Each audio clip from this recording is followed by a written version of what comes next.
Hey, if you liked the video, give it a thumbs up and show some love for the series. Every like, comment, and share really helps us keep going. Thanks a ton for watching. Chapter 80, The Kaplan Effect. 1. Jude also had something called a conscience. Really? Why are you pretending like it's someone else's business? You're an accomplice too. Cordelia doesn't know anything. I was just following Daddy. Cordelia pretended to be cute and innocent in front of him, and Jude couldn't win against her. Hee, I am really cute so you couldn't win, right? No, it's not, haha. Cordelia cheekily laughed and lightly knocked on Jude's chest. Apparently you have a conscience here too. Jude's conscience. As she had said, Jude also had a conscience.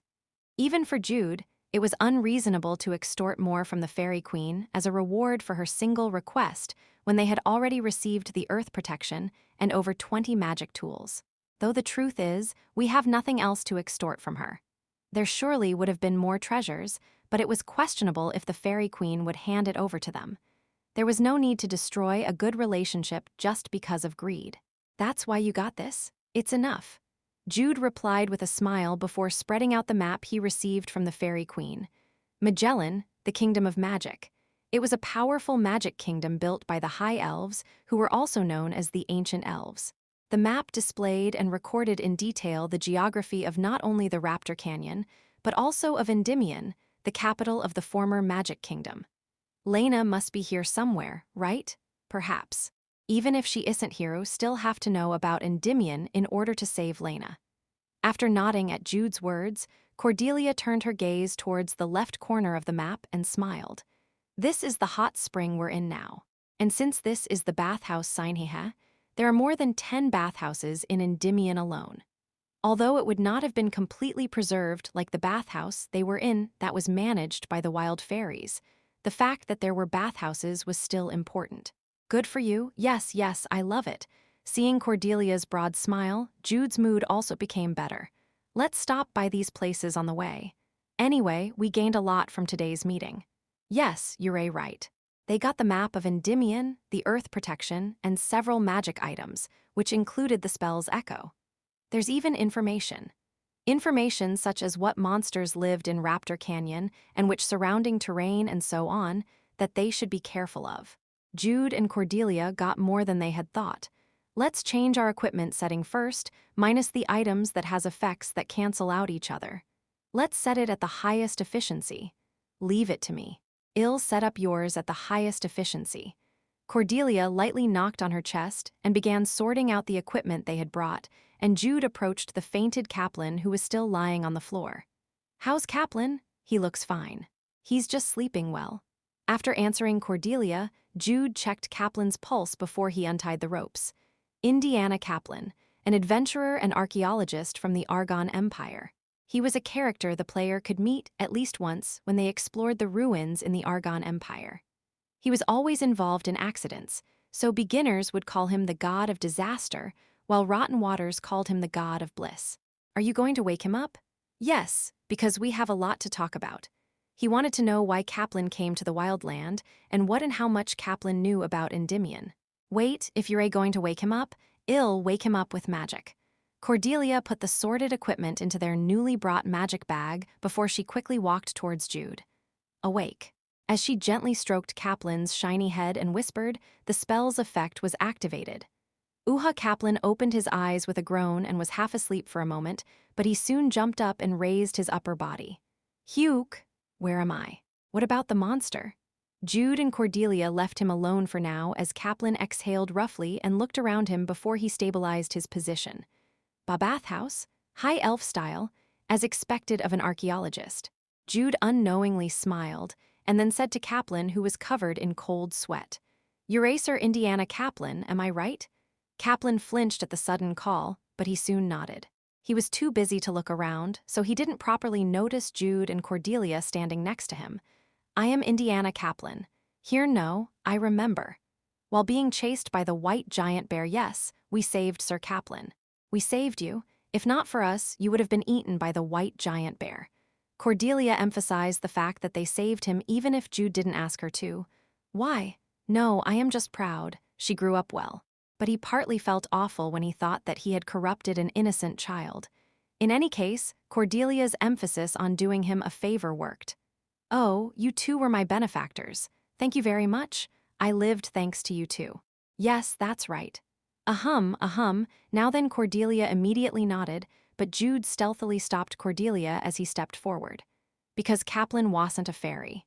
Emphasizing that he owed them was good, but if it was too obvious, there was a possibility that it would be slightly counterproductive. "It's an honor to meet Sir Indiana Kaplan, a renowned archaeologist." "Ho, it's just a bit of an empty name." Kaplan stroked his beard as if he was embarrassed, but praise makes even a whale dance. Kaplan felt much better. "I am Jude, and this is my fiancée, Cordelia. I am Cordelia. It's an honor to meet you." Cordelia's courteousness made Kaplan's face flushed.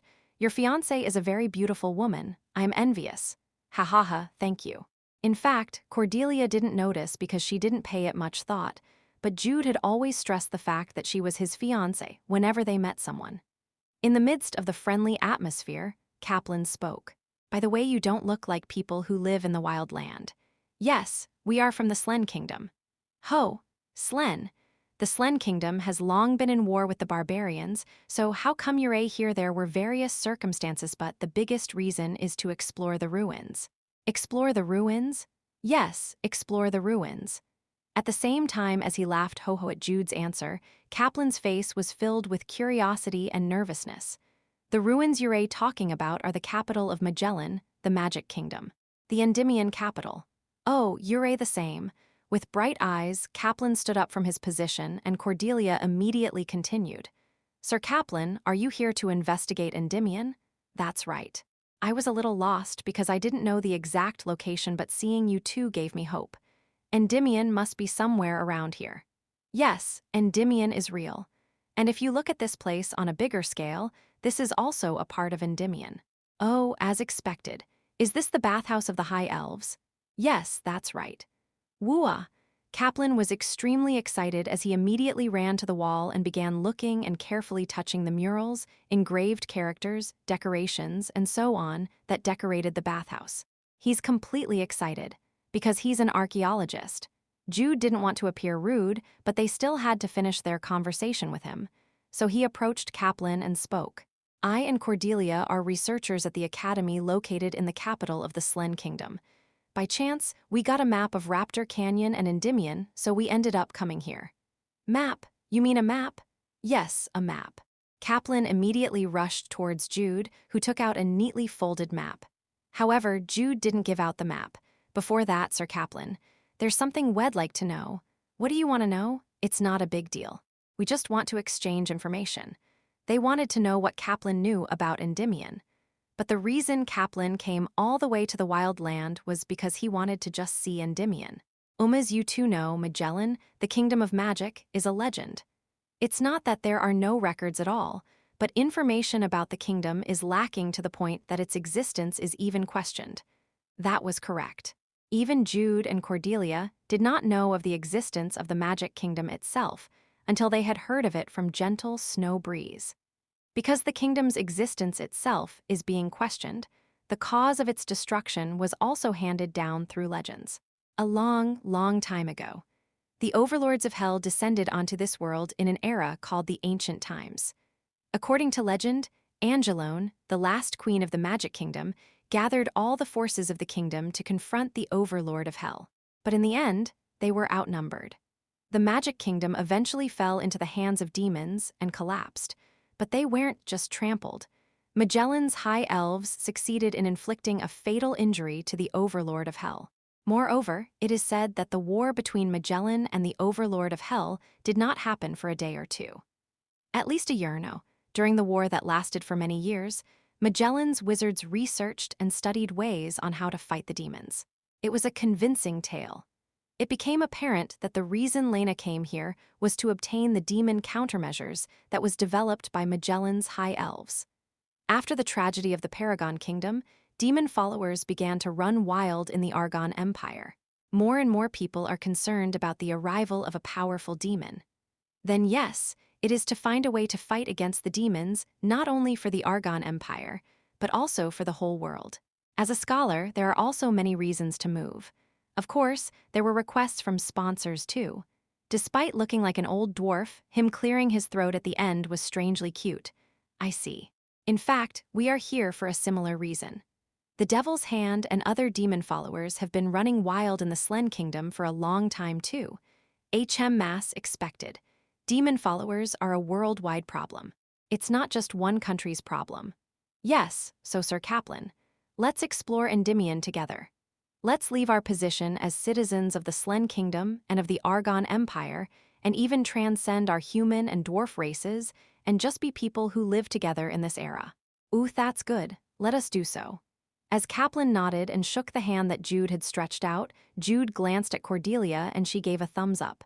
As expected of my scammer, they call me a magician of words. After his eye conversation with Cordelia, Jude opened the map, showed it to Kaplan, and then said, Sir Kaplan, we're going to take a break here today and start exploring tomorrow. So, Sir Kaplan, let's have a good rest today. Oh, I see. I understand. Could I see a little more of the map? Of course. Take your time. Jude plainly handed over the map to the overly excited Kaplan before he drew closer to Cordelia again and said, Let's take a rest now. I have to take a bath and do the laundry. Wash yourself a little too. You're sweaty. Oh, really? Yes, really. So don't stick close to me until you've washed yourself. Do you understand? Cordelia coyly said before she turned around and headed towards the bathtub in the corner. And Jude sniffed and smelled himself before hurriedly heading over to the opposite side of the bathtub. And the next morning, we going like this? Yes, we're going like this. We're going like this. At the hot springs entrance. Jude and Cordelia were close together, while Kaplan stood far away. Was it almost 30 meters apart? Moreover, they weren't just far away. A rope was tied around Kaplan's barrel-like waist, and Jude held the other end of that rope. Don't worry. If anything happens, we'll save you like yesterday. It'll be fine since we're connected with the rope like this. No, it's just Kaplan took the lead, while Jude and Cordelia followed him. But since he was tied up with a rope like that, it felt like he was a bait that was hanging from a fishing rod. Let's go, let's depart. At the urging of Jude and Cordelia, Kaplan had a baffled expression, but he soon nodded. At any rate, the two were his benefactors, and they even gave him the map and let him take the lead. The value of the map, in which Endymion's geography was described in detail, was surely around 1,000 gold, so Kaplan himself didn't feel like he was a bait. They must have a different idea.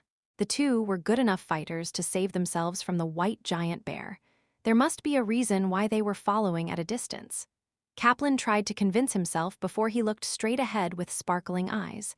The Endymion capital. The capital of the fallen kingdom of magic. The last city. These were words that stimulated his heart as an adventurer and archaeologist. Let's go. Kaplan proudly advanced, and Jude and Cordelia followed Kaplan at a distance of 30 meters. 1 hour passed like that. Cordelia raised her head and Jude spontaneously smiled. Ah, it's a monster. Ooh, it's an ice grizzly, a rare monster, it's also named. It has 2 horns, as expected of the Kaplan effect. While Kaplan screamed and ran away, the two widely smiled and then pulled the rope hard to retrieve Kaplan before they stepped forward. It was a named monster fishing using Kaplan, an unlucky man who attracts misfortune. With this method, they would be able to encounter rare monsters that were normally difficult to encounter. In addition, they would be able to encounter named monsters that were even harder to encounter. This was called the Kaplan effect. My princess, shall we catch a big fish? Yes, Daddy. Let's pick the mulberries. The 2 rotten waters smiled broadly at each other before they moved forward, and the named monster, who sensed the unusual atmosphere, shuddered at that moment, but it was already too late. Jude and Cordelia. The exciting fishing of the 2 rotten waters began. Chapter 81, The Kaplan Effect, 2, A Rare Monster, as its name implied, was a rare monster with a low frequency of appearance. Among those rare monsters are what is called the named monsters. The named monster was a special entity that was even rarer than the already rare monster, and thus, having a name separately classified it from the other monsters. Moreover, named monsters weren't just rare. Most named monsters were much stronger than normal monsters or possessed special abilities, though there were some cases where they were just like normal monsters. In short, they were difficult and tricky to fight against.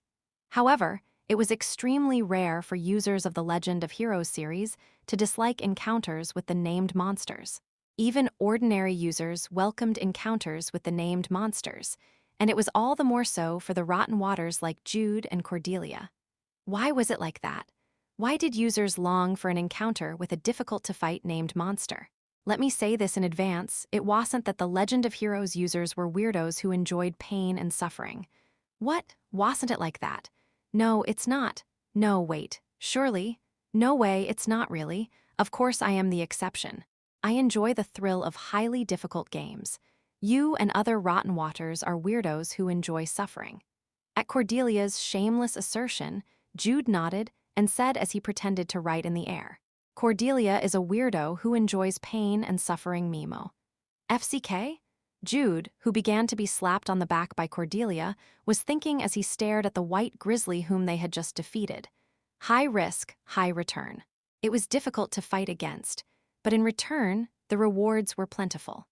The experience gained was much higher than that of a regular mob, and the quantity and quality of the items that were dropped when they are defeated were also incomparable with the regular mobs. But this not a game. This is reality.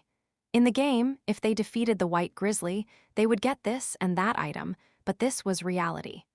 The giant white grizzly was supposed to carry items that were used by humans who were much smaller than itself.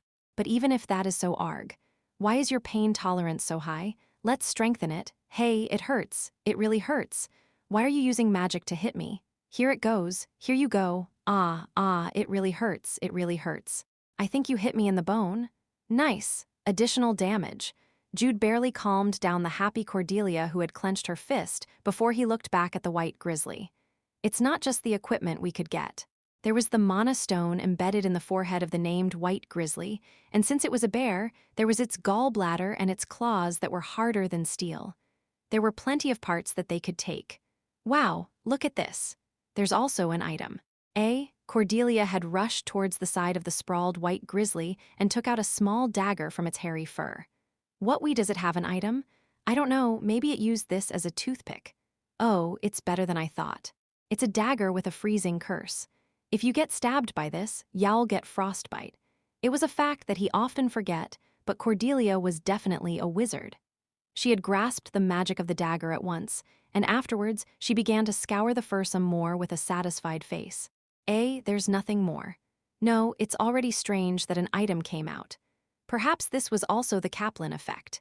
Anyway, since they had already defeated the white grizzly and they couldn't stay here forever, they had to directly harvest the mana stone, gallbladder, and so on now.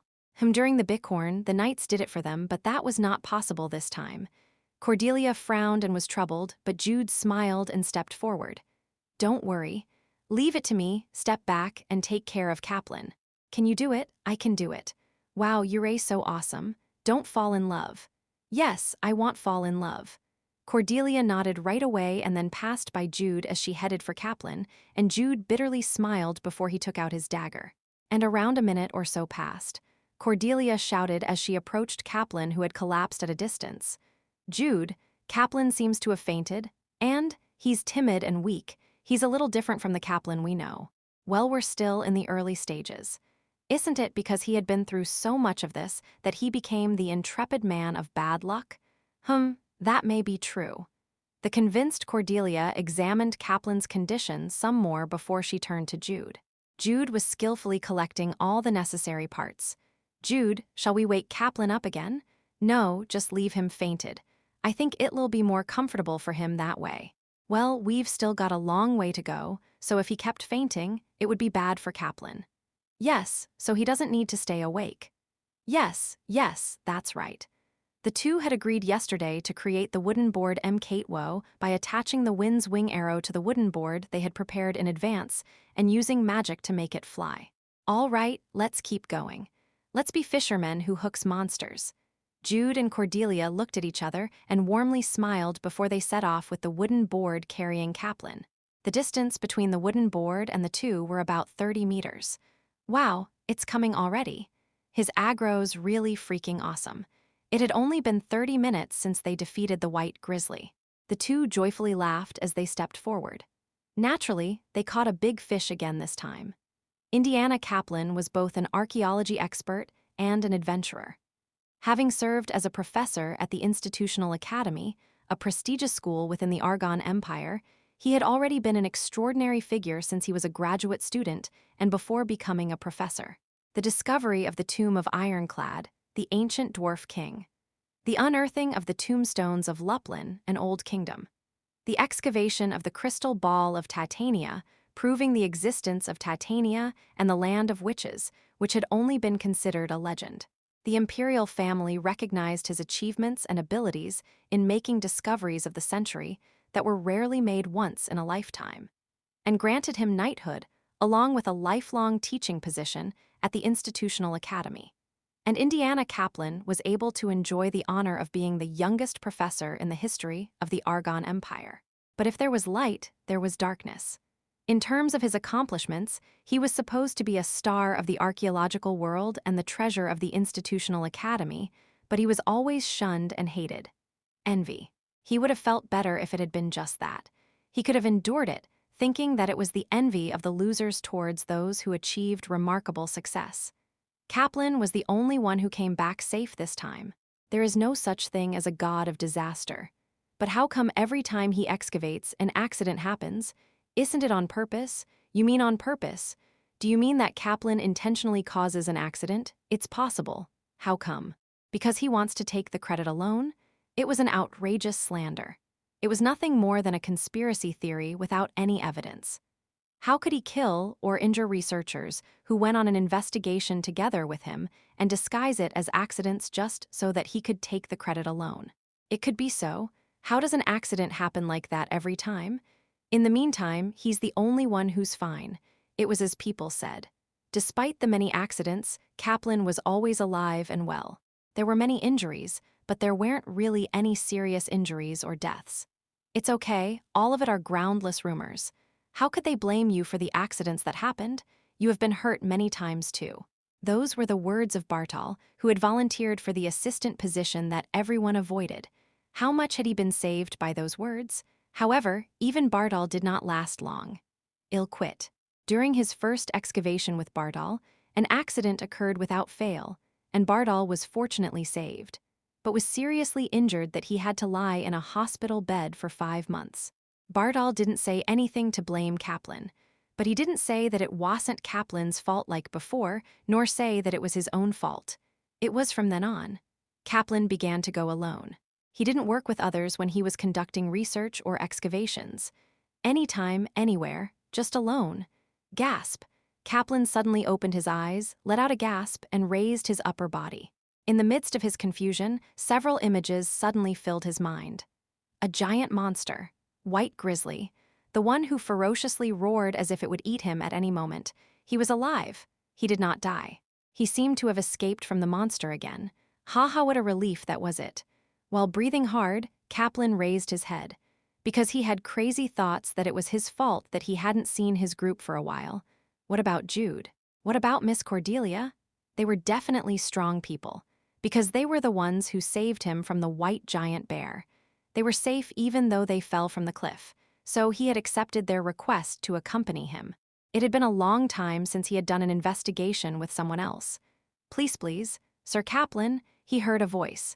It was a clear, pure, and beautiful, as if it came from heaven. Kaplan turned his head reflexively and then swallowed his breath. The girl who was looking at him with the sunlight on her back was so beautiful that he unconsciously said, "Angel? I am not an angel, I am Cordelia. You remember me, right? Are you awake?" Kaplan nodded, and only then could he fully wake up. What about the white grizzly bear? Me and Jude defeated it, so rest assured, it's safe here. Cordelia said with a smile, as if it was nothing, because we caught a big fish 7 times. Jude and Cordelia had already received information from the Wild Fairy Queen about the monsters that appeared in Raptor Canyon. There were no monsters among those that the two couldn't defeat. Aha, thank you very much. You were in danger because of me, eh? What are you talking about? Rather, I benefited from Sir Kaplan. Thank you very much for being with me. Cordelia was sincere. It wasn't only Jude, as Cordelia had a conscience too. It bothered her that they had used him as bait to attract the named monsters. But it sounded completely different to Kaplan, who was unaware of the situation. He's she really an angel, she received help from him. Thank you for being with me. How long had it been since he had heard those words? No, it wasn't that long. When he thought about it, he had heard of it when he first became a professor. How can a person be this kind-hearted? Despite being in danger because of Kaplan himself, she was worried about him. Cordelia's warm words were like salvation to Kaplan, who had already thought of himself as a man who brought disasters like what everyone else thought.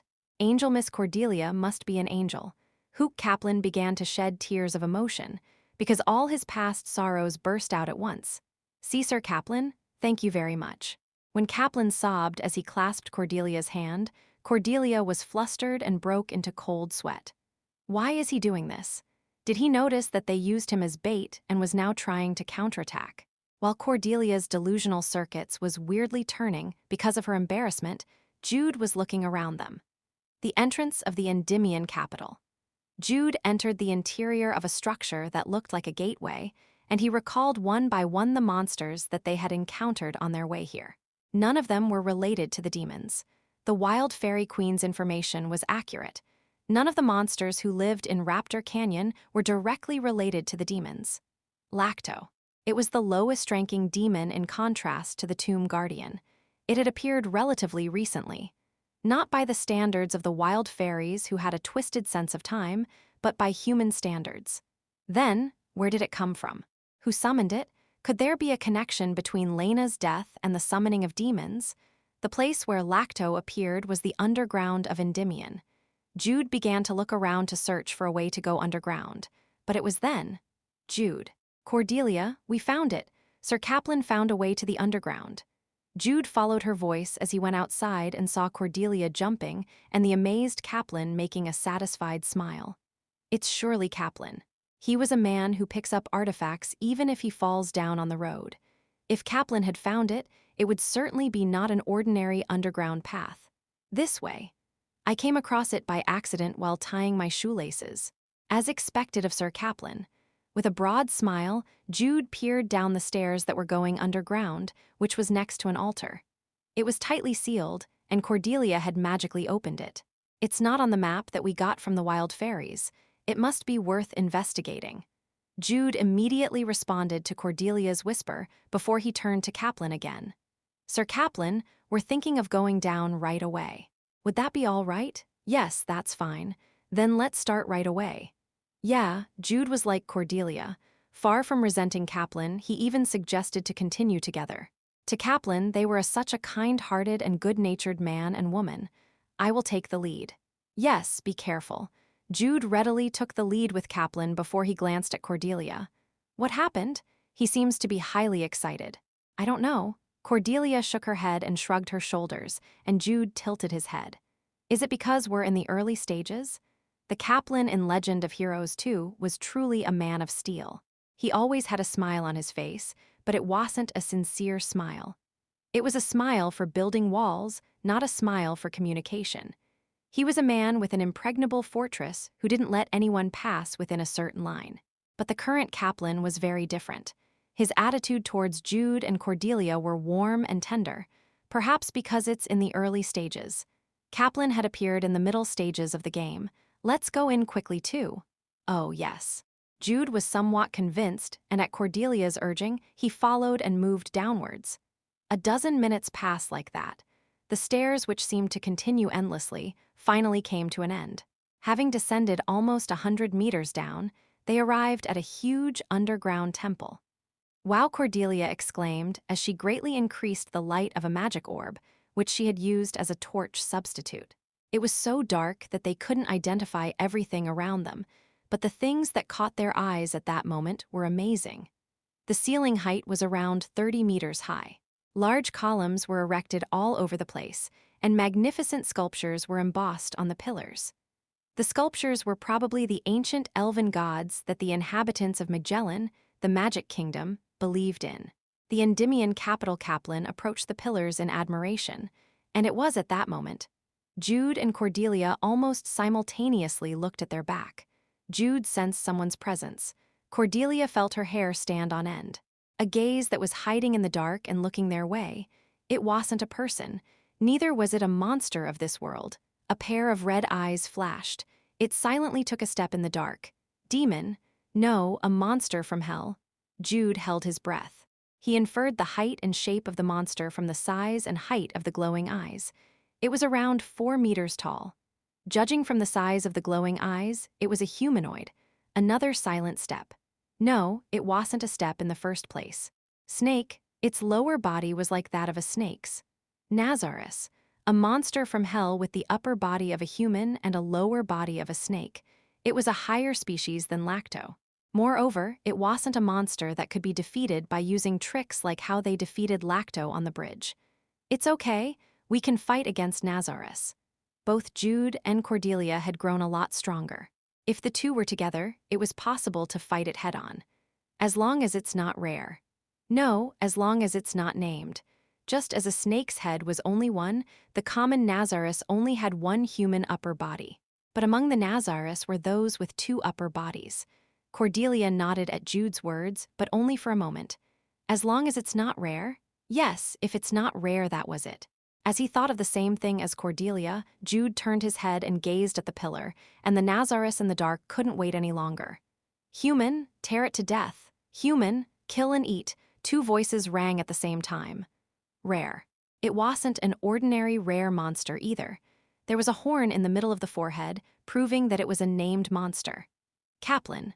The Kaplan effect.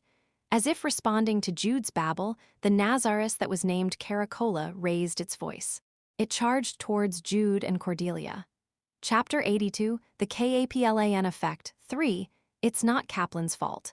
Kaplan's ability was to attract rare monsters like the rare and named monsters, and not to create them. In other words, it was to attract rare or named monsters among the monsters scattered all over the place, and not to strengthen ordinary monsters into rare or named ones. It had been here from the very beginning. This happened because the named Nazarus was in Endymion's underground from the start. So it's not Kaplan's fault, but still here it comes. Cordelia quickly shouted, and Jude focused on the battle before him. He could hear the startled Kaplan screaming behind his back. Named Nazarus. Caracola, Cara and Cola. Rare, and they have one body. Named are capable of dividing itself, also have a special ability. That was it. Caracola's figure was fully revealed from the darkness. It had the upper bodies of a naked man and woman, and its lower body was that of a giant snake monster. Both of them were monsters from hell, so they looked very evil.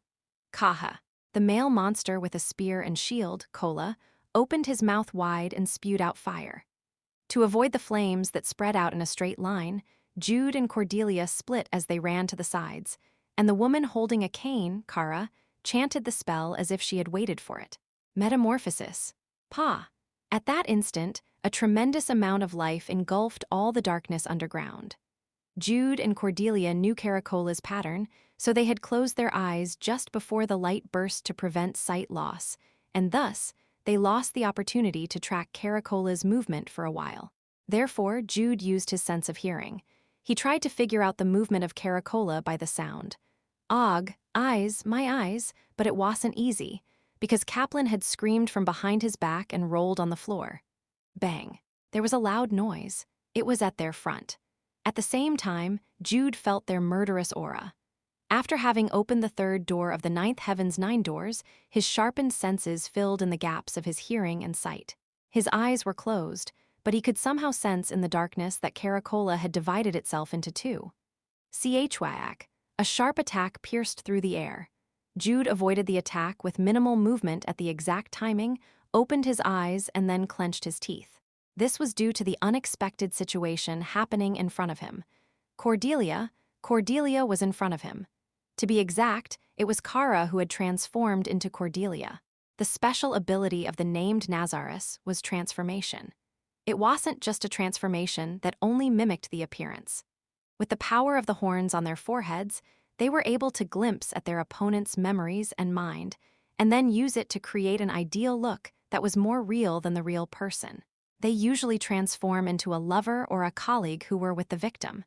It wasn't quite a great ability in the game, but in reality, it was clearly different. Jude. It was Cordelia's voice. Moreover, the Cordelia in front of him had wet hair. It seemed to have taken the form of Cordelia when she was bathing under the moonlight in order to lure the fall fairies. Ah! It was the appearance of Cordelia that Jude had thought was the most beautiful. Jude was suddenly filled with embarrassment as he thought that his innermost feelings have been laid bare. Jude, let's play. Okay.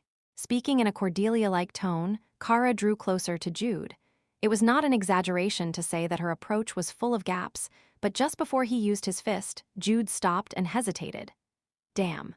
His mind knew that it wasn't Cordelia, but still, it was Cordelia's face and voice. He felt a strong reluctance to hit her, and at that decisive moment, he instinctively hesitated. His attacks didn't hit, or his attack speed slowed down, and Kara broke into that gap. Will you hit Cordelia? Kara tilted her head and said while she created magic blades that moved in the air, and Jude clenched his teeth again. By using the 24 Gale steps, he made a dash and avoided the magic blades that rushed in to kill him. Whirlwind. The 7 whirlwinds surrounding Jude suddenly shot forward and blew away the magic blades. In that short moment, it created a path between Jude and Kara. Gale, Jude rushed forward. After narrowing their distance at once, he tried to use the Holy Cross punch on Kara's abdomen, but it was impossible. Again, he hesitated just before the attack. I don't want to be hurt. Kara shouted in Cordelia's voice, and his attack went awry, which was enough for Kara. As a monster from hell, she dodged Jude's fist and blew her breath onto Jude at a close distance. I love you so much. Along with those sweet words, poison penetrated into Jude's body. Jude hurriedly chanted the mnemonic chant of the 9th Heaven's 9 doors and activated the energy of his whole body. It wasn't an overstatement that the energy inside Jude was unrivaled in its clearness and purity, that it not only repelled the poison, but also completely purified it. Ha! Jude attacked again with a shout, and Kara quickly stepped back and evaded Jude's attack. Jude's attack lost its usual sharpness, but he couldn't help it. This won't do. It was more difficult than he thought. Even though it was just her appearance, he kept reacting to it. What about Cordelia? Jude was primarily good at fighting, but he was now struggling like this. So it was natural that he was worried about Cordelia. Despite being in the middle of a fight, Jude diverted his gaze to the side and saw it. No, he ended up seeing it. This is so good. It wasn't Kara but the real Cordelia. However, Kara's words were more of seducing or enticing Jude, so I used the love for the translation, while Cordelia's words were more of her feeling good about the current situation, so I used the good meaning. She excitedly laughed and one-sidedly cornered Kola. Be hit more, be hit more. A storm of magic attacks raged. Kola got hit by more than 10 magic bullets, and Cordelia clenched her fist. As if this was not enough, she bolted towards Kola and shouted, Die, Jude, hey, the real Jude exclaimed, but Cordelia didn't pay him any attention. He looked exactly like Jude but was not Jude. This was such a good situation. I don't have to control my strength. She struck him with full power. She hit him with the determination to really kill him. This is for Hong Yoo Hee. Strengthen, strengthen, smite, smite. Due to the spell's echo, the strengthen and smite spells were cast in succession. Cordelia's fist struck Kola's abdomen with frightful precision, and Kola even vomited blood from the intense impact. This is for Yellow Storm. Cordelia's roundhouse kick exploded. It wasn't just a roundhouse kick, but an attack that struck Kola's neck like a guillotine. She used smite again this time. Thud! Kola's head hit the floor, but Cordelia did not stop. This is for Cordelia. She stamped on Kola's back, and it seemed to be a little weaker than her previous 2 attacks, either because of her mood or of the reality. Die, die, die. At any rate, Cordelia repeated her lethal attacks without any hesitation, and Kola groaned in pain. Hey, that's too much. It was when Jude shouted, Jaya? Cordelia's magic bullet flew at a terrifying speed. As he managed to avoid the attack by rolling down the floor, Cordelia said with a calm face, Ah, I thought you were a mob. He looked just like Kola, whom she was stepping on now. Cordelia focused on attacking Kola again while Jude trembled, and Kara, who had unknowingly watched all that had happened, said with Cordelia's face, Oosh is your fiancé, right? Without affirming or denying it, Jude vigorously raised his strength and ran towards Kara. However, Kara didn't attack Jude. It was because Kola's condition was too serious. Reunion. As Kara shouted loudly, a tremendous light burst again, and Jude urgently closed his eyes to prevent being blinded. "Ah, my eyes, my eyes." Hearing Kaplan's screams, Jude expanded his senses. He then felt Cordelia approaching him. "Are you okay? I'm not okay." "What? Were you hit? They're a weak when they're a divided." "No, it's not that. It was because of his feelings for a certain someone." But Jude swallowed down what he wanted to say and looked straight ahead again. Caracola, the named Nazarus, but it was quite different from before. Unlike Kara, who looked fine, Cola's whole body was covered in blood. "Wow, you barely hurt her. Fighting Gimoti, really?" Jude began to tremble again at Cordelia's words, but he soon calmed himself down. No, he clenched his fists in burning fury. Ill take on Cola. Caracola was still transformed into them, and he detested it. It was somehow strange, but if it looked like him, Jude could hit it without hesitation. But Cordelia opposed it. You want me to hit Cordelia? That's a bit difficult then, let's just hit both of them." Yes, that would be good." Cordelia grinned and used the spell's echo to create more than 10 magic bullets at once, and Jude kicked the ground. Gale. It was literally a raging dash. Nazarus, a monster from hell, was not an easy opponent, but Jude and Cordelia had risen in level after they defeated powerful enemies at a rapid pace. Moreover, the combination of Chinmujic and Ninth Heaven's 9 doors was truly like a cheat. Chwaak, the true strength of 24 Gale steps was in the whirlwinds and Gale. It wasn't simply just a footwork technique that was as fast as the wind. Golden whirlwinds rose and not only blocked the enemy's attack, but also controlled the enemy's movement. Die. Cola spewed out fire, and Kara sent a barrage of magic blades. But none of those could hurt Jude. The whirlwinds blew away the magic blades, and the gale twisted the trajectory of the flames. Cordelia's flying spells made Caracola unable to focus on attacking. They're buying time. As Cordelia had said, Kara and Cola were weak when divided. But they were now weak even when combined, because Cola's injuries were severe. Their reunion and use of ranged attacks instead of close combat were all aimed at buying Cola some time to recover. So don't let them buy time. Hit them with the strongest attack. Black Dragon Release Technique. No, Black Dragon Release Technique was simply not enough. "Jude!" Cordelia cried out, and Jude read the wind. Kara's magic blade flew as it aimed for his head, but Jude lightly moved his head to avoid it before he stepped on the wind. As if gliding, he leapt towards Caracola and created a golden vortex in his left hand. Quoo! The wind pulled Cola. Kara tried to hit Jude, but Cordelia immediately responded. Evil Eye. It was the power that the white snake in Frost Anvil had. The pupils in Cordelia's blue eyes sharply turned into slits, causing not only Kara, but also Cola's movement to be temporarily stopped. Now, Jude drew his fist. He focused his sacred battle aura on his fist. The opponent was a monster from hell. So the sacred battle aura and the Holy Cross skills were nothing but poison to them. However, the Holy Cross punch wasn't enough. Its power was weak. So he had to add strength. He applied the power of the Ninth Heaven's 9 doors to strengthen the Holy Cross punch. Ninth Heaven's 9 doors improved form. Black Dragon Cross Strike. The golden cross became pitch black. The huge pitch black cross was released from his fists and crushed Kara and Cola. Boom! The ground was destroyed. Its giant snake lower body was smashed at once. And lastly, there was still one shot left. Using the recoil from the releasing of the pitch black cross, Jude rotated in the air, filled himself with the dragon's energy, and struck down like a lightning bolt. His heel that was full of the black dragon's power smashed Cola's head. Boom! Their transformation was released. At the moment of Cola's death, Kara also died since they shared one body, and when the monster from hell died, the air around them fluctuated, just like when demonic humans died. Who? Jude let out a long breath as he looked down on Caracola, who had turned into ashes. A series of pure white rings surrounded Jude. Then Cordelia's voice came. Wow, your new skill is awesome. What's the new one called? She came running and then asked with brightly shining eyes. It was the real Cordelia. The real one and not the fake. Hiya, why are you sighing? You did well. She tilted her head as she asked, and her appearance was really cute. I must be seriously ill. What? Have you been poisoned? Should I use recovery? No, it's nothing. What nothing? If you want to say something, just say it. Are you upset because you couldn't fight?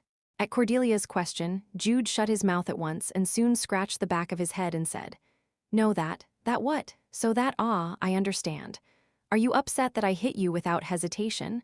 Is that it? Am I right? Ahem. Cordelia laughed at Jude, clearing his throat before she shrugged her shoulders. But it was too obvious. Too obvious, it's fake.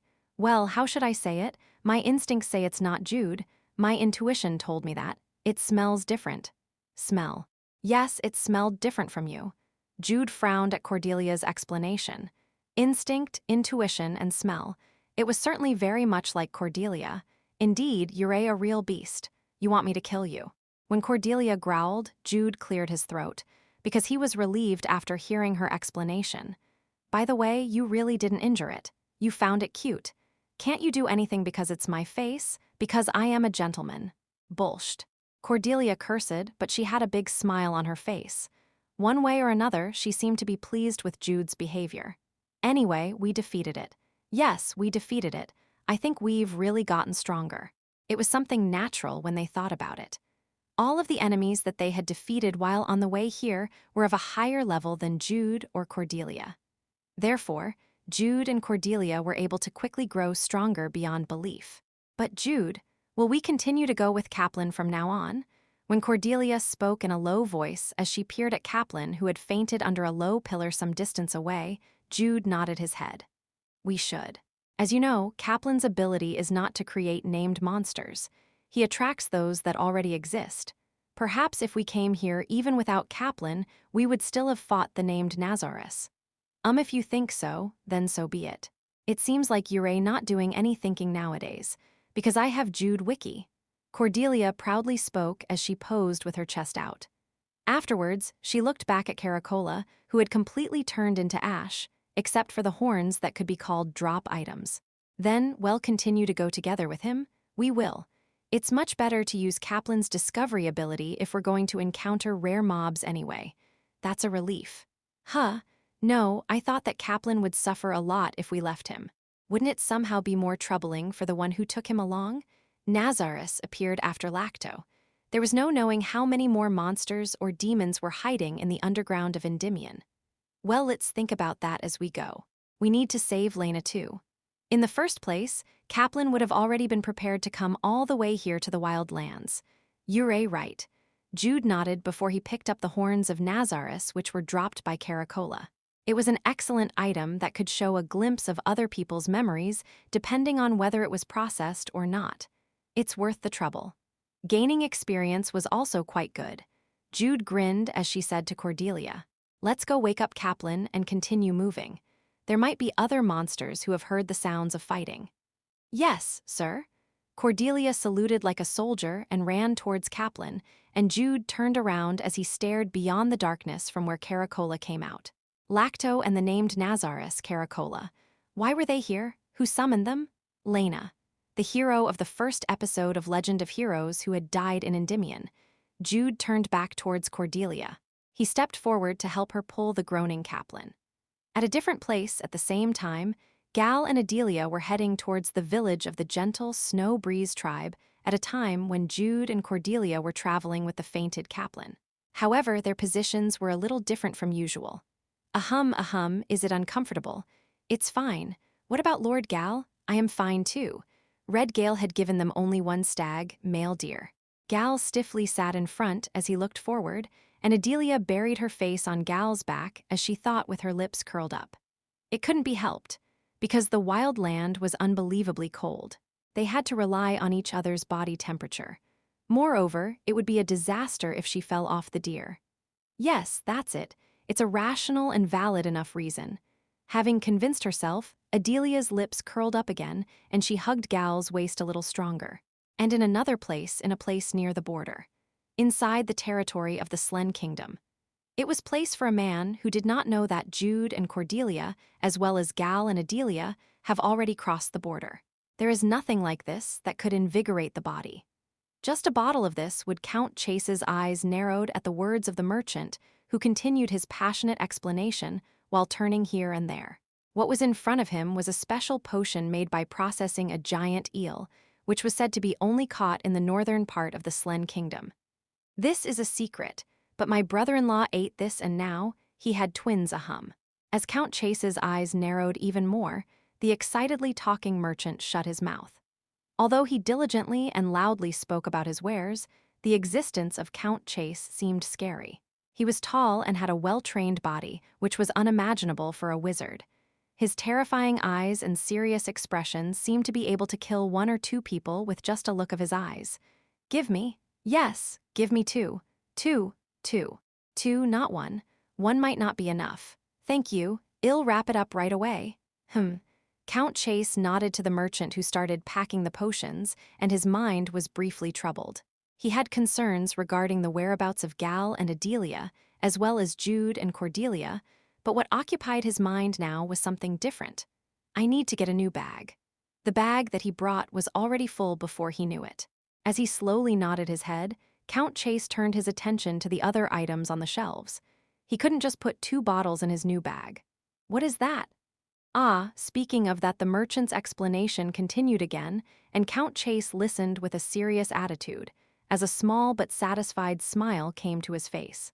Chapter 83 Returnees.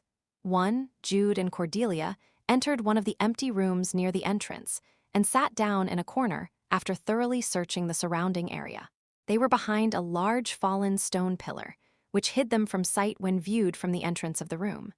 Shall we wake him up now? When Jude nodded at her question that was said in a low voice, Cordelia immediately placed her hand on the fainted Kaplan's forehead. Awake, gasp. As soon as the awake spell was cast, Kaplan opened his eyes at once and gasped. Hayak, this is. What about the snake? What about the monster? Jude and I defeated it, so please calm down, it's safe here. Cordelia gently smiled and spoke in a soft tone, and Kaplan gulped and nodded his head. Have you calmed down? Yes, I've calmed down. I am fine. Kaplan nodded as his cheek slightly flushed, and Jude, who had been quietly watching, cut in. Sir Kaplan. Jude. No, Sir Jude. You can just call me Jude. Then, Jude. Kaplan was, for some unknown reason, fidgeting. He wondered if Kaplan was bashful and enamored of Cordelia's beautiful face which transcended race, but that was thoroughly Jude's opinion. There seemed to be something else. Sir Kaplan? Cordelia asked as she tilted her head, and Kaplan tightly clenched his fists and breathed several times before he made a resolution. He prostrated as if he had made a mistake and then said, It's all my fault. The moment they came down to the underground, they met a powerful monster. Furthermore, it was Kaplan himself who found the way down to the underground. Cordelia smiled and said that they defeated it, but it must not have been easy. She might not know it, but it must have been a life-threatening fight. I am really sorry. I am really, really sorry. All of this happened because of Kaplan himself. Because these things always happened wherever Kaplan goes. As he desperately apologized, Kaplan thought, what would happen if even Cordelia and Jude hate him? No matter how kind-hearted the two were like angels, in the end, the two were still humans. It might be better to go on separate ways like this. He thought that he wouldn't be able to stand it if Cordelia told him that she didn't want to accompany him anymore, or that this was really Kaplan's fault himself. Let's go on separate ways. Let's move separately. It's better that way. It's right to do so. So it's okay, Sir Kaplan, it's not your fault. Kaplan flinched. He had no choice but to flinch. Cordelia's voice was the same as before. No, it was rather become more kind than last time. But Cordelia is right. Jude helped raise Kaplan up and then looked at him straight into the eyes. His eyes were full of fear. Yet his eyes were like that of a child who had not given up hope for their kindness. Is that it? Jude realized it now. The Kaplan who appeared in the middle of Legend of Heroes 2 was always smiling, but he never allowed anyone to be near his heart. Although it was possible to compel him to follow like stalking, it was impossible to make him a companion. Because the wounds were repeated. Because he had closed his heart due to not wanting to be hurt anymore. He was a man who always pretended to be bright and had a false smile, but his insides were tormented, and he felt worthless and empty. But not yet. It was possible to change Kaplan's future now. Of course it may be useless meddling, but even so. And one more. Jude glanced back at Cordelia. Her gaze at Kaplan was full of sadness, so he had to say it. He had to protect Kaplan's heart for Cordelia's sake. Is Sir Kaplan a god? Yes, you're literally a god. That like a god of disasters, it's not like that. a true god, or someone with divine powers? Kaplan shook his head at Jude's serious question. No. Yes, Kaplan is just an ordinary dwarf. No, you're a special because you became a lifelong professor at the institutional academy at such a young age, but you're still a dwarf. It was not a disparaging remark. It was an enumeration of facts. You are not God, you may have bad luck, but that's it. Does Sir Kaplan create monsters? Can you create and summon monsters that do not exist? No, it's not. That's impossible. Sir Kaplan is not a god but a dwarf. You just ran into the monsters who were originally there. Kaplan bit his lips. A faint smile was drawn on Jude's face. It's not Sir Kaplan's fault. Saying that it's Kaplan's fault, that's rather arrogant. Who is Sir Kaplan? He's just a dwarf with moist and attractive eyes. Kaplan's eyes turned red at Jude's words. It wasn't much, but Jude had told him the words he really wanted to hear and what no one else had said. So don't apologize anymore. Okay? Okay, I understand. Kaplan sniffled and replied before he eventually broke down in tears, and Jude patted Kaplan on the shoulder and turned to Cordelia. Good job. Cordelia gave a thumbs up and widely smiled, and Jude was satisfied. After patting Kaplan on the shoulder once again, a small smile formed on his face. Cordelia's smile was kept, but it was also because of his own feelings of satisfaction about something in his mind. A complete happy ending. The best ending where everyone was happy. Jude smiled again at the thought that came to his mind, and he waited for Kaplan's crying to cease. And a dozen minutes later, are you fine now? I am fine. I've shown you something embarrassing. It's okay, it's just between us. Cordelia mischievously laughed and said, and Kaplan began to be flustered as his cheeks reddened again, and Jude cut in for the second time. A hum anyway, Sir Kaplan. Yes, Jude, we plan to continue the exploration as it is. Jude and Cordelia had yet to find any clues about Lena. They absolutely couldn't leave Endymion while that was the case, but not for Kaplan. This is the second time we've encountered a monster from hell in Endymion. Perhaps there are a few more of those monsters roaming around Endymion. It was a very dangerous place. At Jude's explanation, Kaplan gulped and nodded his head, because he roughly understood what Jude was trying to say. Let's go back, because he would only be a burden if they went together. Okay, that's why this is our selfish request from here on. Sir Kaplan, will you continue to explore with us? Yes, it is as we had said. Cordelia and I belong to the academy, but we are still very inexperienced. It would be a great help if you could join us as a veteran archaeologist, Sir Kaplan. Jude wasn't just talking with the Kaplan effect in mind. Endymion was an area that did not even appear as a cinematic movie in Legend of the Heroes 2. Therefore, even if Jude and Cordelia were rotten waters, they would inevitably have difficulties in exploration. Even if Jude was knowledgeable about stars, he knew little about archaeology or exploring ruins. But Kaplan was different. Kaplan's archaeological knowledge and exploration experience would definitely be of great help. May I ask you a favor? Please. Kaplan immediately nodded when Cordelia spoke at the end, because it was the first time he was asked to continue the expedition together, despite already having an accident once. No, that's not all. He wanted to be helpful to Jude and Cordelia. He thought he could do anything for the two who were like angels that came down on earth. I am not good enough, but I'll be with you. I'll try to help. As Kaplan's eyes burned with enthusiasm, Jude was satisfied, and Cordelia breathed a sigh of relief. Fortunately, he didn't lose his motivation. You're right. In any case, Cordelia was kind. After thinking about Cordelia again, Jude proceeded with the conversation. I am thinking of going inside a little more. The map of Endymion that we found does not show this place, but I think it is roughly connected in this way when viewed on a larger scale. Jude opened the map and talked, and Kaplan nodded with a very serious face, while Cordelia took a step back and began to look around. Thinking was Jude's role. And in fact, Jude was thinking of several things at the same time. One of them was the origin of the monsters from hell that began to appear in Endymion's underground. The most likely is a demon summoning. Over 1,000 years had already passed since Endymion's destruction. It was hard to think that the demons who had destroyed Endymion in the past would still have remained here. If they were summoned, was it the Devil's Eye? The Devil's Eye were the only demon followers who were active in the wild lands. But then, there was something that was a little strange. Why did they summon the demon in Endymion?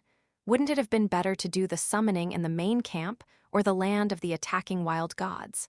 A considerable sacrifice was needed for demon summoning, and sacrifices didn't just rise from the ground.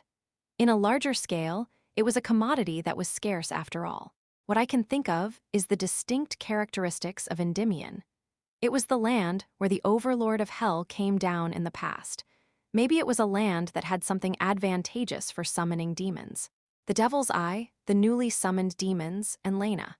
Lena fought to the death in Raptor Canyon, not Endymion. Maybe she had a big fight against the Devil's Eye and the demons in Endymion's underground. As a result, she wiped out the demons in Endymion, but she was also seriously injured and ended up losing her life. It was quite a plausible hypothesis, but in the end, it was only a hypothesis. He had to move to confirm the truth. Let's begin again. They finished talking about the route while they were taking some rest. Go, go, go. I'll take the lead. Cordelia and Kaplan stood up from their spots and said, and Jude nodded his head. Although Kaplan fainted in every battle, he was a man who had overcome many crises. They were able to easily proceed while carefully not making any sounds. Thus, 30 minutes passed.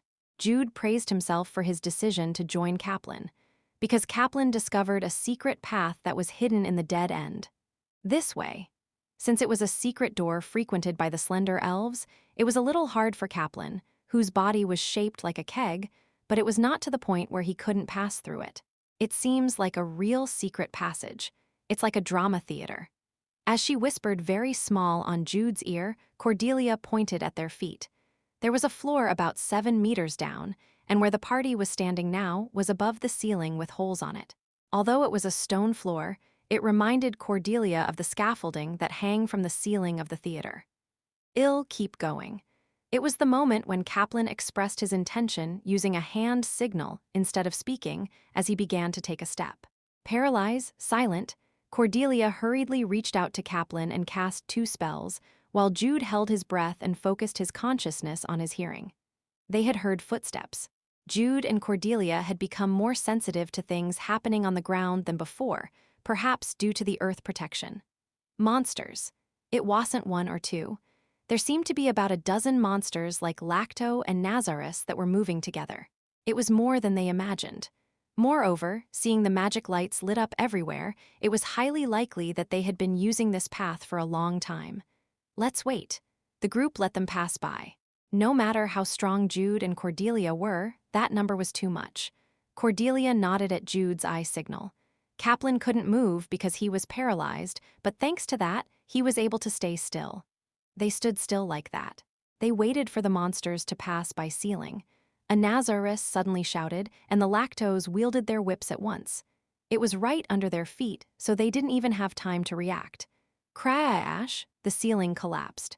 Jude hurriedly flew with Kaplan in his arms after Cordelia cast fly magic. It was impossible to go back the way they came from because of the Lactos whipping here and there. Boom! Thud! Crash! Debris fell and crashed onto the floor. Because of that, some of the Nazaruses and Lactos were distracted as they avoided the falling rocks, and Jude and Cordelia used that opportunity. Run! An all-out battle was too much. As soon as he touched the floor, Jude ran like a gale, and Cordelia repeatedly chanted spells right after casting haste several times.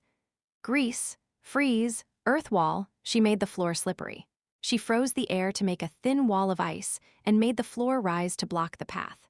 However, all of these were just temporary measures. The Lactos avoided the greased area by flying low, and then literally threw themselves to destroy the ice wall and the rising floor. Continue, but it was not without effect. To widen the distance even a little, Cordelia continued to cast spells. Jude ran while carrying Kaplan as he checked the surroundings. It's a place on the map, it was in his memory, so he could imagine the path they should take. Earth wall, she even mobilized the spell's echo, and in an instant, 4 layers of stone walls were created.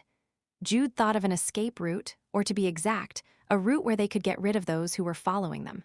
Because it was a path that forked into 2, their pursuers would have to make a good choice.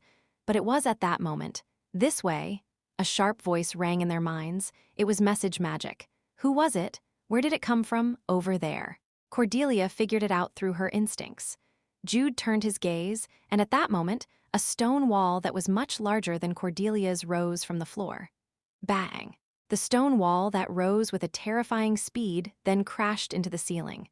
A succession of clouds that came from somewhere covered the stone wall. Hurry!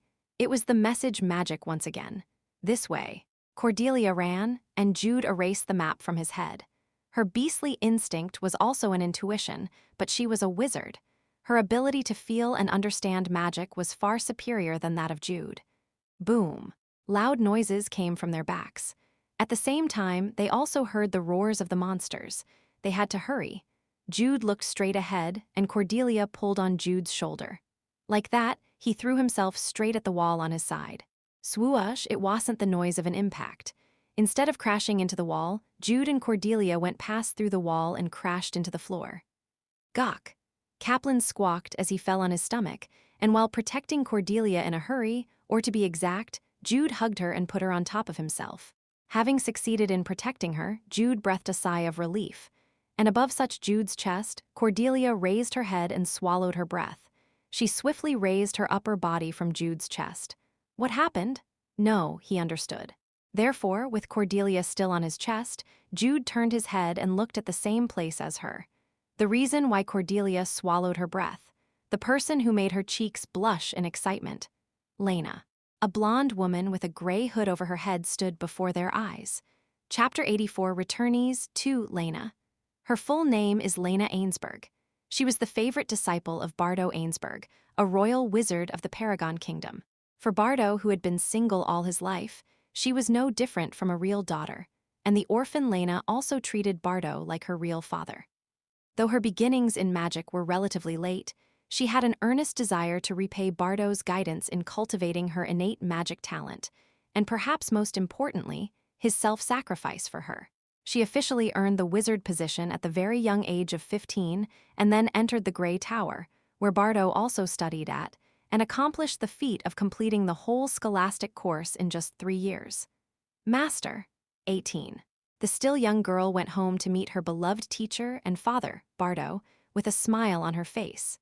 It was unimaginable for her that the end of her journey would be marked by tragedy. When Jude recalled the story of Lena that was depicted in the first episode of Legend of Heroes, Cordelia gasped and stared at Lena. It's really Lena. She was Lena whom she liked after Cordelia. Or rather, if Lena had actually been a playable character in Legend of Heroes 2, Yellowstorm would have been greatly troubled in choosing between Cordelia and Lena. So when Cordelia faced the real Lena in person, her head went blank in that instant. I like her so much. She just liked her so much. She was so happy because she liked her so much. Cordelia was smiling so affectionately to the extent that Jude, who looked at her, felt like his heart ached. But Lena didn't see what Cordelia and Jude were feeling underneath. This place is dangerous. There is no guarantee that I can help you several times. So please leave this city as soon as possible. With her hood down, she blurted those words and turned around, becoming light and disappearing before Jude and Cordelia could say anything. Lena, Cordelia urgently cried, but she was already gone. White light particles scattered as if the fact that Lena had just stood there was just an illusion itself. Shadow magic, or to be exact, shadow clone arts.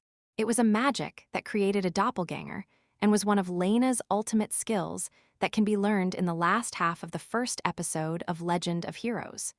She was originally able to make it only within her field of view. Now, they couldn't even guess how far the main body was from the doppelganger.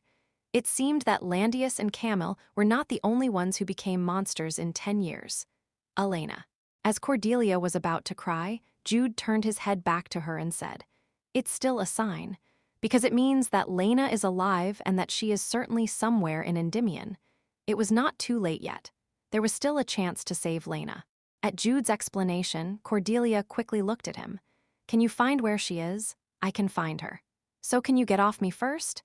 It wasn't because she was that heavy or that he hated it, but he'd be able to move more freely once he got up. Cordelia quickly nodded, got off Jude's chest, and then sat down. "Ah, right, Sir Kaplan. Are you all right? MMF. Kaplan still had paralyzed and silent cast on him. Feeling sorry for Kaplan wriggling on the floor, Cordelia hurried to him. "I am sorry. I'll release you in a minute. MMF.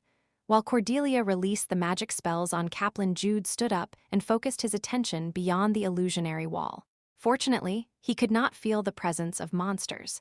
Lena's magic seemed to have tricked them into going somewhere else. Is this illusionary wall originally part of Endymion itself?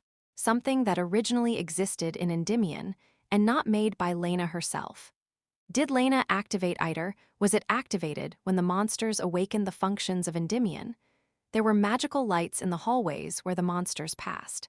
Whether it was Lena, the monsters, or the devil's eyes who wanted to summon monsters, someone seemed to have restored Endymion's city facilities. Lena must be somewhere in Endymion.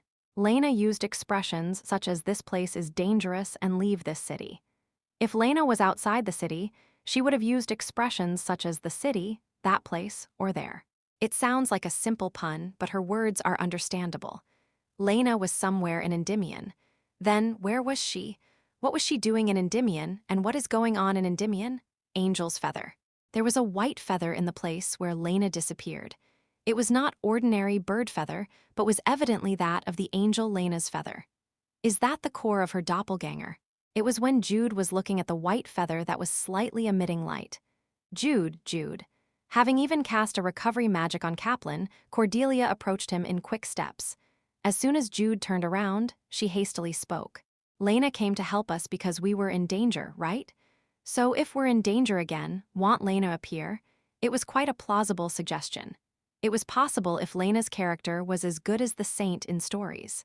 But Jude shook his head right away. It's too dangerous. There was no guarantee that Lena could respond to every danger. Lena didn't even appear when they fought the named Nazarus back then, but let's find another way. If this was a game, he would have accepted Cordelia's suggestion. But this was reality. Even if he knew that it was the only way, he couldn't gamble with his only life. Cordelia, that's Lena's feather. Would it be possible to use that to trace her? Cordelia frowned at Jude's expectant question and soon shook her head. That's unreasonable. I can't think of any magic that I can use for that now. Is that so? That if it's tracing back, there's a way. At those last words, Jude and Cordelia simultaneously turned their heads.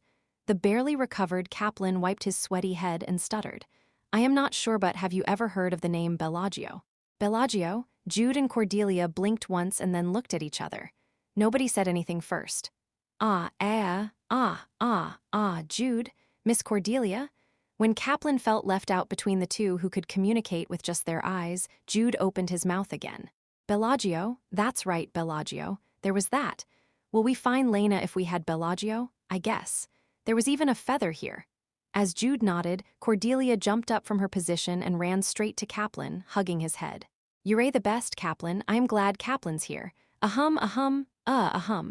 With his head buried in Cordelia's chest, Kaplan blushed and cleared his throat, and Jude's eyes narrowed as he counted numbers. 1, 2, 3, this was enough. Jude stealthily came closer and stopped the hug by pulling Cordelia's arm before he quickly spoke. Sir Kaplan is right. If we have Bellagio, we can find Lena. But that we have to first look for Bellagio, although he promptly said it. It was actually not easy to find Bellagio. Kaplan himself knew little about the Bellagio's habitat somewhere in Raptor Canyon. But not for Jude and Cordelia. I know where Bellagio is. I know exactly who has Bellagio and how to meet them. Mystical beast Bellagio, a magical beast who could track even small traces of mana as small as fingernails. Oh, is that true? It's true. Cordelia replied with a big smile and looked back at Jude to confirm, and Jude nodded his head. Because they were the ones who raised the Bellagios in Legend of Heroes. So he assumed that they would have raised it here in reality. Where should we go? It's clear that something big has happened to Endymion, given that the monsters are going around like this. Getting out of the city may not be easy. Unlike Jude and Cordelia, Kaplan was absolutely lacking information on their current situation. But he was not a lifelong professor at the Institutional Academy for no reason. Despite their insufficient information, Jude smiled big and replied in a coherent manner. We don't have to go out of the city completely. We can go to a place that is marked on the map. What's more, it's not too far away. Having said that, Jude opened Endymion's map for Cordelia and Kaplan, and Cordelia soon pointed to a place marked by a check mark. We have to go here. There, what is there? When Kaplan blinked and asked, Jude and Cordelia exchanged glances, and soon, Cordelia placed her hands on her hips and said, Bathhouse. How's the temperature? Just good. How about your blindfold? I can't see anything, so I might fall. Can I take it off for a second? HMPH, no. Cordelia giggled and looked elsewhere before she said, Sir Kaplan, please be patient even if it feels uncomfortable. It's all right. Inside the bathhouse located outside Endymion. Just like the hot springs in the canyon, this place was well maintained. Jude and Kaplan sat on an empty bathtub with blindfolds on, while Cordelia prepared to take a bath in front of a bathtub filled with hot water. Now then, shall we start? After entering the bathtub, Cordelia began washing herself with hot water. It was an act that was questionable since monsters from hell were wandering around Endymion's underground, but in fact, it could be called a very important ceremony. The humming Cordelia began to wash her hair, and Jude cleared his throat and said, Cordelia, are you going to keep bathing? Tusk, I am just washing my hair. The chance to take a hot bath didn't just come at any time. Cordelia washed her hair with great care, deeply took a breath, and then uttered a magic spell to call the fairies. Twinkle, twinkle, little star shining beautifully in the western sky, they came. She was used to it by now.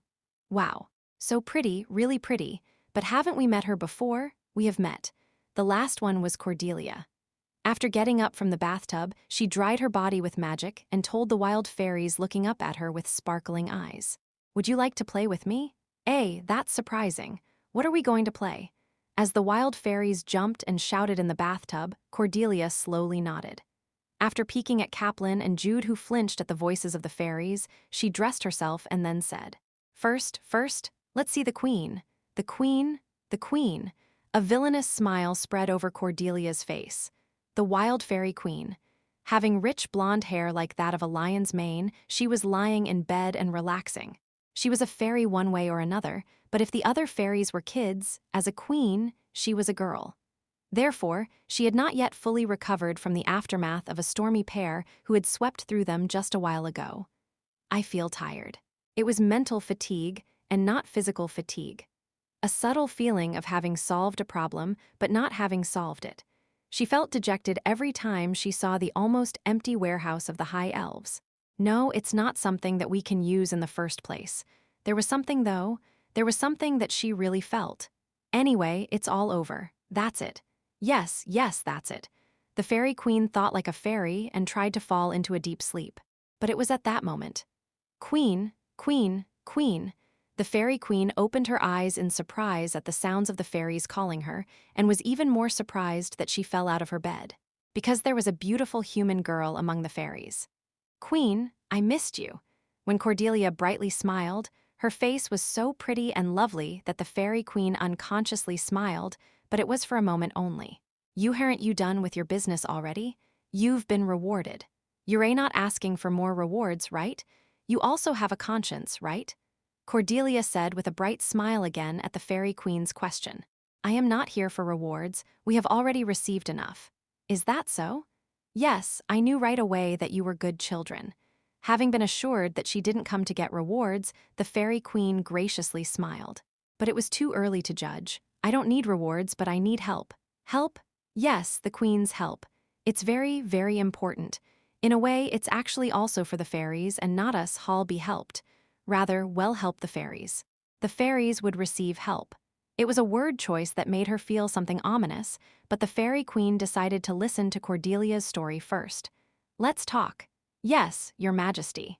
After taking a deep breath, like what she learned from Jude, Cordelia began her she began her story. Chapter 85 Returnees 3. While Cordelia met with the wild fairy queen, Jude took off his blindfold and left the bathhouse with Kaplan. Let's go back to the underground and join Cordelia there. Their exact destination was the bridge where Lacto had appeared, the place where the fairy queen had requested the two to get rid of Lacto. There was no bridge now, but the other side was still connected to the outskirts of Endymion.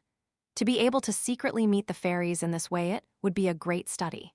When I get back later, I must try it in a place where there are fairy legends. Ahais, good luck. It would probably be difficult. A girl who was as beautiful and lovely as Cordelia would not be common even in the vast empire. It's not because of bean pods. It means to only see the good in someone after falling in love with them. After coming up with such an excuse to himself, Jude opened his mouth again. Moving on, it's still in a relatively safe area, so I'd like to tell you of some information we know. Does that have something to do with the situation right now? Yes, you're right. In fact, we are not just affiliated with the Academy. Kaplan nodded at Jude's words. Because he had seen with his own eyes the powers of Jude and Cordelia, who were too powerful to be just undergraduate students. We actually have a connection with the Guardians of the Holy Cross. Ah, I see, the Guardians of the Holy Cross, who were active throughout the continent, engaged in fierce battles against the demon followers. I understand now.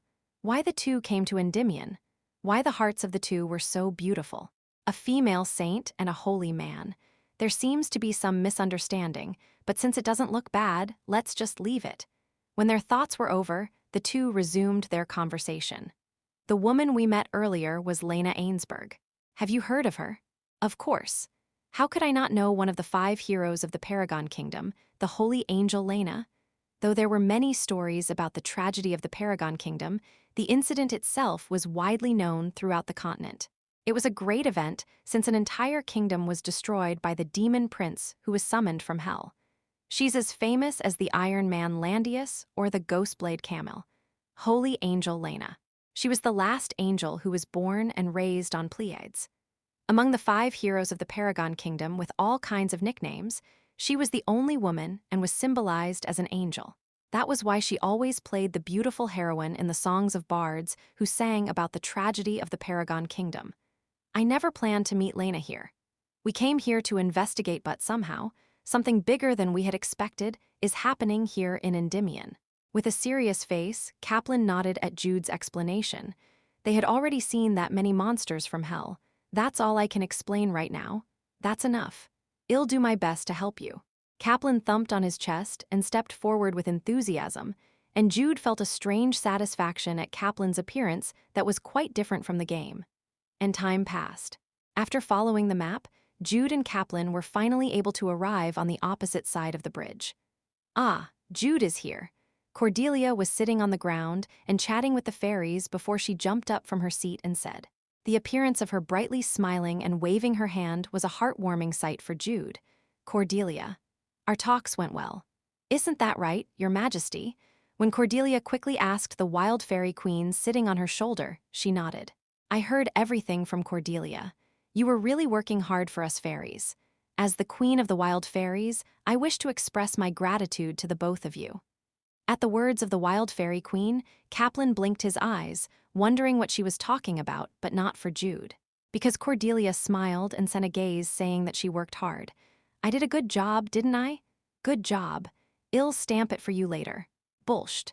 However, Cordelia's smile grew wider as if she was satisfied. What Cordelia did was actually simple. It's not totally a scam. Something unusual was indeed happening in Endymion's underground. The appearance of Lacto was not a coincidence. More demons would appear in the fairies' territory if they had left it unattended. I can't let the fairies be in danger. In order to protect the fairies' territory, Jude and I will investigate it. It would be very dangerous, but we'll still do it. For the safety of the fairies and the queen, there was a slight change in the order of events, and some beautiful words were added, but it wasn't a lie. After all, if they saved Lena and solved Endymion's problem, won't the fairies be safe? It's a win-win situation. Dredge a ditch and catch a crawfish. Sweep the yard and pick up coins. I resented you for a while when you thought of us like that back then, eh? Resented? No, I never resented you. Of course not. The graceful fairy queen was flustered when Jude asked her. But Jude was just joking. She was robbed like that in the first place, so it wouldn't make sense if she didn't feel any resentment. Anyway, our plan still went well. The original plan was Jude and Cordelia begging the fairy queen to lend Bellagio, and the fairy queen granting it out of her gratitude for their sacrifice and service. There was a very big difference between the two, particularly if there's a reward or not. Jude's eyes suddenly shone for a moment, but he pushed his self-interest aside and began talking. Fairy Queen, as you've already heard from Cordelia, Lena Ainsberg, one of the 5 heroes of the Paragon Kingdom, seems to be somewhere in Endymion. We need to find her. Yes, I heard about it from Cordelia. You two have worked so hard for us, so it makes sense for us to help you too. My children have already gone to pick up Bellagio, so they'll be here soon. Thank you. Thank you very much. It was shortly after Jude and the Fairy Queen exchanged an amiable conversation. Queen, Queen, we brought Bellagio. Good boy, good boy. The last one was the words of the fairy on top of Bellagio's head. Ooh, it's a real Bellagio. It looks exactly like the one in the legend. Yeah, though it really looks like a golden retriever. It was a golden retriever that had a white color and had wings. Bellagio flew with the fairies on its head and back, and its personality resembled a golden retriever as it was panting with a gentle face. See cute, your majesty, can I hug it? You may do so. When the fairy queen gave her permission, Cordelia widely smiled and hugged Bellagio. Wow, it's soft. Jude, Jude, it's cute, right? Right. Kaya, her small Kaya at the end was because of Bellagio. Bellagio had licked Cordelia's cheek with its tongue. And so, instead of answering Cordelia's question, Jude counted numbers in his mind. 1, 2, 3, 4, 5. Done. That was enough. 3 for people and 5 for animals. Jude interrupted the hug by pulling the scruff of Bellagio, who was in Cordelia's arms, and switched the topic right before anyone could say anything. Your Majesty, please forgive for hurrying because we don't have much time. Yes, I know the urgency of the matter. Bellagio needs to remember the traces of mana, so can you give me the feather? Here it is. Jude took out Lena's feather, and the Fairy Queen infused some magic into the feather that was almost the same as her height. Luke, remember this, okay? At the Queen's question, the Bellagio named Luke immediately panted, nodded, and wagged its tail. Yes, good boy. The Queen smiled and said as she looked at Jude again, the Bellagio will lead you. Thank you. And Your Majesty, the introduction was late, but this is Sir Indiana Kaplan. He is a lifelong professor at the Academy in Argon Empire and is a valuable companion of us. The Fairy Queen gracefully smiled at Kaplan when Jude introduced him, and Kaplan blushed and got teary, because Jude had said that he was a valuable companion. Indiana Kaplan greets the Fairy Queen. When Kaplan courteously greeted her with a quivering voice, the Fairy Queen answered with an elegant voice. Indiana Kaplan, thank you so much for helping us. And since you're a friend of Jude and Cordelia, it would be reasonable to give you a protection too. It was when the Fairy Queen who had said so tried to approach Kaplan. No, no. He's bald, potbelly, short-heighted. The fairies who brought Bellagio complained and expressed their opposition. They were indeed fairies who highly valued appearances, but the Fairy Queen was a little different. Unlike the other fairies who acted like kids, she was thoughtful and caring, so she said to the discouraged Kaplan, "That's not true. Look at him too. These beautiful moist eyes. It's like I'm looking at a jewel." Having said so, the Fairy Queen kissed Kaplan's broad forehead. May the protection of the earth be with you. The Fairy Queen's smile was so benevolent that everyone who saw it would think of her as a saint. Thank you. Kaplan fell into a trance and barely expressed his gratitude, and the Fairy Queen giggled like a fairy, flew back, and then said to Jude and Cordelia, "May the protection of the earth be always with you, too." Thank you, Fairy Queen. Thank you very much. Jude and Cordelia bowed again, and the Fairy Queen waved her hand at them before taking the fairies back. Just as Jude had said, it was an urgent situation, so they couldn't delay it any longer. Come and see me again when you're done. Yes, Your Majesty, we will. It was questionable if they could receive a reward after returning Bellagio, but getting rewards was also important. Jude waved his hand at the Fairy Queen and began moving again with Bellagio in the lead. And quite some time passed. Woof woof, woof woof woof. Bellagio stopped in place and barked. What is it saying? Although Jude was familiar with the various languages in the Legend of Heroes series, he couldn't understand the dog's words. But it was at that moment. Cordelia said as her eyes slightly narrowed. Yuhit seems like it can feel a lot of mana. Jude blinked in surprise and asked again, but Cordelia looked at Bellagio instead of answering. Luke, are you saying that there are feathers in many places? Woof woof, woof woof woof. I see, there must be feathers everywhere. I think it's asking which one to look for. Bellagio nodded and wagged its tail at Cordelia's interpretation. The two seemed to be exactly the same, as expected of a beast. You can communicate with each other. Do you want to die? Jude nodded at Cordelia's cute threat and said after thinking for a moment, Tell it to follow the one with the greatest trace of mana. Okay. Luke, follow the one with the greatest trace of mana. Wait, you can do it too. No, I thought you'd translate it into beast language, Oa. That hurts. It hurts. Would I hit you if it doesn't hurt? Woof woof, woof woof woof. Cordelia snarled and slapped Jude's back before taking a deep breath and speaking to Luke again. Luke, please. Woof woof. Luke nodded and began to move forward again, and quite some time passed by again. The group approached the center of Endymion slowly, but surely. While on the move, they encountered the monsters from Hell several times, but fortunately, only a few appeared, so the two were able to defeat them without much difficulty. But when a relaxing time passed like that, Jude strongly felt that something was out of place. It's strange. They encountered several monsters on their way here. There were also 5 different types. However, there were no demonic humans among them. They hadn't encountered a single demon follower. He wondered on what had happened. They were no longer outside. They were on the way to the center. Moreover, the monsters were also strange. They had defeated all the monsters they had encountered so far. However, the alarm had not sounded yet. There seemed to be no monsters who realized that they were moving. How can this be? If someone had summoned the monsters for a purpose, there would be some organizational structure among the monsters. Why is this happening? What is the cause of this strangeness? Woof woof. It was then. Bellagio barked and Cordelia nodded with a tense face. Jude, Lena's mana feels strong here. And from here on, this seems to be a different section. At Cordelia's words, Jude quickly opened the map. As she had said, if they left the area they were in right now, they would enter the underground city, the center of the Endymion capital. On the map, it looks like the city was built in a huge cavities, it like a city of ancient dwarves. When Kaplan asked in a low voice, Jude nodded. Until now, it had been a common underground facility, but from here on, it was different. It was the beginning of a true underground city with buildings that were tens of thousands of meters in height that were built inside the huge cavity. Let's proceed more carefully. Yes, Cordelia replied with a very tense face, spoke quietly as she patted Bellagio's back, and Bellagio began to take the lead again. And a few minutes passed by again. The group arrived in front of an enormous stone gate and unconsciously frowned. Can you feel it? I can feel it. Jude could feel it, and Cordelia could also feel the demonic mana because of the witch's power. No, even Kaplan, who was insensitive in that direction, could also feel the immense power that was being transmitted beyond the stone gate. What is it?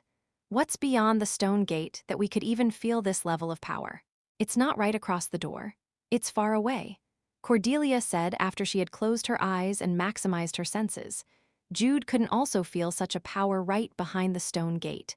Lena's mana is in between that power. It was the link between Lena's death and some sort of incident in Endymion.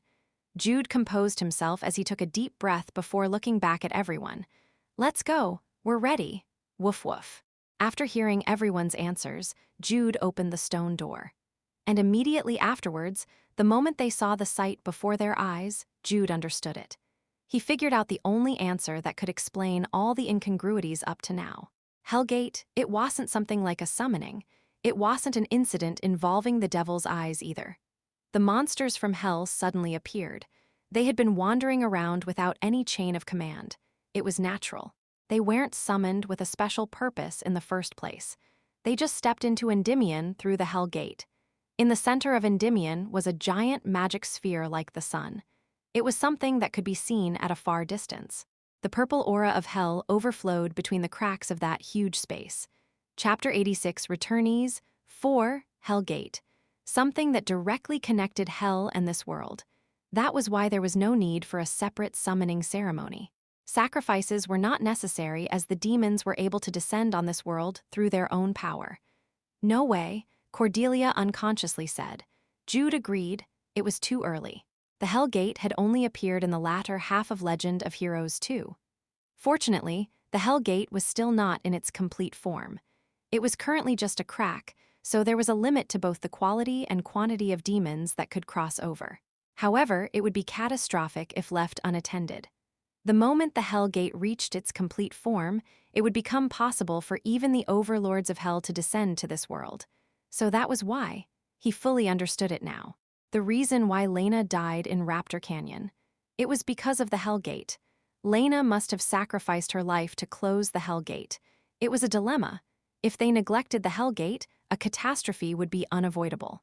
But to close the Hell Gate, it required the sacrifice of someone like Lena.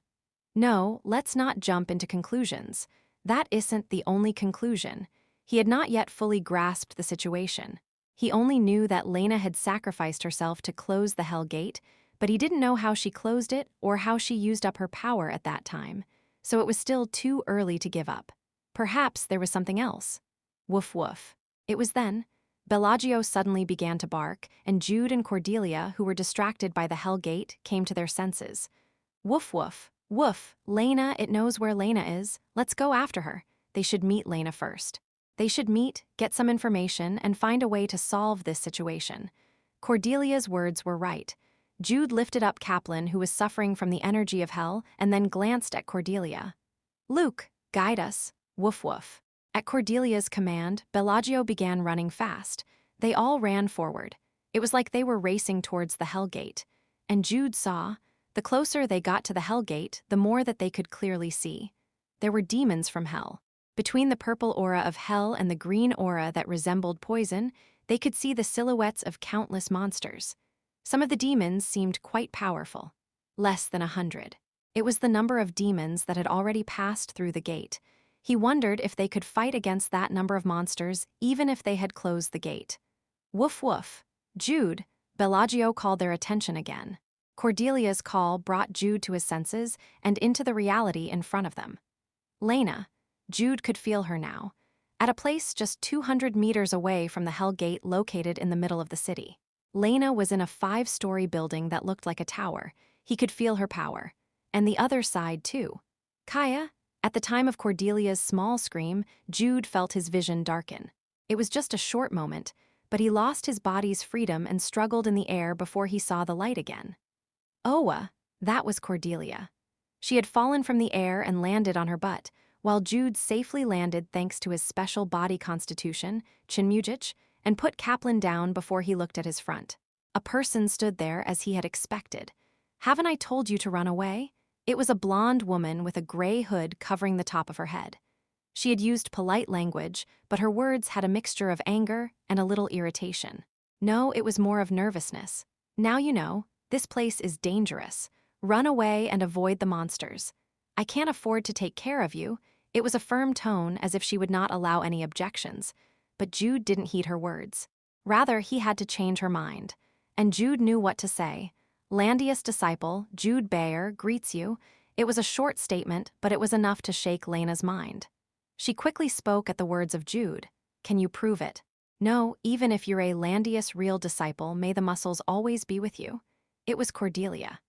As she jumped up from her spot and shouted, Bellagio and Kaplan suddenly blinked their eyes at the words that seemed like nonsense, and even Jude was embarrassed.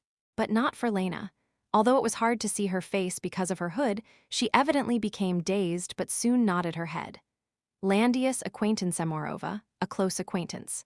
Because Landius was the only one who made such an odd greeting. In addition, Landius wished for the protection of muscles only to his really close acquaintances, which was something Jude and Cordelia didn't know. Yes, Jude is Landius' disciple. When Cordelia spoke again, Jude came to his senses and followed up to her words. Master taught me the 9th heaven's 9 doors. As I said before, I am Jude Bayer. This is my fiancé, Cordelia Chase. Lena reacted once again to Jude's words. 9th heaven's 9 doors. After the tragedy of the Paragon Kingdom, Landius declared that he would devote his life in mastering the transcendental being's martial art. It wasn't just Lena who was surprised. Kaplan managed to keep with the current conversation and expressed his shock at something completely different from Lena. Bayer and Chase, you two were children from the 12 northern families. Among the 12 families in the northern part of the Slen Kingdom, it wasn't an exaggeration to say that the Bayer and Chase families were particularly well known. No, wait.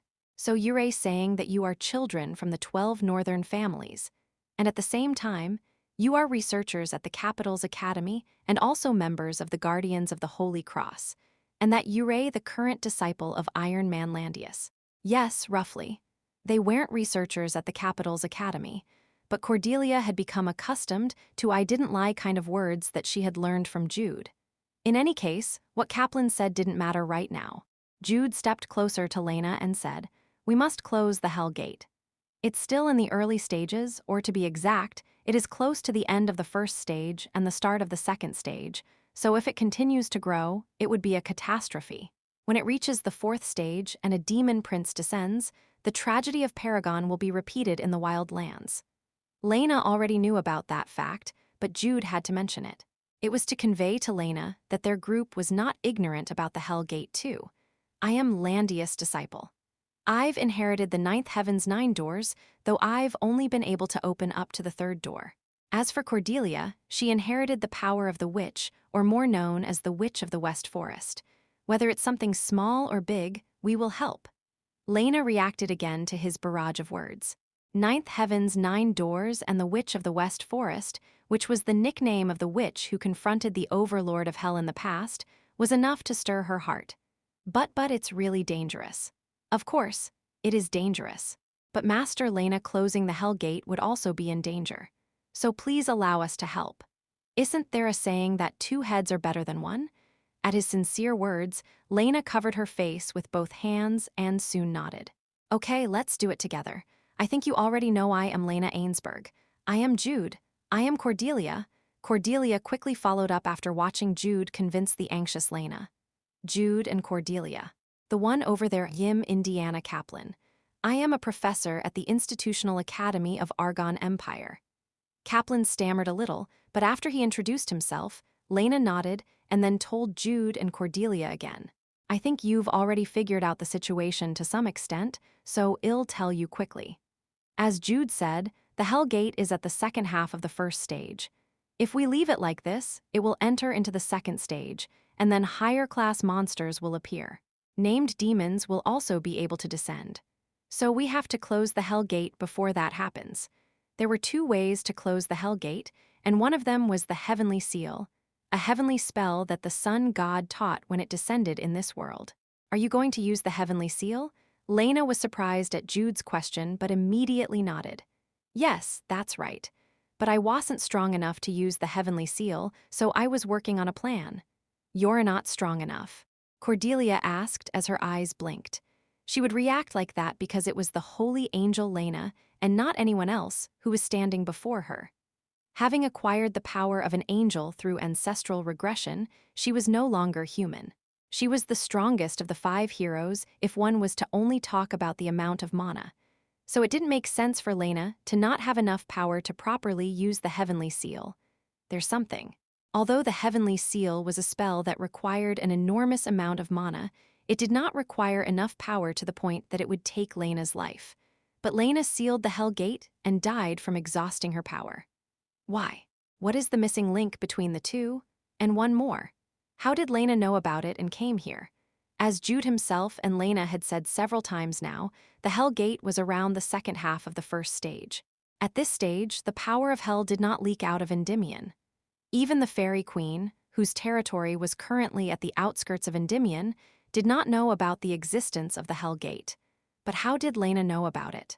By chance, when Lena came to Endymion, the Hell Gate was already opened. It wasn't an impossible situation, but other questions arose here. Who opened the Hell Gate? Why was the Hell Gate opened? These questions were listed in Jude's mind. Lena's death. Lena's condition of being unable to properly use the Heavenly Seal. Lena finding out that the Hell Gate was opened in Endymion faster than anyone else. Instead of asking someone for help, she handled the situation alone. The Hell Gate. The reason why the Hell Gate opened. During the time when Lena hesitated to immediately answer Cordelia's question, Jude made a deduction. One answer came out. "Lena, it was you." It was consistent and reasonable with his earlier and later words. Cordelia and Kaplan couldn't understand what he meant, but not for Lena.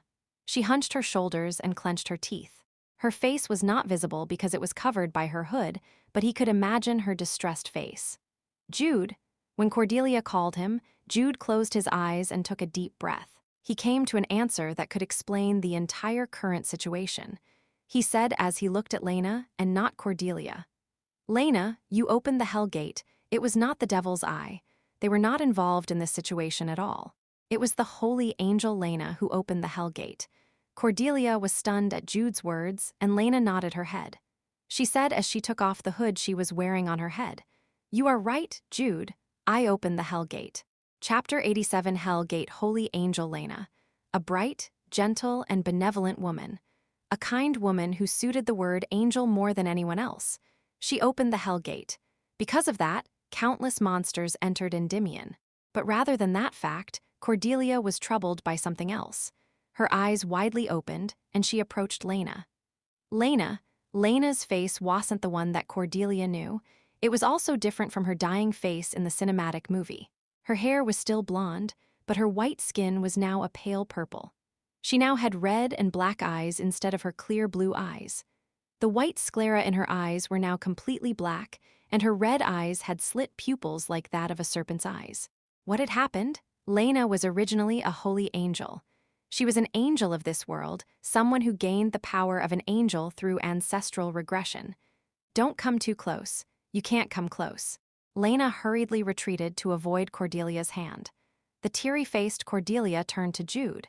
Cordelia didn't know why Lena became like this now, but she at least knew what Lena's condition was. Demon syndrome. A disease that ate away a creature's body when exposed to the aura of hell. Most humans immediately died the moment they were exposed to the aura of hell, but some people who were mentally and physically strong ended up having demon syndrome. The effect of demon syndrome was simple. The afflicted creature becomes a demon.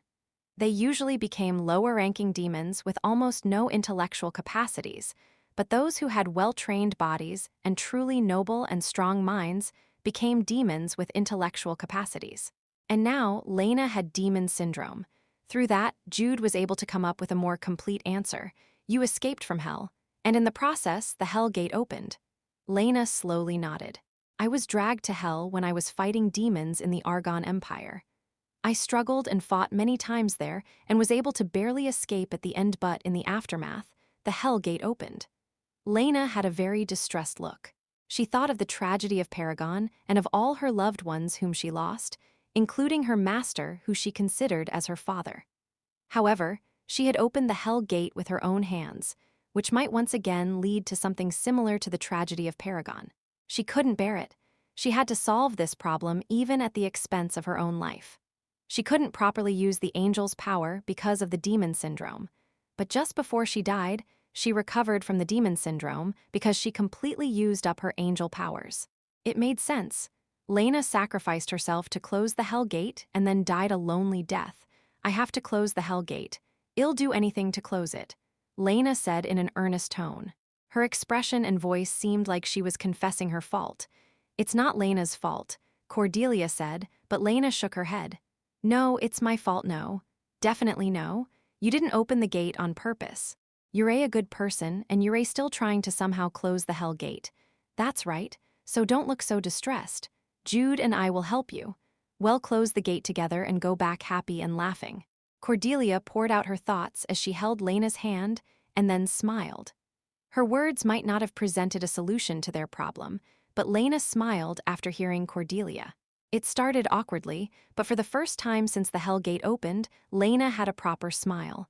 And that made Cordelia smile even more. With a broad smile, she said as she hugged Lena, "We can do it. My Jude is excellent. Jude will somehow find a solution. Isn't that right?" This time again, her words offered no solutions, but at her words full of strong faith in him, Jude nodded his head.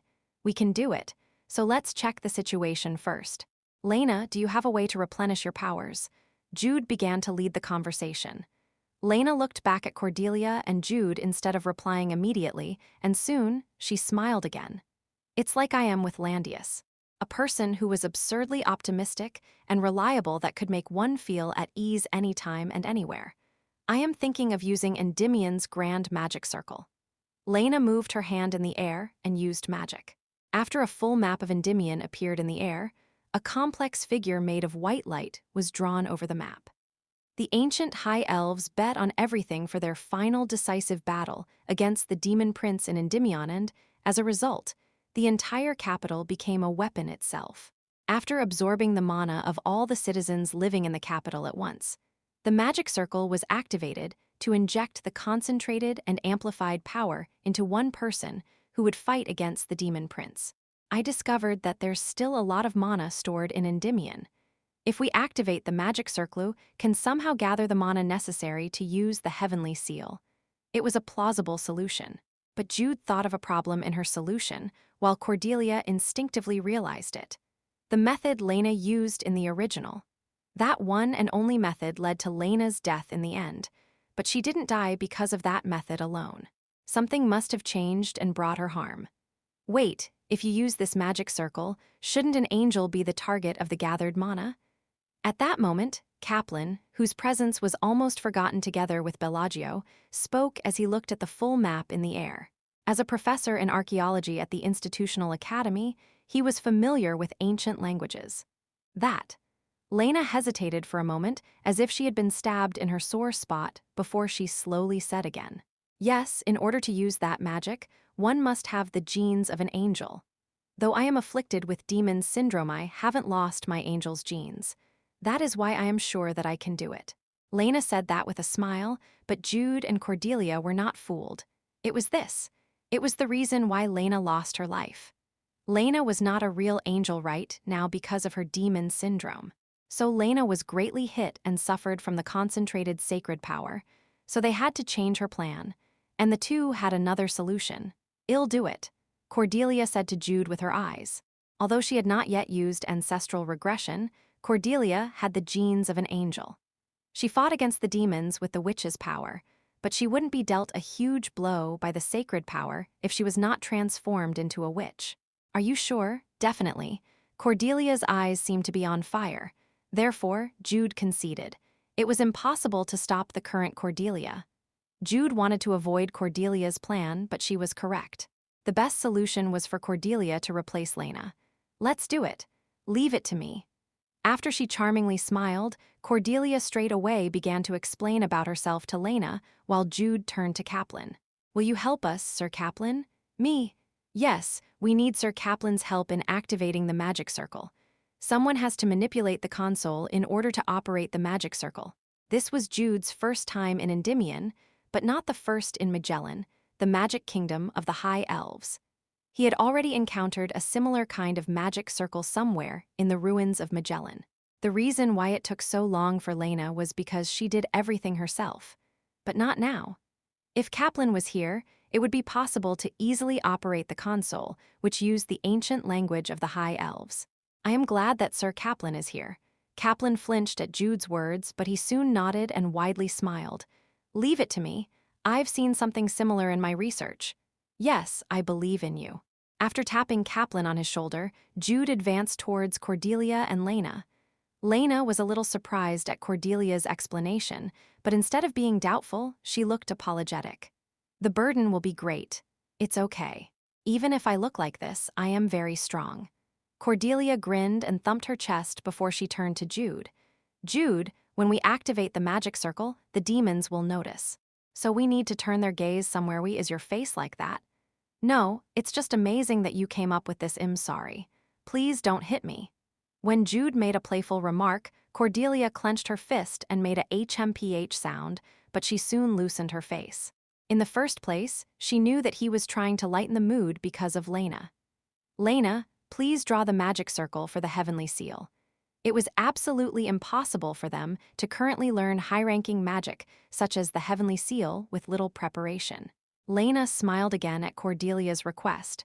"Yes, I'll prepare it right away." In just a few minutes, the group's mood completely changed. Close the Hell Gate and solve Endymion's problem. Save Lena's life. We can do it, Jude said in a small voice, and then took a step forward. They began their operation. In order to activate Endymion's magic circle, all 9 magic stones at the outskirts of the underground city had to be activated. But it wasn't that difficult. 6 of them were already activated by Lena. While Kaplan controlled the console and Lena drew the magic circle of the heavenly seal, Jude traveled around the outskirts of the city and activated the remaining magic stones. Jude used the 24 Gale steps to jump to higher places in order to hide from the low-ranking demons who did not have a proper command system. He hid so well that even his shadow was not noticed by the monsters. he finally activated the last magic stone. Now, it was time to return to the central tower and join Lena in order to begin their feint operation of drawing the demon's attention. Jude, Lena. Upon reaching the first floor of the tower, Lena quickly came to him. She had just finished drawing the magic circle. Everything went smoothly. If their plan proceeded as it is, they would be able to close the Hell Gate successfully. But as always, not everything went according to plan. Time had passed while he traveled around activating the magic stones. The Hell Gate finally went beyond the first stage and began its transition into the second stage. Something like a ghost's wail shook the entire underground city. The aura of hell became much stronger, and an overpowering dark and cold energy spread everywhere. The Hell Gate also became bigger. The crack grew wider, and it now really looked like a gate, and more demons began to cross over. A named demon also appeared. Their distance was quite far. The distance between the Hell Gate and the tower was hundreds of meters, but it was still huge enough to be clearly seen. On a huge chariot pulled by hell dogs stood a lacto that emitted a powerful energy. It wasn't a common lacto, but a powerful named demon. As soon as it appeared, the air in the underground city shook once again. Its appearance alone made their hair stood on end. Bandazel. Jude and Lena spoke almost simultaneously. For Jude, it was a boss who appeared in the middle of Legend of Heroes 2, and for Lena, it was a persistent pursuer who chased after her several times in hell. We need to draw the attention of this guy. Bandazel wasn't normally a strong opponent, but if they thoughtlessly activated the magic circle, the tower could be smashed before the magic circle concentrated its power on Cordelia. So they had to fight him and buy some time. Jude and Lena's job was to keep him away from the tower. We need to hold our ground for 3 minutes. Lena smiled at Jude's words. Yes, 3 minutes. It's going to be a really long 3 minutes. I know. Lena was not in normal condition now, but she was one of the 5 heroes. Even though she had the demon syndrome, she was still one of the heroes who ended the tragedy of the Paragon Kingdom. It's a strange feeling. He was fighting together with the hero in the first episode of Legend of Heroes. They were in an equal position, and not him being protected or helped. I must be a little crazy too. His heart was pounding amidst their situation. Let's go, Jude. Yes, Lena. Jude and Lena moved towards the Hell Gate, and Bandazel sensed them. Standing in front of the Hell Gate, he looked at the far distance and sneered. Lena. Bandazel was a named demon. At the moment he appeared, the group of monsters who were moving around without any order suddenly transformed into an army. Everyone looked in the same direction at once. There was still some distance from them. Dozens of buildings were lined up in between them. But that didn't mean much. It's 3 minutes. 3 minutes. It would work out somehow. Jude grinned and activated the power of Ninth Heaven's 9 doors. Lena also focused her mana on both of her hands. Cordelia. Jude unconsciously spoke, and his words became a signal. Jude and Lena kicked the ground. At the same time, Bandazel loudly shouted, and the charging of the monsters from hell reverberated on the ground. Boom, another sound was added. The ground roared, and a strong and beautiful light instantly drove out the darkness of the underground city. Pillars of light rose up from the 9 magic stones at once. The ground lit up, and the mighty and ancient magic circle began to operate. The demons hesitated for a moment, but not Bandazel. He didn't have a clear grasp of what was happening now, but he knew well of the fact that he had to move right away. Break it, destroy it, sweep it all away. At Bandazel's yell, the demons began to move again. Bandazel spread out his large wings and spurred the chariot. Jude and Lena split up to play their respective roles. Lena was the only one who could stop the numerous monsters that were flocking towards the tower. Thus, Jude's role was naturally fixed. 3 minutes. Round 1 against Bandazel. Cordelia. Jude recited Cordelia's name once again as if in prayer before he began moving. He flew towards Bandazel, who was charging straight towards the tower. Black Dragon Cross Strike. He showed off his strongest skill from the very beginning. Bandazel stopped his charge as the mighty Black Cross broke through the air. He swung his iron whip on the Black Cross that was rushing towards him. Bang! The Black Cross was instantly destroyed. In addition, the air was torn apart, and above the ground, flames rose along the trajectory of the whip. A named demon, an unsealed and powerful monster that just came out of hell. The demon smiled. He sighted Jude beyond the place where he destroyed the Black Cross. "Hi," Jude said, and the monster went mad. He generated black waves that were like flames and then charged towards Jude. Crack! The iron whip cracked through the air again, and everything in its trajectory was destroyed. Ruyumble, boom, it wasn't thunder. It was the sound of the buildings collapsing at once. Jude kicked the ground. He ran through the rubble of the collapsing building. Let's focus on evasion. He had to act like outboxer. He had no chances of winning in a head-to-head confrontation. He had to fool the enemy with his mobility. Faster. A little faster. Boom! A huge hammer smashed the place where Jude had just stood. Bandazel had a warhammer on his right hand. He was about 7 meters tall. He was like a giant to Jude, but he was not slow. Bang! There was a loud noise again. It was Jude this time.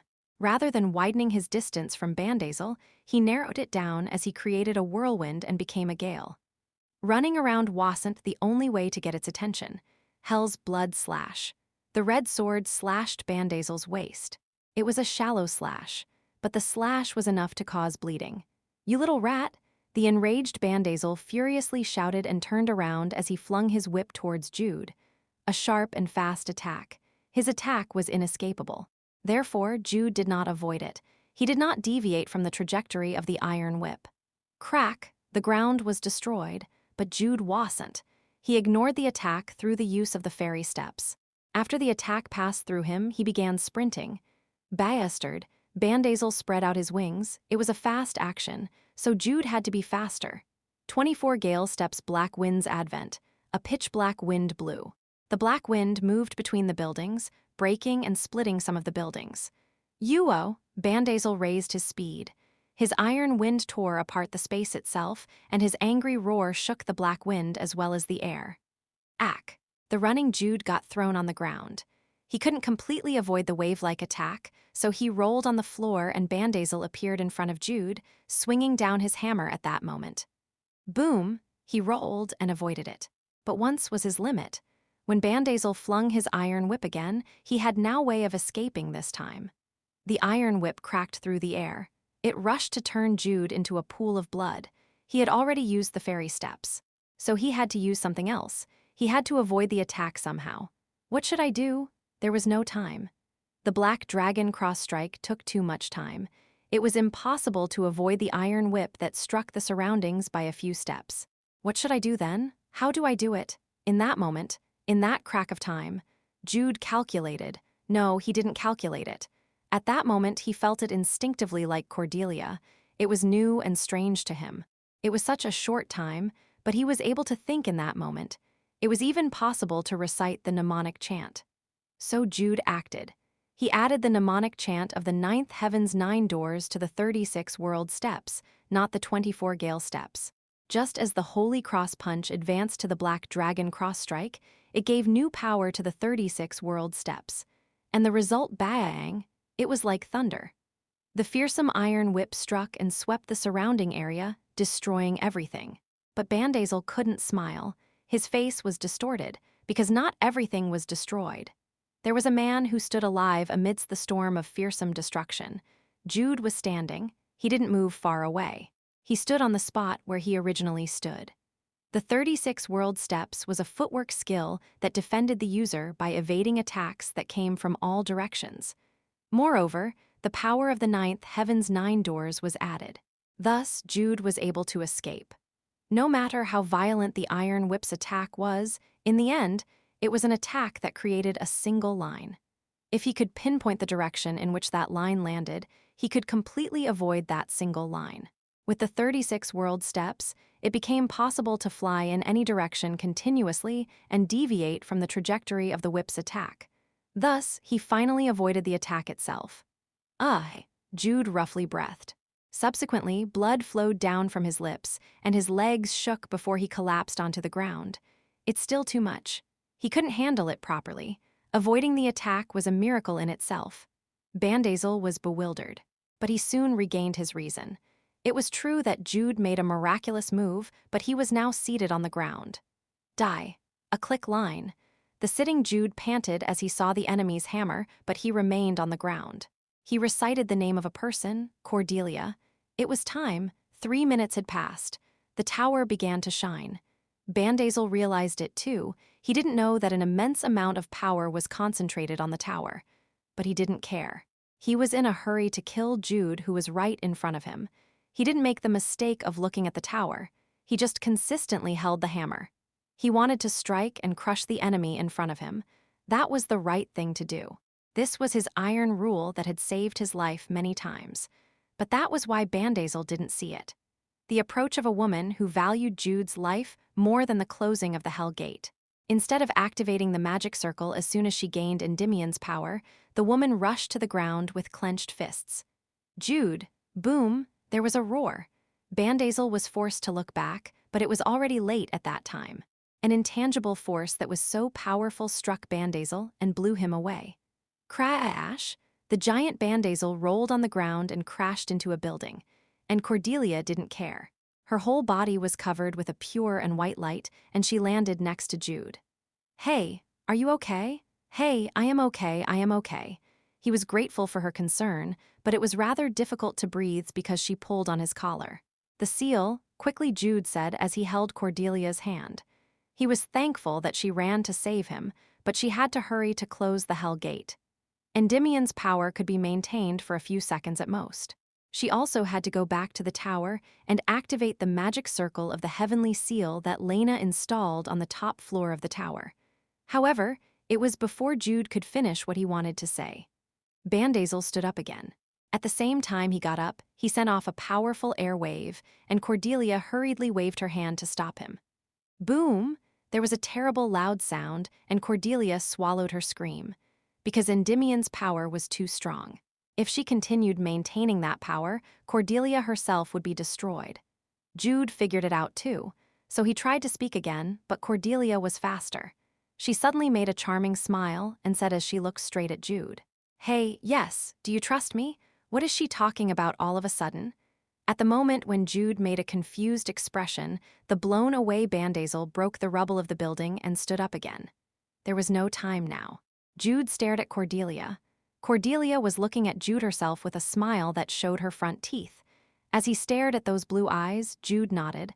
"I trust you." "Then I'll do it. Luke will take care of Kaplan, so don't worry about him." That was it.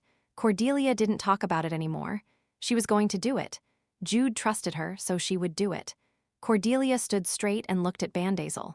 She spoke to him and Jude at the same time. "I figured it out while I was looking at the map on the tower. There was a dragon vein flowing under here too, you know? A flowing dragon vein. What do you mean all of a sudden?"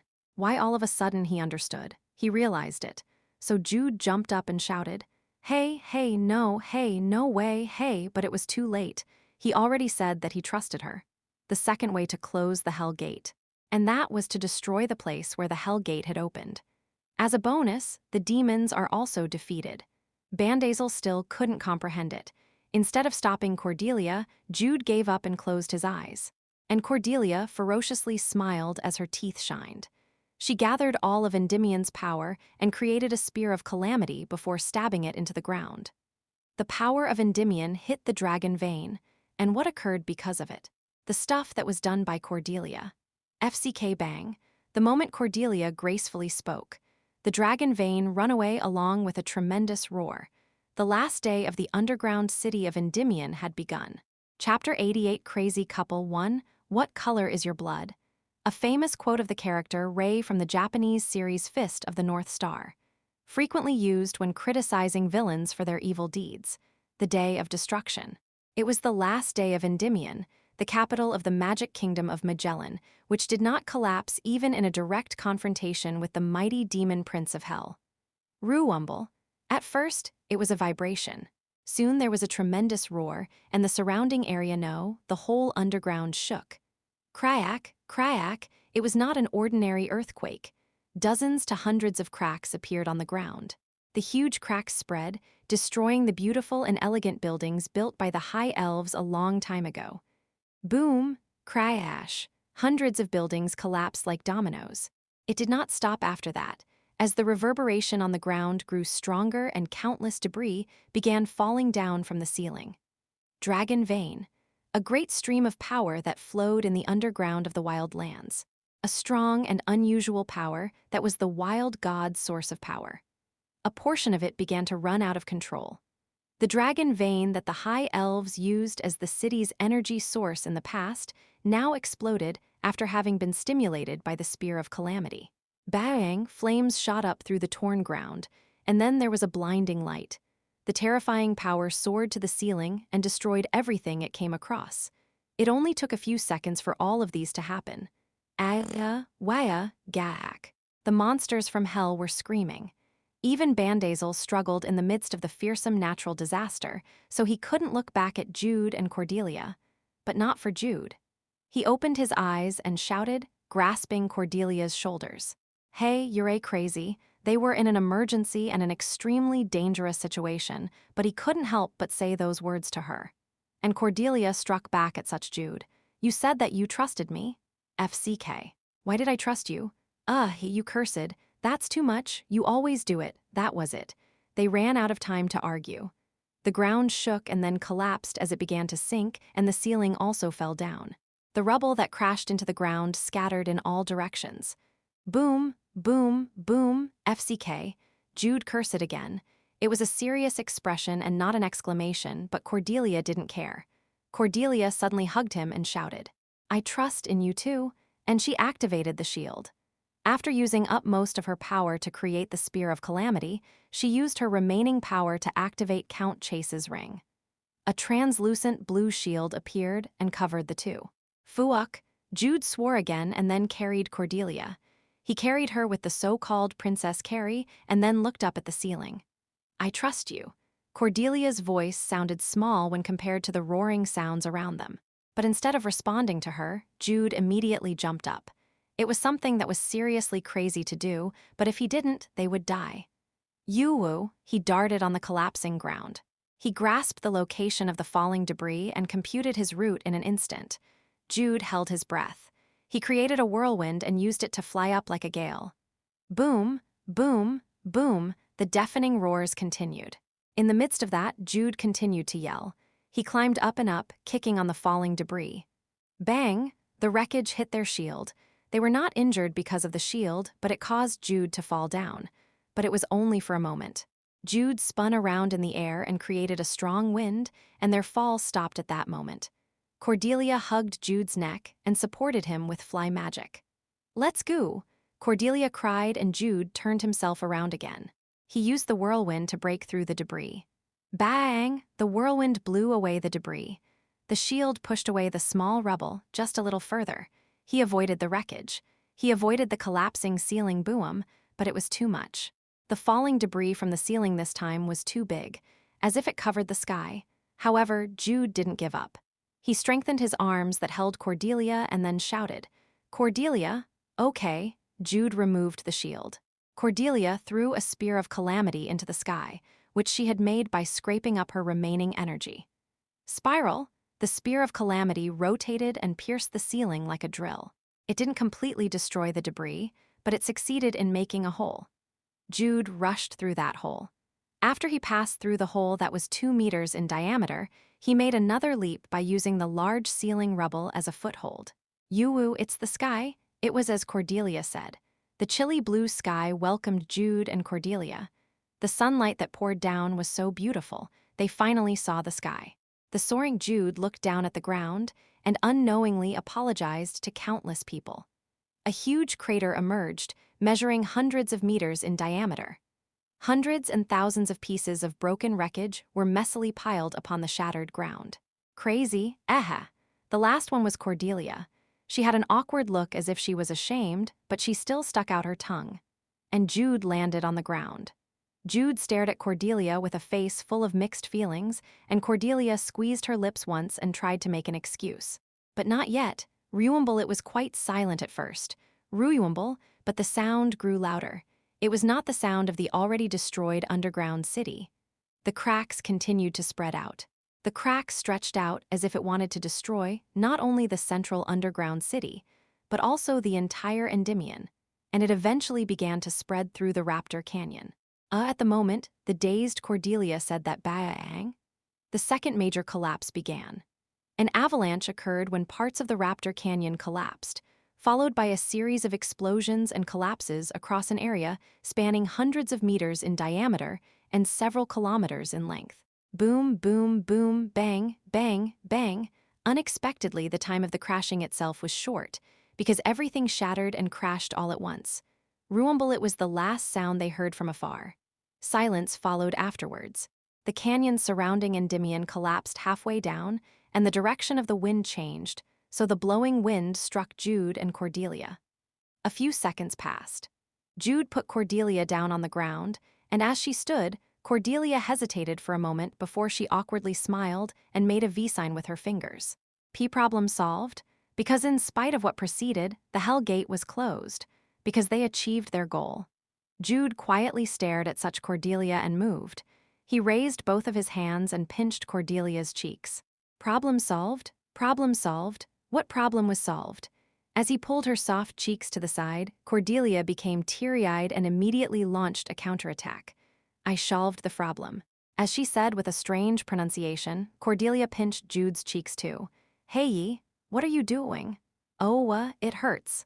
Stop. When Jude increased his pulling strength, Cordelia shouted almost as if she was crying, but she didn't back down. Cordelia pinched him harder when he didn't let go of her cheeks. Let go. You let it go first. It was the moment when they continued to pinch each other in the cheeks. Papa, papa, papa. White rings of light appeared in succession around Jude and Cordelia. It came so quickly that it was hard to count, but it seemed to be close to 10. Level up, thanks to me. Because they had wiped out the monsters from hell who broke into Endymion. The experienced was reduced because it was an indirect defeat and not a direct one, but the number of the monsters was so high that they leveled up a lot. Let go. At Cordelia's insistence, Jude let go first as he grunted. Then Cordelia took her hand off Jude's cheek, not to keep their agreement, but to cover her own cheeks. It really hurts, it's too much. You mean? The sight of a beautiful girl crying as she covered her burning red cheeks was enough to make Jude a bad guy in the world's eyes, but only Jude and Cordelia were here. Jude said as his eyes narrowed. Think about what you did based on your conscience. Sob, you said that you trusted me. At the time when Cordelia pretended to cry again, boom, with a loud noise, Lena broke through the debris and appeared. Moreover, she was not alone. The pale-faced Kaplan and the Bellagio Luke also pushed their heads out of the ground. Jude, Cordelia, Lena, I am glad you're okay. Cordelia ran straight to Lena and exclaimed, and Jude moved towards them after sighing. Lena was strong, but he had been worried about Kaplan and Luke, and after a few steps, what Jude had expected happened. Endymion, the capital of the magic kingdom of Magellan. Kaplan was an archaeologist, and he knew the value of Endymion better than anyone else here. Ayaha. As he grabbed the back of his neck and staggered, Kaplan fell down because of his internal distress, and Jude understood why it made him like that. The ancient ruins had been intact for over 1,000 years. The city of the High Elves that survived the battle against the mighty demon prince was now destroyed to the point where it was hard to find any traces of it. It was a complete tragedy. Ha, woof woof. Luke barked as it licked the distressed Kaplan's cheek. Unlike Cordelia, Jude couldn't understand the animal's words, but it seemed like Luke was saying to Kaplan that it was okay. And in the midst of this, Cordelia embraced Lena and asked with a big smile. Lena, the Hell Gate is gone, right? Yes, it must have disappeared. Probablino, absolutely, it was not an exaggeration to say that Endymion itself was gone. With her mouth wide open, Lena stared blankly at the surrounding area after the great destruction, but Cordelia was pleased with her answer. She turned to Jude and brightly smiled, flashing a V sign again. I solved the problem after all. Watch. The strange sound at the end of her words was because Jude pinched her cheeks again. It hurts. I am pinching you so that you'll feel the pain, though his thoughts were slightly different this time. It's soft and smooth. Her rebellious side when she was being pinched was also cute. With a bit of an ulterior motive, Jude continued to punish Cordelia. A fearsome roar came from afar. No, it was clearly an angry voice. Boom, the huge demon flew out of the wreckage. Bandazel, the leader of the Lactose, soared from the rubble and spread out its huge bat wings. After all, it was a named demon. He managed to stay alive while the other monsters from hell were being wiped out. Bandazel tension spread over Lena's face, but not for Jude and Cordelia. Cordelia turned while her cheeks were still being pinched, and Jude gently removed his hands on her cheeks before turning around. Bandazel, the demon released its power in its rage. He's covered in blood. He's hurt a lot. His head is bleeding. If you look closely, his horns are a bit broken. Bandazel was not able to easily avoid the debris because of his large size. He had felt like he was buried alive under the rubble. So Jude, isn't this situation familiar? It's happened before. Isn't it? It's the same as then, right? The stage boss who was half dead because the stage itself was destroyed. A smile spread over Jude and Cordelia's faces. And from afar, Bandazel finally caught sight of Jude and Cordelia and then burst into an angry roar again. Ah, what color is your blood? He couldn't believe that they destroyed the city itself. If the ancient high elves knew about this, they would cry tears of blood, but Jude and Cordelia didn't think that way. Cordelia said as her eyes sparkled, "They're the same. It looks like they're teaching click lines in hell." Yeah, it's getting frequent. Jude and Cordelia began talking nonsense as usual before they looked at each other and took out potion bottles, and they gulped it down. Bandazel was enraged again. Lena alternately looked at Jude, Cordelia, and Bandazel with a mixture of tension and confusion. After they had emptied the potion bottles at once, Jude and Cordelia turned at the same time. They simultaneously threw the potion bottles and then stepped forward as they talked. "Shall we start the boss fight? This time, it's not Phase 3, it's around Phase 2. Bandazel's condition was better than the mid-ranking demonic human whom they had faced before. Even if his condition had worsened, he was still a named demon. But Cordelia wasn't worried. She said as her teeth shone, "It's all right, because we have Lena. Shall we ask for help? It's time to repay us." The dazed Lena blinked her eyes because she didn't understand what they were talking about. Jude and Cordelia stared back at each other. They exchanged glances, and at the same time, the two spurred on the ground. Chapter 89, Crazy Couple 2, Bandazel was strong. Although he didn't have a title, he was still a named demon. Very powerful physical abilities, weak magic abilities, but his magic is strong. His true name is unknown. While they were talking at a distance, Bandazel clenched his fists and cursed. "I'll drag you two to hell. I'll make you realize how merciful death is." There was power in the demon's words. Bandazel's declaration was like an oath, so if they really lost to him, Jude and Cordelia would be dragged to hell and suffer all kinds of hardships. But instead of being afraid, Jude and Cordelia clicked their tongues. As expected of Bandazel, his vocabulary is lacking, a musclehead. Fortunately, the voices of the two did not reach Bandazel. Bandazel cursed again, while Jude looked back at Cordelia and said, "Cordelia, you're over level 50, right?" Yeah. I must have gone beyond that, I think." Her level was originally in the 40s, but because she leveled up around 10 times, her level was now around the 50s. "Let's do this then." As Jude quickly explained the operation, Cordelia's eyes widely opened, and she brightly smiled as she listened to him. "Wow, it's really evil. Do you like it then?" "Yes, I love it." Jude had a faint smile when he saw Cordelia's smiling face before he turned his gaze back to Bandazel and said, "I ask of you." "Yes, be careful too, because they needed someone to buy them time." Jude took a deep breath before he activated the Ninth Heaven's 9 doors and used the Black Wind's advent. Using the Black Wind, he became like a gale and rushed towards Bandazel. Swoosh! The wind wildly blew. The cold wind surrounded his whole body as the pitch-black wind danced together with the golden whirlwind. Cordelia didn't watch him for long. She turned around and ran towards Lena. "Lena, Cordelia, we have to help Jude." Having taken Kaplan and Luke to a safe place, Lena ran and shouted at Cordelia. Cordelia immediately nodded. "We need your help. So Lena, please listen to our plan." Boom! At that very moment, a roar burst out. It was the sound of Bandazel smashing the ground with his giant warhammer. Cordelia flinched for a moment, but she didn't look back. He was Jude. His Chinmujich made him extremely good in moving his body. So he was going to be fine. No, he would be fine. The important thing now was to properly spend every second of time that Jude bought for them. "Lena," Cordelia grabbed Lena's wrist. Lena was about to run straight towards Jude, but she stopped and looked at Cordelia and then nodded. Lena is not in her normal state now. It was Jude's words. she can't use her angel powers. In the first episode of Legend of Heroes, Lena could already use the powers of an angel. In short, most of Lena's fighting power came from her angel powers. But even so, she was Lena. She was a powerful grand wizard before she became an angel, so she can do it. Lena had used different kinds of magic in Legend of Heroes. Jude and Cordelia remembered all the kinds of magic she had used, so Jude informed Cordelia of the magic they needed for this battle, and in turn, she told Lena about that. "Can you do it? Boom, boom, boom," Cordelia asked amidst the loud noises behind her. Lena nodded right away. "I can do it. Then let's get started." Boom, she could hear the ground collapsing from afar.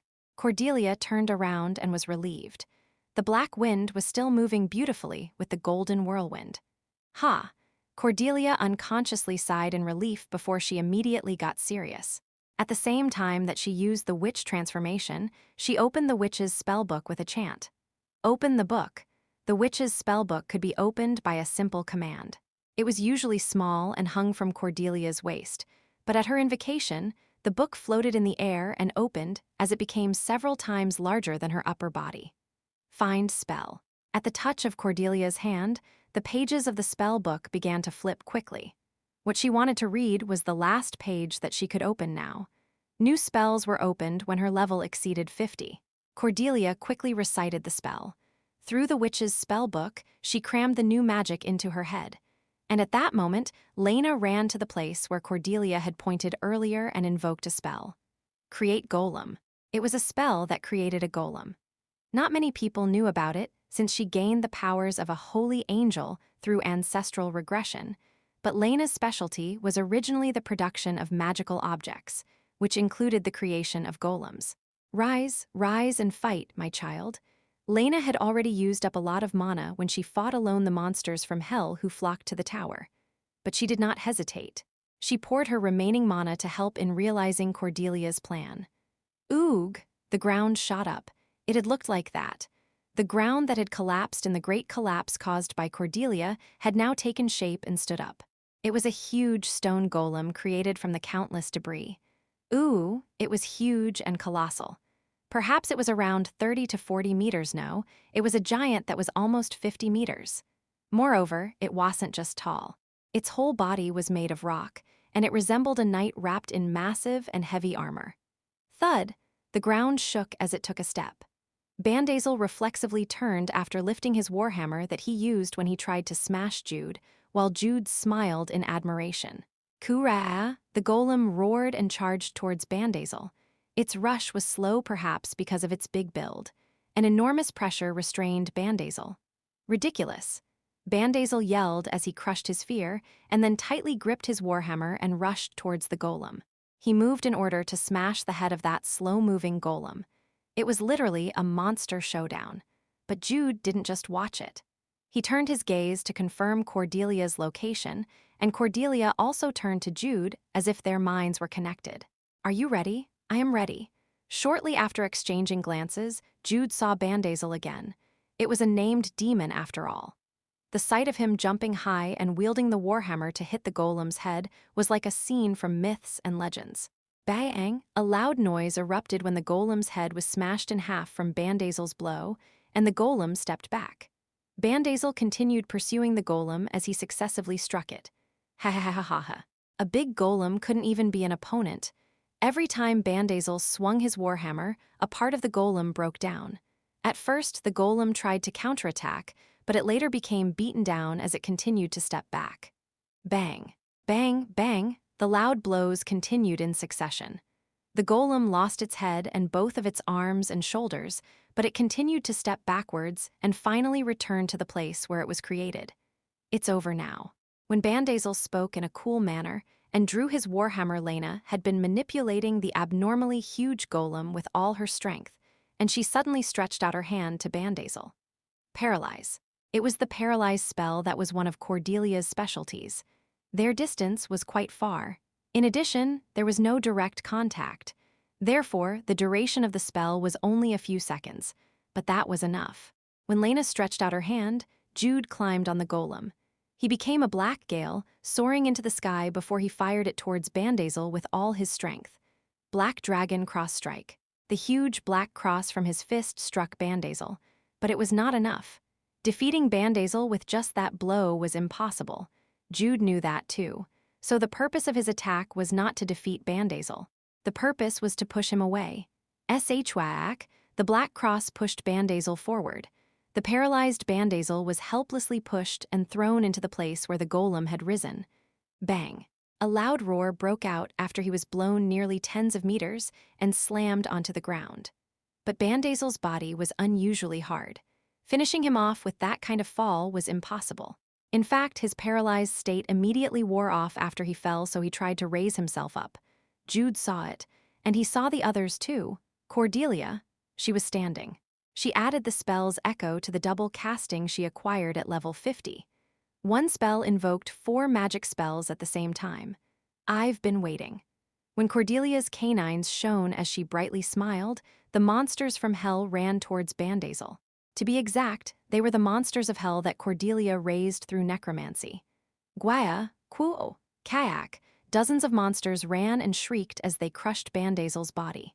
Cordelia's necromancy was clumsy since charging was all that they could do. But in the first place, they had died from being crushed, so only a few of them had intact limbs. But combat power was not important anyway. You scoundrels, no, you evil bastards, Bandazel yelled as he tried to stand up. The monsters from hell were just zombies in the end. It was possible to wipe them out with just one swing of his iron whip. Cordelia knew that too, so she didn't take her time. She snapped her fingers as she cast her new spell, Corpse Explosion. An explosion of corpses. The monsters from hell that clung to Bandazel caused a chain of explosions. Dozens of monsters exploded in succession, and the explosive power was seriously tremendous. Boom, boom, boom. Bandazel's screams were heard in between the explosions. Then Cordelia looked back at Lena for the finishing blow. Lena responded to her call. She didn't just create a giant golem that couldn't properly fight so that Cordelia could excavate the monster corpses. Quoo! The golem stepped forward with a final roar. It moved its body just above Bandazel's head. Despite the numerous explosions, Bandazel saw it. He instantly realized what Jude and Cordelia had planned, so he couldn't help but shout, "Why you demons?" The noise of the corpse explosions buried Bandazel's voice. Lena chanted the final spell. Cancel Create Golem. The golem dismantled. Numerous debris that were used to form the body of the almost 50-meter giant golem fell over Bandazel's head. Bang, bang, bang, boom, boom, boom. The explosions continued and the rocks fell. Bandazel's miserable screams rang in between that. Bang! The huge rock that formed the golem's head made the last noise. Bandazel was buried under that small rocky mountain and could no longer be seen. Having cast that immense magic, Lena sat in place and tried to catch her breath. Despite the extreme cold, her whole body was wet as if she had been hit by rain. And Cordelia jumped from her spot. She joyfully shouted as the white ring appeared around her. "We defeated him! Yahoo!" She cheerfully shouted and hurried to the place where Lena sat down. We defeated him, Lena." She was refreshing, lively, and adorable. So Lena unconsciously smiled, and Cordelia embraced Lena. "I love you. Lena is the best." Lena was a bit embarrassed at her very friendly attitude, but she soon hugged Cordelia back. She didn't know why this girl liked her so much, but thanks to her, they crossed the big hurdle. Cordelia, Jude. At Jude's call, Cordelia suddenly jumped again before she hugged him too. He thought that she was just giggling, but she abruptly gave a sharp sideways glance and said, "You're really bad. You're like a real demon. How could you be so evil? Do you like it then?" "Yes," Cordelia promptly replied and brightly smiled again. And as Lena watched the scene, she faintly smiled. It hadn't been that long since they met, but just looking at the lovely couple made her smile. Yes, everything went well. Not only did they close the Hell Gate, but they also wiped out 100 or so demons that had already crossed over. In addition, they defeated Bandazel, a named demon, so it was finally over. It was enough. The two saved the world. No, it was something like that. Endymion was completely destroyed, and half of Raptor Canyon had collapsed, so Lena tried hard to look away from that and just watched Jude and Cordelia again. Lena smiled again as she gazed at the fantasy the obviously crazy couple. And in the evening of that same day, at the outer part of the ruins that was formerly called Endymion, Lena's thoughts became like a prophecy. "Ooh, so you were saying that the problem was solved." "Yes, we solved the problem. Endymion is gone, so no more demons will appear on Endymion." In front of that bright and lovely smile, the fairy queen couldn't bear it any longer. With an elegant smile, she held the back of her neck and collapsed. Chapter 90, Sacred Place. 1. The beautiful light shone down from the colorful glass ceiling. The sunlight was scattered and diffused according to precise calculations, giving off a sense of fantasy and mystery to the viewer. Wow, a childlike voice came out of Enl's mouth. Surprised by her voice, Enl blinked and looked at herself, and she realized that her limbs were much shorter than usual. She wasn't a fairy queen. She was now her younger self before she became the queen. It was during the time when her mother was still alive. Enl blinked her eyes and smiled. She thought like a fairy, not a queen. Whether she was in a dream or not now, she thought that she should enjoy this moment. How exciting. Instead of an elegant smile, Enl had a cute and adorable smile before she looked around again, and she soon remembered where she was now. This was the greenhouse of the High Elves located deep in Endymion. Besides magic, the High Elves of the Magic Kingdom Magellan also attained outstanding achievements in various fields of study. They created a much more beautiful garden in the underground than the one they had above the ground, and the fairies who were fond of pretty and lovely things would visit their gardens with the permission of the High Elves. Pretty. Flowers of numerous colors filled her sight. There were so many varieties that if it was a garden made by humans, it would have looked disordered because of the too many varieties, but this was the garden of the High Elves. Numerous flowers and trees were arranged together, but there was harmony in their arrangement. Far from looking disordered, the flowers and trees complemented each other, forming a very beautiful sight. It smells good.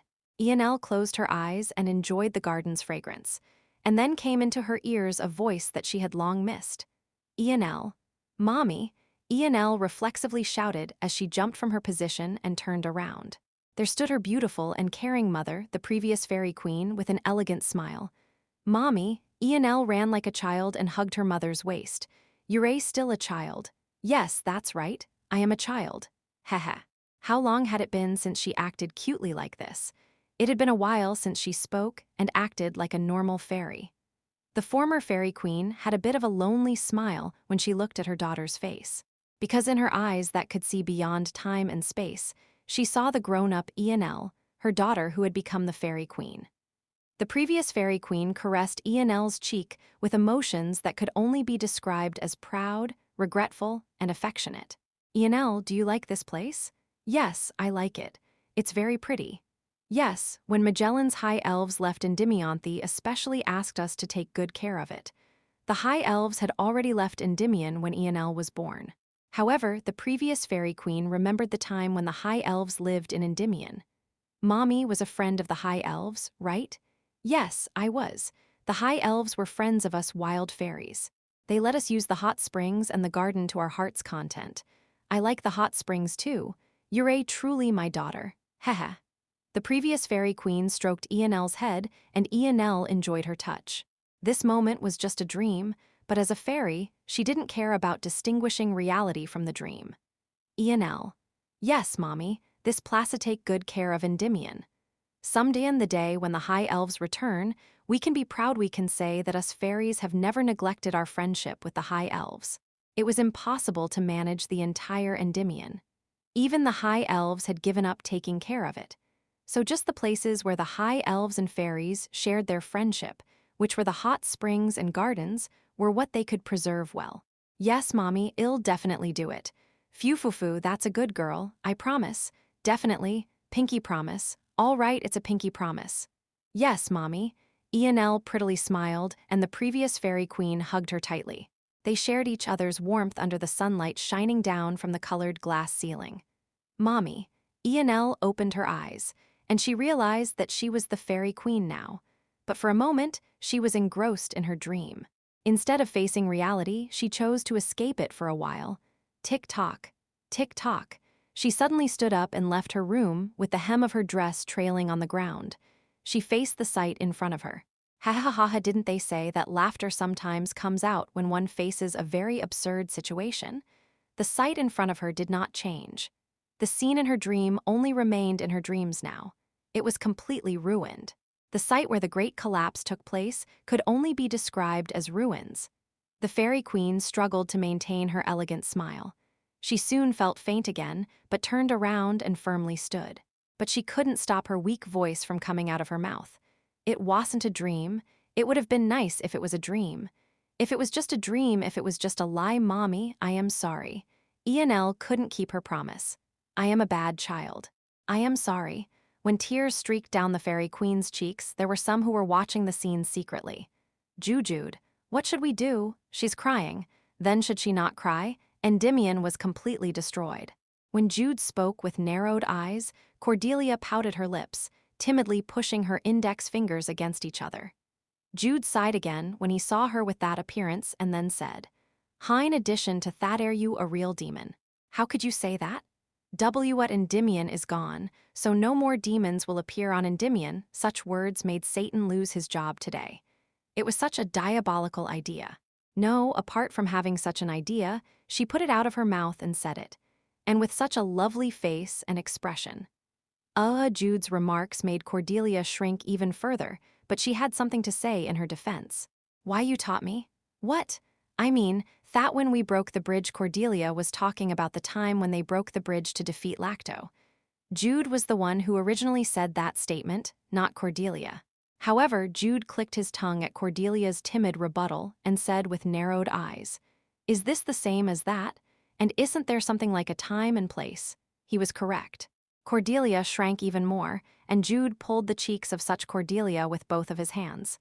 Yu Cordelia would normally be angry and resist it, but this time, she didn't. She just accepted her punishment with a bleak face. But that did not last long. I know you're watching. Come forward. At the fairy queen's call, Jude and Cordelia flinched at the same time before they cleared their throats and stepped forward. Jude, Cordelia, your majesty. Jude answered in a small voice, and Cordelia bowed her head after looking at the fairy queen's eyes. The fairy queen graciously smiled at their appearance. It's all right. You don't have to make such a dejected face. To defend Endymiano, to Savino, it was for the world anyway. Though she was a bit unsettled in the middle, the fairy queen still kept her elegant smile until the end of her words. To close the Hell Gate, right. Yes, if the Hell Gate had just grown like that, there would have been a terrible tragedy. Cordelia's actions were rather excessive, but there was no other way back then. Because of Cordelia's decision on behalf of everyone, she was able to save my life too. If you punish her, let me receive it instead. When Jude didn't just stop defending her and even went as far as to say that he would be willing to receive the punishment instead, Cordelia was startled and blinked, and the fairy queen shook her head. No, it's not fair to punish you. As you said, Cordelia saved everyone. And I think I am at fault too for neglecting the management of other areas besides the original areas we maintained. Because I didn't even know of the fact that the Hell Gate opened here. The Fairy Queen was also well aware of the Hell Gate's dangers. If the Hell Gate had grown just as Jude had said, the fairies would be the first to be at risk. So Cordelia, straighten your chest. Although Endymion is gone, isn't it clear that you saved the world and us fairies? Your Majesty. Cordelia was deeply moved and began to tear up. The Fairy Queen laughed a bit at Cordelia's response before she continued. I know of the name Lena. Holy Angel Lena, one of the 5 heroes who ended the tragedy of the Paragon Kingdom.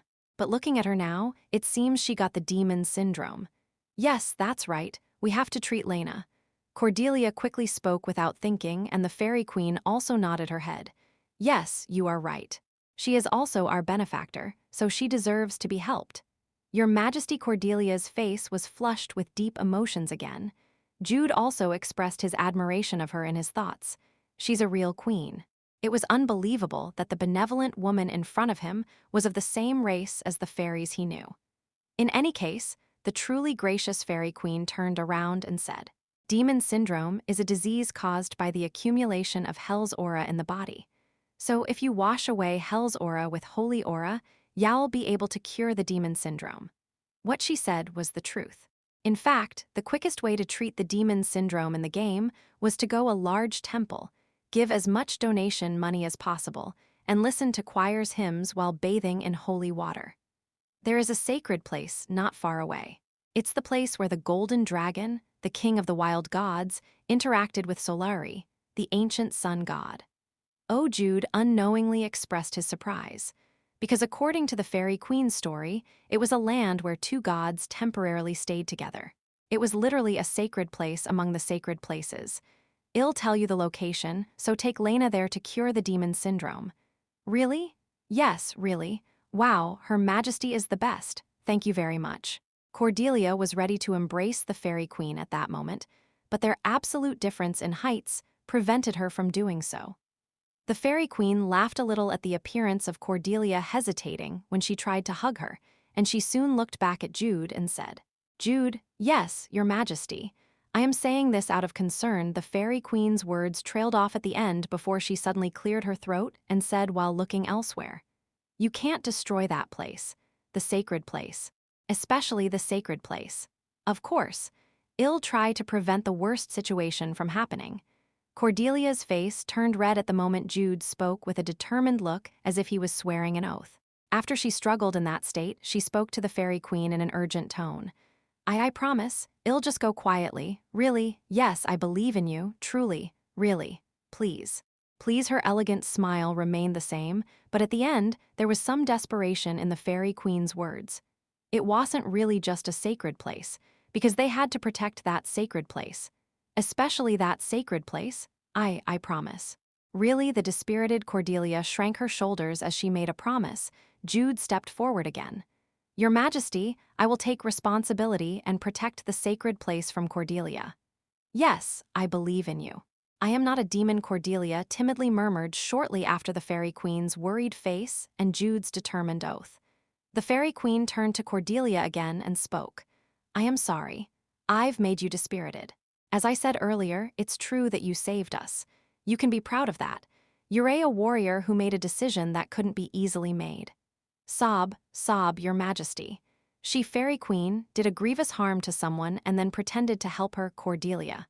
The fairy queen smiled a little mischievously at Cordelia, whose thoughts were clearly revealed in her face, and Jude also smiled. "Ah, thank goodness. There's a way to cure Lena. You're right." The fairy's residence, which differed in time and space from ordinary places, wasn't a very good place to take a proper rest. For this reason, Lena and Kaplan were staying in a bathhouse in the outskirts of Endymion, which did not collapse. "Yufufu, I am excited. If we go to the sacred place, Lena will be cured from the demon syndrome. Then Lena will regain the power of an angel and will be able to obtain Lena's blood. Isn't that right?" On the road to the bathhouse, Cordelia energetically walked and laughed, and she even began to sing. "Lena's blood, do sacred place, do angel mode, do Lena's blood." Her singing and gestures were seriously cute and adorable, and Jude tried to distance himself from her. And Cordelia, having caught such Jude, glared at him. "Why? No, are you asking because you don't know? Look at yourself." A beautiful girl was smiling brightly while singing about blood. Isn't it weird? HMPH. It's not strange, though. However, she seemed to be embarrassed as her face turned red. Jude smiled and continued his words. "Moving on, it's good. We saved Lena, and if we go on like this, we'll obtain the angel's blood. Yes, I'll be able to use ancestral regression, then it'll be possible to use this too." Cordelia spoke out loud as she took out the heavenly judgment, which she had worn on her back throughout their entire trip. It was one of the 100 swords that the Archangel Oriel himself forged, and a powerful magic item that could use Day of Judgment. It was currently sealed, so it was more of a club than a sword, but once she gained the power of an angel, she would be able to remove the seal. It's a happy event, a happy occasion. Yes, I especially like that we saved Lena. She had seen her die a lonely death with a painful expression in the cinematic movie, and that scene still remained in her eyes. But they had saved Lena. They saved the hero from Legend of Heroes' first episode, who should have died. It means a lot. Among the 5 main characters in the first episode of The Legend of Heroes, the Ghostblade Camille was the only one who was active after the second episode. So if that didn't happen, if all the 5 main characters survived and joined the fight to stop Armageddon, we have to make it happen. It wasn't just Lena. They somehow saved Iron Man Landius even though the cause of his death was still unknown. The other two too. Necromancer Velkian and Druid Fran too. And furthermore, the heroes of the Legend of Heroes too. What are you thinking about? A good idea. Yurei saying something strange again. Jude grinned at Cordelia's rebuke and returned the topic to the sacred place. Anyway, I hope that there's no dragon vein in the place we're going this time. What are you talking about? No, it's nothing. Jude shamelessly replied and pretended to be ignorant, while Cordelia pouted, but it was only for a moment. Let's hurry. I want to give Lena the good news. Okay. The two who were walking together began to speed up their pace. And under the feet of those two, deep underground, the runaway of the dragon veins were continuously causing abnormalities. Chapter 91 Sacred Place, 2 Lena, we're back. Lena, Cordelia entered the cave with a loud shout. It was the bathhouse where Jude and Cordelia met the wild fairies for the first time. Cordelia. Inside their temporary shelter, Lena had laid down a mat inside an empty bathtub and was modestly sitting on it. When she responded to Cordelia's call, Cordelia brightly smiled and ran to her. Lena, good news. We found a way to cure demon syndrome. Cordelia quickly clung to Lena's side and conveyed their conversation with the fairy queen. So we're thinking of going to the sacred place. Isn't that good news? It is. Thank you very much for helping me in various ways. You're welcome. Haha. The happy Cordelia's cheeks blushed and Lena unconsciously laughed. In fact, Lena was familiar with this kind of affection, because almost all those who knew of Lena's nickname, Holy Angel, were very friendly to her. But she felt that Cordelia was a little special, not just because she liked Lena, but because she was concerned with Lena herself. Cordelia is so cute. Yes, ahaha. When she kindly said that, Cordelia's face blushed even more as she let out a silly laugh. But Cordelia looked so cute that Lena laughed again. What a heartwarming sight. Very nice it was when the pleased Jude was watching that scene from the entrance. Jude, are we heading to the sacred place now? The dwarf Kaplan, whom the fairy queen recognized for his gentle and moist eyes, asked with sparkling eyes. The ruins of Solari and the sacred place of a wild god. For him, an archaeologist, it was like getting many valuable things in only one package. Yes, we will. Though not as adorable as Cordelia's, Kaplan's ecstatic face and flushed cheeks was also enough to make him smile. Come to think of it, Kaplan had become strangely brighter than before, even after going through this incident. Perhaps he found some confidence. Jude and Cordelia had said to Kaplan many times that they were glad to be with him. But it wasn't just that. Kaplan's cheerfulness had another slightly different reason. I was nothing. Kaplan was called a god of disaster because an accident happened wherever he went. But in retrospect, it was merely accidents such as falling rocks, activating hidden traps, or encountering monsters. It's trivial in front of these two, it's trivial. It was trivial in front of these two who didn't stop at destroying a city, but even collapsed half of Raptor Canyon. Moreover, he found out that this wasn't the first time when he listened to their story. When they went to a mountain, they collapsed it. When they went to the fields, they burnt the fields. When they went to an underground city, they were truly destruction incarnate as they annihilated it. In front of these two, Kaplan himself was merely a drop in the ocean, so he felt that his worries so far were just something trivial. Of course, the biggest reason for him finding his confidence was because Jude and Cordelia repeatedly reassured him, but it couldn't be denied that he was also humbled by the great destruction caused by the two. Let's become stronger too, just like Jude and Miss Cordelia, so that whatever difficulties that may come, he can break them down and move on. With a renewed determination, Kaplan gazed at Cordelia, who was warmly acting like a spoilt child in front of Lena, while Jude narrowed his eyes. It somehow feels different from what I intended, but that didn't matter. The important thing was that Kaplan found his confidence. Jude, when are we leaving? He heard Cordelia calling him just then, so Jude turned to her and answered. Well, there's no reason to drag it out. Miss Lena, if you don't mind, I'd like to start right away. Is that okay with you? Jude asked somewhat carefully, because Lena's condition had worsened after the battle. Demon syndrome would worsen whenever mana was used, and Lena had already used a lot of mana before joining Jude and Cordelia's group. If she used a little more mana now, it would really lead to an irreversible situation. Cordelia had a worried look upon hearing Jude's question, but Lena held Cordelia's hand and said as if she was okay. I don't have a big problem in terms of physical strength. Let's start right away. Okay, then let's hurry. Lunchtime was already approaching, so even if they depart now, they had to hurry to get there before sunset. About an hour passed by. As they were heading northeast towards the sacred place, Cordelia quickly approached Jude, who was leading the group. Jude, yes. He was glad to see the approaching Cordelia, who had been by Lena's side for the past hour, but Jude became curious why she came to him. He asked as he tilted his head, and Cordelia said while keeping her voice down, We're going to the sacred place now. And, according to the queen, the sacred place is where the golden dragon, the king of the wild gods, and Solari, the sun god, interacted in the past, right? Yes. So it's a sacred place for both the wild gods and the Solari denomination. Yes, so there must be a dragon vein in the sacred place, right? Jude was about to nod his head immediately at Cordelia's words, but stopped. His eyes narrowed, and he then said in a low voice, What is this, a murder notice? No, is this a terror warning? What terms are you demanding? Hey, it's not like that. No, it is, and put your hand on your heart and ask your conscience. Think if your words were excessive or not. It's excessive. That's right, Jude said it was wrong. Cordelia put her hand on her chest and calmly said as if she really heard the voice of her conscience. And at that sight, Jude unwittingly sighed.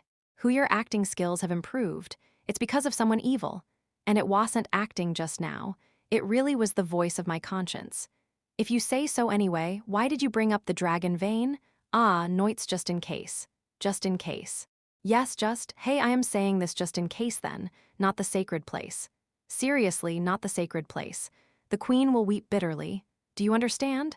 Shall weep and cry. I know, I understand. I don't want to make the queen cry too, so don't worry. Cordelia said before going back to Lena while humming, and Jude had a somewhat ominous feeling as he continued to move forward. By late afternoon, the group was able to reach the sacred place. Located in the northeast of the Raptor Canyon, the sacred place was a basin similar to gentle snow breezes land, and it was a place that stood out from afar. Only that place has no snow. It was a green land in the middle of a pure white snowfield. Furthermore, it wasn't just without snow. As they approached the place, they could feel a warm wind blowing from inside the basin. It was as if only that place was spring. I can feel Solaris divine power. It was as Lena said. They could feel Solaris divine power all around them, just like when they entered Lysagang's sealing place. Inside the small basin that was about 100 meters in diameter. A place where it was spring despite being winter all around it. Uhit's clearly Solaris ruins. The architectural style is old too. Kaplan said in an excited tone as he closely approached the pillars that served as gates at the entrance of the basin. But Jude and Cordelia focused more on another place. Tomb Guardians. Beyond the pillars sat 4 Tomb Guardians. They seemed to have no intention of doing anything that was particularly harmful, but their eyes that were looking at the group were those of a watcher. So instead of going in further, Jude stopped in his place and shouted loudly, We humbly ask Blue Whiskers, guardian of the sacred place, to allow us entry. The wild fairy queen sent us. At the same time, Cordelia raised the fairy's bonds that contained the earth protection. The fairy queen sent us. When Cordelia shouted and the fairy's bonds shined, the direction of the wind changed in an instant. The wind that blew from the inside stopped as a loud voice came. Blue Whiskers greets the visitors. A deep and loud voice was heard from the large temple located inside the basin, and the owner of the voice was soon revealed. As his name implied, it was a dragon with long blue whiskers. I am Blue Whiskers, guardian of the sacred place. State your names. It had blue scales and splendid deer antlers. Blue Whiskers looked more of an oriental dragon rather than a western dragon, and as it came forward with a dignified figure, Cordelia quickly bit her lips and held back her laughter. See cute, she couldn't help it. Blue Whiskers was huge and around 7 meters long, but because its shape was really like that of an oriental dragon, its limbs were too short and undersized when compared to its whole body. But as he stood on his small hind legs and toddled, Cordelia thought that the harmony between its dignified upper body and lower body was poor. Cordelia tried hard to hold back her laughter by biting her lips, and Jude stepped first like always and said, "We are Jude Bayer and Cordelia Chase, who are under the protection of the Fairy Queen. I am Indiana Kaplan. I am Lena Ainsberg." After Lena introduced herself, Blue Whiskers looked at them with narrowed eyes and then nodded. "You're all good people. Though the woman at the back has a strong demon's aura. Oh, did you come here to wash away that aura?" Blue Whiskers wasn't a guardian of the sacred place for no reason. At his accurate analysis, Jude immediately nodded. "Yes, you're right. The Fairy Queen informed us that she could wash away the demonic energy in the sacred place." Indeed. With his tiny hand, Blue Whiskers stroked his stomach instead of his chin, raised its head and said, "Come in. Those sent by the Fairy Queen don't have to go through the test." Blue Whiskers cried out loud and began to return to the temple, while Jude and Cordelia quickly turned around to Kaplan and Lena. "Let's go. I am glad that the conversation went well." "Yeah." Although Lena looked somewhat puzzled as she was surprised by Blue Whiskers' outspokenness, she soon smiled and stepped forward. And after a few minutes having entered the temple, Jude and Cordelia let out awes of admiration. It really was a place where they interacted. Unlike the outside, which followed the typical style of the Solari Temple, the inside followed the style of the Wild Gods. It was like a Western church on the outside, but was like a greenhouse on the inside. With the pillars and such everywhere, it was undoubtedly an artificial structure, but because it blended with the surroundings, it all felt natural. In particular, there was a pond about 10 meters in diameter at the center of the temple. The pond was surrounded by stone pillars and had a faint yet beautiful light rising from it, giving the pond a mysterious feeling. "It's a sacred pond. It's a place where you can wash off anything." Blue Whiskers spoke in a proud tone and continued to look at Lena. "I can tell from your eyes. Though you have been stained by the demon's power, you are a truly good person. You are allowed to enter the pond, so wash away the darkness and regain the light." The voice of Blue Whiskers echoed loudly in the temple, as if it was a voice from heaven. After Lena bowed to Blue Whiskers, who was stroking its belly while still looking holy, she glanced at Jude and Cordelia before approaching the pond, and the two then stared at Lena's back. "Hey, Blue Whiskers, say it. How long will it take Lena to wash away the demon's aura? I don't know exactly how long, but it will take some time if she was tainted by the demonic aura for a long time." Satisfied by the sincere but a little vague answer, Cordelia looked at Lena again. As Lena entered the pond with her clothes still on, the surrounding stone pillars glowed green. "It's the light of purification. Don't be afraid and move on to the center of the pond." Lena did not doubt Blue Whiskers' words. She moved further and reached the center of the pond, and a green light covered her and the whole pond. "Is this okay?" Worried about Lena, who was no longer visible due to the light, Cordelia asked, and Blue Whiskers nodded. "It's all right. All you have to do is wait. Thanks for everything. I am the guardian of the sacred place, so it is natural to help those in need."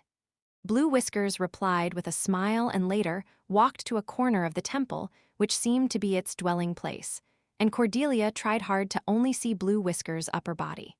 Several seconds passed. "Cordelia?" "Yes." She turned around at his call, and Jude pointed outside the temple with his chin. "I'll go out for a while and look around. There was nothing to do here except to rest and wait anyway. So it was better for him to monitor the surrounding terrain like what he usually did. Then I'll go with you." "Okay, if you say so. It's fine if we leave Kaplan alone, right?" "Yes, he doesn't look bored. Let's call him at dinner time when we get back." Because Kaplan's focus was on the walls as he eagerly observed this and that. "Mr. Blue Whiskers, we'll go out for a while and get some fresh air. Don't go too far. My protection cannot reach beyond the sacred place." Blue Whiskers replied to Cordelia's shout, and Jude unconsciously had a bitter smile. "What is it?" "No, I just thought that you quickly became close, because he's like a kind uncle." Cordelia replied with a smile, and the two left the temple and went up the basin, because they wanted to climb to a high place and survey the surrounding area. And a few minutes later, having arrived at the highest place, Jude and Cordelia both frowned. Devil's eye. There were people coming from far away and heading towards the sacred place. Even if their numbers were small, it was around 50 or so. There were many knights who wore heavy armor, and they looked like they came from the Argon Empire and not the wild lands. The one in the lead is Bilvain, right? I think you're right. He was a huge man whose whole body was covered in a black armor. Among the mid-ranking demonic humans of the Devil's Eye, he was someone who belonged to the particularly strong group. Unbeknownst to Jude and Cordelia, the Devil's Eye had actually felt a great sense of crisis when they lost two mid-ranking demonic humans due to the actions of the two. At this rate, their plan to swallow up the wild lands would be disrupted. So, in order to contaminate the eastern dragon veins, a stronger group was needed. Thus, they decided to deploy Black Knight Bilvain and his men, elites of their group in the Argon Empire, which was the home of the Devil's Eyes. It's not a simple formation. There's some monsters mixed in their group. In terms of number alone, they were less than in the previous fights, but the quality of each one of them was different. Just 50 of them would be able to fight against 500 royal soldiers of the Slen Kingdom. In addition, they also had prepared a method to deal with the wild god. What should we do then? Though, on how they would be able to protect the purity of the sacred place from those who were trying to contaminate the dragon vein. If I consider on a simple way to defeat them, they could bait the enemies towards the middle of the basin and blow up the dragon vein to annihilate them. After he thought about it, Jude looked up in surprise and said to Cordelia, who looked quite distressed, "No, this demon, anything but that. What are you talking about? No, you can't. What exactly are you talking about? That method." Having no idea what he was talking about, Cordelia somehow felt it unfair and frowned, and Jude turned to Bilvain and his men. He counted the remaining time until they reached the sacred place. At the same time, he thought about Lena and the sacred place's situation, and a few seconds later, something came into Jude's mind. Chapter 92, Sacred Place, 3, Black Knight Bilvain, one of the strongest, mid-ranking demonic humans of the Devil's Eye. He raised his head and gazed at the basin, the sacred place. He came from a fallen family of knights in the Argon Empire, so he did not know much about the barbarian lands. But even he could not help but feel that there was something special in the sacred place ahead of him. According to the information, it's guarded by one wild god and 4 low-ranking angels. In fact, the western part of the barbarian lands was already in the hands of the Angry Bull tribe and the Devil's Eye. Because of that, the Devil's Eye was able to acquire all kinds of information about the barbarian lands, including the Eastern Wild Gods information, location of the dragon veins, the sacred place, and so on. Blue Whiskers is a wild god in the form of a dragon. Although he was a dragon, he was still a young one, so he wasn't that strong. Nevertheless, he was both a dragon and a wild god. He was not an easy opponent to fight against. Moreover, our goal is to capture him alive. Bilvain's mission was to pollute the dragon vein, subdue the wild god, and the corrupt Blue Whiskers with the power of the great overlord Belial. After luring him, we'll trigger the spell. If we defeat the tomb guardians while the wild god is tied up, the sacred place will become an ownerless land.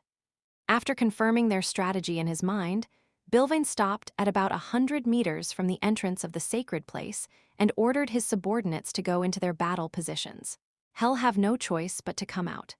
The dragon veins spread out like a network of threads throughout the barbarian lands, like that of a human body's veins. The sacred place was where such dragon veins gather and circulate, which was like the heart of a human. In order to properly contaminate the dragon vein's heart must be captured, so that the rest of the dragon veins would easily be contaminated. Begin. As you wish, sir. When Bilvain ordered in a low voice, the men in black armor obeyed their master and began to stab spears with the curse of the overlord Belial into the ground. May the power of Belial fill this land. After the cursed spears were stabbed on the ground, Bilvain chanted the spell to activate the curse, and the snow around the area began to melt. A purple aura surged along the spears, and at the same time, a deadly green curse permeated the ground. Bilvain looked up and watched the entrance of the sacred place. What he had hoped for was coming true. 10 minutes before Bilvain stabbed the cursed spears on the ground, Jude and Cordelia looked at each other and quickly exchanged words. Bilvain isn't just a muscle-head character. He has a brain, right? He also has a cautious personality. Yes, do you remember what Violent Avalanche said? The method to subdue the wild gods? Yes, that method. Violent Avalanche said that its movements were restricted because of the evil energy and curses that they had prepared. So there's a high possibility that they've prepared something similar this time. So we block Blue Whiskers and prevent the Tomb Guardians from leaving? That's right. We have to crush Bilvain's plan from the ground up. How? With a FCK bang. No, not that. Though it's true that if we blow up the sacred place, they wouldn't be able to occupy it. I am kidding, I am kidding. I am not a bomber. I am not that kind of person. Then, apart from that, what do you think Bilvain is missing right now? Can't you just tell instead of asking me? It's bothersome to think. Madam, your servant doesn't want Madame to give up yet. Okay. You want me to say it, right? What Bilvain is missing? Bilvain had no information about Jude and Cordelia. Moreover, Jude and Cordelia had unintentionally annihilated the demonic humans of the Devil's Eye and their subordinates in Violent Avalanche's mountain and in Gentle Snow Breeze's fields. So it was highly likely that they had not yet been informed of Jude and Cordelia, and even if they were informed, they wouldn't easily think that the two would appear in the sacred place. Uhez expected. My child could do it. Let's keep working hard in the future. That's enough work for my brain. Moving on, the root of his plan is Blue Whiskers, right? Yes, Bilvain's plan is likely to start with restraining Blue Whiskers. In other words, if he couldn't restrain Blue Whiskers, we'll be able to get rid of his plan from the very roots. What about their method? That. Jude turned around and pointed to the sacred place's temple, and Cordelia narrowed her eyes. Ahiu said we shouldn't blow it up. No, not the dragon vein. I am talking about the Temple of the Wild Gods and the sacred place of Solari. At Jude's words, Cordelia blinked her eyes several times before she understood it. Jude and Cordelia knew little about the Wild Gods, but not for Solari. Can you do it? I can do it. Will it be on time? That's why I need to hurry from now on. Cordelia nodded at his words before she ran towards the entrance and shouted, "I'll buy time. Don't overdo it, okay? You too," she roughly shouted and then ran without looking back. On the other hand, Jude headed to the temple. And around 10 minutes later, Blue Whiskers reacted to the cursed spears that Bilvain stabbed on the ground. Who dares pollute the dragon vein? Blue Whiskers burst with anger as he ran out of the temple. He was about to rush towards Bilvain and his men at that moment. No, he would have done that if he was alone. He had been protecting the sacred place for nearly 100 years, but this was the first time it had been attacked. But Cordelia was there. Wait, stop, you can't go. Cordelia boosted her power with the witch's power and shouted, and Blue Whiskers stopped on his feet but still remained angry. What do you mean by stop? Can't you see what they're doing? They stabbed cursed spears on the ground and spread Belial's curse. Cordelia had already seen similar things in the land of Gentle Snow Breeze, so she understood what was happening, but she still didn't back down. I know, but it's a trap. It's obviously a trap. In order for them to properly contaminate the dragon veins, they had to go to its heart. In other words, what they were doing was a pointless task, and there was only one reason for doing such a pointless task. Fishing, it was a bait to lure Blue Whiskers. Jude is inside, okay? He's drawing a magic circle inside, okay? We have to wait until Jude is done. Jude might be ignorant about the dragon veins, but he knew a lot about Solari. He was drawing a magic circle to use the power of the sacred place, so they shouldn't behave rashly until he completes the magic circle. But they're polluting the land. We can cleanse it later. That's true. Having been alone in the sacred place, his eloquence was weak, so Blue Whiskers slowed down for a moment, but only for a brief moment. I want stop. I am the guardian of the sacred place. I'm going to beat those guys up. Tomb Guardians, get up and face the enemy. Quo. The 4 Tomb Guardians at the entrance responded to Blue Whiskers' command and spread their wings at the same time. Cordelia stamped her foot with a look of urgency and soon made a decision. Paralyze what? Paralyze magic was Cordelia's second specialty. However, Blue Whiskers was a wild god. Cordelia's paralyzed spell made paralyzed him, but it didn't last long. On Blue Whiskers' neck hung Solaris necklace, which gave off a blue glow and canceled Cordelia's magic. Solaris curse-lifting necklace. It was a necklace that protected the wearer from harmful spells once a day. Although there was a limit on the number of times it could be used per day, its power of protection was so strong that it was a must-have item. In any case, the necklace's power repelled Cordelia's magic, and Blue Whiskers angrily shouted, "I thought you were a good child, but you weren't. No, just listen to me, okay? Get out of my way." Blue Whiskers yelled in a threatening manner as if he was going to attack if she interfered further, and he then kicked the ground and rose to the air. He rode on the wind and clouds, and together with the Tomb Guardians, he flew towards Bilvain. Ah, seriously. Cordelia held back her cursing and then looked at the temple where Jude was as she clenched her teeth. She was worried about Blue Whiskers, but she had to stay near the temple in case something else happened. "Please, since that's what happened, show me the majesty of a wild god." It was the moment when Cordelia wished for that. Belial's cursed hammer. Strike the enemy. Cursed net. Capture the enemy.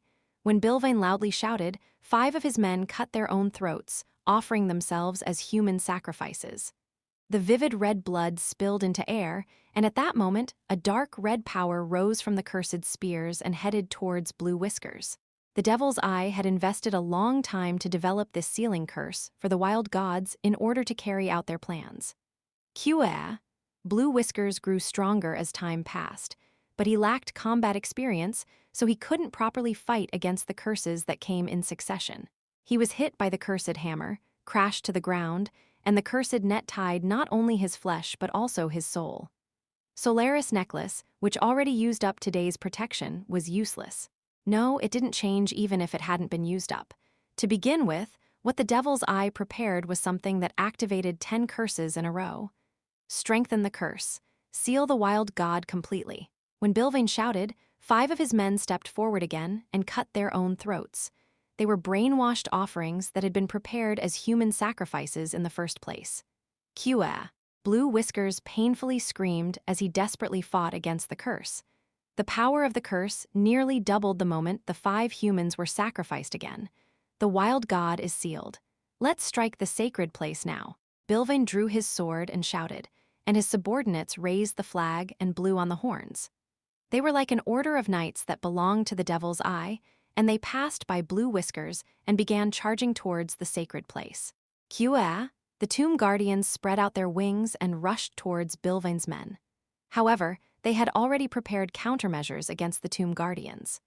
By forming groups of 10 people each against the 4 Tomb Guardians, they created a situation that was similar to a hunter and a prey on a hunt. Il cut their breaths one by one. As he grasped his pitch-black sword, Bilvain hurried towards the Tomb Guardian instead of immediately heading to the sacred place.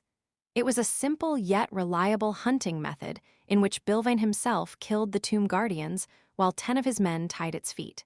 Kea, the first Tomb Guardian, lost its life helplessly. As she watched it, Cordelia clenched her teeth and thought. The situation had already gone badly, so she had to step out and protect the Tomb Guardians. Working with them was the best in order to stop Bilvain and his men. Ilgo. Cordelia took a deep breath and then kicked the ground. But at that moment, a loud noise broke out from behind her back. Quiet. The noise came from the temple. There was an open space at the top of Solaris Temple which let the sunshine in, and from there, a bright golden pillar of light shot up. Cordelia quickly turned around and saw the pillar of light before she cheered, because she realized what Jude's plan was. Long live the sun. Cordelia raised her hands up high to worship the sun. Her actions had no meaning, but the pillar of light responded as if it reacted to her. Crock.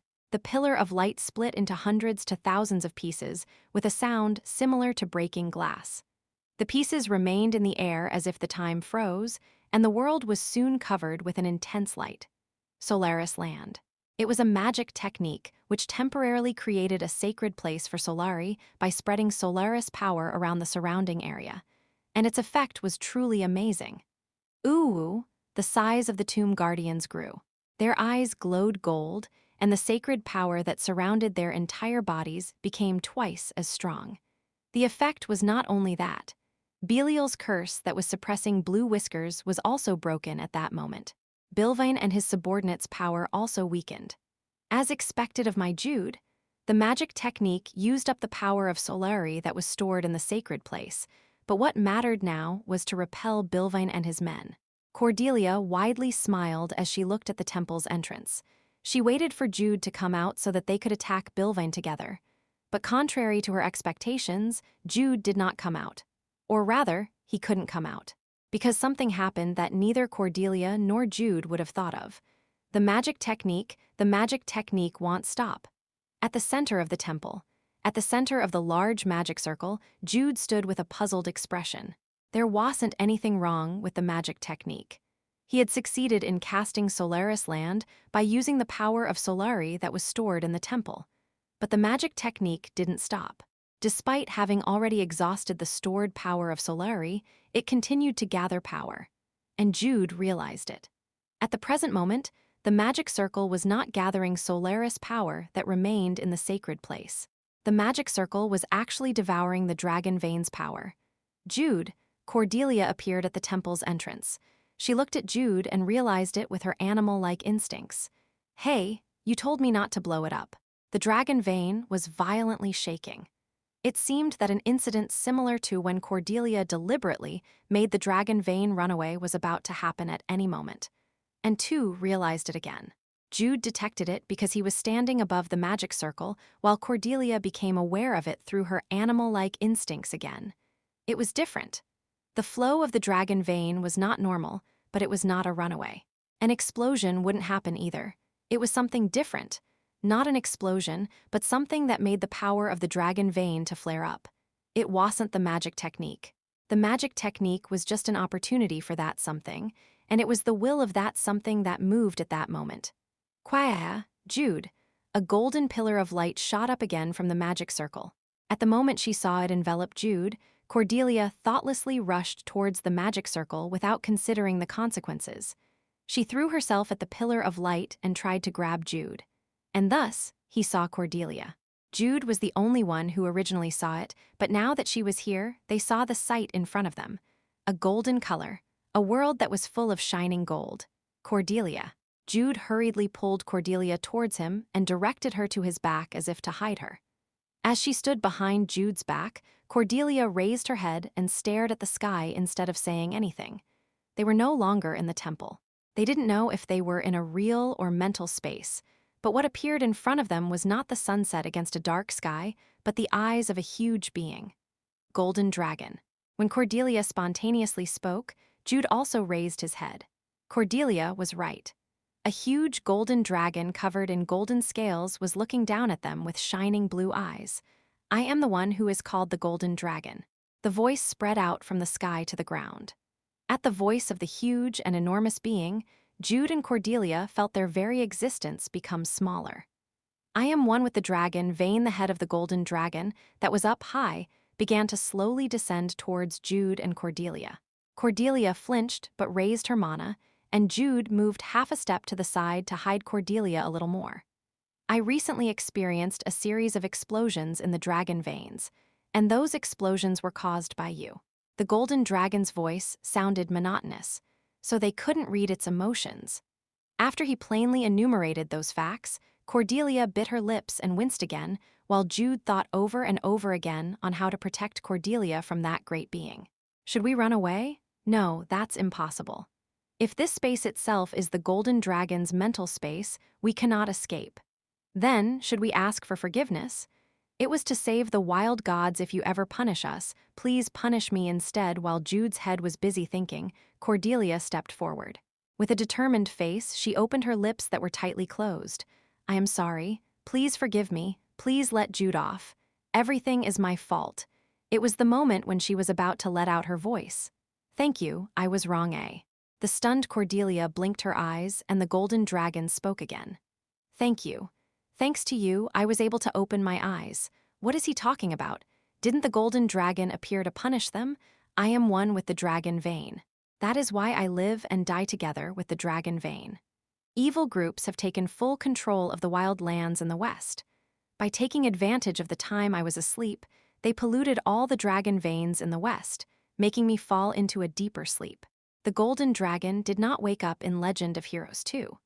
Because the Devil's Eye polluted not only the western dragon veins, but also the eastern dragon veins, causing the golden dragon to sleep forever.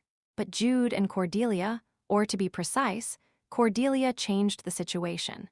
They prevented a series of attempts to pollute the eastern dragon veins. Only the western dragon veins were contaminated, so it was still possible for the golden dragon to wake up and recover its consciousness. The runaway of the dragon vein, Jude said in a small voice. He figured it out the moment he spoke to himself. The explosions in the dragon veins caused ripples throughout the entire dragon vein, and the ripples reached the deeply asleep golden dragon's consciousness. At first, it was a small ripple, but I was able to open my eyes because of the recent big shock. The big shock was the big explosion she caused at the dragon vein in Endymion that caused the whole city to collapse. Cordelia blinked her eyes again. Although she didn't fully understand it like Jude, she roughly understood the general circumstances through her intuition. So she spoke in a rather timid tone. Then did I do well? You've done a good job. Your actions deserve praise. A bright smile spread over Cordelia's face. Her back and shoulders, which had been hunched over the past few days, were now straightened out. Ahem, ahem. Cordelia raised her chin up and Jude struggled to avoid Cordelia's gaze. He then asked the golden dragon, "Oh, golden dragon, may I inquire if you are fully awake now?" "No, sadly not. Though I opened my eyes, I only regained my consciousness for a while because of the shock. So children, do me a favor. Help me completely open my eyes. I'll help you."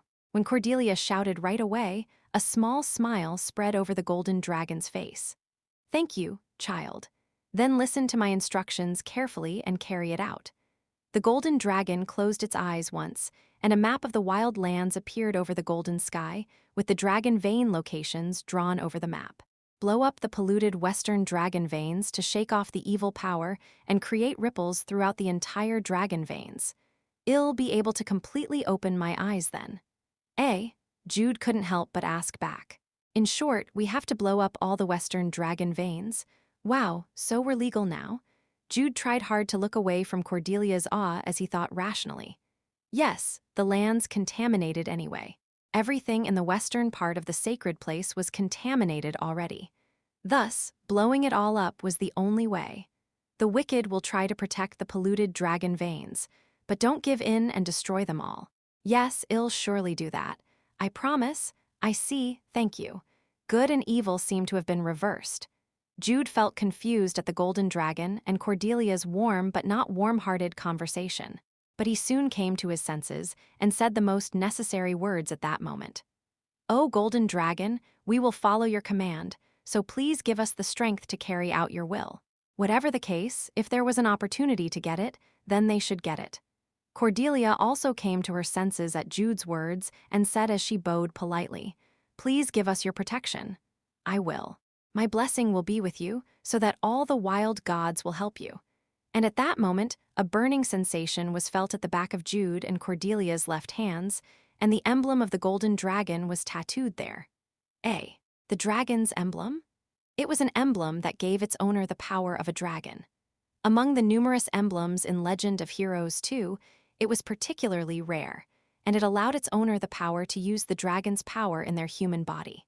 Warriors became dragon warriors, and wizards could use the dragon's mana. Particularly for the wizards, if the power of the emblem continued to grow, it would even allow them to use dragon magic, which is the magic used by the dragons. Cordelia's face loosened as she looked at the emblem as if she was looking at a diamond ring. And in fact, Jude was no different. "Children, please. The wild lands all those who live in the wild." After saying its last request, the golden dragon closed its eyes. Jude and Cordelia also followed it and closed their eyes. When they opened their eyes again, they were back at the temple. "The magic circle has stopped," Jude said, and Cordelia gazed at the back of her hand again. It was a white hand without a mark, but when she focused on it, the golden dragon's emblem came to her mind. "It's real. In addition, I got a license." "License?" "Yes, an explosion license. It was permitted by Golden Dragon, the king of the wild gods and the true master of the wild lands. Now, no one could stop Cordelia's actions. Not a chance. It's not a license to kill, but it's permitted. And it's an explosion license, an explosion." Cordelia stuck out her tongue and faintly laughed before she lightly clenched and opened her fist. She did not measure it, but she realized that time did not actually pass during the moment when they met the golden dragon. "Anyway, shall we go now? To defeat Bilvain and save Blue Whiskers. It's time for the legal troubleshooters." Cordelia brightly smiled with her canines visible before she stepped forward, while Jude looked up the sky for a moment instead of walking together with her. Golden dragon. Perhaps it made a slight mistake. No, maybe not a slight one. Jude bitterly smiled and lowered his gaze as he looked straight ahead. He spurred on the ground to catch up to Cordelia, who had already passed the temple's entrance. Chapter 93, Legal Guardians, the number of enemies did not change. Excluding the people who were originally brought as human sacrifices, the number of combat troops remained the same. But Jude's face did not have the same look of concern that he had when he first saw the enemies. And it was the same with Cordelia. "Let's do hammer and anvil." As soon as Jude caught up to her, Cordelia shouted as if she waited for him. "Hammer and anvil." A smile spread over Jude's face. "Am I the anvil? I am the hammer." They decided their roles. Cordelia's idea was somewhat different from the usual hammer and anvil tactic, but they didn't need to further talk or discuss about it because just an exchange of looks was enough for them to decide their roles. "I trust you." "Me too." Thud. Jude added power on his legs and roughly kicked the ground. Within a breath, he amplified his speed more than twice, leaving Cordelia's side like a ray of light while creating a whirlwind at the same time. Bang, black wind's advent. As he rushed and flew using the wind, Jude saw the entire battlefield. Inside Solaris Land, he grasped the location of the Tomb Guardians and saw the squirming blue whiskers raise himself up. And it wasn't just that. The location of the enemies, the number of enemies, the location of Bilvine whom Jude himself must hold down as the anvil. Bang, he accelerated once again. All of the enemies, including Bilvine, were surprised by the loud noise and whirlwind, and they looked at Jude, mid-ranking demonic human. Bilvine was especially strong as he was also a named one. So what? Ha! Jude rotated his body. As the whirlwind and gale swirled into a vortex, the surrounding snow flew around and blocked the sight of his enemies. And Jude saw it. Satisfied with the figure of Bilvine reflexively taking a defensive pose by raising his shield, he concentrated his whole body's strength onto his toes.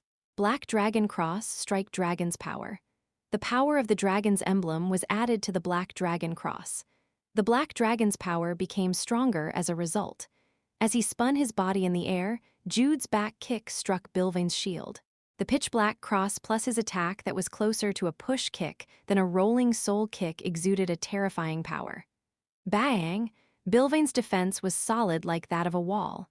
Despite the heavy blow, his defense was not broken. But he couldn't help being pushed back. Bilvine was pushed more than 20 meters away, and for a moment, he was completely separated from his subordinates. And Jude charged again. He made the whirlwind and gale even bigger, making it look like a tornado as it surrounded himself and Bilvine. The wind-blown snow blocked Jude and Bilvine from everyone's eyes. Black Knight Bilvine, he was a strong man. When it came to a one-on-one confrontation, he was an unrivaled existence among the few mid-ranking demonic humans in the Devil's Eye. However, Jude knew of Bilvine's level. He knew his battle pattern too, and was familiar with all his characteristics and weaknesses. I wouldn't have been able to do it until recently, but it was different now. Jude had raised his level by nearly 20 compared to when he fought Zarakul in gentle Snow Breeze's land. His physical abilities had become stronger, and he had also opened the third door of the 9th Heaven's 9 doors. We also have some stat bonuses. They were now much stronger than ordinary level 55 playable characters. If they simply calculated their stats, they were around level 60 or higher. Bilvine's level is 62. It was really high, but Jude could handle him. He had become strong enough to be the anvil that would hold this guy down. I am Jude Bayer from the Count Bayer family. Black Knight Bilvine, I challenge you to a duel. When Jude suddenly bowed and spoke, Bilvine flinched, but he soon responded by taking a dueling stance. I am Black Knight Bilvine. I accept your challenge.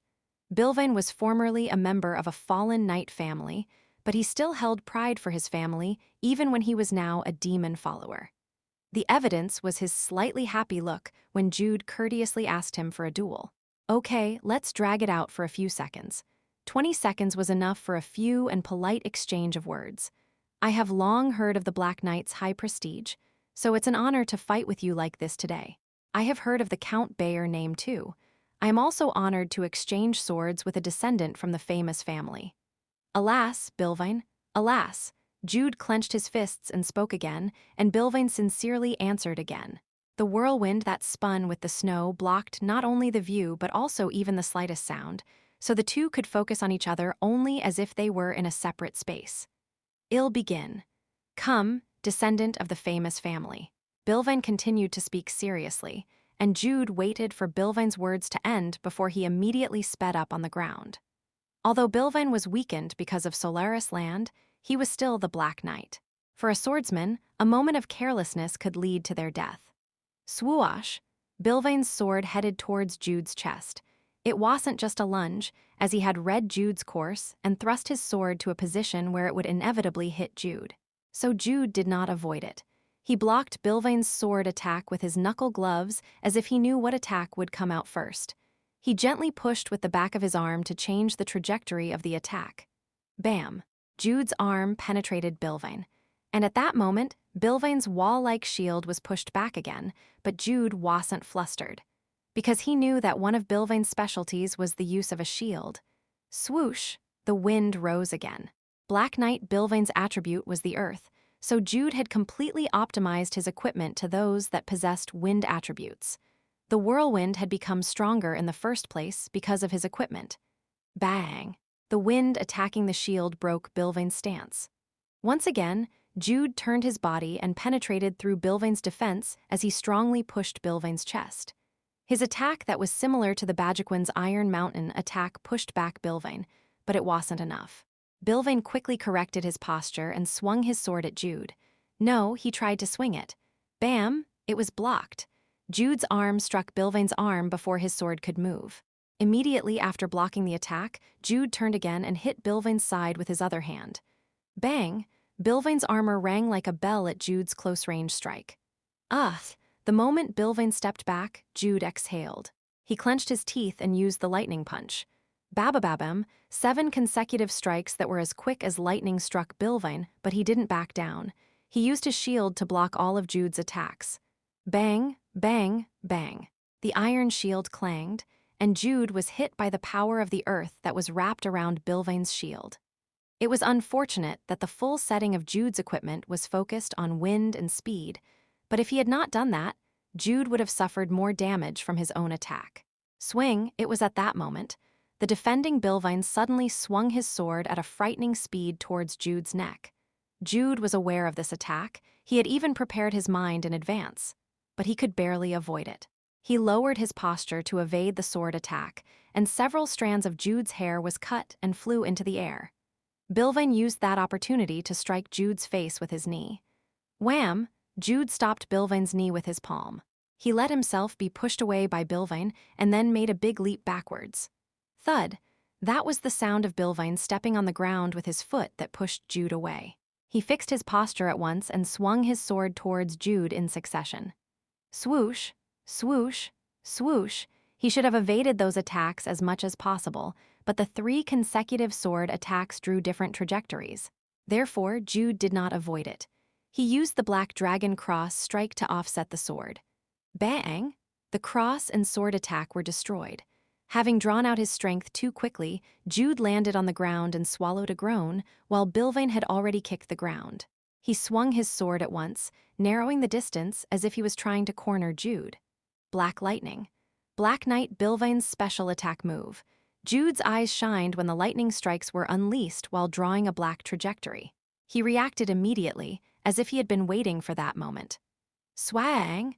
Bilvain's sword struck the ground.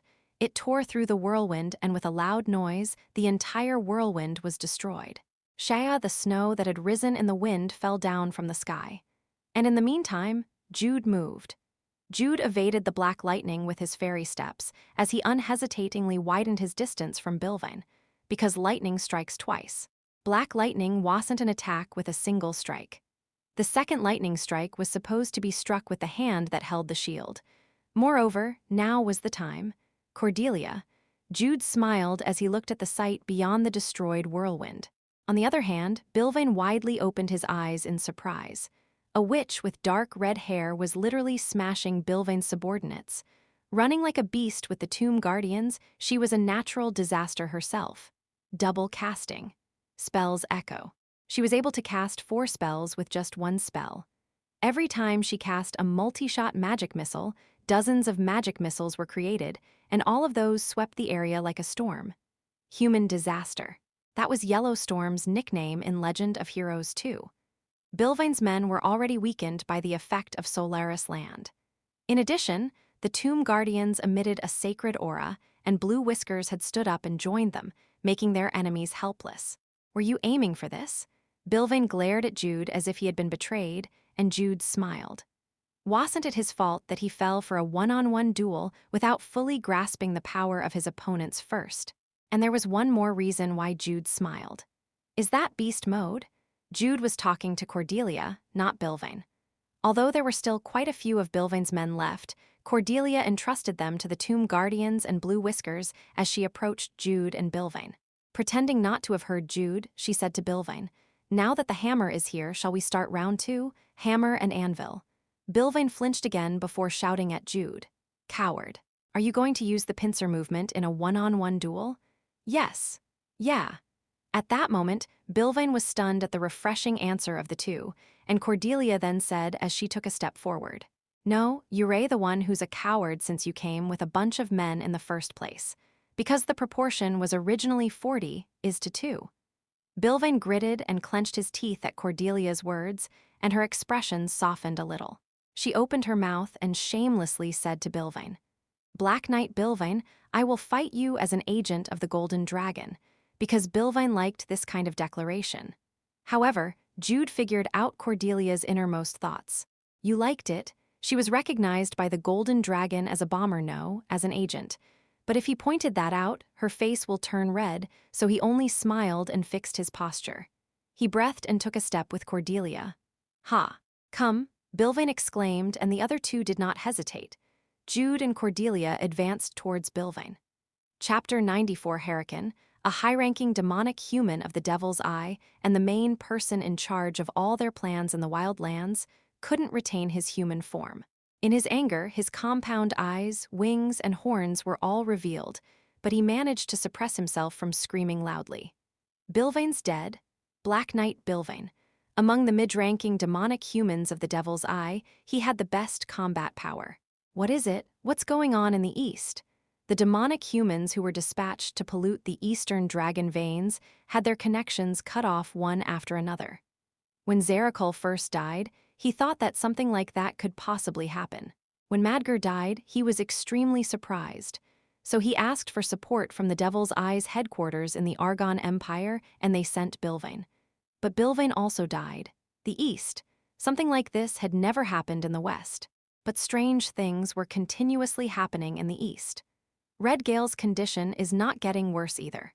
If it went according to their original estimation, he would have been dead or lying sick and unable to move, but that didn't happen at all based on his spy's information. His condition had rather improved than before. That's not the only problem. The Eastern Alliance.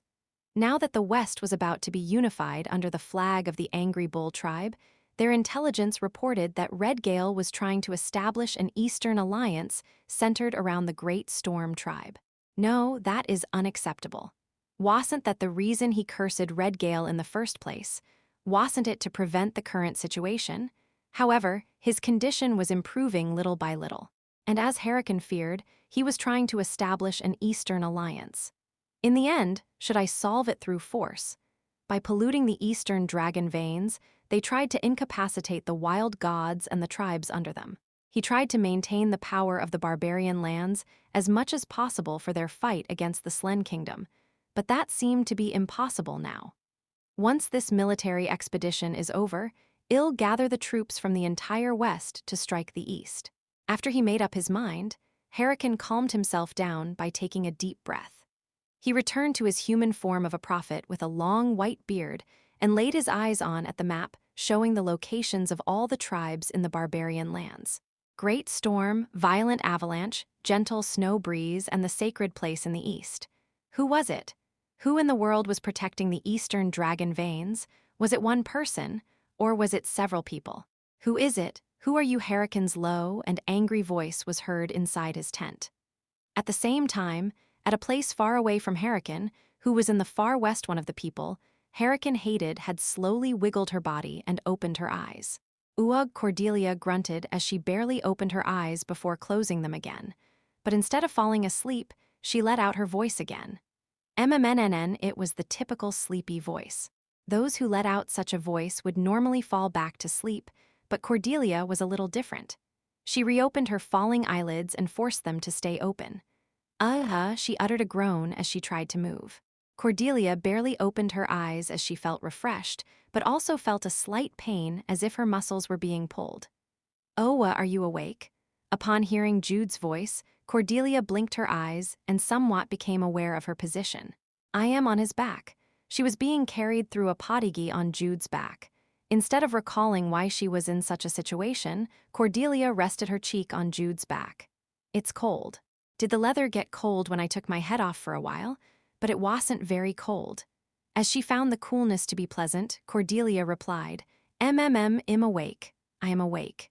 Although her voice sounded weak, it was quite clear compared to when she just woke up. But Jude slightly fixed his carrying position and peeked at Cordelia as he said, Would you like to sleep for a bit more? No, I'll wake up. I will wake up. Cordelia wiggled her body again and then removed her head from Jude's back.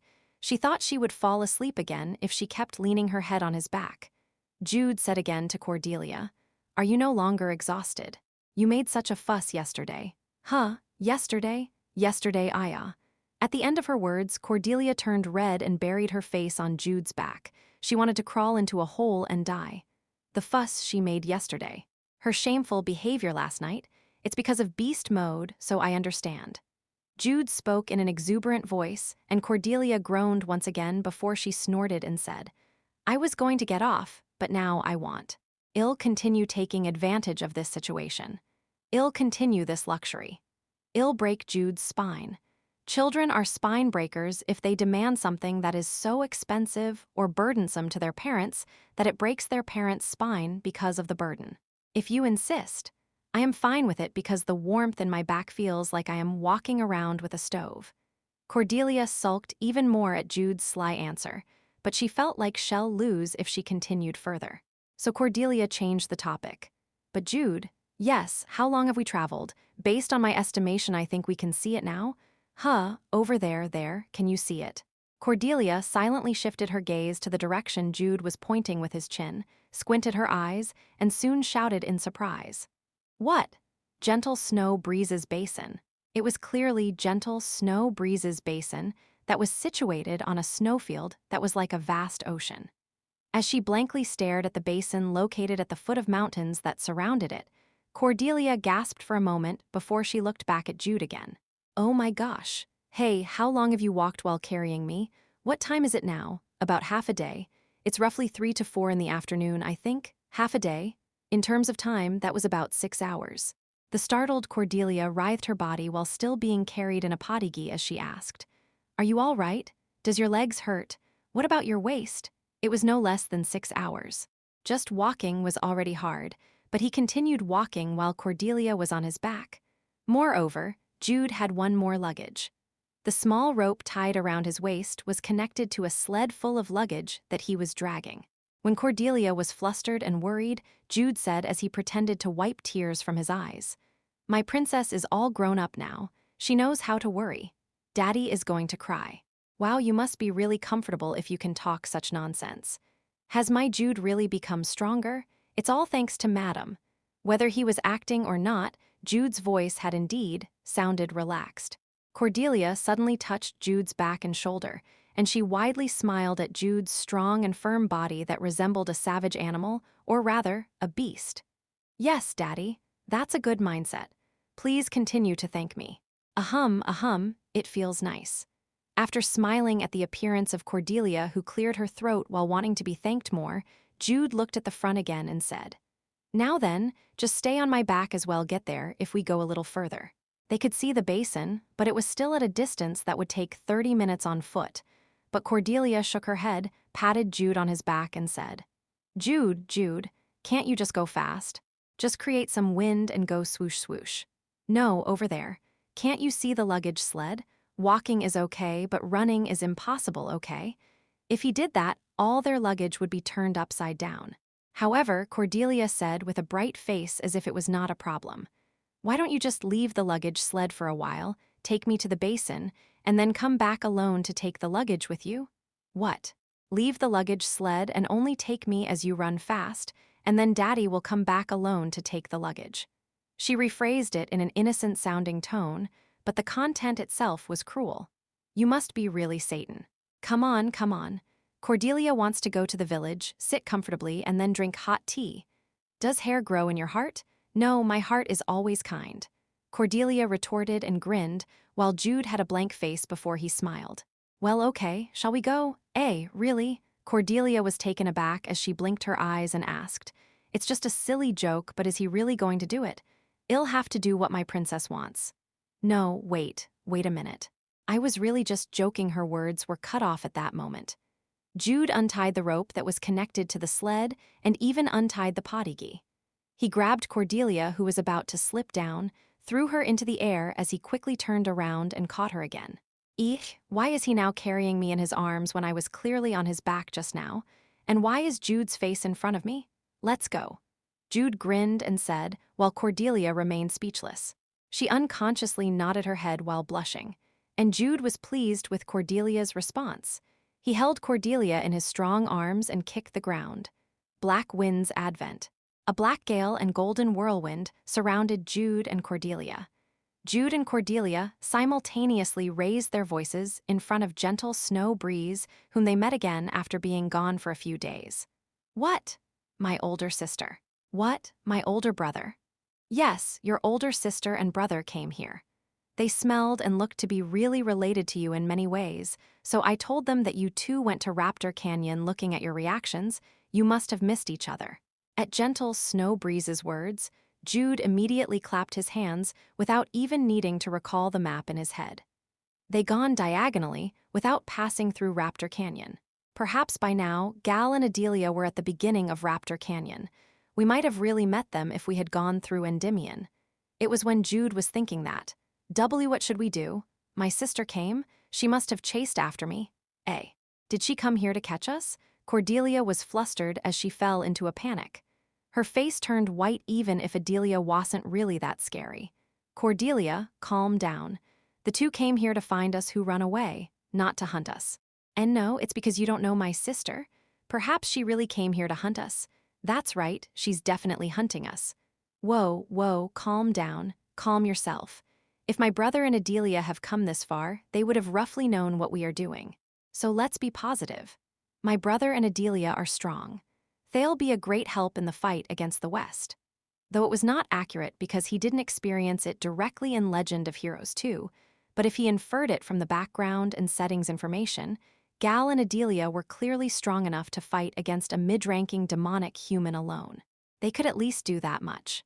Gal was the heir of Count Bayer, who is one of the 10 great swordmasters, and Adelia was a genius wizard who became the youngest head of the Royal Guard Magic Corps. The minimum they could handle was just a mid-ranking demonic human, and it was highly possible that they could fight those who were stronger than that. But despite hearing Jude's words, Cordelia still couldn't shake off her anxiety. No, it's because you don't know, and you're more in danger than me. My sister might try to kill you. No way, and you've seen it, right? I've become quite strong now, right? He was right. So Cordelia seemed to calm down for a moment, but she soon shook her head and said again, No, my sister is a wizard, so she might cast a curse on you. Yes, a curse. I have to set up some precautions against the curse. I have to learn magic-resistant spells and become familiar with them. The magic spells that were written in the witch's spellbook exceeded a dozen and even reached in the hundreds. There were quite a few spells that she hadn't learned because she didn't need it then, but she thought that now was the best chance to learn it. It seems that you're going a little overboard, but it isn't bad to learn it. Is there any other way to stop my sister? There is one. What is it? It's been a while since you've done it. It's been a while? My beloved, they haven't said those words ever since they left Count Harsvelger's territory. My beloved Mr. Jude Bayer, okay, that's it. You know what it is, so that's it. Cordelia gasped as her face turned red and then fanned herself with her hand before making a troubled expression again. Okay, I'll do it. I'll do it. It's not my first time, so I can do it. Yes, y'all get used to it. That's right, I'll get used to it. Cordelia unconsciously repeated Jude's slip of the tongue that he said quietly, and she nodded a few times before clenching her fist. I can do it. I'll protect you. I'll protect you, Jude. Thank you, Cordelia. You're the only one who can do it. You ahem, ahum. Cordelia was suddenly embarrassed as her cheeks turned red and she cleared her throat before averting her gaze. Because of that, she ended up meeting eyes with gentle Snow Breeze, who was watching her. You highs it over now? It's over. As Cordelia's face turned redder, gentle Snow Breeze smiled and said to Jude, who had a sly look. Jude, there's actually something more urgent than that. Don't tell Medid the West launched an attack already? Jude asked back in surprise, because he couldn't see any signs of war from the appearance of the gentle Snow Breeze tribe while they were on the way here. No, it's not an attack. We just have a problem in establishing the Eastern Alliance. A problem? When Cordelia asked her, gentle Snow Breeze paused for a while as if she organized the story in her head before she began to explain. The establishment of the Eastern Alliance went smoothly. Not only me and Violent Avalanche, but also Great Storm, because of us 3 wild gods, the other tribes and wild gods near us also cooperated. The only problem is the Blade Song tribe in the north. Blade Song. He was one of the strongest beings among the wild gods in the east. The Blade Song tribe that he cared for was a combat race that was both tenacious and belligerent, and was second only to the Angry Bull tribe. If the Great Storm tribe are elves, then the Blade Song tribe are orcs. In fact, they inherited the blood of the ancient orcs. The Angry Bull tribe and the Blade Song tribe were the ones who always took the lead in the battle against the Slen Kingdom. There was only one reason why the Blade Song tribe would cause a problem in the establishment of the Eastern Alliance. It's a battle for leadership. Yes, the Blade Song tribe agreed to the formation of the Eastern Alliance itself, but insisted that they become the head of the alliance. Are there people pushing for the Great Storm tribe? Not necessarily. However, they were against the Blade Song tribe in becoming the leader of the alliance. If the Blade Song tribe became the leader of the alliance, the fight against the West will cause even greater damage. Moreover, since the power of the wild lands have now been gathered as one, they will try to fight against the Slen Kingdom again. Her words were convincing. Cordelia had been quietly listening before she raised her hand and asked, "What did the wild god of the Blade Song tribe say?" The tribes of the wild land tend to resemble the wild gods who take care of them. That Blade Song had been a war fanatic in the past and even now in the present, so it's hard to talk to him. It seemed impossible to solve the problem with a conversation in the first place, as the gentle Snow Breeze, who always used gentle words like her name, spoke like that. Is there any other way? There is. And that way is why it became a problem. There is a way, but that's what caused the problem. When Cordelia asked again, gentle Snow Breeze nodded her head and replied. Yes, the Blade Song tribe applied for a caravel to the Great Storm tribe. Caravel. Cordelia blinked her eyes as she thought what that meant, but Jude frowned, because he remembered it from his memory in the corner of his memory palace. It's a one-on-one fight, a way to settle a dispute through a duel. Most tribes were unfamiliar with that method, that if it weren't for the tribes that were battle fanatics like the Blade Song tribe or the Angry Bull tribe, they wouldn't know about caravel. However, there were no tribes in the wild land who denied the authority of the caravel itself. Normally, it would have been Redgale thanks to Jude. His curse was prevented from progressing, but he was still sick. The Blade Song tribe also took that into account and sent the chieftain's son, Sun Song, as their representative for caravel. Then, so our side should send the next strongest warrior after Redgale, right? No, it's not. Since the Blade Song tribe sent out Sun Song, our side must also send the chieftain's child as the representative for caravel. As the conversation progressed, Jude and Cordelia finally realized what the problem was. Red Wind. She was the person who must be sent as the representative for caravel. Gentle Snow Breeze nodded her head when Cordelia reflexively said her name. She then spoke to summarize everything that she had said. Red Wind must beat Sun Song. That was the only way to properly establish the Eastern Alliance. Jude and Cordelia turned to each other. Chapter 95 Phoenix, 2. The Wild God Blade Song and the Barbarian Warrior Sun Song. Jude and Cordelia had in fact already knew of them, because they were the vanguards in the barbarian invasion event. Blade Song was a cruel and violent wild god, while Sun Song was called Bloody Hands because both of his hands were always soaked with the fresh blood of victims. Both of them had the impression of being berserkers crazy for blood, but after listening to Gentle Snow Breeze's story, they seemed to have an aggressive nature even before they had been corrupted. I am glad we know his fighting style. Not much was known about how he changed before and after he was corrupted, but he would not have completely and suddenly changed his way of fighting just because he got corrupted. He used a blade and shamanic songs, right? Jude nodded at Cordelia's gaze. The warriors of the Blade Song tribe always sang while fighting even when they were corrupted. This was to strengthen themselves with songs full of shamanic power, as well as to weaken the strength and morale of their enemies. Do you remember his battle pattern? Yes, as expected of my Jude. A smile spread over Cordelia's face, and that smile pleased Jude again. But it's really strange. What's strange? How we can communicate with just the look of our eyes. You're right. Perhaps they were both thinking different things and simply misunderstanding that the other was communicating this and that with their eyes. Well, I suppose it isn't to that extent. That extent might just be some subtle differences. Regardless, Jude turned to Gentle Snow Breeze and asked again, "Oh, Gentle Snow Breeze, can you tell us when the caravel would be held?" The fight was decided on the day of the coming sun, which is 8 days later. 8 days later. He had expected that the schedule would be quite tight. Jude asked again. The reason why this is a problem is also because Sun Song is stronger than Red Wind as of now, right? At the question he threw to clarify, Gentle Snow Breeze looked depressed and nodded her head. Sun Song is one of the best geniuses in battle in the Blade Song tribe, which has many strong warriors. He was also born with the talent for shamanism. When he was born, Blade Song went around boasting about him. In addition, they have quite an age difference. Red Wind is only 16 years old, but Sun Song is already 22 years old. If the Red Wind now was just a sprout that was on the verge of becoming stronger, Sun Song was already a young tree that grown stronger and on its way to its prime. Cordelia seriously cherished Red Wind, so she had a depressed look like Gentle Snow Breeze, but she then raised her hand and asked again.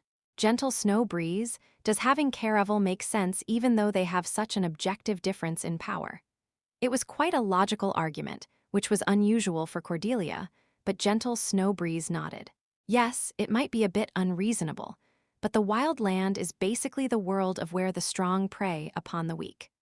Moreover, this caravel's goal is to elect a representative for the alliance. There are many opinions that a strong warrior should naturally become the representative.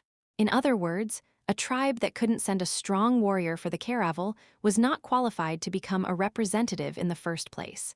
As expected, only way is for Red Wind to win against Sun Song. Yes, that's why I am worried. Their objective difference in power was quite visible. Gentle Snow Breeze's shoulders fell as she became depressed, while Cordelia likewise drooped her shoulders before she turned to Jude. Cordelia's gaze was saying, "What should we do?" But in the eyes of Jude, it seemed to say, "Please do something," so Jude stepped forward and said, "Okay, Cordelia and I will do something about it." "The two of you?"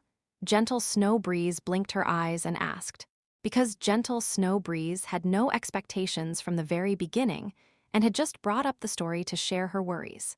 However, Jude and Cordelia had already saved several wild gods and defeated demon followers one way or another. Gentle Snow Breeze was delighted with a vague belief and expectation, and Cordelia also thumped on her chest. "That's right, Jude and I will do something. Don't worry too much. Thank you very much. You two are truly the saviors of the wild land." When Gentle Snow Breeze held her hands together as if she was praying, a thought suddenly came to Cordelia's mind at that moment, so she raised her head up and looked at Jude. "That's right. We're the guardians of the wild lands, right? We've been recognized by the Golden Dragon King. So wouldn't it work if we asked Blade Song? Didn't the Golden Dragon King say that all the wild gods in the wild land will support Jude and Cordelia?" But Jude shook his head. "No, even if it works, Red Wind must beat Sun Song in order to properly establish an alliance. Woog is that, so it wouldn't be a proper alliance if they were united through force and authority. But you two, What did you mean by guardians of the wild lands? Oh, that gentle snow breeze asked as she tilted her head, so Cordelia briefly explained what had happened after they arrived at Raptor Canyon. My goodness, such a thing happened. Her eyes were mixed with countless emotions such as confusion, anticipation, anger, joy, and so on. Gentle Snow Breeze then clapped her hands. She was angry at the demon followers for trying to pollute the entire dragon vein and corrupt the wild lands, but was also expectant of the Golden Dragon King to return and solve all their problems. I was originally thinking of accepting any request you two have, but it is even more so now that the Golden Dragon King had made you two as guardians. Tell me if there's anything you need. Gentle Snow Breeze clenched her fist as she said that, and Cordelia thought of various divine items, but Jude demanded something more urgent. Oh, Gentle Snow Breeze, please send our luggage to the village of the Great Storm Tribe. Your luggage? Yes, I think that we have to hurry. Having said that, Jude looked back at Cordelia and she blinked her eyes for a moment, wondering what he meant, but she understood at some point. So she nodded her head and said to Gentle Snow Breeze, "Well, head towards the village of the Great Storm Tribe and meet Red Wind. I don't think we can take our luggage with us because we have to hurry." Ah, is that so? Leave that to me then. Gentle Snow Breeze clapped her hands in understanding, and Cordelia immediately looked back at Jude. He turned around without a word and showed his back to Cordelia. "Let's go." "Yes." Cordelia instantly replied before she jumped and clung on Jude's back as if used to it. "See you at Caravel then." "See you then." "Ahais." Gentle Snow Breeze waved her hand with a somewhat surprised face, and the two didn't waste their time. As soon as Jude left Gentle Snow Breeze's residence, he created a golden whirlwind while Cordelia hugged Jude's neck and said, "Let's go, Judelia." Since Jude and Cordelia were unified as one, it became Judelia. Jude almost lost his composure at her sudden words, but he soon fixed Cordelia's position and said as he kicked the ground, "I am glad it's not Corda. Do you like that better?" That was the end of their conversation. Jude became the gale instead of answering, and Cordelia closed her eyes as he sprinted. She hugged Jude's neck a little harder. "Ah, Cordelia Nai. Jude Appa." At the village of the Great Storm Tribe, Jude and Cordelia arrived at the village of the Great Storm Tribe before the day ended, having run and run again, though they took a few breaks in the middle. They were then greeted by Red Wind. "It's been a while, how have you been?" "I've been doing well. Look at this. It's my new friend." Red Wind spoke with a wide smile as she spread out her palm and a small flame sprang up. It was Saria, a flame spirit belonging to the lowest grade. I followed Unni's words. I studied spirits. Both Jude and Cordelia smiled at Red Wind's wide smile that was so bright and cheerful, but when the two looked at each other, they had a different look. As expected, hasn't gotten much stronger, right? Because it hasn't even been a month yet. It seemed like they had been going around here and there, but the time Jude and Cordelia had spent in the wildlands was actually less than a month. Even if she was at her peak at the age of 16, she wouldn't get that much stronger within a month. Then, what about us? We're abnormal, because the two had gotten several times stronger in a month. But what mattered now was Red Wind, not Jude and Cordelia. Therefore, the two focused on Red Wind again. "Red Wind, are you the one participating in Caravel this time?" When Cordelia carefully asked, Red Wind's face went stiff for a moment before she smiled again and nodded. "Yes, I will do my best. I will fight for everyone." She clenched her fists and confidently spoke, but Cordelia instinctively felt it while Jude saw through Red Wind's acting. "I am scared." The fact that she had to fight against someone stronger than her was not scary.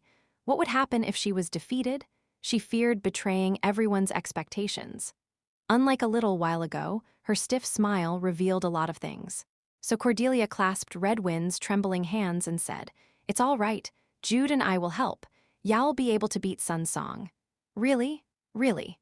With a wide smile, Cordelia tightly hugged Red Wind, who was on the verge of tears.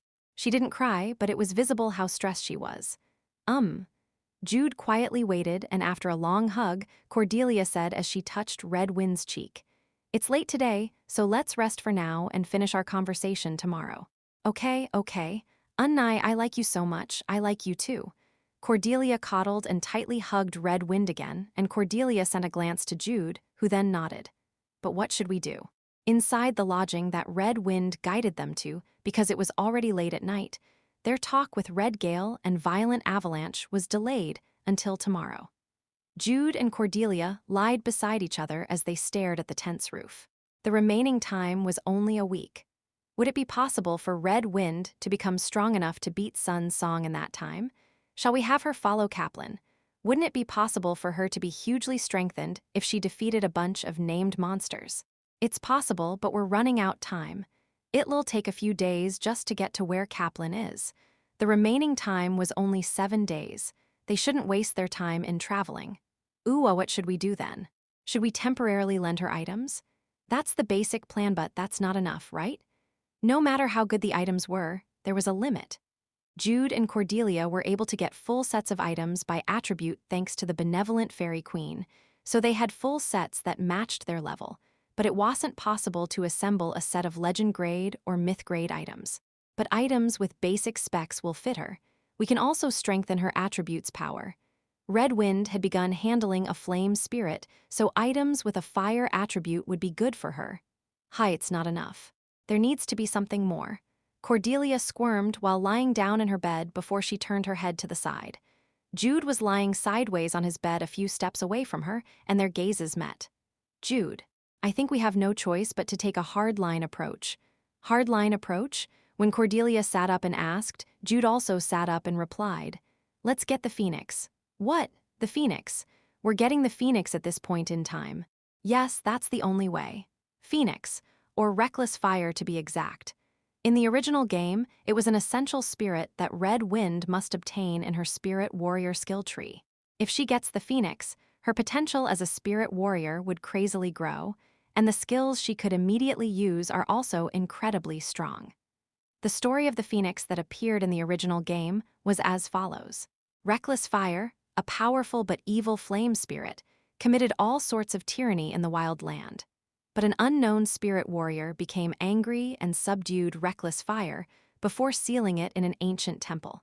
Everyone forgot about it after a long time, but Red Wind accidentally found the ruins. Red Wind defeated Reckless Fire, who woke up from its seal. The Phoenix died and then resurrected. At its resurrection, its personality was reversed, and it became a good spirit. It recognized Red Wind, who defeated it, and acknowledged her as its master. The way the story itself unfolded sounded easy to do too. They had no problem in locating the ruins because of Jude Wiki. Thank you for believing in me. Do you not know it? I know where it is. So the real problem now was the timing of the event. The Northern Barbarian event was over, so Red Wind, who had already become quite strong, visited the village of the Great Storm tribe that was in ruins. In short, it was a story at a time when Red Wind was at least 10 times stronger than she was now. No, it's impossible. How will Red Wind defeat the Phoenix now? Cordelia said as her shoulders drooped, but Jude shook his head. Not it's possible. We can help her. That's good. No, even if the two of us joined forces right now, we may or may not be able to defeat the Phoenix, you know? We have to try. And it might be possible if she gets the last hit. It was also necessary for her to be recognized by the Phoenix. Will that work? I hope it works. Because that was the only way they had right now. Okay, let's do it. Yes, we can do it. Yes, we can do it. Yes, we can. Cordelia cheerfully said before she lied down on her bed again, pulled up her blanket, and shut her eyes. Let's sleep for tomorrow then. Good night, Jude. Yes, dream of me. I'll think about it. Cordelia coyly replied before falling into sleep, and Jude, who had a hard time today, also deeply fell asleep. And the next morning, wow's this all for me. Red Wind widely opened her eyes and looked at herself as she asked. She was really sparkling. Red Wind was covered in magic items from head to toe, and at her innocent question, Jude replied with a refreshing smile. No, we're lending it to you. He had to say it to make sure that she knew. I am sorry. When Cordelia smiled and spoke with an awkward expression, Red Wind's shoulders dropped as if she was somewhat disappointed. But for a while she had a cheerful expression again because of her increased strength due to the magic items. I feel a lot stronger. Now I can fight Sun Song. Yes, but it's still not enough. So let's practice now. Practice? Yes, practice for getting used to the faster speed and stronger power. Cordelia said before casting haste and strength magic on Red Wind. Now, run. Run. Red Wind couldn't adapt to the completely different speed and power than usual, so she splendidly fell. Jude and Cordelia looked at each other with relaxed expressions as they anticipated this situation. Will it take half a day?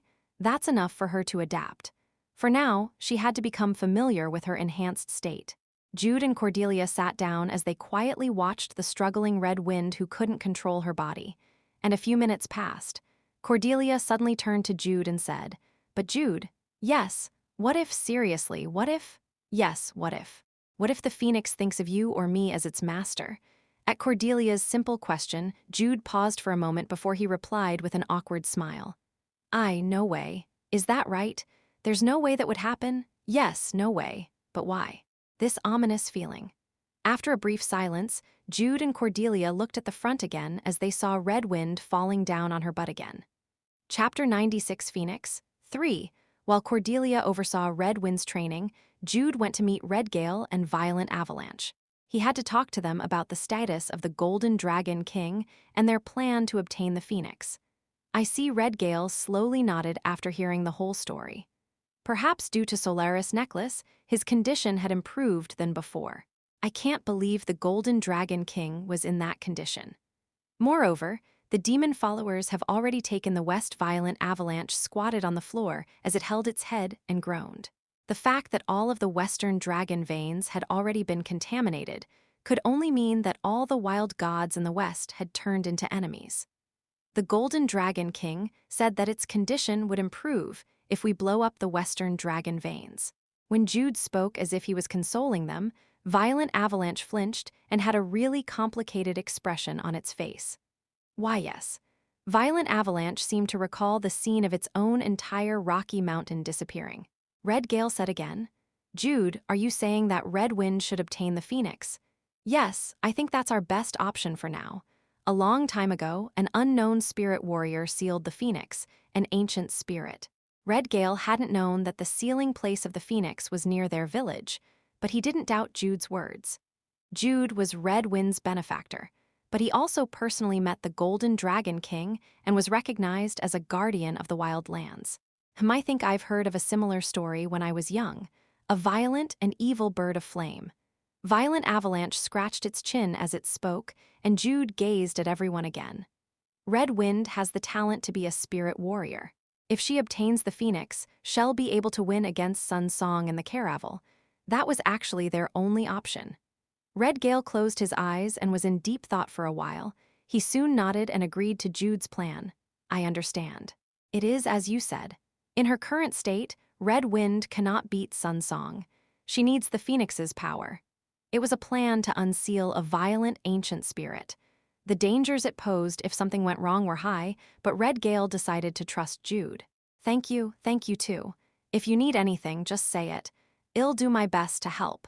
If he was the Fairy Queen, Jude would have immediately jumped on his words and bleed him dry. But Red Gale and the Fairy Queen were different. Instead of smiling with sparkling eyes, Jude talked about the support he really needed for the plan to work. I see if you say so. I understand. I will prepare it. Red Gale accepted his request and Jude was relieved. He then turned to Violent Avalanche. Violent Avalanche is going to help us, right? Me too. Yes, Violent Avalanche. That's right. It's for the wild lands, so I'll help as much as I can. Thank you. Violent Avalanche became even more anxious upon seeing Jude's bright smile, but it couldn't take back the words it had already spoken.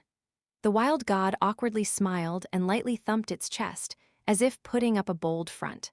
I am planning to capture the Phoenix tomorrow. Will the preparations be ready by then? It will be possible. The preparations will be ready by tomorrow morning. Me as well.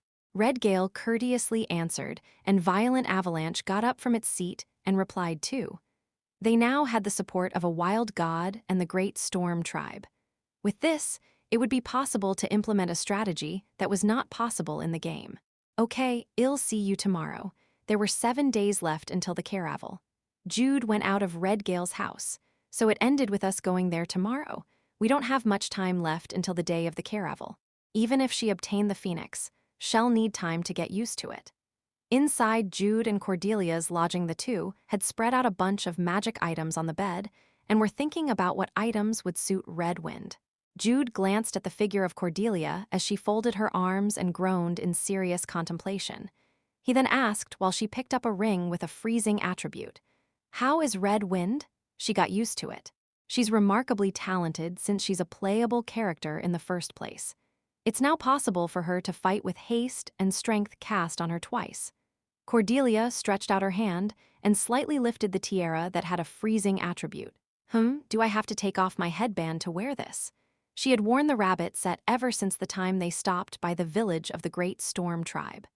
Jude had removed his and changed into the saint's clothes somewhere in the middle of their trip, but Cordelia had been wearing the rabbit ears and tail all the time. It's possible to wear it together. This was reality and not a game, so it was possible to wear equipment in the same area.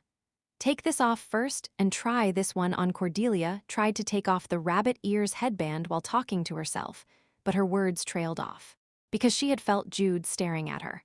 Why? No, that Jude's words trailed off too for some reason, and Cordelia tilted her head, but her eyes soon sparkled and she giggled. What is it? Are you sad that I won't be wearing the rabbit ears anymore? Would you like me to continue wearing it? Do you miss it? She said that because she wanted to see Jude be flustered. As she triumphantly smiled inside her thoughts, Cordelia intentionally spoke in a cunning manner. Jude immediately responded to her. I want to continue seeing it. If you say that you want to see it, then I'll continue. I want to continue seeing it. Jude looked straight into Cordelia's blue eyes and seriously spoke while Cordelia blinked her eyes with a stunned expression. And she began stuttering. "And no, that what it's cute, Cordelia." Jude spoke again and Cordelia's face turned red. "No, what is he talking about now? Did he eat some weird medicine?" Cordelia was at a loss and didn't know what to do. Jude seriously looked at her and then said with a pleasant smile, "The rabbit ears are cute, the rabbit ears." "Oh, the rabbit tail is cute too." Cordelia slapped the back of Jude, who spoke shamelessly, but the physical abilities of the two already had a lot of differences. Jude snickered and pretended to be hurt, while Cordelia hit Jude even harder. And the next morning, wow, Unnai is so cute. Red Wind was wearing items with flame attributes all over her body, and she then said in admiration as she gazed on Cordelia's head. A silver tiara with blue jewels was sitting atop Cordelia's head together with the rabbit ears headband. Cordelia, the second daughter of Count Chase, answered after making a HMPH sound. "Because a certain mister desperately pleaded to me." "I didn't plead though. Should I take it off then?" "No, madam, you're the cutest." Jude Wiley spoke and Cordelia turned away as she let out another HMPH but did not remove her headband. Anyone who saw her would see that her cheeks were slightly red. And Violent Avalanche said after seeing the two. "Ha, how cheesy. As expected of the crazy couple, the people related to them are crazy too.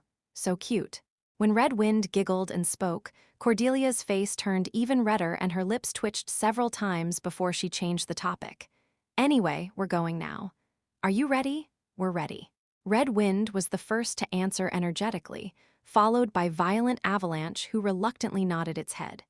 "It seems that the Great Storm Tribe is also ready," Jude said as he pointed out to them, so Cordelia nodded her head. The shamans of the Great Storm Tribe were fully equipped and prepared as they were approaching the group. "Okay, let's go then. Jude Wiki, please take the lead." "Yes, madam, I will lead the way."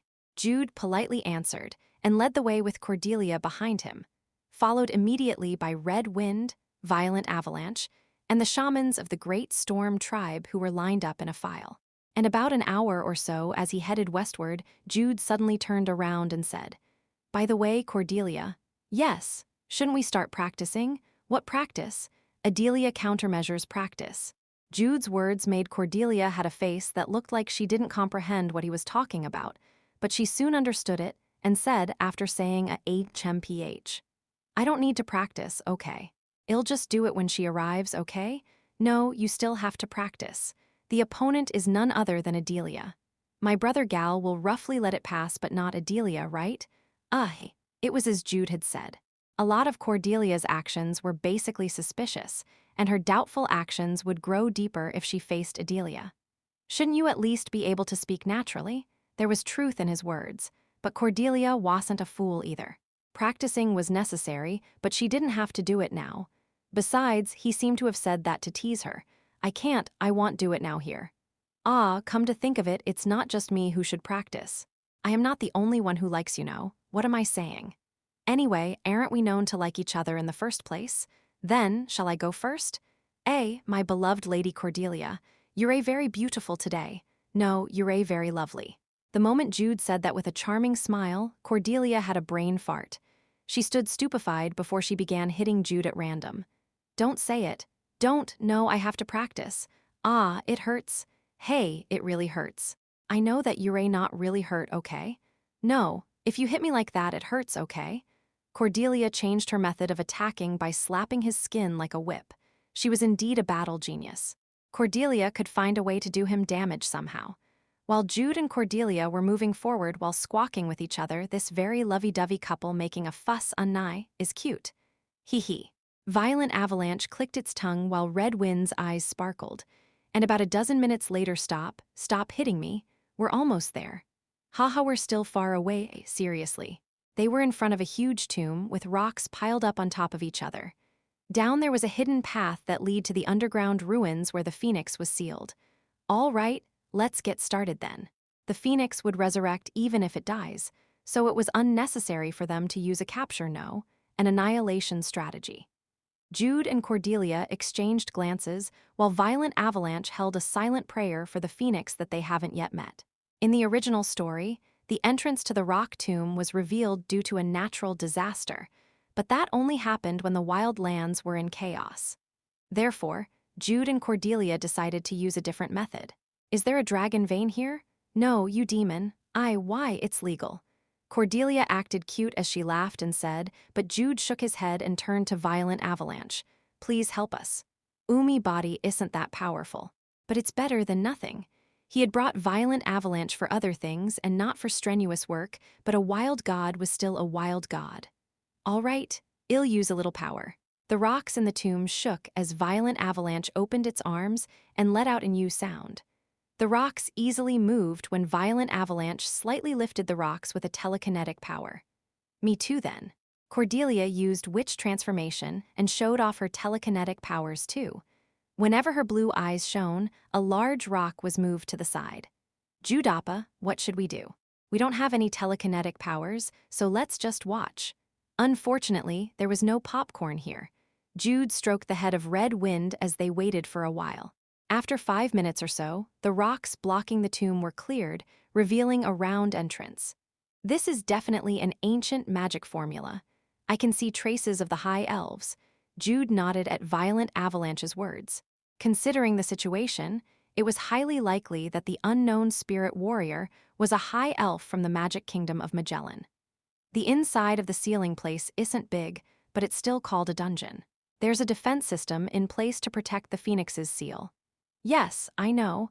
I've read the things you wrote down yesterday several times. I have read it many times. It's easy to read because it's in our language. When Red Wind raised her hand and spoke, Jude happily smiled before looking at everyone.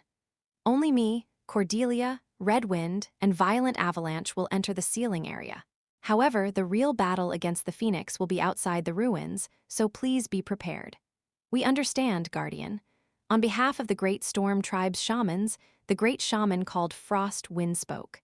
He was Red Gale's friend and a powerful wind shaman. Okay, are you ready? I am ready. Cordelia said after drinking the potion bottle's contents and wiping her lips, and Jude approached the seal's entrance. He had released the seal that was blocking the entrance by drawing a magic circle for unsealing. Unseal. The moment he said the word, the ground cracked and rumbled before the floor on which the seal was drawn had collapsed. The diameter of the created hole was more than 2 meters. As he glanced inside the hole, Jude nodded. Like in the original, the place was roughly 10 meters high. Cordelia, HMPH. Cordelia snorted once before she moved to Jude's side and let herself be carried by Jude. Red Wind, please take care of Violent Avalanche. Leave it to me. Red Wind smiled and raised her thumb before carrying Violent Avalanche, who was in the form of a bear cub. Please be well prepared. Please leave it to me. Jude lastly asked Frost Wind to prepare before he jumped inside the hole. Chapter 97 Phoenix 4 Thud. Jude landed like a feather because of the brilliant golden whirlwind. He put Cordelia down while Red Wind landed with a series of thudding sounds. Be careful, the attack would begin as soon as you cross that line. Cordelia spoke in a low voice and promptly lit a magic light to drive out the darkness. As expected, this is the High Elves' architectural style. The unknown spirit warrior must have been a high elf. Hearing the words of violent avalanche, Jude and Cordelia looked into the distance. They could see the rock egg where the phoenix was sealed straight ahead. Are you ready? I am ready. What about you, Red Wind? I am ready too. Okay, then let's go. Why are you not asking about me? The voices ended with violent avalanche speaking. Jude just looked ahead, but the kind Cordelia opened her mouth for violent avalanche. Are you ready, violent avalanche? I am. All right, then let's go. Cordelia said as she tapped the back of Jude, who then nodded. In his mind, he recalled the dungeon in the game. A series of straightforward traps. A series of straightforward flame attacks would beset them in the passage leading to the ceiling area, perhaps because a phoenix was sealed here. But if they knew where, what, and how the attack would unfold, they would be able to fully respond. Formation complete. Let's go, thud. Jude kicked the ground and took the lead. At that moment, flames shot down above his head, but Jude unhesitatingly raised his right hand high. He made a shield using Count Chase's ring to stop the flames and passed the flame zone in less than a second. Cold air, and Cordelia ran right behind him. Because Cordelia was wearing items with freezing attributes, she wasn't even slightly harmed by the flames at all. The flames' momentum was broken by Jude, who had already passed by, and then pushed away by the cold air magic that Cordelia cast, so she was able to easily pass too. Yuo. Violent Avalanche just ran, and so did Red Wind. She was wearing items with flame attributes in the first place, so Red Wind was strong against the flames in a different sense than Cordelia. Let's move on. Here I go. Cordelia took the lead this time. She blocked the flames in advance on both sides by using a telekinetic power covered with the cold air spell, while Jude stepped forward and spread out the shield to stop the suddenly appearing flames. Yuo, Violent just ran this time again, and Red Wind was not much different. And that repeated for 5 times.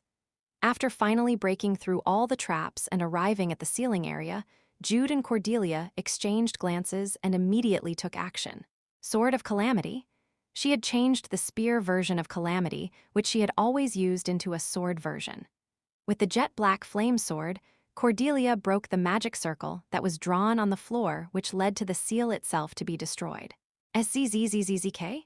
Sparks rose from the ground and magical energy erupted everywhere, making Red Wind swallow her breath.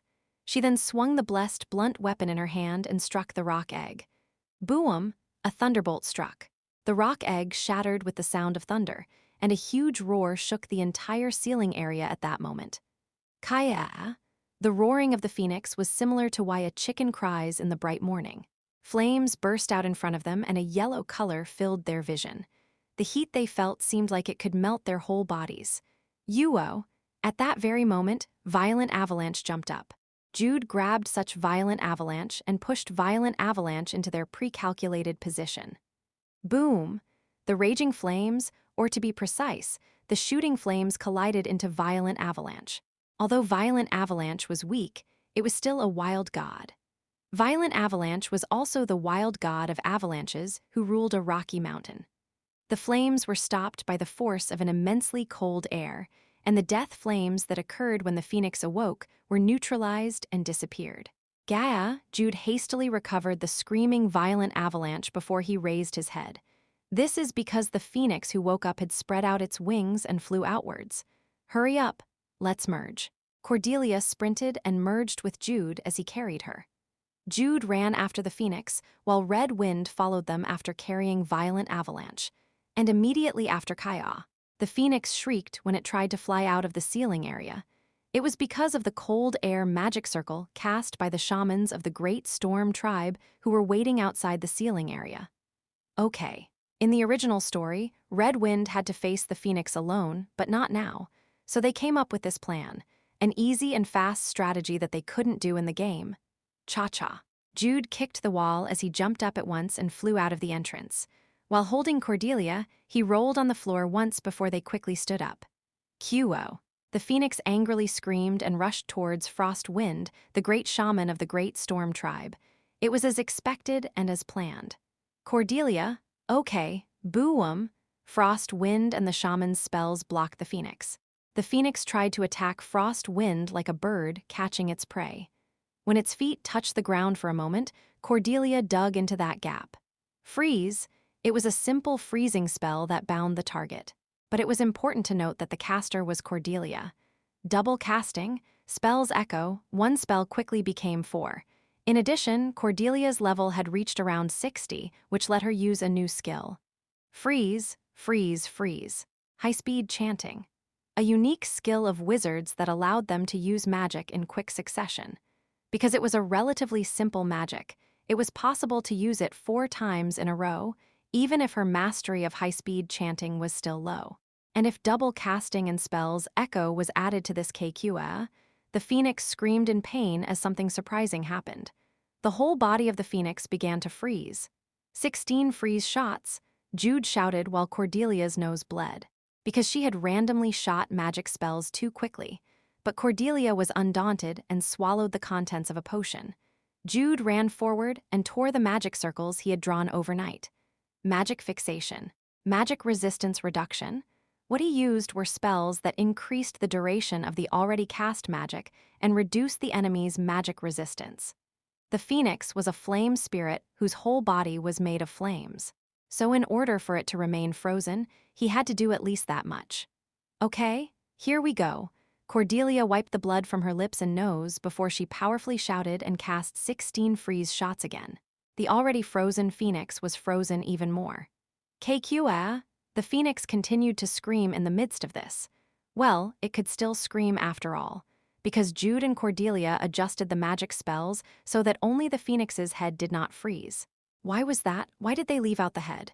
Red Wind, head, head, head, head.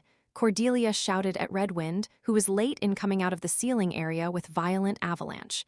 And Red Wind responded to Cordelia's call. As she had been taught yesterday, she shouted head and swung her blessed blunt weapon. Ack, ack, ack. The phoenix was a flame spirit that had no substance, so it was immune to most physical attacks, but Red Wind's attacks were an exception. The blunt weapon that was blessed by the 3 wild gods' violent avalanche, gentle snow breeze, and great storm, hit the phoenix's spirit body itself. Head, head, head, head. The frozen and immobile phoenix had its head pounded like mad by Red Wind. The phoenix shrieked and tried to break the ice, but it was impossible. Jude and Cordelia did not let it do so. 16 freeze shots, magic fixation, magic resistance reduction, crack, crack, crack. If the ice seemed to slightly break, the ice froze again. Because of its lowered magic resistance, Red Wind's attacks were more painful. KQA, ack, head, Red Wind did not stop. She was sweating a lot while Jude calculated the health of the phoenix and of Red Wind's attack. As a result, he figured out the total number of attacks she still needed to do. Just 50 more, heek. The phoenix swallowed its scream at Jude's cry. 50 more hits from now, 50 more. K-Kaya. When the phoenix loudly screamed, Cordelia turned to Violent Avalanche. As if she had looked for an interpreter, Violent Avalanche quickly understood. It's saying that it would rather be killed by just a knife. I see, but that was impossible. Red Wind didn't have the ability to do that yet. She had to work hard and hit the phoenix blow by blow to reach 50 hits. Tisk, tisk, tisk, I somehow feel guilty about this. Violent Avalanche clicked its tongue and offered a silent prayer for the still-alive phoenix. And in the midst of that, Jude faced Cordelia and asked, "Can you do it one more time?" "I'll try." Cordelia was actually feeling dizzy, but she deliberately spoke energetically and cast freeze again afterwards. The situation seemed to be easygoing at first glance, but it wasn't at all. The shamans of the Great Storm Tribe were able to narrowly restrain the phoenix due to the magic circle they had set up and activated, but if they let their guard down for just a bit, the phoenix might break the ice and run away. Red Wind, hurry! This was the last time that Cordelia could continuously cast freeze magic. At Jude's urging, Red Wind shouted in concentration and swung her blunt weapon again. Head, bang, bang, bang. Red Wind climbed up on the phoenix's back and bombarded it with 3 consecutive strikes before she flinched and jumped down in an instant. because at the moment of her last attack, she felt it. Okay, we've reached 50 strikes, Jude exclaimed as he supported the staggering Cordelia, and Cordelia saw it at that moment. Shwa, the ice that had sealed the phoenix melted away, and the phoenix's flame also died down, but it was only for a moment. A small flame rose again in the air. The flame that started as yellow in color became blue and then turned into red as it greatly intensified before turning into a new bird of flame. Ah! It was a clear and ringing voice. Just like in the game, the evil phoenix died and was reborn as a new pure and innocent baby phoenix. Wow! Red Wind dropped her blunt weapon as she let out a voice in awe, and so did the shamans of the Great Storm tribe. But Jude and Cordelia were rather tense as they gulped in nervousness. This moment was somehow more important than defeating the phoenix. Choose Red Wind as your master. When Jude mentally shouted, the phoenix flew in the air and surveyed everyone on the ground. Our eyes met. The moment Cordelia said that, the baby phoenix suddenly shuddered and then flew towards Red Wind. It somehow looked like it was running away from Cordelia. That's better. That's an excellent choice.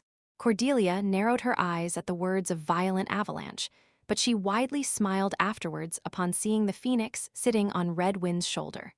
Looks like it worked. The newly born phoenix recognized Red Wind as its master. Red Wind carefully stretched out her hands to Phoenix, and the newly born phoenix, who was small and a little larger than a dove, sat on Red Wind's hand as if it responded to her.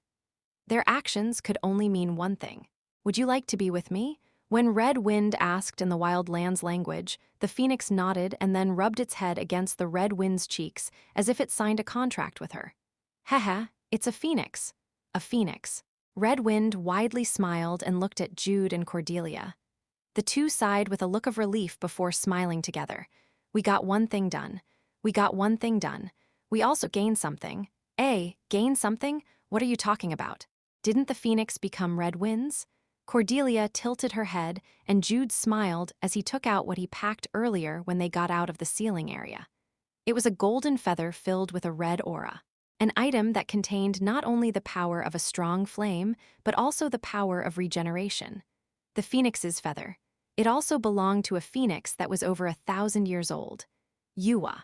Cordelia admired it like a child, making Jude smile before he put the feather on her hair. He then said with a brilliant smile, "Do you like it?"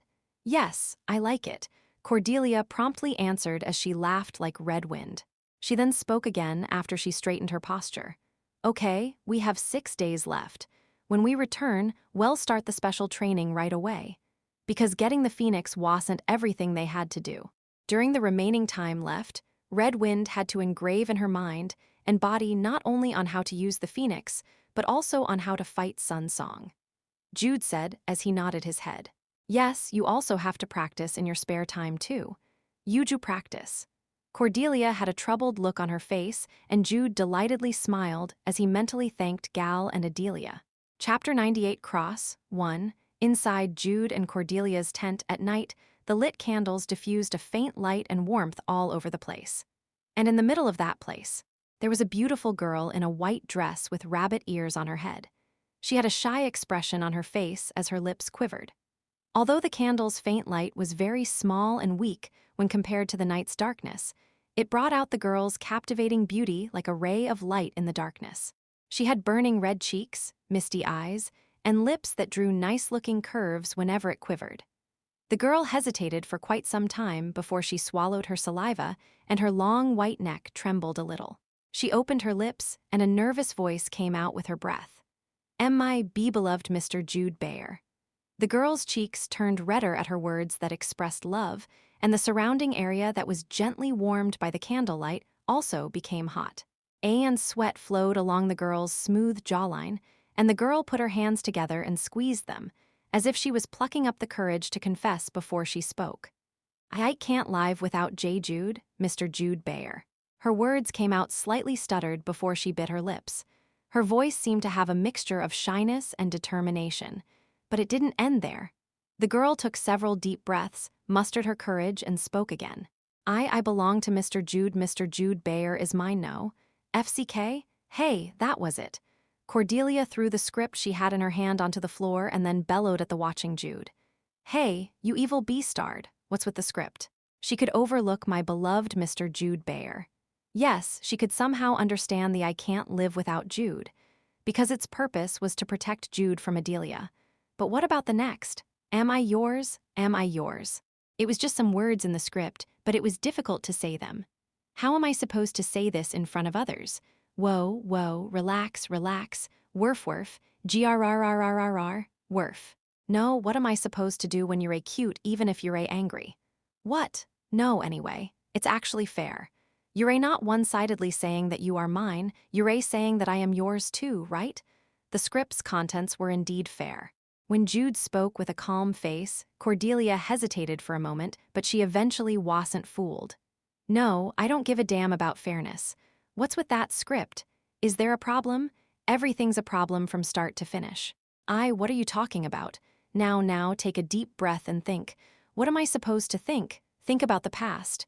Do you remember when you first acted? Roughly, I remember it clearly. It was this line back then. Having said that, Jude cleared his throat once and then said in a feigned voice as if reciting a poem, I want to spend some time alone with Mr. Jude. We'll be back before dinner, so just wait. Don't worry about us. It came across her mind again. When they went on an outdoor date to get Solaris necklace from Lysagang, it's still okay. It was okay. She could endure it if it was this much. But it was actually not over yet. After that, it was something like this. Jude cleared his throat and then said in a slightly more charming voice than before, I want to go with my beloved Mr. Jude Bayer. I don't want to be separated from him. Yujiu Cordelia's face turned red. No, it was not only her face as her neck and ears were red too. But unfortunately, this wasn't the end. I am going on a honeymoon trip with my beloved Mr. Bayer. We'll be back in a few days, so please don't bother looking for us, okay? Cordelia unconsciously let out a crying sound from her mouth as she covered her face with both of her hands. Her legs weakened, and she even sank to her knees. And then I left a letter like this. I will further continue my honeymoon trip with Lady Cordelia, whom I dearly love more than my life. Please do not worry too much, because I've gotten healthier from eating the sunflower. P.S. I am really happy now. Stop for your information, that was what you ordered me to do. You loved it so much. What he said was true. She remembered that she eventually ordered Jude to do it once, and that she really loved it. Why did I do that? Why did I do that on that day? Cordelia, who was squatting on the floor, let out a troubled voice, while Jude had such a pleasant look on his face. He then concluded his recap of the events with a happy smile. So, now that you've heard it, don't you agree that the intensity has been growing stronger little by little? You could say that there's progress in our relationship. Therefore, shouldn't we go a little further this time? What he said was reasonable. What he said made sense. But even if that is so, she felt like she wanted to quickly stand up and hit Jude, but she didn't have the energy to do that. The current situation had been too stimulating for a girl who only had a lover in the games that she played for certain periods of time. Thus, Jude approached Cordelia and gently said, Anyway, wouldn't this be enough to stop Adelia? What he said was true. In the first place, the reason why they were rehearsing the script was to stop Adelia. Adelia was Cordelia's older sister. She was also an older sister who really cares about Cordelia. So if Cordelia extremely loved Jude, it was highly likely that she would concede even if she didn't like it. It was said that parents have a soft spot for their children. In this case, it's about an older sister and her younger sister. In any case, Jude waited for Cordelia to recover. After she had slightly recovered, Cordelia began hitting Jude in the back. Yuju, you should calm down and speak in human language first, okay? Perhaps this was a side effect of beast mode. Jude half-jokingly said, and Cordelia pinched Jude before taking a deep breath. She stood up from her spot and shouted, Okay, I'll let everything go, I understand. To protect Jude from Adelia, I'll say stronger lines than before to show the progress of our relationship. I'll let everything go, I somehow understand. But why? Why is violent avalanche here? As Cordelia pointed to the corner of the tent and shouted, the being involved violent avalanche was sitting in the corner and watching Jude and Cordelia's skit. The wild god then nodded and said, That's right. I also wanted to ask. Why are you showing me this? I have to admit that it's cute though. Upon hearing the word cute, the cheeks of Cordelia, who had just calmed down, turned red again. On the other hand, Jude spoke with a calm face, because she needs to be able to do it naturally in front of others. No, I think you don't need to practice about your relationship. Violent Avalanche had no idea of the true relationship between Jude and Cordelia, and their current practice had seriously made Violent Avalanche feel out of place. Apart from that, Violent Avalanche doubted the necessity of the practice itself. Isn't it obvious that they're a crazy couple? The couple were so perfectly compatible that one might think that they were born for each other. Well, anyway, let's take a break. Ooh, do I have to do it again? You have to do it again. You have to get used to it. At Jude's words, Cordelia nodded with drooping shoulders. She was so embarrassed that her head grew feverish, and her normal thinking became somewhat difficult. Regardless, the strangely quiet Cordelia sat down on her bed, and Jude spoke again after turning to Violent Avalanche. Violent Avalanche, how is the establishment of the Eastern Alliance? It's a serious topic all of a sudden. The topic suddenly came in, but it was necessary to talk about it. It had been 2 days since Red Wind got the Phoenix. Violent Avalanche walked to the front of the bed and stretched its arms, and Cordelia lifted up Violent Avalanche and sat it on the bed. That's good. Anyway, about that, it's going faster than I thought. There were 3 wild gods involved, so the establishment of the Eastern Alliance was initially progressing quite fast. It was then accelerated by the addition of what happened to the Golden Dragon King, which was a recent news brought by Jude and Cordelia. Because the West is already contaminated, and there was also a request from the Golden Dragon King, the wild gods, who were very hesitant and evasive, have also began to move forward. Perhaps when this caravel is over, a strong Eastern alliance would be established that is centered on one tribe, which would either be the Great Storm Tribe or the Blade Song Tribe. At Violent Avalanche's explanation, Jude's eyes narrowed. Then the scale of this caravel would probably be bigger than originally planned. Yes, you're right. The basic one-on-one battle of Red Wind and Sun Song would remain the same, but the number and quality of the audience would be different. Most of the tribal chiefs of the East would probably get together to watch the caravel this time. They would be here to discuss the establishment of the Eastern Alliance and not just to watch a fight. Jude asked Violent Avalanche again. Is there any response from the West? I think that your side don't know much on what's going on there either. It's not like we don't have spies there, so we at least know a little about it. We're also keeping a close eye on the events in the West.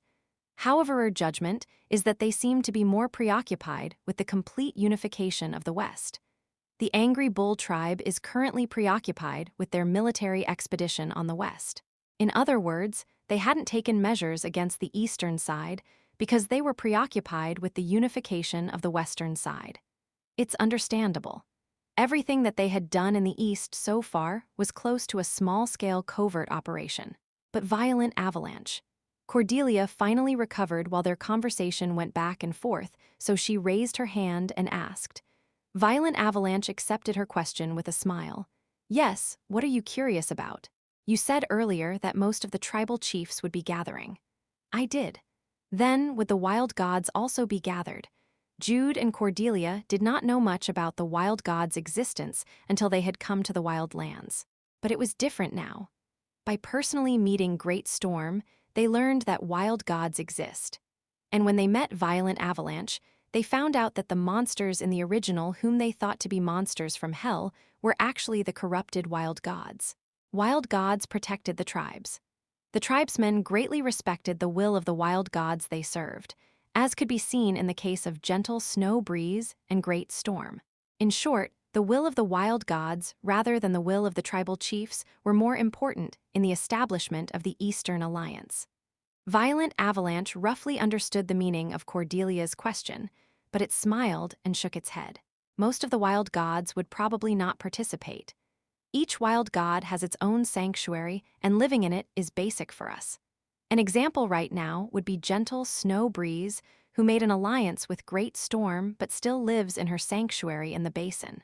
Thus, the other wild gods would be more focused on protecting their sanctuaries at the present moment. Then, what about Violent Avalanche? Wild Avalanche was also a wild god, but it was staying in Great Storm's land. At Cordelia's question, Jude slightly turned his glance away while Violent Avalanche indignantly shouted, "You too destroyed it. You too! My sanctuary, my Rocky Mountain." Of course, Violent Avalanche's Rocky Mountain did not completely collapse, as half of it still remained. Moving on, Violent Avalanche will be watching the caravel then. Yes, that's right. When Violent Avalanche grumbled and answered, Cordelia felt sorry, so she hugged the wild god who did not refuse the beautiful girl's touch. The combination of a bear cub and a beautiful girl was really nice to look at, but Jude was somehow uncomfortable with it, so he cleared his throat and then pulled Violent Avalanche's hand before speaking. On another note, there's not much time left until the caravel. Yes, but I believe in Red Wind. She got the phoenix, and isn't she also practicing really hard now? Violent Avalanche was right. Red Wind's growth had been explosive after obtaining the phoenix. In addition, Jude and Cordelia's customized teachings for her had been increasing her winning rate at caravel day by day. Cordelia is teaching Red Wind's unique combat method with the Flame Spirit, because the character Yellowstorm played the most after Cordelia was Red Wind. Moreover, Cordelia was better than Jude when it came to battle skills, so he completely entrusted Red Wind's growth to Cordelia. My task is to take the role of her opponent, Sun Song. Jude had memorized all of Sun Song's combat patterns. Of course, what Jude had memorized were the combat patterns of the corrupted Sun Song. However, only Sun Song's temperament and personality had changed when he was corrupted, so it was highly likely that his basic physical skills remained the same. Shall learn how to fight from Cordelia and then have a mock battle with me who can fight like Sun Song. It was the best training method they could do for her right now, but time is running out too. There were only 4 days left until the caravel. Essentially, that was a little over 3 days. Will she make it on time? She will make it. Jude exchanged glances with Cordelia before he nodded once and turned to Violent Avalanche. When he met eyes with Violent Avalanche, the wild god suddenly clapped its hands, jumped off the bed, and said, "Ah, come to think of it, there's something that I have to tell you. Something to tell us." They had just talked about the establishment of the Eastern Alliance, but was there something else they had to talk about too? When Violent Avalanche saw Jude and Cordelia's curious eyes, the wild god had a little evil no, a happy smile, and said, "Your older brother and sister will arrive in 2 days. Gal and Adelia would be returning after their vain efforts in going to Raptor Canyon. They were coming to meet Jude and Cordelia. They were coming to apprehend the two." Cordelia tightly shut her eyes while Jude held Cordelia's hand. Though he had made fun of Cordelia, Jude was also nervous when he thought about meeting them in person. But it was their inevitable fate. 4 days left until the caravel. 2 days left until the invasion of their older brother and sister. The night grew late. It was a particularly sunny day. Jude and Cordelia stood side by side on the pure white snowfield as they looked into the distance but didn't find anyone. 2 days after hearing about the situation from Violent Avalanche, that day had finally arrived. Cordelia took some deep breaths as her cheeks were stiff from tension. Jude asked as he glanced at Cordelia, "Are you nervous?" "I am nervous." "It's all right, you have me.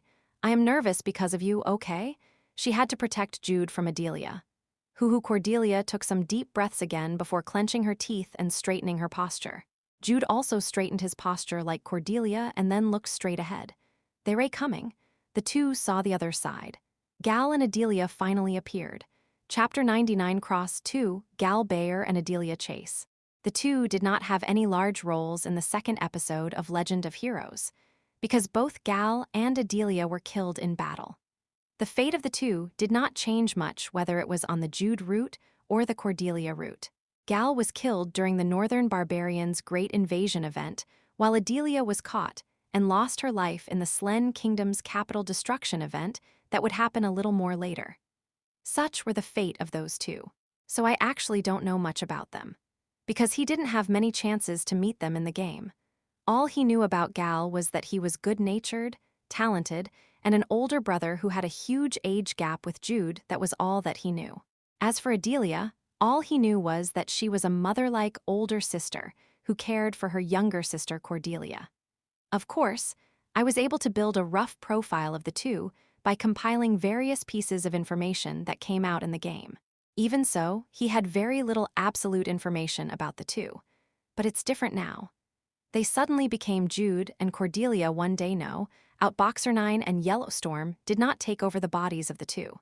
They were reincarnated as Jude and Cordelia and spent 17 years before they awakened the memories of their previous lives. Therefore, Jude knew well about Gal, and Cordelia knew well about Adelia. My older brother. He was his genuine sibling and no longer a simple NPC. He's kind, sincere, and reliable, but in fact, he has a delicate side too.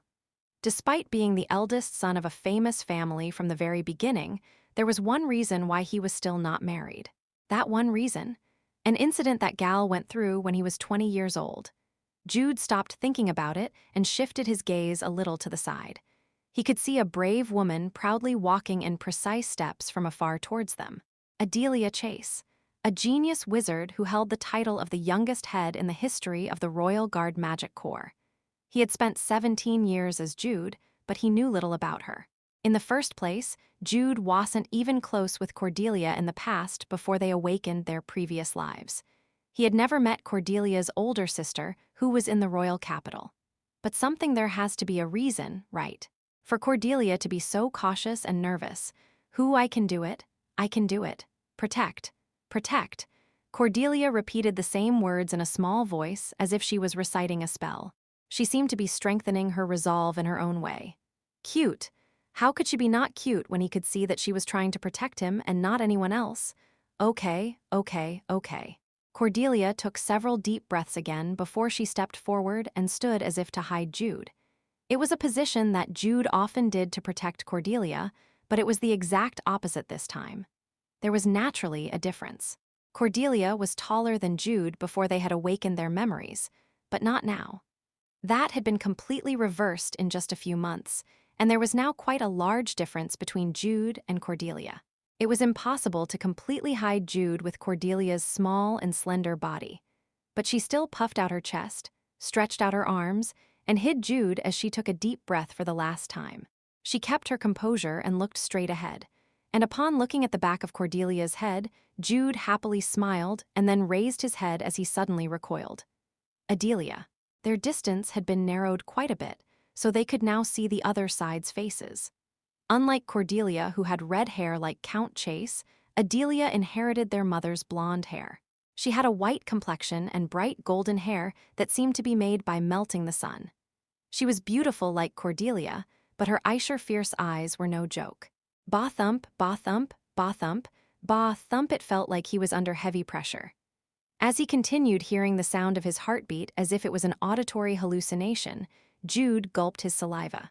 Drops of sweat trickled down his tightly clenched fists. He was tense. She was someone who could make the person facing her feel fear. Was this how he felt when he fought against the named demon Bandazel at Endymion? He could now understand why Cordelia was very nervous.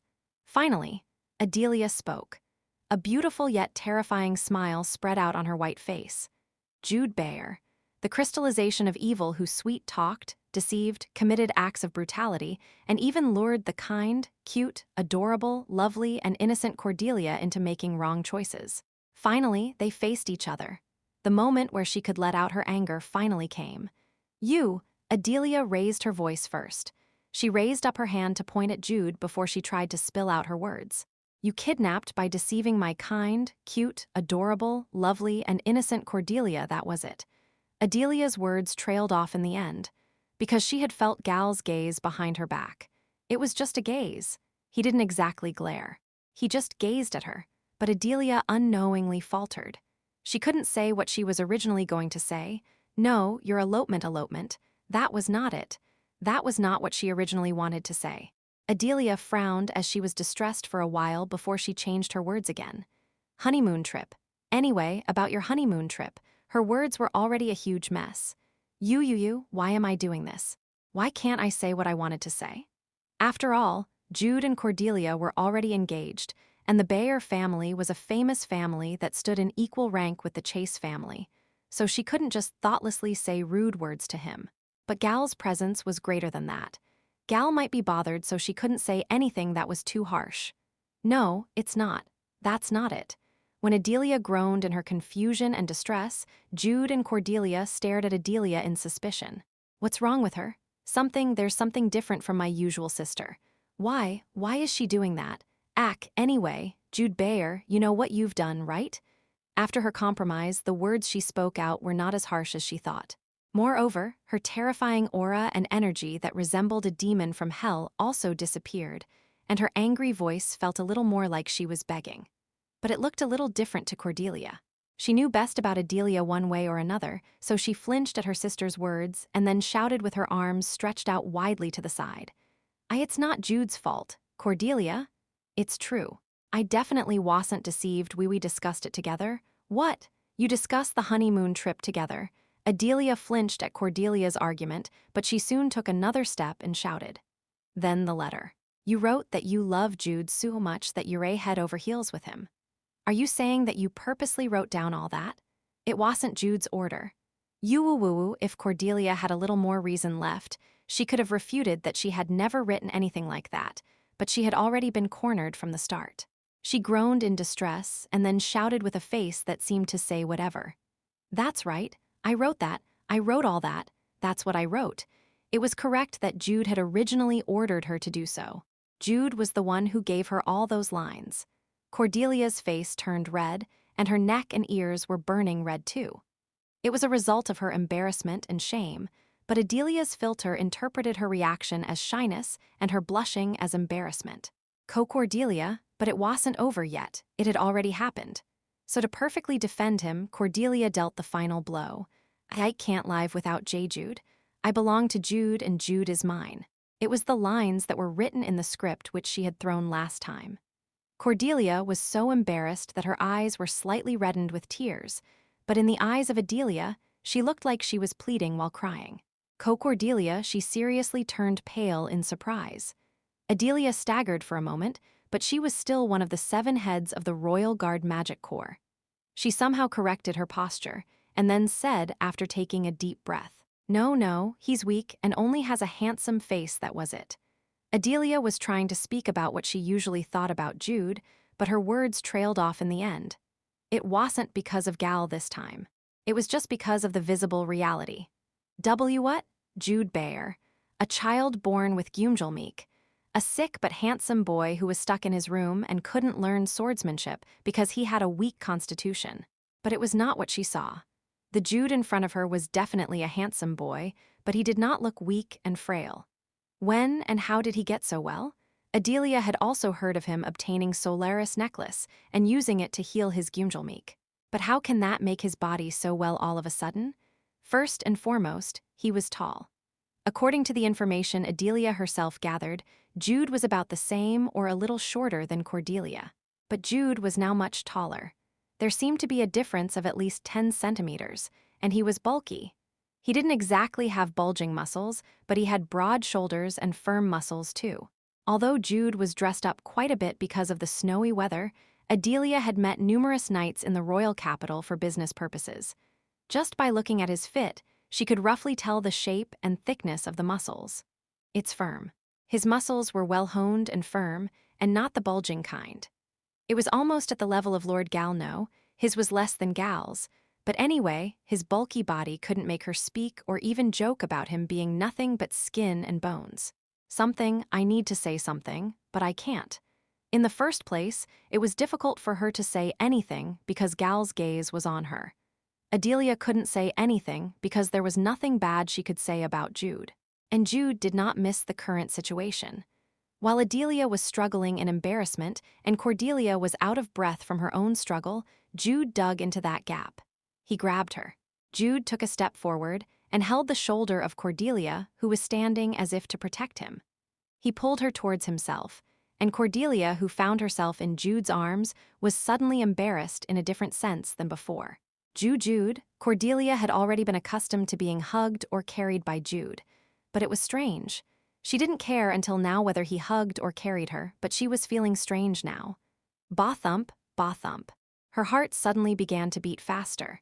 As she looked up at Jude, her cheeks burned red in a different sense than before. What is this? It's strange. Cordelia unknowingly became calm as she kept her head down, while Jude tightly hugged Cordelia and then opened his mouth. Lady Adelia? Adelia reacted to her name being called. Jude faced her blue eyes that stared straight at him before he said without any hesitation, "Cordelia and I are in love with each other." There was a twitch. It was Cordelia. She had flinched before she reflexively raised her head to look at Jude and tried to shout with her gaze. "Who? You and me? You and I just accept it for now. Adelia is watching, so act natural, okay? It would be easier if you give up." Woo Cordelia quieted down as she bowed her head again, but in Adelia and Gal's eyes, Cordelia's appearance seemed to be her shy affirmation. "It was definitely wrong for us to go on a honeymoon trip. Yes, it was my fault too. Cordelia did nothing wrong. She was just following my unreasonable desire to spend a little more time alone with her." Adelia looked slightly dispirited at Jude's desperate-sounding words, and Cordelia raised her head again, because his words had taken a strange turn. "And no, it's not Jude's fault. I am the one who said that we should go. Yes. It's because I've been begging him that I wanted some time alone with him. I even left a letter, right?" She had decided to protect Jude from Adelia, but she couldn't let it all be Jude's fault. In fact, there was no need for Cordelia to do this due to the current atmosphere. But as her face became heated because of the series of events, it became difficult for her to think normally. Either way, Cordelia's declaration was effective. A boy and girl who were begging that they should be punished instead of the other, and insisting that it was their own fault and not the other. Anyone could obviously tell that they were in love with each other to the point that they would resort to lies. "Ugh," Adelia groaned before she deeply sighed in the end. She had really wanted to crush Jude, but now that she had come this far, she couldn't do it. What could she do when Cordelia said that she really loved him? And in fact, Adelia understood it. The fact that she couldn't do much when they actually meet each other. Just then. Gal, who had been silent until now, cleared his throat and drew everyone's attention. He then stepped forward and stood next to Adelia. He didn't use his hand like how Jude hugged Cordelia in his arms, but he simply stood next to Adelia. Adelia looked captivated and felt reassured at his support, but in the eyes of Jude and Cordelia who were watching the two, the thought that maybe came into their minds. Jude and Lady Cordelia. "Yes, brother. Yes, brother-in-law." Jude and Cordelia quickly responded. Gal smiled at being called brother-in-law before he said, "I've learned in many ways about the activities of you two while on the way here. I could also see with my own eyes how much the two of you care and love each other." At Gal's words, Jude nodded, but Cordelia was mentally shaking her head to the sides. No, it's not like that. Her reason had somewhat returned, so her reaction was a subconscious opposition. But anyway, she was just mentally shaking her head in denial. Gal warmly exchanged glances with Jude before he took a deep breath. He then spoke with a rather stern face, unlike before. "But the actions of you two were clearly wrong. The disrespect you inflicted on Count Harsfelger was so great that it might be hard to be forgiven. You should know well that it also greatly hurt Lord Lucas, who considered you two as his friends, right?" When Lucas was mentioned, both Jude and Cordelia had apologetic faces. And Gal was pleased with their reaction. "That's not all. Because of your actions, our Bayer family and even the Chase family were struck with bad rumors. Because there were groups of people who criticized and ridiculed the families on how they educated their children. Shame and guilt spread on Jude and Cordelia's faces after they felt sorry, and Gal's expression became even more strict. "Of course, we should listen to your circumstances, but apart from that, there are many things that have happened because of what you two have done. And the responsibility for all that lies on you two." Gal wasn't angry. He didn't even raise his voice, but Gal's words had some weight. "Let's assume responsibility when we return. Instead of running away or avoiding it, you two should fix what you have done. Do you understand?" "Yes, brother. Yes, brother-in-law." When Jude and Cordelia obediently replied, a smile spread on the strict Gal's face again. Having reverted to his usual expression, he affectionately looked at Jude and Cordelia, who stood side by side before he spoke. "I am relieved, though. Both of you are safe. I was very worried. It was a carrot after a stick." No, he wasn't such a calculative person. Gal's pure heart deeply moved the two, especially Cordelia, and one more person. As expected, he's nice. He's the right person. A smile spread over Adelia's face as she gazed at Gal's profile. Her face loosened and she smiled as if she was looking at Cordelia. Lady Adelia. Yes. Lady Adelia? Yes. Ah, yes. Adelia flinched in surprise and she straightened her posture, making Gal smile before he said to Jude and Cordelia again. Lady Adelia was very worried about the safety of you two, to the point where her emotions became intense. So how about thanking her properly? Adelia and the two had been at odds as soon as they met each other. At Gal's words, Cordelia opened her mouth first. You and I, thank you, and I'm sorry, and thank you. Adelia felt awkward when Cordelia and Jude bowed to her, but she was happy at the same time. She would have never heard of this if only she herself had come, because you were very worried. As Gal smiled and said in a low voice, Adelia's lips curled up and she slightly nodded. And upon seeing her cheeks evidently changing color though it was light, Jude and Cordelia reacted. Wait a minute, is this perhaps that?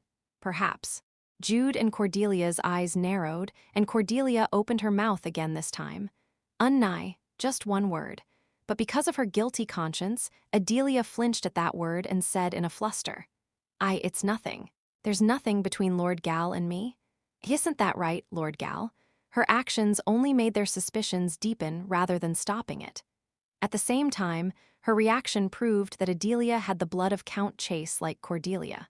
And at this moment, Gal also proved that he was a man of Count Bayer who had the same blood as Jude. Is there nothing between us? Adelia flinched at his unexpected remark. No, why is he suddenly saying that? I don't hate it. I certainly don't hate it. And no, that Adelia's face turned red, and her heart was pounding so hard that she stuttered and couldn't speak properly. And upon seeing that, the warmth in Jude and Cordelia's eyes subsided. I see, so it was like that. Heh. Their eyes had cooled down in the same way, but their reactions were a little different. Jude felt like he was really like his brother, while Cordelia was still going heh. Anyway, instead of standing and talking like this, let's go inside and talk. I am sure we have a lot to talk about. Gal didn't push ahead. He stealthily retreated and smoothly resolved the situation. Let's go, Lady Adelia. Yes, Lord Gal.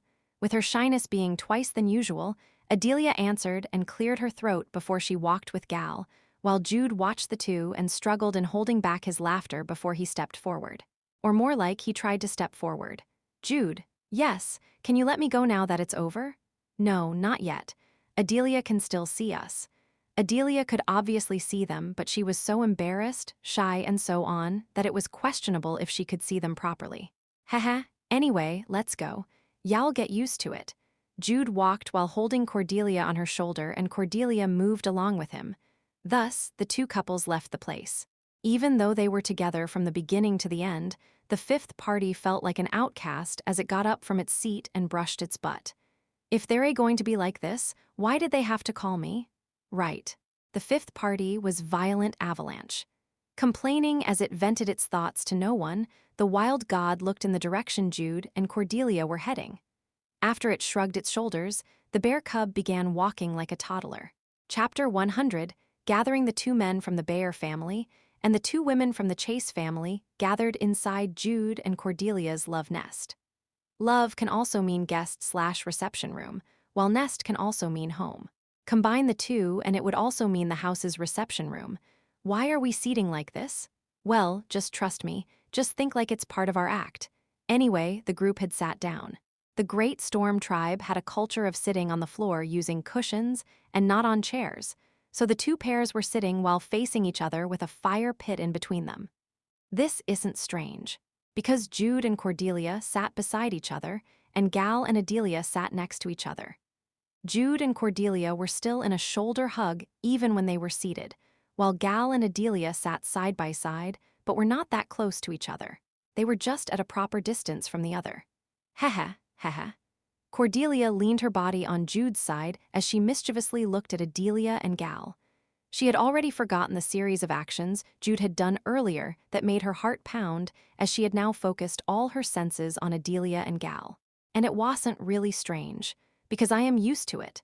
Cordelia had been carried by Jude on his arms or his back almost every day since they entered the barbarian lands, so she was accustomed to it already. Heh. The Cordelia who was afraid of Adelia's arrival was nowhere to be found.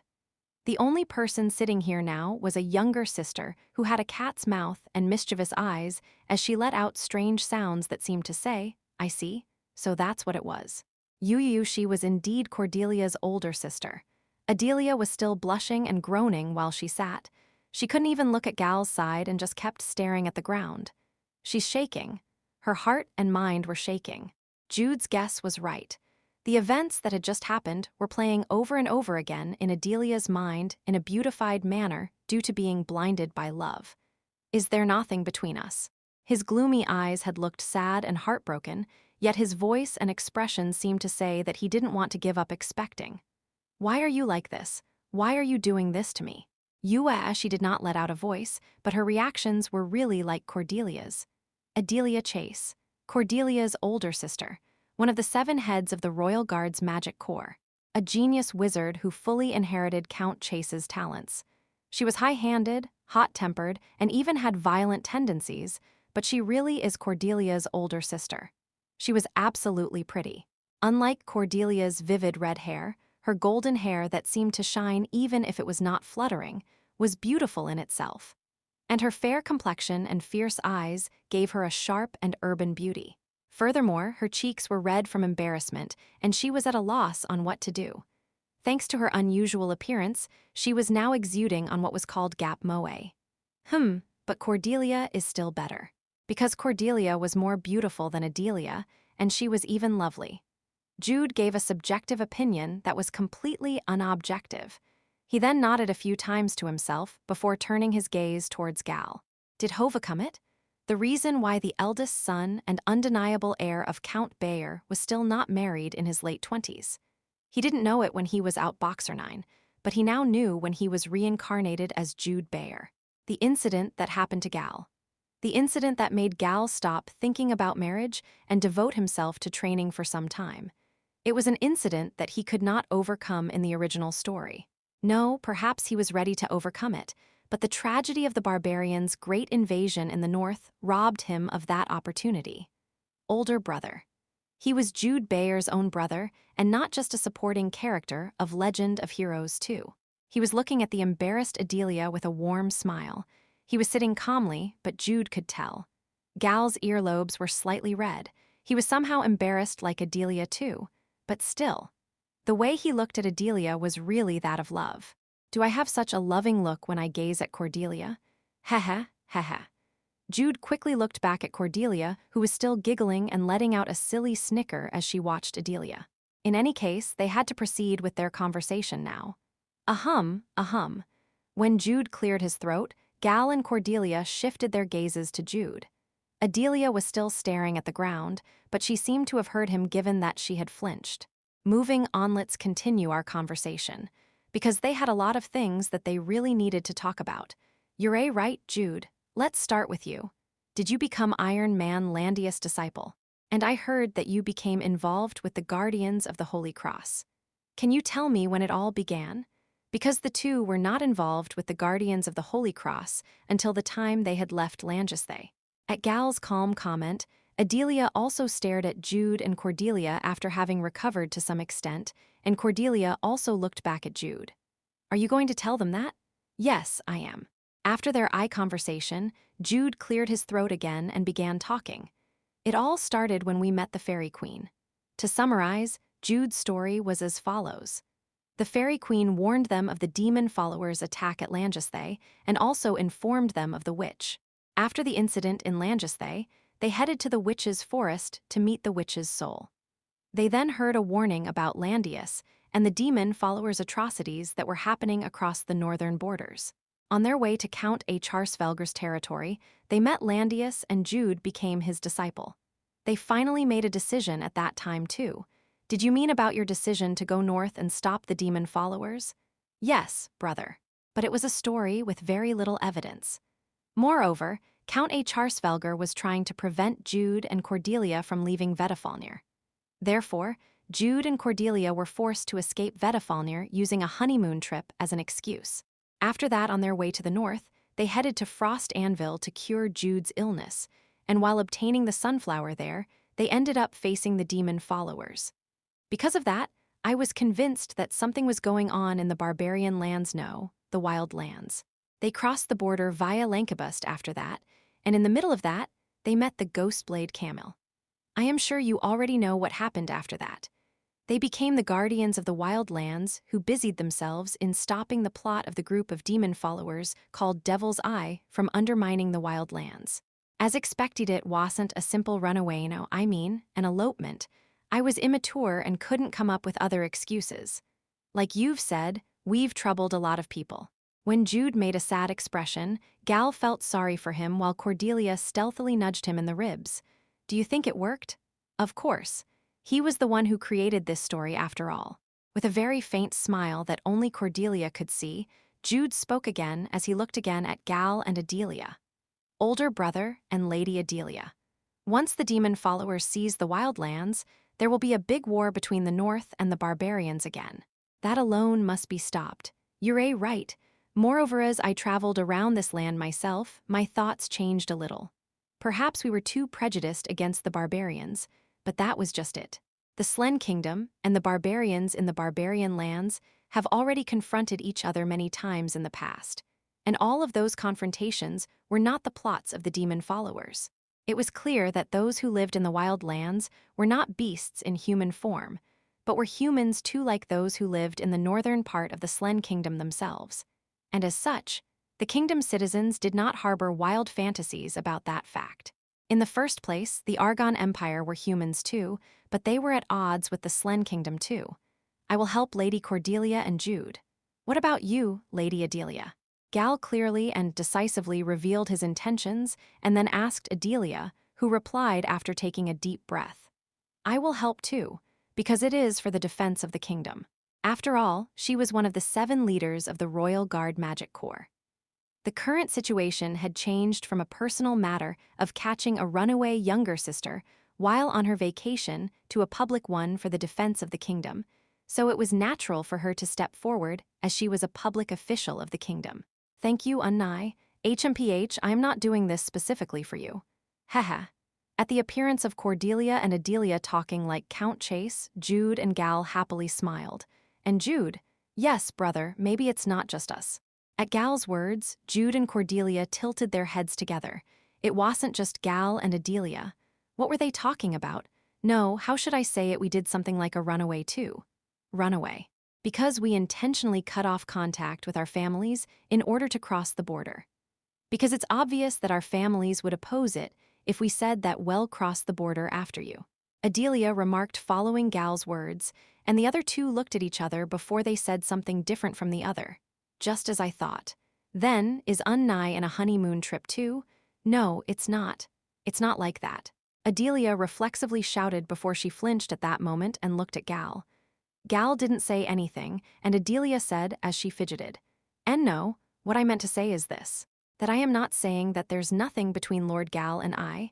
Ah, no, you Adelia eventually self-destructed as she blushed and groaned again, and everyone who saw Adelia thought. Cute. Since when had Adelia been this cute so far? Everyone warmly looked at Adelia, and upon feeling their gazes, Adelia was at a loss on what to do and repeated the vicious cycle of showing off her cuteness. The first person to come to his senses was Jude, and he asked while staring at Gal. So are you saying that an author person from our families will come to chase us? Yes, that is highly likely. People were coming after them one after another. However, we do not intend to clearly communicate the current situation to our families, because they had gone across the border. It would become cumbersome if their families offered to actively help Jude and his party. Let's think of asking help from the family as a last resort. If the scenario of the wild lands falling into the hands of the demon followers ever comes, then the whole North might have to take military action at that time. I understand. Okay. Having said all that, Gal turned his gaze to Cordelia and said to her, Lady Adelia and I have already talked about it. We ask for your understanding, Lady Cordelia. It's fine, brother-in-law. Cordelia modestly replied at the end and widely smiled, and Gal also warmly smiled. And one more person. No, one animal, or rather, one being. Are you done? At the question of Violent Avalanche, who was squatting in the corner of the tent, Jude and Cordelia nodded their heads, while Gal and Adelia were a little embarrassed. "Why in the world did you even call me for?" Why the grumbling, violent avalanche rose from its seat and sat down again in the middle as it faced the two couples and said, "Well, now that you've roughly organized everything, we'll be working together to defeat the demon followers, right? We need to win the caravel before that." Violent Avalanche nodded at Cordelia's words. Yes, the caravel. It would be held in the next 2 days, and in addition, it would be a single-round match that would decide the fate of the Eastern Alliance and the whole Wild Lands. Unnai and brother-in-law, I have a favor to ask, because Red Wind needed to become a little stronger in order to win. And to do that, they also needed the help of Gal and Adelia. So Cordelia glanced at Jude before she narrated the conversation the two had the other day, and Gal and Adelia nodded their heads with serious faces. And in the middle of that, Violent Avalanche thought alone. So why did you call for me in the end? Did they really need me for this meeting? Either way, the conversation continued, and time also passed. Let's go. To the land of gentle snow breeze. To the land of gentle snow breeze. All of the barbarian tribes in the east began to move. From the small tribes with just 100 people to the large tribes with over tens of thousands of people. The tribal chiefs led their warriors to the basin of gentle snow breeze. To watch the caravel hosted by the beautiful and wise wild god, gentle snow breeze, and to witness the history of the formation of the Eastern Alliance that would influence the future. Let's go. Red Gale also led his warriors. He had to participate in this caravel even though he had a serious illness and refrained from going outside. Great Storm sent off his greatest warrior. He blessed his greatest warrior's daughter, the girl who would decide the fate of the Eastern Alliance. Daughter of the wind, be the red and beautiful wind that will freely roam the world. You can be anything, you'll be able to do anything. Though he had the form of a young boy, he was a wild god who had cared for the tribe for a long time. Red Wind accepted Great Storm's blessings with gratitude. She promised him that she would do her best. Let's go too. At Gal's words, Adelia was the first to nod, while Cordelia mischievously giggled heh as she pinched Adelia's side. And Jude sent his gaze towards the west. Devil's Eye. Hurricane, a demon follower who dominated the angry bull tribe and the west, and the mighty demon who killed Count Bayer and Gal in the game. Are we in the second act? The confrontation between the east and west. Caravel would be the beginning of it. Jude, why are you frowning like that? Are you all right? No, I was just composing myself. Is my princess all right too? I am fine. Let's quickly go and stop this nonsense. Okay. After completing their usual nonsensical talk, Jude took a step forward and tried to ignore Adelia, who looked at them after hearing Jude say, "My princess." Together with Cordelia, they headed to the land of gentle snow breeze where the caravel would be held. And at that same time, Count Chase was writing a letter inside a luxurious lodging in Lankabust. The recipient was his longtime friend, Count Bayer, the parent of his soon-to-be sons-in-law. The content of his letter was not very long. Like Count Chase, it only contained a plain explanation. It looks like the children have crossed the border. They were not in the north. They were neither dead nor seriously injured. Then what remained was the barbarian lands beyond the border. Count Chase paused his writing for a moment. He faintly smiled and added one more line. "I'll go and come back." This was enough. Count Chase sealed the letter and wore his red cloak. He held a space expansion bag that was filled with bags in one hand and a jeweled staff in the other hand. To the north, Count Chase left his lodging. He took a step towards the north. Chapter 101 Outboxer 9 met Yellow Storm again after Kang Jin-ho began actively playing Legend of Heroes 2 in earnest a month after that incident. I finally found her. T/N. Outboxer 9 actually has no idea of Yellow Storm's real sex, and the Korean words do not use a he or she pronoun when referring to Yellow Storm. However, since Yellow Storm's character is Cordelia, who is a female, I will be using female pronouns for reading convenience. In fact, he had been tracking her since the incident a month ago, so it was more like he finally faced her rather than found her. Yellow Storm had not logged into Legend of Heroes 2 for nearly a week. Is she a student? No, she must be a student. Moreover, she must be an elementary school student. Perhaps she wasn't able to log in because of the exam week. Regardless, what was important was that Yellowstorm had logged in again, and the fact that Outboxer 9 was now stronger than Yellowstorm. 1 month. Over the past month, Outboxer 9 had invested all of his abilities into Legend of Heroes 2. He crammed the game's settings in his head, he bought the game's virtual currency using real-life money, and except for his sleeping time, he immersed himself in Legend of Heroes 2 for 24 hours a day. He himself honestly found it stupid and a huge waste of human resources, but he still did it. He really wanted to do it. How strange. When he thought about it with his hand on his chest, he was certainly a good person, but that didn't mean he had a good personality. He was the type to hold a grudge, but it was little different this time. He had never been so absorbed in something like this just because of one insult he heard that was said in passing. Amazing. Yellow Storm, you should be proud of it.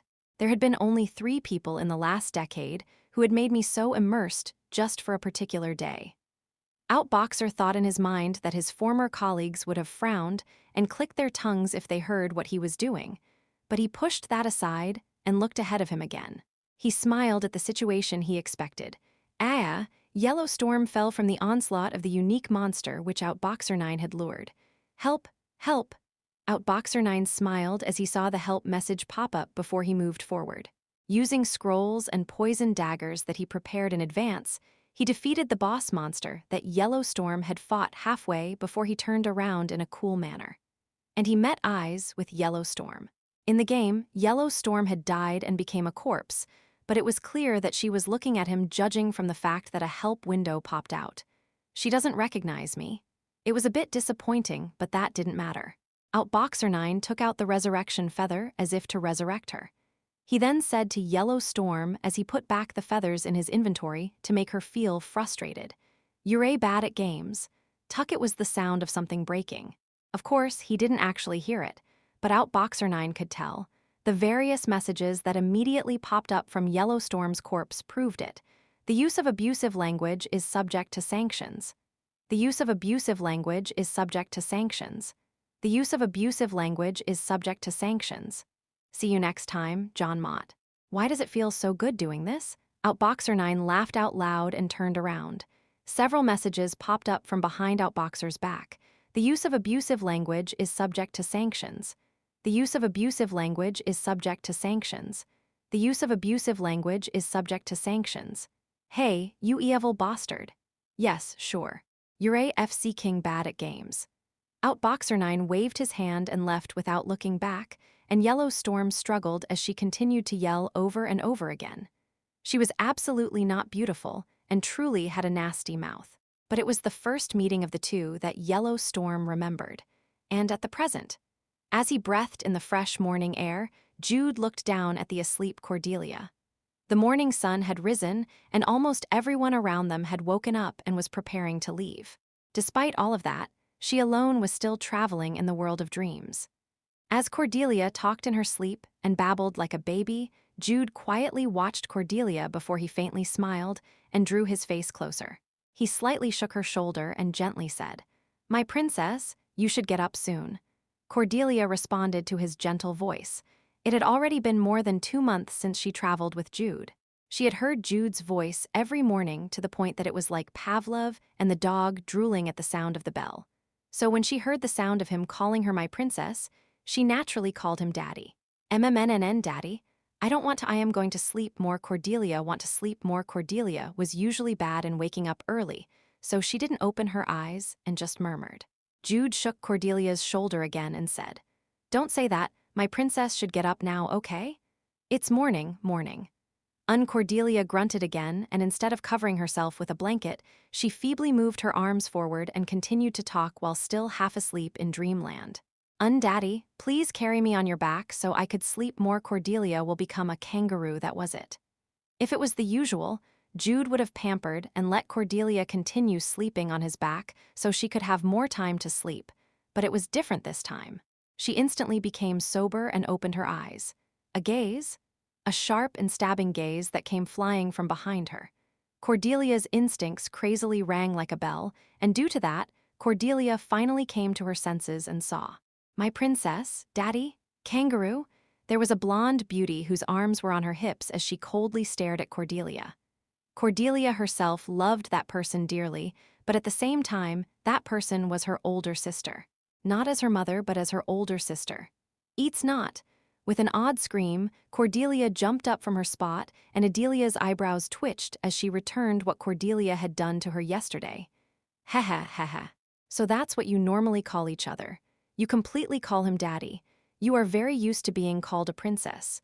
You seem to be carried often enough on his back that you even ask him that while sleeping, huh? Ha ha ha ha. Cordelia struggled at Adelia's lukewarm gaze and eventually covered her face with both hands. And no. I mean that the sight of a beautiful girl, who was red down to her neck and crouching on the bed as she was at a loss on what to do, caught everyone's attention as they stopped what they were doing and looked at Cordelia. And Cordelia's unrivaled cuteness naturally intensified. And one more person. Like everyone around him, Gal was getting ready to leave, but he looked towards the two sisters and warmly said without hiding his feelings. Cute. Adorable. Jude agreed with a happy smile, and the brothers simultaneously opened their mouths again. Lady Adelia, Cordelia, the brothers looked at each other. Jude spoke first.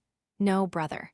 In that scene right now, Lady Adelia's cute point is he was so embarrassed that he unconsciously spoke in detail.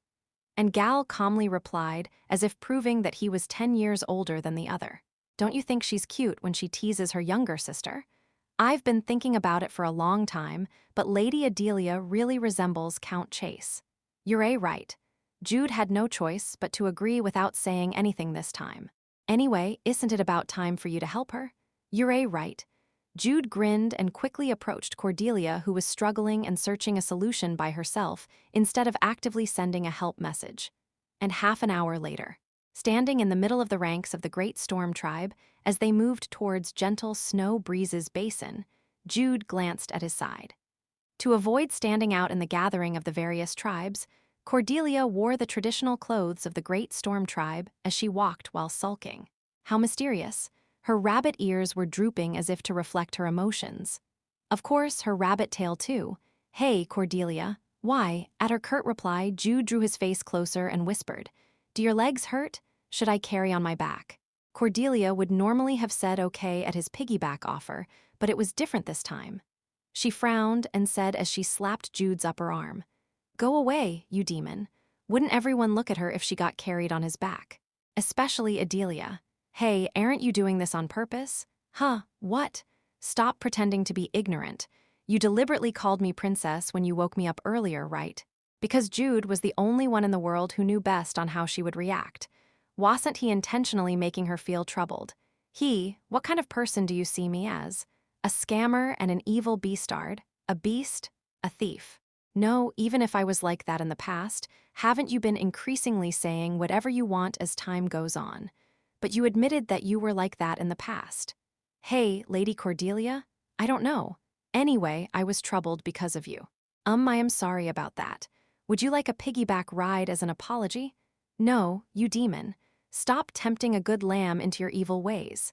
She could feel Adelia's sharp gaze on her back even until now.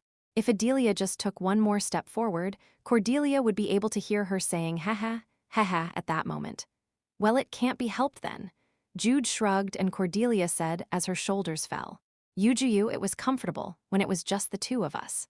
About a third of their traveling time had Cordelia being carried on Jude's back or comfortably seated on a sled pulled by Jude. You're right, I liked it when it was just the two of us. The knave Cordelia nodded at Jude's words. And a little ahead of those two, Red Wind was riding a big wagon as she hugged Violent Avalanche and said, Violent Avalanche. Yes, Red Wind. Can I do well? With the help of Jude and Cordelia, she was able to become friends with the Phoenix, a powerful ancient spirit.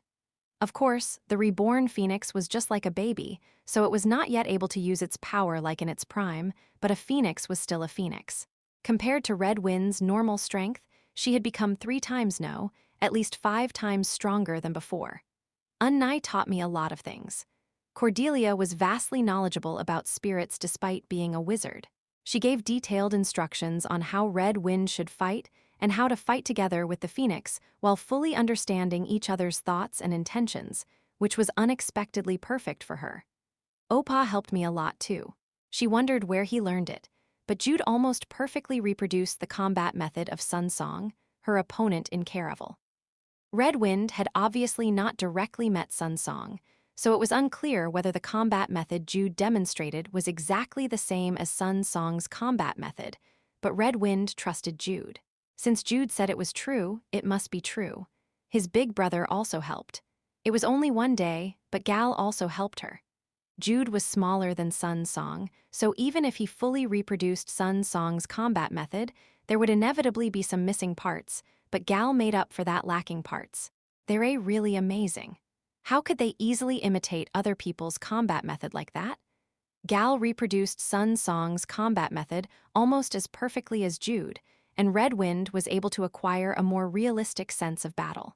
And now, Red Wind felt anxious. It was unavoidable. The fate of the wild land was literally at stake in this caravel. Red Wind was a young girl. Her experience was lacking enough to the point that the only thing she had been responsible so far was caring for the horses they raised at home. For her, caravel was too big of a burden. No matter how hard she trained, she felt like her whole body was overwhelmed by fear every time she opened her eyes in the morning. What if I don't win? If she lost? Then the Blade Song tribe would become the head of the Eastern Alliance. Obviously, the Great Storm tribe would not suddenly be annihilated if the Blade Song tribe became the leader of the alliance. It was a gathering of the East to liberate the West that was occupied by the demon followers. Whether she won or lost, the Great Storm tribe and Blade Song tribe were allies, not enemies. But even so, Red Wind. Yes, violent avalanche. Don't worry, it's going to be fine. Really? Yes, trust me. And them too, Unnai and Opa. Yes, didn't they train you? I hate to admit it, but they are incredible people. I understand why the Golden Dragon King recognized those two as guardians even though they were not from the wild lands. If Jude and Cordelia had not come, Violent Avalanche itself would have been corrupted with its sanctuary and became a monster. Gentle Snow Breeze would have also become a crazy monster, and the Raptor Canyon would have become the land of demons. Blue Whisker's sacred place would have been taken away by the demon followers too. The two had stopped all of that. Therefore, Violent Avalanche couldn't help but admit the two's contributions. Even if you don't believe in yourself, you can trust those two, right? Yes, I trust them. Because the two had saved her from the auction house themselves. It's a temporary measure. After all, you have to believe in yourself. But if you find it hard right now, trust those two then. And don't you know those two well either? If your skills weren't enough, they would have somehow pestered you excessively even now. That's true. The two were really strict when she was training. A girlish smile spread over Red Wind's face while Violent Avalanche happily smiled and spoke. It's your first time going to Gentle Snow Breeze's land, right? Yes, it's my first time. Then y'all see something wonderful. There's a wide field in front of the basin. The waves of the green fields as it sway and follow the wind are truly spectacular. Really? For real. A fresh green field that is not covered by snow. It was not far now, she would see it soon. However, what is this? Why can't I see it? Why are there widespread signs of a fire everywhere? Where did the field go? Why do I keep thinking of my collapsed rocky mountain? What happened? No way. Violent Avalanche's head turned. Red Wind also looked at the same place as the wild god, and a flinch. Cordelia instinctively felt the gazes of the two and flinched. It was impossible for her, but she still tried to avoid Violent Avalanche and Red Wind's gazes. Can you come here for a minute? She heard Violent Avalanche's voice in her head, and Cordelia pulled Jude's arm. Tusk, it can't be helped. Jude took the lead as if hiding Cordelia as he faced Violent Avalanche, but the wild god stared at Cordelia instead of Jude. The wild god sent a glance to Cordelia, who was kinder, more honest, and more innocent than Jude, as it asked for an explanation. That is. That is, the field? That there was not. What is she talking about? Instead of continuing to speak more, she pulled Jude's arm hard, and Jude gave his own explanation again. They are the gods of destruction, the gods of destruction. When Violent Avalanche heartfully said that, the ranks of the Great Storm tribe completely stopped moving. Because they have reached the entrance to Gentle Snow Breeze's basin. We welcome the Great Storm tribe. People gathered from all over the place as fine snow and clear snow. the great shamans of the gentle Snow Breeze tribe shouted together.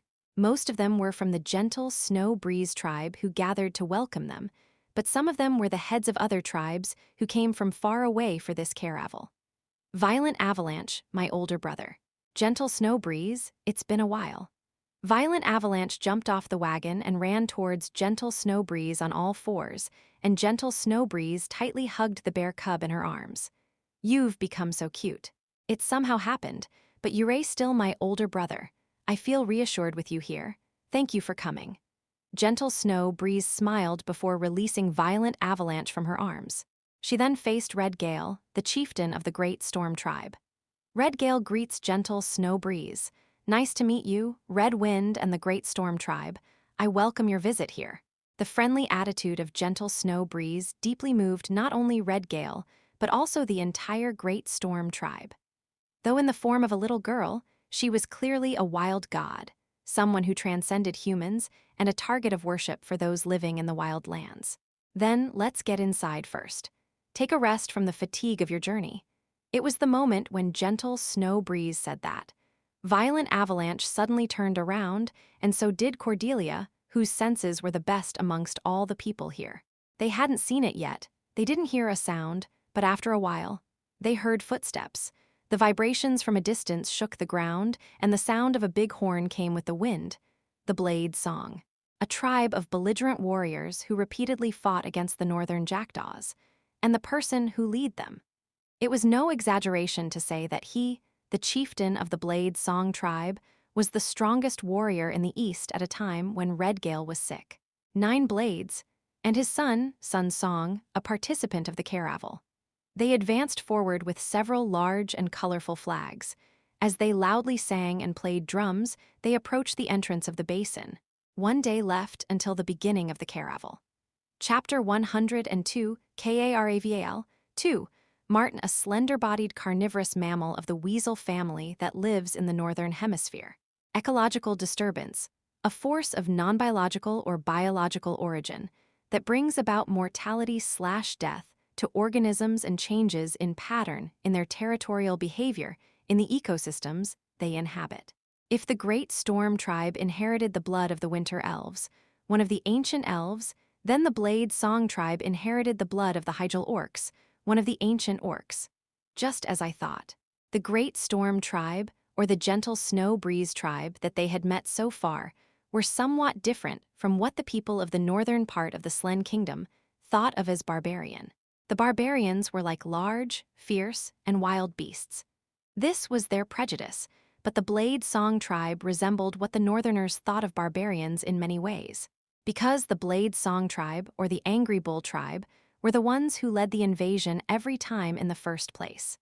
It had always been the Angry Bull, or the Blade Song Tribes, who directly fought against the jackdaws for hundreds of years. But it's a little different. In the game, they looked more like beasts or monsters than ordinary orcs, but at the present, they looked more like humans than orcs because they had not been corrupted. Their heads were larger than ordinary humans, and they had large bodies and broad shoulders. Their upper bodies were larger and bulkier than their lower bodies that it looked like an inverted triangle. They looked like orcs up to this point, but their faces were different. The tips of their ears were a little sharp, and their overall appearance was masculine and bold, but their faces itself were clearly that of humans, and gray skin, the clearest proof that they possessed the blood of the Hyjal Orcs. 9 Blades greets Gentle Snow Breeze. Their leader, 9 Blades, courteously greeted her with a raucous voice. One way or another, for him who was born and grew in the wildlands, the wild gods were beings they worshipped and respected. Welcome, 9 Blades. Gentle Snow Breeze smiled at 9 Blades, whose hair was tied into 9 braids as if to reflect his name. The wild god then glanced at Sun Song. You are Sun Song. It's an honor to meet Gentle Snow Breeze. Sun Song politely bowed and greeted her. And Cordelia stared at such Sun Song with narrowed eyes. Doesn't he seem to be better than the one in the game? Somehow. Because in the game, he was literally a raving beast. Compared to then, his personality seemed calm, and he was a little smaller in size. Or more like, his height was the same, but his muscle mass was different. He's still big. He was roughly 2 meters tall. In addition to the characteristics of the Blade Song tribe whose upper bodies were greatly developed, his shoulders, arms, fists, and so on were much bigger than a normal human, making him look larger than he really was. Yuyue's not fair. Their weight classes are incomparable. Cordelia let out a very small groan, and she was correct. Aside from being 6 years older, Red Wind was basically no match for his weight class. Red Wind's height was in the lower 160s. She only weighed 40 kg since she inherited the lightness of the elves. On the other hand, Sun's Song seemed to be around 150 kg, so their fight was more like a fight between a flyweight and a heavyweight. It was unfair. Everyone who saw it could tell that it was an unfair match. But that's why we can do it too, right? Cordelia nodded at Jude's words. It wasn't just Sun's Song who could take advantage of this notion of unfairness. That's right. Let's show them unfairness too. Let's show them the power of capitalism. Something seems to be wrong with your words, but then again, it doesn't sound very wrong. Jude grinned before he and Cordelia watched Sun's Song again. Red Gale was greeting Nine Blades. It's not as bad as I thought, huh? Because they thought of each other as rivals. If he was a real rival, he would hate seeing Red Gale's sickly appearance. Just as Jude said, Nine Blades had a very bitter expression when he saw the weak Red Gale, and he was furious at the West, or to be exact, the Angry Bull tribe and Hurricane. The alliance itself will work out well. The remaining question is, who will lead it? If Nine Blades tribe gains supremacy, the fight against the demon followers could even lead to a fight against the northern part of the Slen Kingdom. Let's believe in Red Wind. Yes, and the power of capitalism. Cordelia nicely smiled as her canines glistened, and Jude looked back at Red Wind. Caravel traditionally started in the late afternoon and supposedly came to an end when the sun set. It's time, I guess we should start. As gentle Snow Breeze stared at the sky and spoke, Violent Avalanche, who was sitting next to her, also nodded. In fact, the chieftains and warriors of various tribes had already gathered. The venue of the fight was in the field where Jude and Cordelia had cleared away, because they had burned it down. An arena was built by driving stakes into the ground to mark the area, and colored flags that symbolized each tribe were also set up, creating a fairly decent stage. Here they come. The first one that appeared was the Blade Song tribe. The group headed to their place in the north before sitting down, while their opponents, the Great Storm tribe, naturally sat down in the south. Everyone's excited. The faces of the Great Storm tribe and the Blade Song tribe were filled with tension, but not for the other tribes. The other tribes couldn't enjoy it, because the nature of the alliance would change depending on which tribe wins, but the overall atmosphere was still close to a festival. Because it's Caravel, Violent Avalanche nodded at gentle Snow Breeze's words. Caravel, a violent custom of determining everything through a duel. But if one thought about it a little seriously, Caravel was rather the violence to prevent brutal violence, because it ended conflicts between tribes through a one-on-one fight. It was obvious that if two tribes directly fought each other, much blood would flow. Death, killings, and loss of possessions. If such a thing was repeated in the wild lands that was already difficult to live in, the only thing left was the annihilation of both sides. So Caravel was created. It was measure that allowed the tribes to accept the results and minimize the damage at the same time. Therefore, it's not just a one-on-one confrontation. Because Caravel was a substitute for wars between tribes, it was a means to show off the capabilities of the entire tribe. Our tribe can train such a strong warrior. Our tribe can strengthen a warrior to this extent. Boom, boom, boom. Fine snow and clear snow beat the drums to announce the opening of the Caravel. The ferocious chieftains and warriors suddenly yelled out cheers around the arena, and the gentle Snow Breeze tribe gave their enthusiastic support too. Gentle Snow Breeze and Violent Avalanche are here to witness this event. I hereby declare the beginning of the Caravel. Yuuo! The atmosphere heated up as hundreds of people cheered at the same time. Gentle Snow Breeze and Violent Avalanche had flushed faces at the heated atmosphere. The children of the wild lands were also excited and happy as they were influenced by the wild gods who took care of them. And so were Fine Snow and Clear Snow, who became excited too. Although Fine Snow was usually serious, he was laughing with lively eyes before he shouted as he pointed to the Blade Song tribe with a drumstick. Warrior of the Blade Song tribe, Sun Song, boom, boom, boom, yuwa. The whole field shook with the loud cheers of the Blade Song tribe, and Sun Song came forward. His outfit was completely different from when he first entered the land a few hours ago. Whoa, isn't that a purple marten's leather? They say that it can block any blade despite it being leather. Wow, they have such a precious item. After all, the Blade Song tribe are incredibly wealthy. Smiles spread on the faces of the Blade Song tribe's warriors, including 9 blades, as the tribal chieftains and warriors chattered when they saw the marten leather clothes Sun Song was wearing. That isn't all, though. Look at that bracelet. That's obviously Murmur Black Steel. It's an equipment that grants superhuman strength to its wearer. Whoa, that means the Blade Song tribe defeated a Murmur. You are right. It is as you have guessed. It's a feat worthy of the Blade Song tribe. 9 blades shrugged his shoulders, and everyone from the Blade Song tribe cleared their throats. But it was still not the end. What he's wearing on his neck is Bardo's light. Have you heard of it? I've heard of it. Isn't that a mysterious gem that can only be collected by luck from the bodies of Bardo, which are hard to catch and see? That's it. It's a very precious, expensive, and amazing item that bestows its wearer a mysterious power. As expected of the Blade Song tribe. But how do you know all these things? I am a little knowledgeable. In fact, the Blade Song tribe had dispatched a storyteller to intentionally create such an atmosphere. Kaya, look at Sun Song's imposing body. The purple marten leather garments he's wearing, the Murmur's steel bracelet, and Bardo's light necklace. His equipment is overwhelming. Is this even a fight? Roars of laughter spread, and 9 blades' smile deepened. How much money did they spend for today? The use of various expensive equipment was not just to boost Sun Song's fighting power. It was to show off the power and wealth of the Blade Song tribe to the various tribes, and to inform to the world that the Blade Song tribe was the rightful tribe to lead the alliance. Of course, his performance is excellent too. Even if he didn't have those equipment, Sun Song's physical abilities were overwhelming. It was even boosted by his expensive equipment, so Red Wind was no match for Sun Song no matter how hard she tried. Haha, I guess the other side would be coming out now. Poor thing, if she had come out first, she wouldn't look so awkward. You're right. I feel so sorry for her. It was clear that she wouldn't be a match for Sun Song no matter how hard they adorned her with items. She must have done her best to adorn herself, so how could they not feel sorry for her now that she was being ridiculed? I heard that Red Wind was a young girl, so it's really pitiful. Would she be crying even before the fight begins? Ha ha ha, that's ridiculous. But don't you think she'll end up crying? Perhaps yes. She'll be sad at her miserable reality and cry.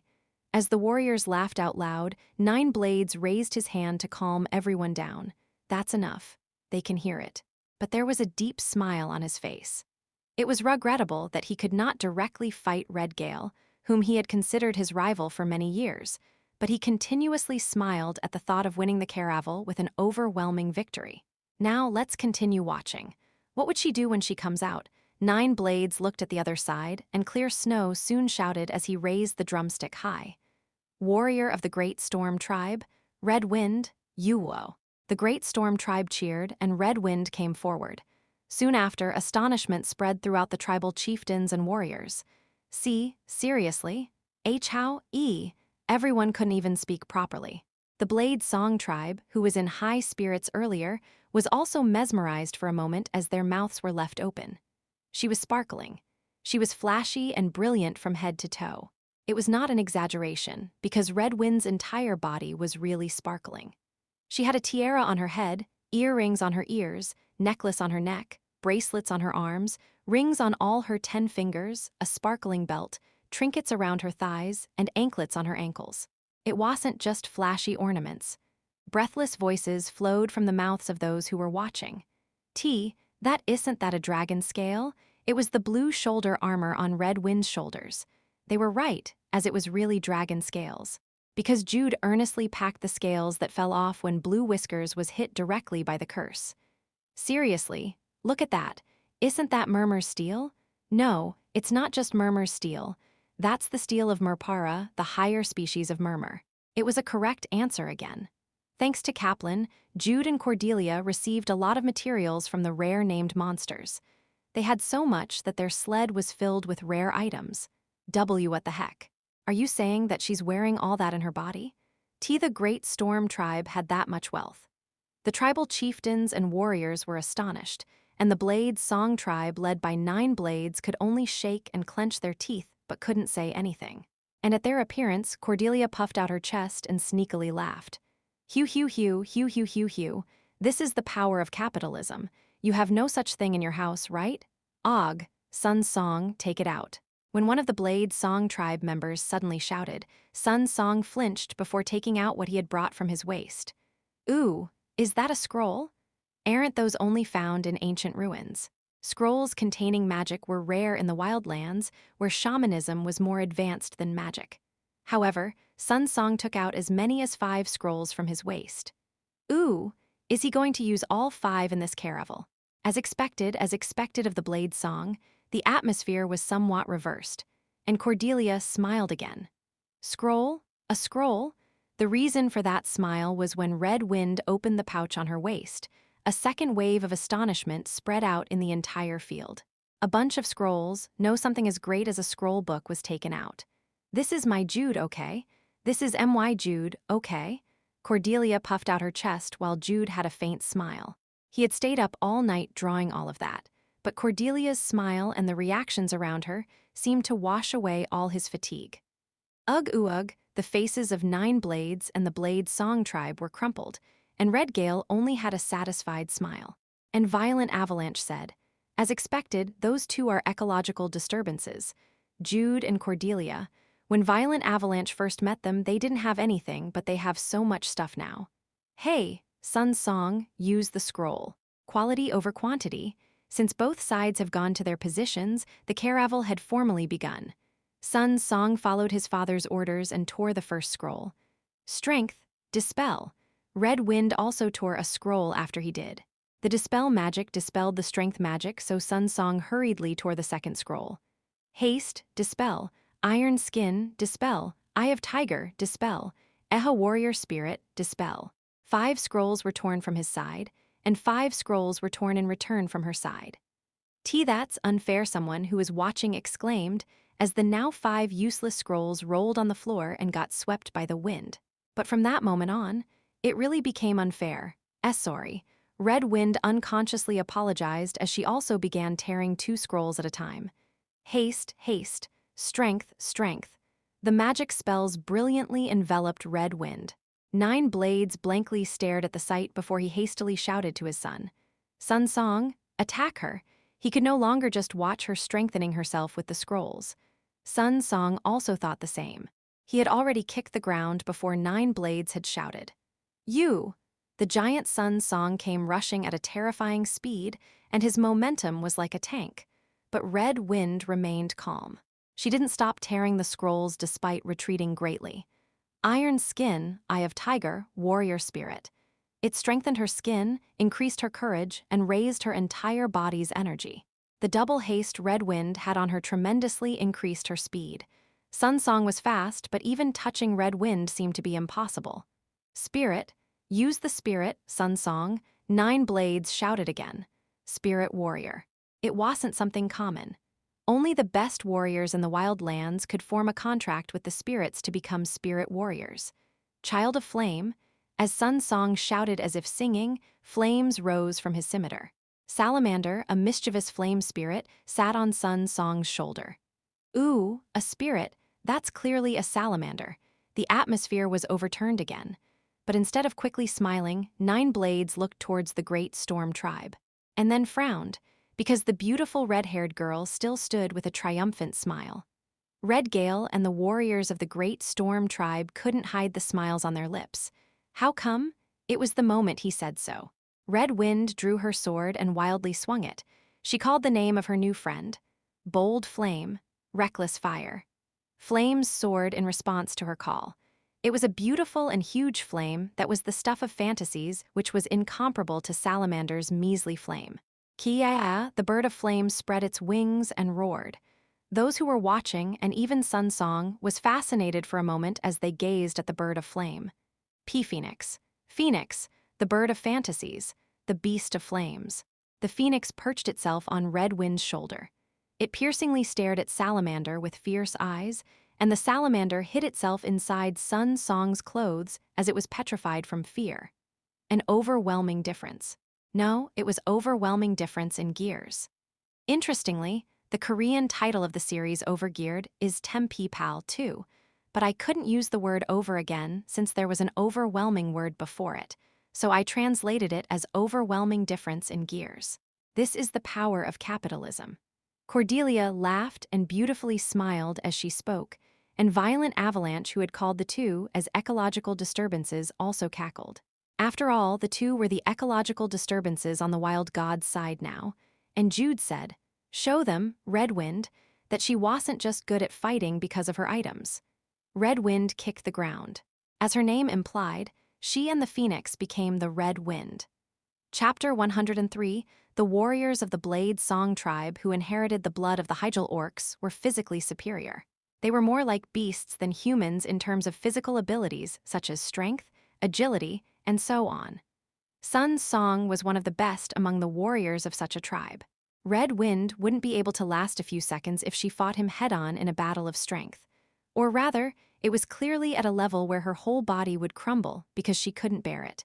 I'll be honest. If you got hit with just one blow, it would be difficult for you to win. Their weight difference alone was more than 3 times. Their difference in muscle strength might as well be more than 6 times. If she got hit, that was it. If she suffered from a blow on her chest or stomach, she wouldn't be able to properly breathe. So you can't get hit even once. It was an unreasonable demand. But if she couldn't do it, she had no chance of winning. And one more added to this. A word from Cordelia, who was silently watching Jude teaching her while next to him. "It's okay, don't think too hard about it. You just have to look carefully and avoid it. I've always done that." She said that with such a big smile that Red Wind couldn't even refute her words. "Yuo!" His shout shook her eardrums. Sun Song roughly kicked the ground and rushed at her in a terrifying speed. Red Wind concentrated. She even held her breath and looked at him. She naturally recalled Jude's words. Well, this beast's words aren't wrong. Beast, beast, wurf, grrrrrrr. No, not this one. The next thing he said. "Look carefully and completely avoid it. It's possible to do it. I will know, we will make that possible to do." Time had stopped. She could see the grains of sand rising in front of her. She could also see the saliva coming out of Sun Song's big mouth. Having the blood of winter elves, Red Wind's eyes were innately good in the first place. Jude's magic scroll additionally helped her. Eye of Tiger. A spell that maximized the eye's ability to discern shapes and details of everything it sees. That wasn't enough, so Jude trained her. This is how Sun Song moves. Qo, Sun Song swung his scimitar. Red Wind had met Sun Song for the first time today, and it was also the first time she had seen him swing his scimitar with all his strength. But it was familiar, that attack. The speed of Sun Song. Look, Jude wasn't just talking about momentary movements, how the attack would continue, what the scimitar's trajectory was and how far would it reach. Jude taught her. Jude made her become familiar with it, look carefully and completely avoid it. Cordelia's words, and another of her words. Then you'll feel it. Not only through sight, but you'll feel it with your whole body at some point. She didn't understand what Cordelia was talking about then. She wondered what Cordelia meant about feeling the attack with one's whole body. She really liked Cordelia, but she thought that Cordelia wasn't good at explaining. But Cordelia wasn't wrong. Her Unnai told her how to do it. I can feel it. It wasn't just the sight. Her sense of hearing reacted. Her sense of touch reacted. She felt it beyond her 5 senses and perceived it through her 6th sense.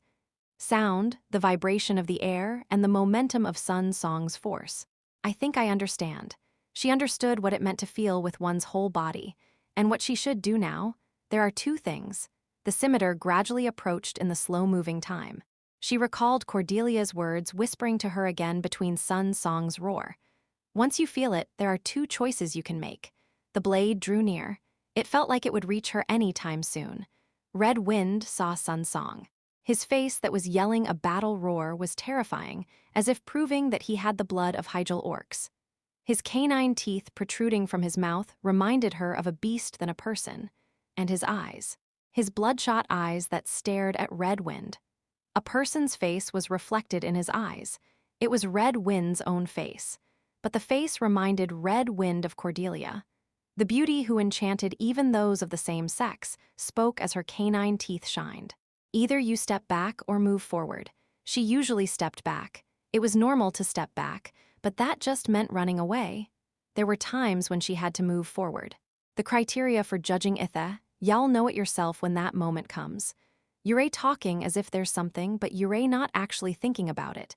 Cause Yurei a beast. Do you want to die? She remembered unnecessary things, but it wasn't bad.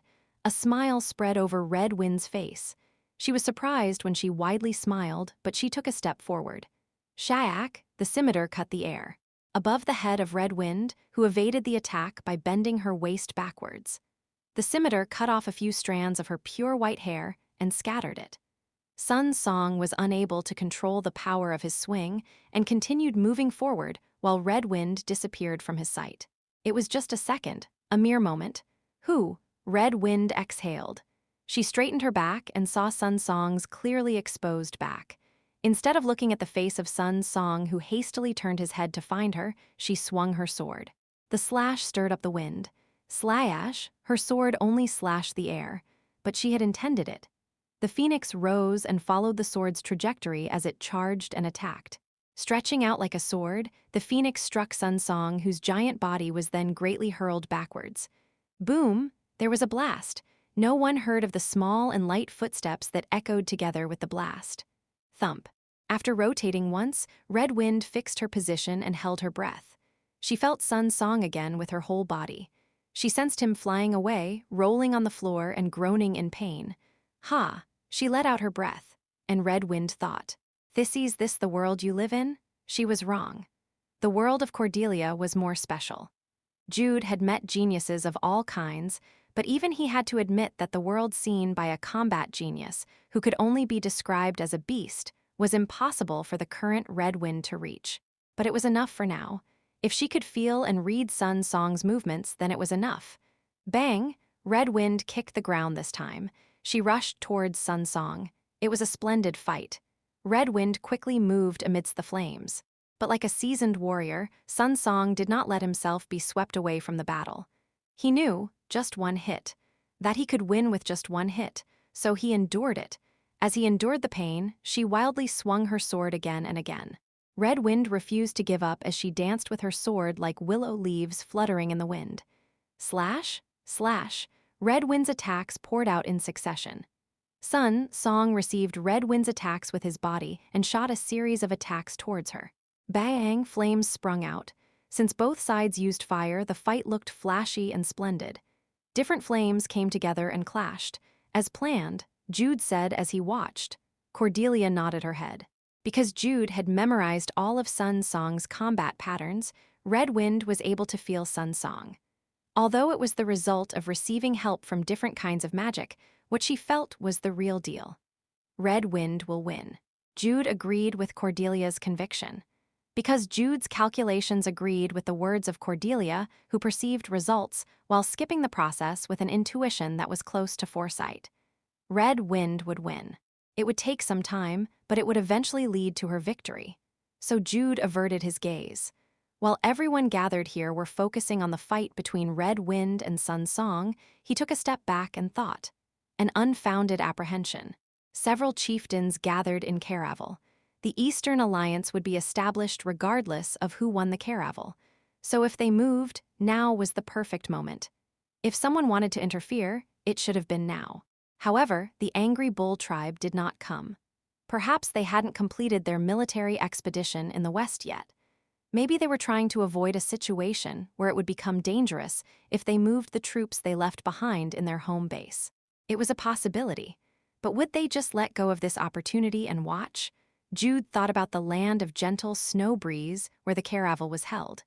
It was an open plain on all sides, so they would know early on if someone wanted to invade it. It's impossible with a few troops. It was ridiculous to count the number of warriors gathered here. There were also several powerful chieftains, so even if they dispatched elite troops, they would still need a dozen units. If that's the case, they would have been sighted. Moreover, gentle snow breeze was here now. She had retained her powers unlike violent avalanche. But even then, she did not detect any movement of troops when she looked around. No enemy was coming. The West had given up hindering the establishment of an Eastern alliance, so everyone was focused on the caravel only. Everyone who had gathered here focused their attention on the battle between Red Wind and Sun Song. Jude had been doing that until now. That was why he doubted it once more. He wondered if there was anything he missed. Perhaps there was something he did not think of. Sky. It was still clear and blue. Sunset would arrive soon, but the sky was still blue now. West. Jude turned his head and looked west. There was still nothing visible. Only the plain with white snow was seen. Am I worrying for nothing then? Though that would be the best scenario. Jude bitterly smiled and tried to watch Red Winds fight again. But someone pulled on Jude's arm before that. Jude, Cordelia. He understood it the moment their eyes met. He understood from Cordelia's frowning expression and her twisting her body about as if she wanted to answer the call of nature. A foreboding. Cordelia couldn't really explain what that ominous thing was, but she certainly felt something. So Jude focused. He tried to find something he missed, and Cordelia pulled Jude's arm again. Tremor, she said with widely opened eyes and pointed to her feet by gesturing with her chin. Therefore, Jude also figured it out.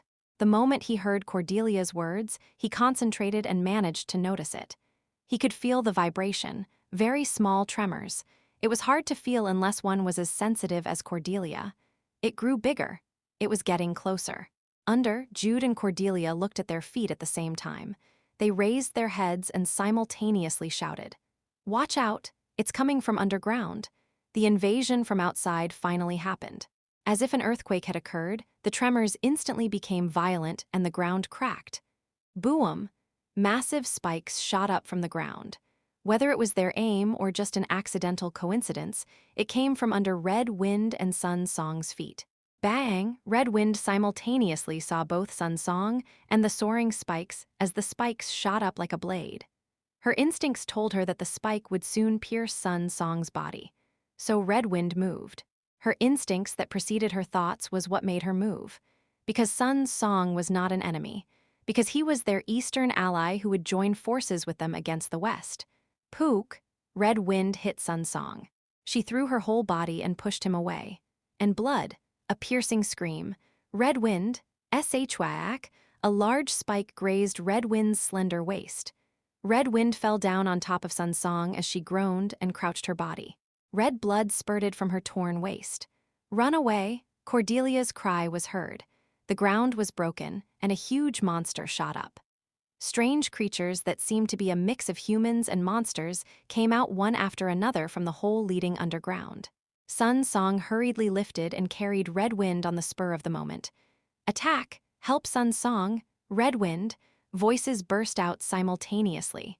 The warriors who gathered for Caravel drew their own swords. It wasn't just them.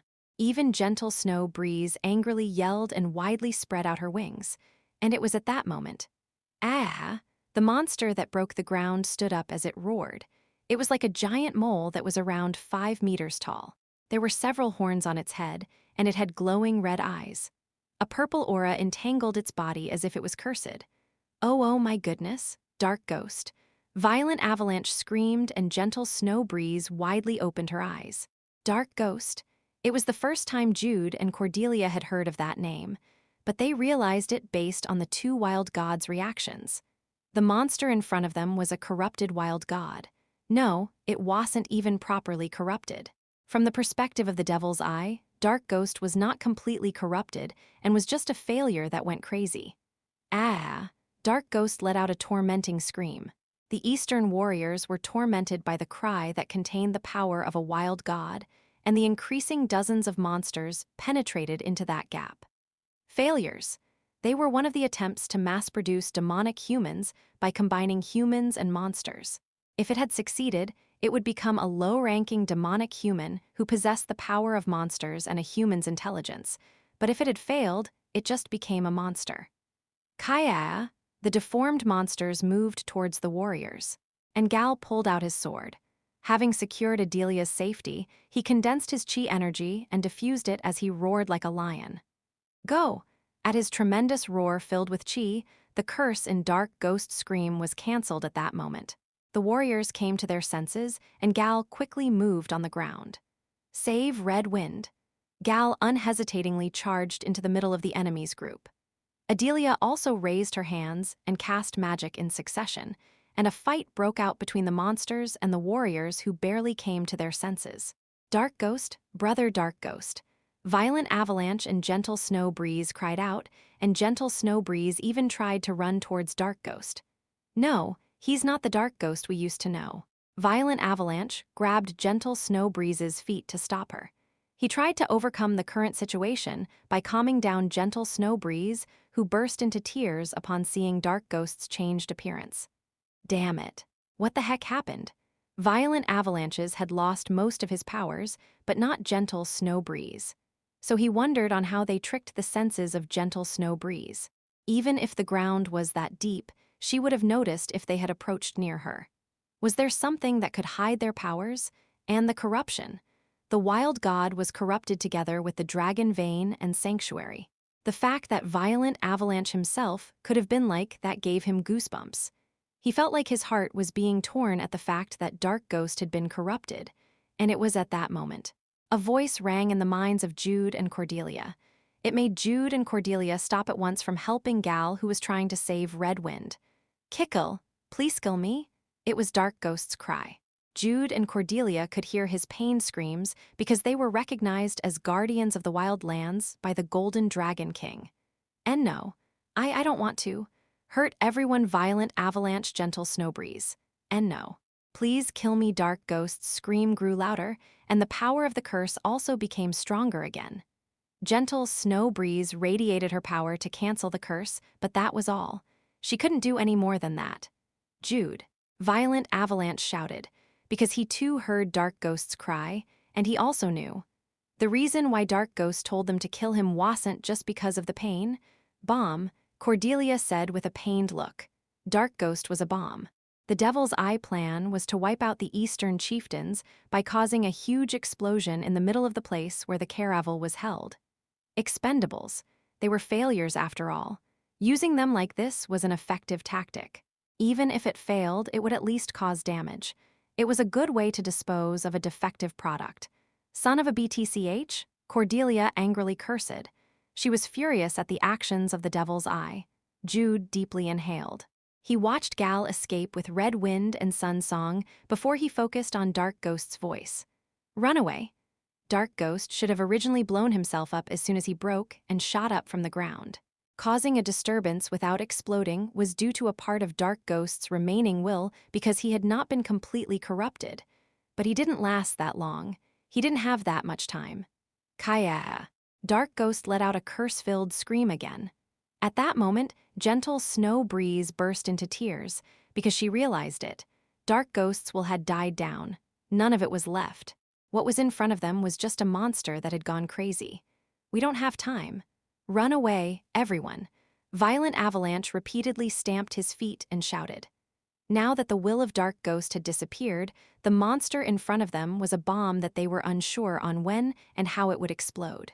But it was impossible. The battle between the warriors and monsters had already began. If they turned around to run away in the middle of this, they would only be killed. Hoo-Hoo Jude took a deep breath again. He searched for a solution.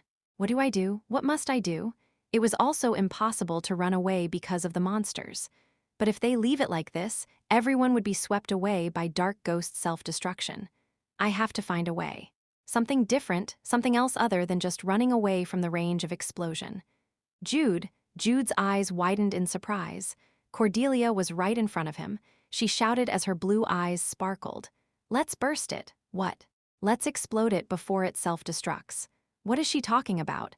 Is there a difference between an explosion and self-destruction? Wouldn't we die even if we kill it anyway? No, not that, Cordelia exclaimed as if she was frustrated. She couldn't explain it properly, so she conveyed it through her eyes, and Jude eventually figured it out. He unwittingly said, "You're a genius." Of course, Cordelia smiled. Jude impulsively hugged Cordelia tightly, and she struggled.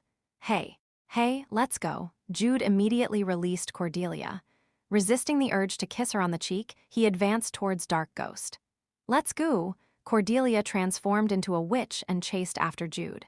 Adelia shouted from behind, but she didn't listen. She had to reach Jude as soon as possible. "Unnai, open the way for me." At Cordelia's cry, Adelia let out a curse. Adelia suddenly clenched her fists and gathered them in front of her chest before she swung them widely to the side. Fire wall and double casting. Mana was released from Adelia's small body like an explosion, and an outrageous feat took place. Boo-hoo-hoo-um, 2 walls of fire spread out along with a roar. The fire of nearly 3 meters tall rose and made a path, and all of the monsters caught in between it were burned. Not one of them dared to approach Jude and Cordelia. "Wow, Unnai is the best." Jude and Cordelia ran in the path surrounded by flames. The monsters tried to attack, but it was impossible. Grease. The magic attack wasn't wasted. As the monsters slipped because of the grease, the fallen monsters hit the walls of fire. Quah! Even when the flames were burning, Jude and Cordelia did not stop. They trampled on those who did not touch the fire walls or did not slip luckily as the two ran towards Dark Ghost. "Quah!" Dark Ghost screamed. Gal had ran ahead first as he carried red wind in his arms and tried to run away from the explosion range. On the other hand, Sun's song slightly offset Dark Ghost's scream with his battle roar. Ooh! Dark Ghost went mad and swung both of its hands. Its force was so terrifying as it tore the air with his blade-like nails, but Jude and Cordelia did not stop. Rather, they sped up and shouted, "I am Anvil, I am Hammer." Their coordination was over. Jude soared using a golden whirlwind, while Cordelia stretched out both of her hands forward and began using a telekinetic power. She poured out all her power to block Dark Ghost's movement. She didn't just bind him. She applied force towards a certain direction. At the same time, she opened her eyes wide and activated the evil eye. Kayak! Dark Ghost let out a gasp and was paralyzed. Tears of blood flowed down from Cordelia's eyes. "Jude! Cordelia!" Jude pulled his fist in the air. As he cried out Cordelia's name, he struck his fist on the head of Dark Ghost who couldn't move. "Black Dragon Cross Strike." He shouted out loud. A pitch-black cross appeared from Jude's fist as it shot and struck Dark Ghost's body. It pushed Dark Ghost into a certain direction. Ooh! Jude added his chi energy into his cry. He fully mobilized all his inner chi in his lower abdomen, while Cordelia asked for help. Violent Avalanche caught on their plan and shouted to Gentle Snow Breeze afterwards. "Help them. You have to push Dark Ghost into the hole." Gentle Snow Breeze did not immediately understand what he was talking about, but she understood that she had to help Jude, so she released a force that headed in the same direction as Jude. Boom! Dark Ghost was pushed away. He fell into the hole he himself had dug. "Get in!" Cordelia shut her eyes and used the last of her powers. Jude's black cross completely pushed down Dark Ghost, and Gentle Snow Breeze's power pushed Dark Ghost into the deepest part of the hole.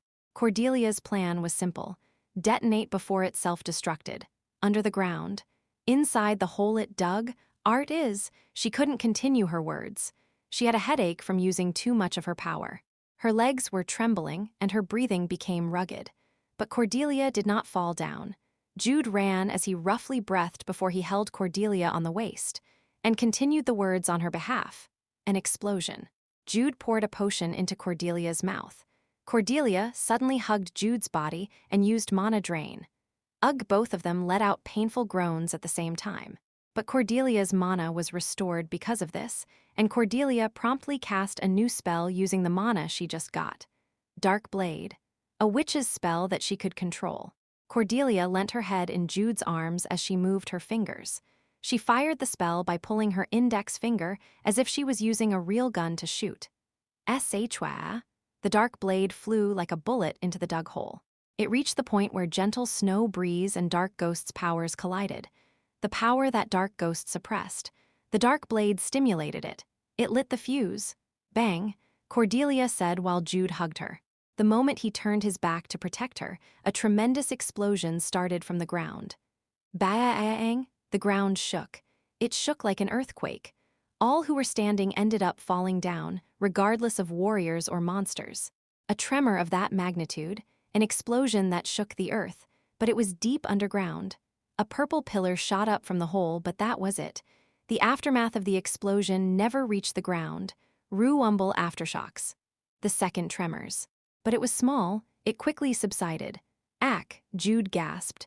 To protect Cordelia from the possible aftermath, he lied her down on his chest so he felt her weight.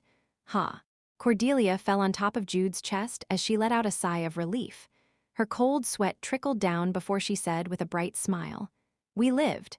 Jude also smiled at her short words. As the ring of light appeared around them, he hugged Cordelia once again. Chapter 104 Conclusion. KARAVAL, the explosion was over. Dark Ghost's self-destruction was stopped, and they no longer heard the pained screams of the wild god. But not everything was over. "Hey, Jude, hey," Cordelia shouted as she struggled in Jude's arms. Dark Ghost was gone, but the monsters that appeared with him were still present.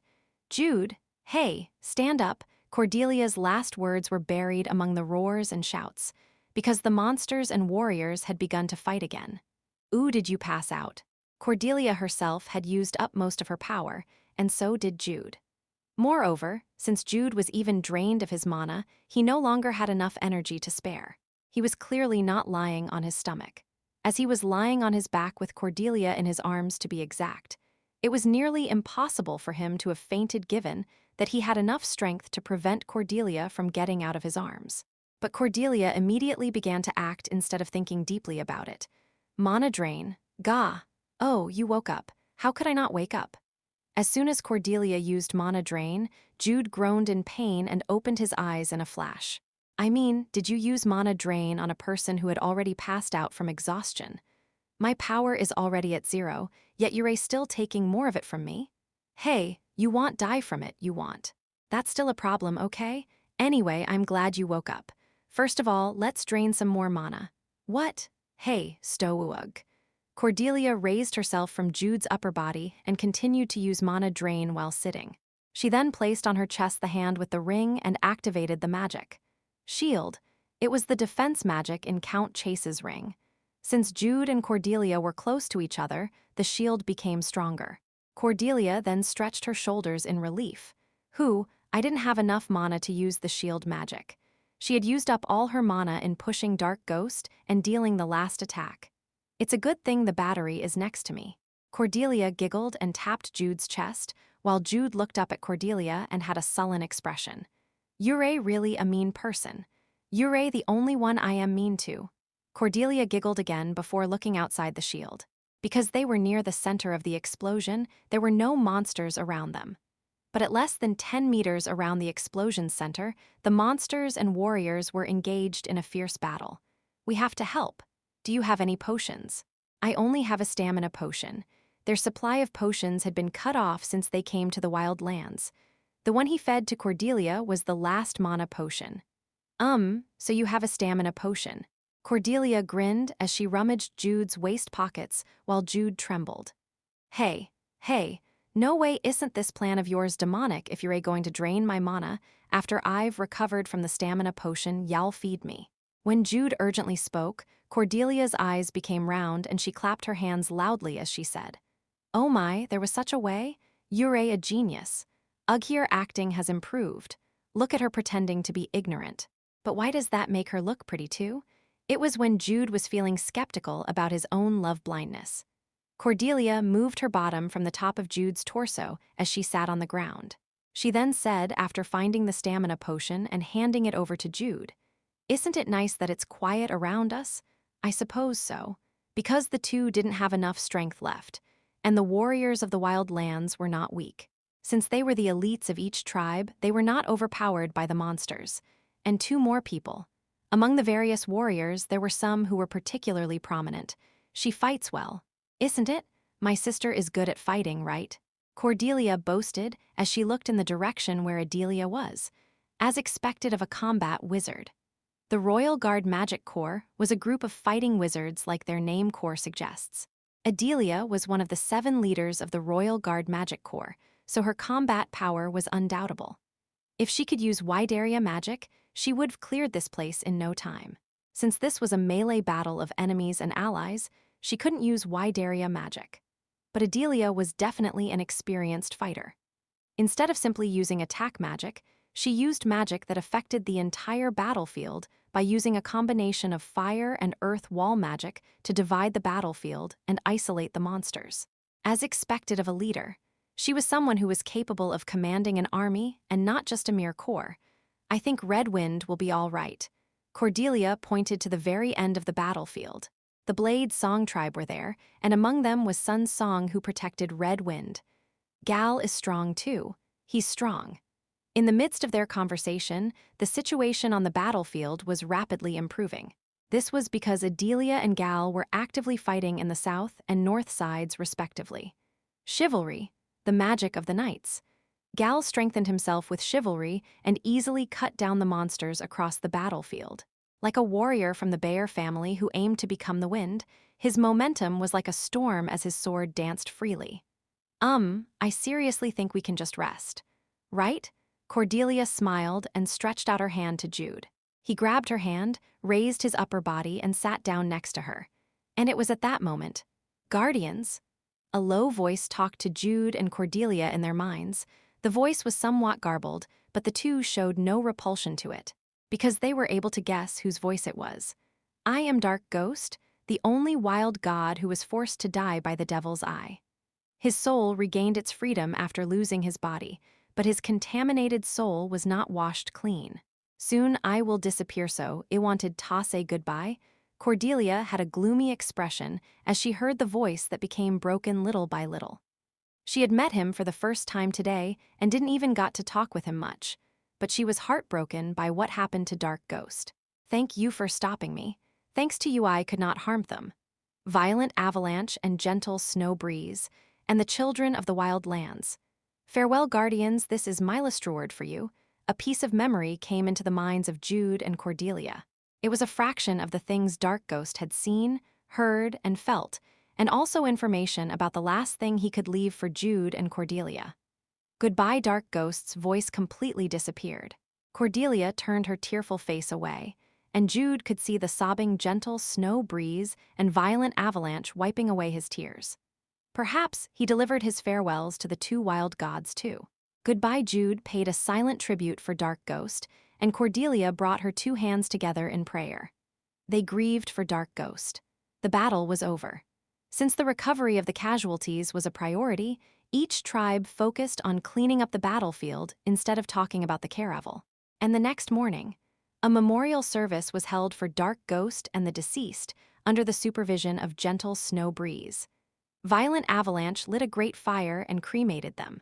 Gentle Snow Breeze created a wind and blew their ashes and souls up high into the sky. Those evil western demons. Gentle Snow Breeze was usually meek, but she was clearly angry at the present moment. She sharply looked at the western direction before she turned her gaze to Red Gale and Nine Blades. It was to talk about the caravel. The first to open his mouth was Nine Blades. "O wild gods who look over the wild lands, I have something to say if you will permit it." When Nine Blades politely spoke, Gentle Snow Breeze and Violent Avalanche nodded and allowed him to speak. Having knelt down to show his respect, Nine Blades stood up from his spot and then headed to the center as he looked at everyone.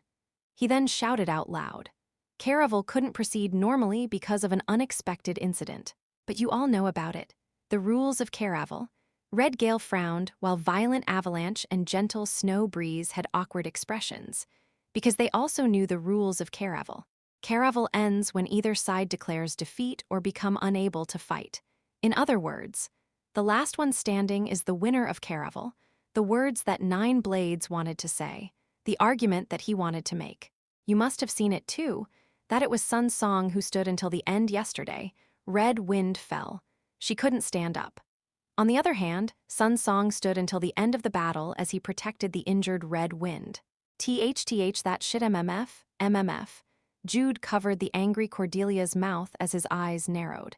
He restrained the struggling Cordelia and waited on what would happen next. I don't have a good feeling like Cordelia. It was unlikely that it would end like this. Sun Song might not be like Nine Blades, but he had yet to speak. MMF. Jude stopped Cordelia from struggling by hugging her tightly as he looked at Sun Song. Sun Song stood up with a stiff face and began walking forward. He thumped on the ground and caused a loud noise. Boom! Everyone was startled and looked back at the sound's epicenter, and Sun Song met their eyes with a calm face. Nine Blades also saw Sun Song. Instead of saying something, he just walked away as if opening the path, and Sun Song continued to walk. After passing 9 blades, he stood in front of Red Wind, who was standing next to Red Gale. Cordelia suddenly became quiet as she wondered what he was doing, while Jude quickly understood it. I see, perhaps that's it. It was a little cheesy but pleasing development.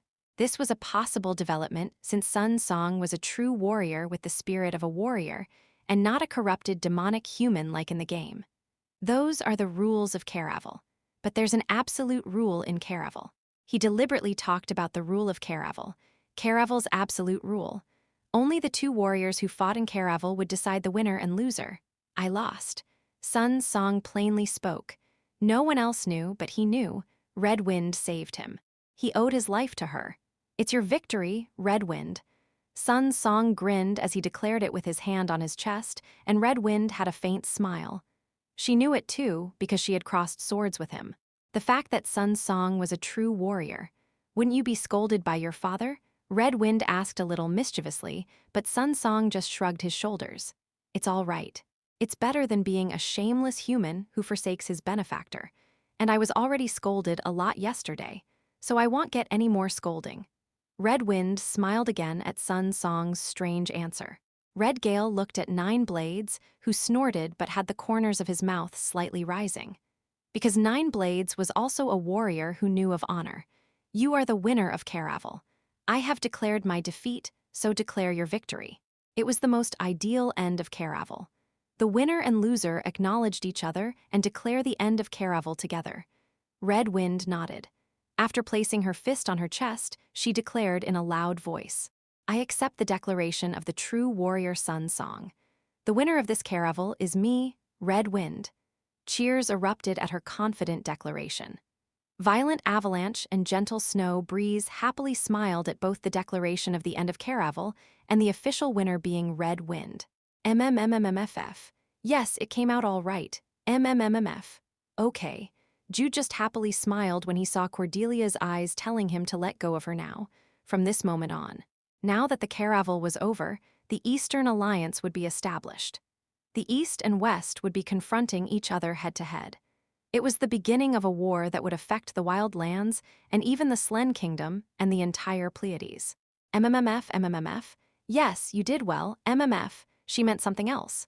Therefore, Jude hurriedly turned his gaze towards Red Wind and Sun Song, and he soon understood why Cordelia was trying to scream. No way.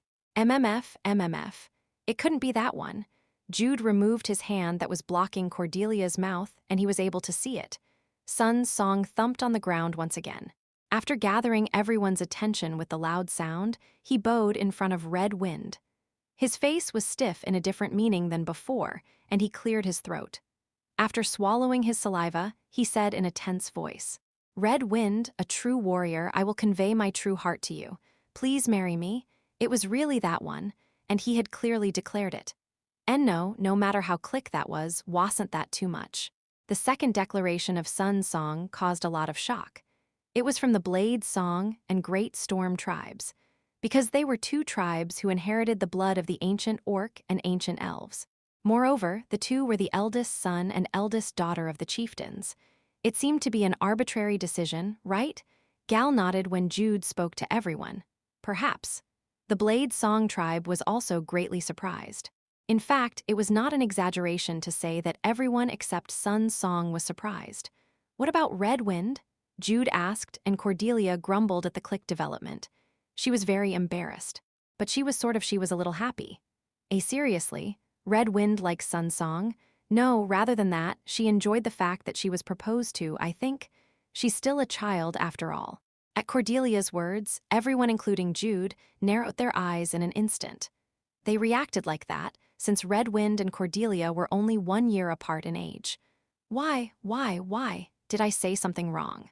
Cordelia had spoken quite shamelessly, but her face had now turned red from embarrassment. I apologize for this, Lord Gal. She is still a child, it's all right. It's a bit of a rude remark, but Lady Cordelia is really cute. As Adelia and Gal talked warmly, Cordelia's face turned red, while Jude had to bite his lips in order to hold back his laughter. Anyway, Jude opened his mouth again for Cordelia and said with a shrug of his shoulders. Sun Song and Red Wind, exchanging feelings realistically, their union would be difficult. Sun Song and Red Wind did not belong to a single warrior tribe. They were also the next chieftains who would lead their tribes someday. It would be difficult unless the two tribes are united into one. It was as Gal said. The union of the two was impossible even for political reasons. I am sure Sun Song would have known that too, but perhaps he just wanted to convey his feelings. It's likely that.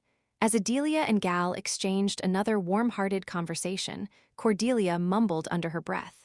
No, even if it's possible, I won't allow it. Marriage between Sun Song and Red Wind. Even if Red Gale allowed it, Cordelia herself couldn't allow it. She was not fine with it. However, Gal and Adelia were not interested in Cordelia's thoughts. In fact, they weren't much interested in Red Wind and Sun Song. I am glad there's Edward, Gal suddenly said in passing, and Adelia blinked her eyes. She then turned her head to the side as if to hide her burning red cheeks. Gal and Adelia were also the eldest son and eldest daughter. But Count Chase had an eldest son named Edward Chase who would succeed his count title.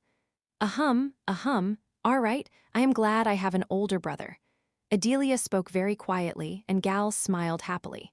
And Jude and Cordelia watched the other two. Violent Avalanche, who was squatting in the corner again, said as he looked at Jude and Cordelia. You know how I usually feel now, right? Why am I like a third party in this again? And why in the world did you call for me again this time? The grumbling Violent Avalanche stood up from his seat, looked at the two couples, clicked his tongue, and then left. And the next morning, the Eastern Alliance, headed by the Great Storm Tribe, was finally established. Chapter 105, Departure for the Front One. The corrupted wild god's appearance while Caravel was going on brought about a huge shock to the Eastern tribes. Although the number of witnesses were only a few people from the East, its impact was extraordinary because most of the witnesses were leaders of a tribe. We have to attack the West as soon as possible. When even gentle Snow Breeze, who had a gentle personality among the wild gods, strongly insisted on attacking, the opinions of the Eastern tribes easily became one. To begin with, this fight is not a defensive fight. We must strike the West and drive out the demon followers from the wildlands. And if it was a war that would happen anyway, it was better to fight in the West than in the East. After all, fights in the wildlands are all about pitched battles, so we don't have to use our land as a battlefield. Naturally, there were supply problems, and it was common for the defending side to be in an advantageous position than the attacking side, because they had the geographical advantage even if the pitched battle is held in a place without walls. But the East had one more reason to attack the West. We must wake up the Golden Dragon King from his deep sleep by blowing up the contaminated dragon veins. It was an order directly entrusted by the Golden Dragon King to Jude and Cordelia, the guardians of the wild lands. No one in the East doubted the words of the two since the wild gods, gentle Snow Breeze and Violent Avalanche, affirmed that the two were guardians. We gather the powers of the East to strike the West. They made a decision. The tribal chieftains who gathered to watch the caravel hurriedly returned to their tribal lands, and full-scale preparations for the military expedition began. And 3 days later, 4 days after the caravel, the Great Storm Tribe and Blade Song Tribe gathered again in the land of gentle Snow Breeze. Meetings in the wild lands basically proceeded in the form of sitting in a circle on the floor as the participants exchanged opinions. Therefore, the meeting hall organized by gentle Snow Breeze was prepared in the form of everyone sitting in a circle with a large map placed on the center, and one special arrangement. 4 seats of honor. There were 4 large chairs behind the people seated in a circle. It was none other than the seats of the wild gods. It's been a long time. It's been a long time, brother. Gentle Snow Breeze warmly greeted Great Storm, who sat in the seat of honor in the south. She was seated in the east, and Violent Avalanche was seated in the west, and on the seat of honor in the north. I don't know how long it's been since the 4 of us gathered in one place. A handsome young man with a short black beard said with a bitter smile. The wild god Blade Song. He was in human form, but his large body and intense eyes seemed to reveal that he was a wolf. You still like colorful things. Because I am splendid. Great Storm frowned at the reply of Blade Song, who chuckled and shrugged his shoulders as he showed off the colored tattoos on his naked upper body. Okay, sit down first. We have to begin our meeting. The children can't talk if we're talking amongst ourselves. Ooh, Violent Avalanche. How did you become so cute? No, were you originally cute? Yes, I was originally cute, so sit down first. Haha, as expected of a mature and experienced one. When his provocation did not work on Violent Avalanche, Blade Song chuckled again and sat at the seat of honor in the north. Let's begin now. Violent Avalanche gestured with his eyes and spoke, and Gentle Snow breezed lightly clapped her hands, prompting those who were waiting outside to enter the meeting hall. Red Gale of the Great Storm Tribe greets the Wild Gods. 9 Blades of the Blade Song Tribe greets the Wild Gods. Fine Snow of the Gentle Snow Breeze Tribe greets the Wild Gods. As the chieftains courteously greeted them in turns and sat on their assigned places, the leading figures of each tribe also sat down. And in the meantime, Jude and Cordelia also joined them. Jude, that beastard keeps looking at us. You do know that you shouldn't be looking at him too, right? I know, but I want to look at him. If you don't look at him, it'll do something amazing. Y'all be doing something amazing anyway. We're on the same page, right? Ooh, perhaps. After having a conversation with their eyes, Jude and Cordelia looked at the front again. The gaze that Cordelia was talking about. Jude could also feel it. Blade Song, who sat on the opposite side, was openly staring at Cordelia and him. He must have found us interesting. Because the Golden Dragon King granted the status of guardians not to someone from the Wildlands, but to a boy and girl from the Slen Kingdom, which had been in conflict with the Wildlands for many years. Unlike the Great Storm Tribe, which was located in the south and had little direct confrontation with the Slen Kingdom, the Blade Song Tribe was always at the forefront of the fight against the kingdom. Since their basic customs and way of life were different, it would have been stranger if Blade Song gazed at them nicely. Then, let's begin the meeting. Clear Snow declared the opening of the meeting, and they began talking about the fundamental stuff. The Allied forces will be gathered first in the east 7 days from now. I am thinking of departing for the front 8 days later. If all the troops in the east were gathered, the numbers would exceed 50, 0, and even reach 100, 0, but that was if a total mobilization order was issued. If they considered the troops for defense, the troops to maintain the supply line, and the movement speed of the tribes located in geographically distant locations, the number of troops that could gather at the first gathering was between 20, 0 to 30, 0. The 1 cent unit will advance to the west first, followed by the 2 ND unit to support them. The basic strategy itself had few difficulties. Because the existence of the Great Mountain Range, which separated the east and west sides, limited the routes where they could be attacked in the first place. The problem, then, is the corrupted wild gods.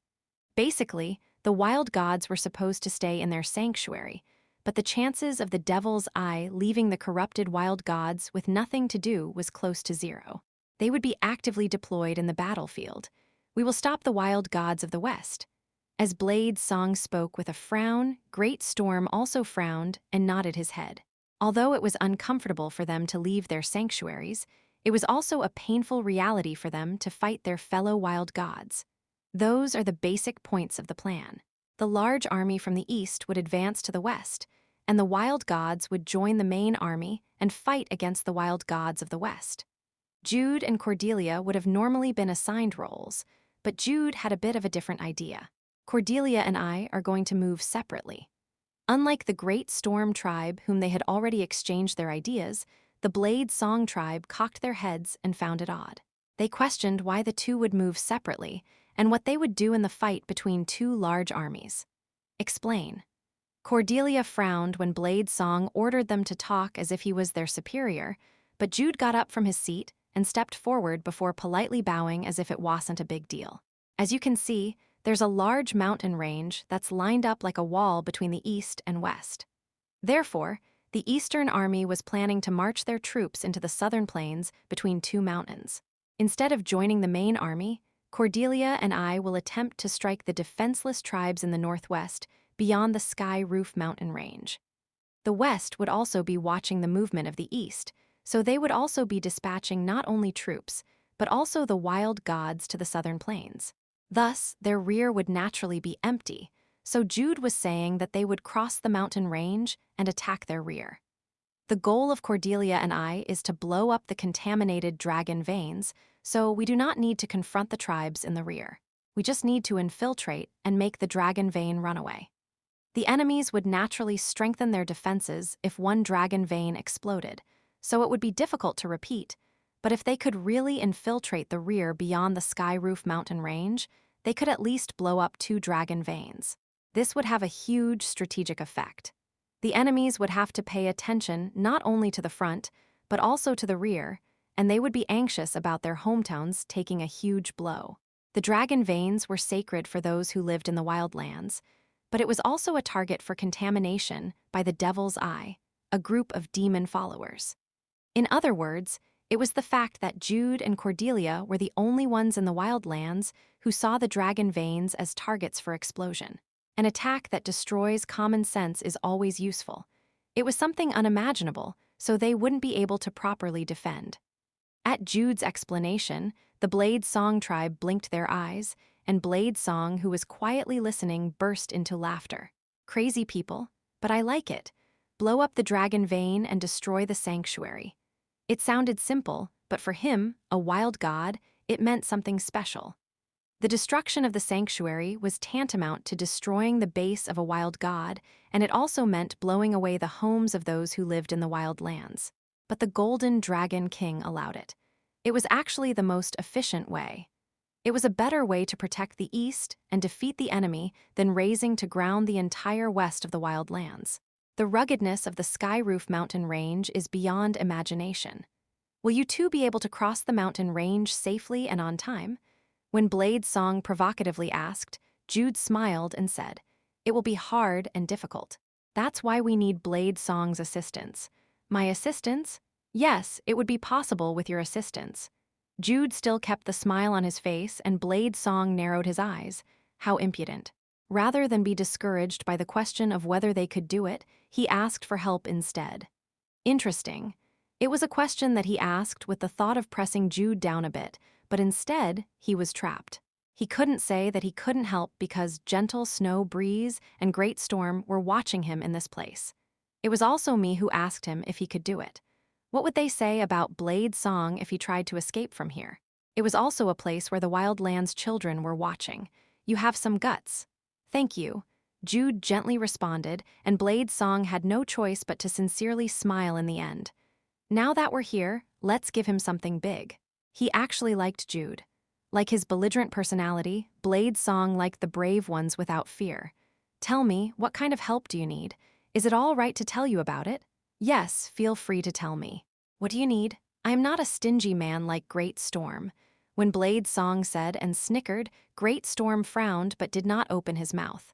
Because he had already talked about it with Jude. And one more person. Cordelia quickly glanced at Great Storm. Will he give it to us to match yours? Yes, he'll match it to some extent. Great Storm knew Blade Song's personality well, and Jude had expected Blade Song to say the same thing now after he had heard about Blade Song from Great Storm. Blade Song was not a stingy man like Great Storm. In other words, he would help them more than Great Storm. So what would happen if he exaggerated the extent to which Great Storm helped? And what if Great Storm also admitted to helping him? Thank you very much. Thank you. What does the fierce, vigorous, and handsome Blade Song have in common with the benevolent and beautiful Wild Fairy Queen? Cordelia had a nice smile, and Jude gently opened his mouth and began talking. Really? Really? Really? Really?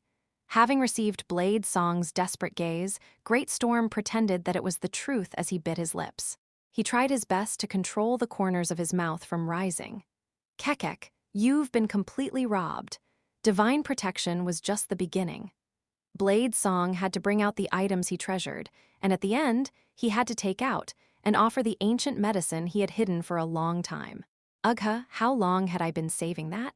It was 100-year-old medicinal wine. It was something that he had saved for a long time. Blade Song's psychological resistance was naturally immense since he had to bring out such items, but he was eventually forced to bring out what he had one by one. As planned, even if Blade Song was a prideful wild god who had honor, What he did was strange if not for the words Jude had said in advance, because Jude had arranged for this strange event to become reality. Ooh, as expected of Bladesong, how magnanimous. As expected of Brother Bladesong, you're really amazing. I have no choice but to admit you're the best, Bladesong. Ha ha ha, he's amazing. It's not an exaggeration to say that he's the best in the East. The gentle snow breeze and great storm tribes made a fuss about it, and even gentle snow breeze, great storm, and violent avalanche also helped one by one. As Bladesong took honor very seriously, he was caught in a checkmate and couldn't escape. What the heck, here? Take it, thank you. Jude received the items and ancient medicine with immense gratitude. It seemed like he could hear Cordelia's voice as she widely smiled behind his back. My Jude is the best man to marry. Of course, Jude didn't just randomly rip him off. Bladesong was an important being who would help in leading the fight against the West, so taking his supplies for the war would be a huge loss to all their allies. Therefore, Jude intensively ripped off items that were difficult to use in a war, but would be useful to Cordelia and himself. Great storm, gentle snow breeze, violent avalanche, thanks to all of you. The three wild gods not only provided information about the various items of Bladesong, but also agreed to help him with asking for the items. The new items they got from Bladesong would be useful for crossing the Sky Roof mountain range, and the ancient medicine with a huge amount of life energy would be helpful in opening a new door of Ninth Heaven's 9 doors. I did a good job, right? Yes, you did a great job. So good. I want to praise you. Cordelia complimented Jude with her eyes as she brightly smiled. Jude then sat next to Cordelia and gestured to Red Gale. It meant that they should proceed with the meeting again. About half an hour later, the first meeting for the military campaign for the West was concluded, leaving a bitter wound on the chest of a wild god. Chapter 106, Departure for the Front. Show exciting. Show exciting? Eheim, show exciting. Inside the tent of Jude and Cordelia after the meeting. While Cordelia acted cutely upon seeing the new items from Bladesong that was on the floor, everyone else smiled. They're all travel-related items. Yes, it's for our cause after all, so it's justified. They needed help to cross the Sky Roof mountain range, that was their justification, so they couldn't ask for items that had nothing to do with that. If Jude had only focused on ripping him off, the wild gods would not have cooperated with Jude from the very beginning, even if Bladesong had agreed to it. They're all new items that are quite useful. Adelia nodded at Cordelia's words. You're right, they all look useful. They were referring to the 3 new items that Bladesong gave them. The items were Mysterious Canteen, Black Wolf Skin, and Cozy Wonpyeong. To explain this, it's something like a space expansion canteen, a transformation skin, and a tent that can be easily used anytime and anywhere. When Gal asked everyone, Jude nodded his head. Yes, they're all useful items. Unlike Cordelia's bamboo canteen that was the size of her forearm, the mysterious canteen could hold enough water to fill several bathtubs. And if one wore the black wolf's skin and chanted the spell, they would be able to transform into a big black wolf. Lastly, the Cozy Wonpyeong was a small ball that, when thrown, would become a tent around 1 pyong in area size.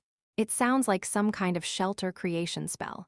Adelia said as she stared at the Cozy Wonpyeong that had the shape of a ball made of leather. Just as she said, it was an excellent magic shelter with many additional functions. And the last one was an ancient medicinal drink.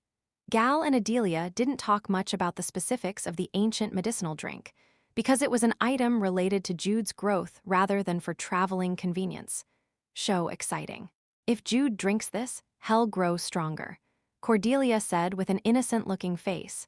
She was happy to see Jude get stronger since she helped him replace his equipment and so on. Jude knew that Cordelia had more of a raising a game character mentality, but it looked completely different to Gal and Adelia. Sai, you love him that much? You really love him. She loved Jude that much to act and say it like that. Gal's eyes were filled with happiness, while Adelia also smiled as if she had no choice but to concede. Anyway, Jude, can I talk to you for a moment? Gal told Jude when he had finished arranging their newly acquired items. They had already discussed about their future plans, but this was to clarify some things.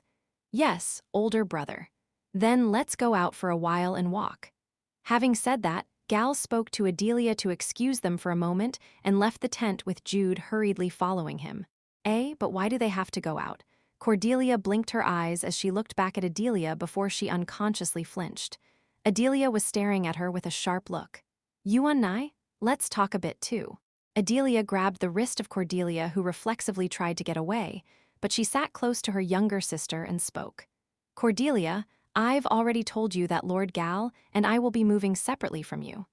Yes, but Jude and you will be going to the Skyroof Mountain Range alone. Yees. Are you worried about the Skyroof Mountain Range because of its rough terrain that even barbarians are reluctant to approach? Cordelia. Yes, Unnai. You have to be careful. Yes, I'll be careful. I'm good at mountain climbing. I also have a winter protection so it wouldn't be very cold for me. No, not the mountain and the cold, but Jude. Be careful of Jude? Why? Cordelia tilted her head with an innocent face and Adelia frowned. Adelia lamented the fact that she had to leave her gentle, kind, and innocent sister to a black-hearted man like Jude. So, and she whispered to Cordelia. As Cordelia blankly listened, her face turned bright red. Got it. You should be careful, okay? You're definitely engaged, but it's still just an engagement, okay? You're not married. Plus, you're both minors. You understand what I'm saying, right? Adelia strictly warned Cordelia, but the latter thought she heard wrong. No, what the heck are you talking about? No, me and Jude, it was something unimaginable for her. No, he's definitely my fiancé and we're engaged, but to do something like that with Judith, that's something unimaginable. What do you mean by no? Not that's right. We're not like that, me and Jude. Aren't we just teasing and harassing each other? Cordelia felt a strange sense of relief at the excuse she struggled to create, but not at all for Adelia. She asked, snorting as if she found it absurd. Look at you. Then what in the world is between you two? I can't live without Jude.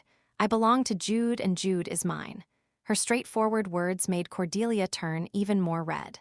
And not that's right, she couldn't deny that because she had already said that.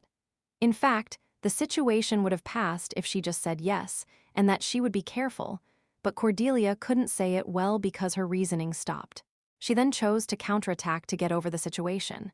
You and I too, she just screamed that, but Adelia's expression changed.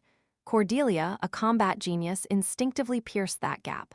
Unnai, explain. Why you and brother-in-law, gal? This time, it was Adelia's face that turned red. At any rate, Cordelia and Adelia resembled each other because they were sisters. Good. Counterattack success. It was when Cordelia breathed a sigh of relief. That we him, first of all, we're both adults. Adelia slightly turned her head and quietly spoke while Cordelia blinked her eyes. No, what the heck is Unnai talking about now? You're both adults. Adults. Wait a second, what is Unni's relationship with brother-in-law gal? There was definitely a pink atmosphere between the two, but they weren't like that when she first saw the two.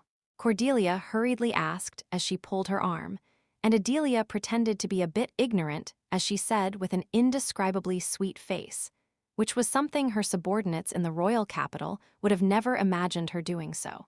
With Mr. So-and-so, I am not in a relationship, not. What the hell is that? What the heck are you saying? No, I think I know without her saying it. Her Unni's red-hot cheeks told her everything. Heh. Cordelia's eyes narrowed, and Adelia cleared her throat. And outside, while the two sisters were in the midst of an embarrassing conversation, the two brothers were having a completely different conversation. Whether the west or east wins, the north needs to be prepared. Gal had his usual calm expression, but his eyes looked different. He came to this land as Jude's older brother, but he was a knight of the north at the same time. He had no choice but to prioritize the security of the kingdom rather than the turmoil that occurred in the barbarian lands. No, the wild lands itself. If the west wins, there will surely be a war. Even if the east wins, war could also happen. It would be quite regrettable to just disperse the power that was already gathered. He was well aware of Redgale's character. Redgale certainly had a good character, but an individual's character and war were completely separate things. The chieftains of the wild lands who had invaded the Slen Kingdom in the past were neither lunatics nor bloodthirsty warmongers. All were respected leaders for their respective tribes, but nevertheless, war broke out. When power is gathered, it leads to war. Moreover, Red Gale wasn't precisely a king. He was the leader of the tribal alliance. If the chieftain's thoughts were inclined to war, he had to consider war too. War can happen regardless of which side wins, whether the West wins or the East wins. Therefore, the North must know in advance and be prepared. Perhaps we could help. It was better for the East to win than the West, which had fallen into the hands of the demon followers. But supposing they helped, they would not step forward unless there was a really crucial moment. For the North, the best thing was for the West and East to destroy each other. It was a heartless calculation, but Jude understood Gal. He was a northern knight who swore to protect the North. Are you going with Lady Adelia to the Jackdaw's Nest? Yes, I'd like to take you as well, but that's impossible. Jude and Cordelia were chosen as guardians by the Golden Dragon King, the king of the wild gods. The elopement of the immature children was already a thing of the past, given that they were also related to Iron Man Landius and the Guardians of the Holy Cross. They also have the power to do their mission. Jude was weak only a couple of months ago, but he was now so strong that he seemed to have become a completely different person. Furthermore, it wasn't just Jude. Cordelia was also several times stronger than when she was in Langesthay. Maybe it's the will of heaven. The strange events that happened to the two one after another. In reality, Jude and Cordelia artificially created those strange events starting with the sun's necklace, but Gal had no way of knowing that. Each event that successively happened was surprising, so in Gal's eyes, it seemed like the will of heaven was with the two. Thus, Gal plainly admitted it. The two had their own mission, and he would not interfere with their mission, but I'll be back soon. Our purpose in coming here is to stop the honeymoon trip of you two, but at the same time, to protect the two of you. Will the Night Gal Bayer individually help the wild lands? That sounded a little grand, but yeah, something like that. What about Lady Adelia? I want her to help too, but I don't know if it's possible. She wasn't the kind of person who would be easily dissuaded or heed other people's words. Gal smiled as he talked, and Jude took a deep breath. He looked in the same direction as Gal and asked in passing, "Are you all right now?" The reason why Gal had yet to be married, the events in the past. "Are you okay now? Have you overcome the pain from that time?" "I am not sure. But nearly 10 years have already passed. I'm not sure, maybe I just needed an opportunity." And if that was really the case, he owed it to Jude and Cordelia. "Thank you for running away." When Gal abruptly said that, Jude blinked his eyes while Gal smiled again. He looked back at Jude and said with a serious face as if he had never said anything earlier, "Please take good care of Lady Cordelia." "Yes, brother. I will cherish her more than my life." "Is that so?" Gal pat Jude on the shoulder and looked towards the south again. Both Jude and Gal did not waste their time. The day after the meeting, they packed up and headed for their respective destinations. "Be careful, Cordelia, remember what I said. Be careful, okay? Do you understand?" After a simple farewell from Gal and a long one from Adelia, the two headed south while Jude and Cordelia headed north. Cordelia. Yes. Cordelia was startled when she was called, so Jude frowned and asked as he cocked his head, "Are you all right? Did something happen with your sister?" "No, nothing happened." "Yes, nothing happened." "Yes, yes, yes, the snow is very white." "It's white in color. Why is the snow so white?" Jude's eyes narrowed a little because of her extremely suspicious words. "I am sure there's something if she's stammering and rambling from embarrassment." "What is it? What the hell did you talk about with Adelia?" "Cordelia?" "Yes." Cordelia, who had been quickly walking in front, turned around a little exaggeratedly. Jude asked as he pretended to act like normal, "We have a long way to go, so would you like me to carry you on my back?" If it was the usual Cordelia, she would have cried okay and then threw herself on his back. But today, her eyes shined for a moment, but she promptly shook her head afterwards. "No, it's okay. I'll just walk today." "Yes, yes." Because she was ashamed. Until now, she didn't care whether she was hugged or carried by Jude on his back, but because of Adelia's words, she was suddenly embarrassed. "Let's go quickly, quickly." Cordelia took the lead as she began to walk more quickly to hide her red cheeks, and Jude narrowed his eyes but did not specifically question her. The two headed towards the Sky Roof Mountain range. Time had passed. 3 days after the first meeting of the Eastern Alliance. After having completed their western conquest, the main troops of the Angry Bull tribe headed east. the Western forces also began to converge in one place. The East didn't just watch the movement of the West. As what they had confirmed at the first meeting, the East began their military expedition to make the West their battlefield. And 3 days later, at the moment when the direct confrontation between the East and the West began, an incident happened to Gal and Adelia as they were heading for the border. Chapter 107, Encounter 1. The sight of 30,000 Eastern troops heading west was simply spectacular. As the wild gods joined the ranks, their advance became different in many ways from normal troops. The most noticeable one was the changing of nature. Blessings of the spring breeze. Gentle snow breeze began to sing, and the hot air of the spring breeze melted the snow and drove away the cold. It was something that she couldn't do now that she had left her sanctuary, but she was not alone.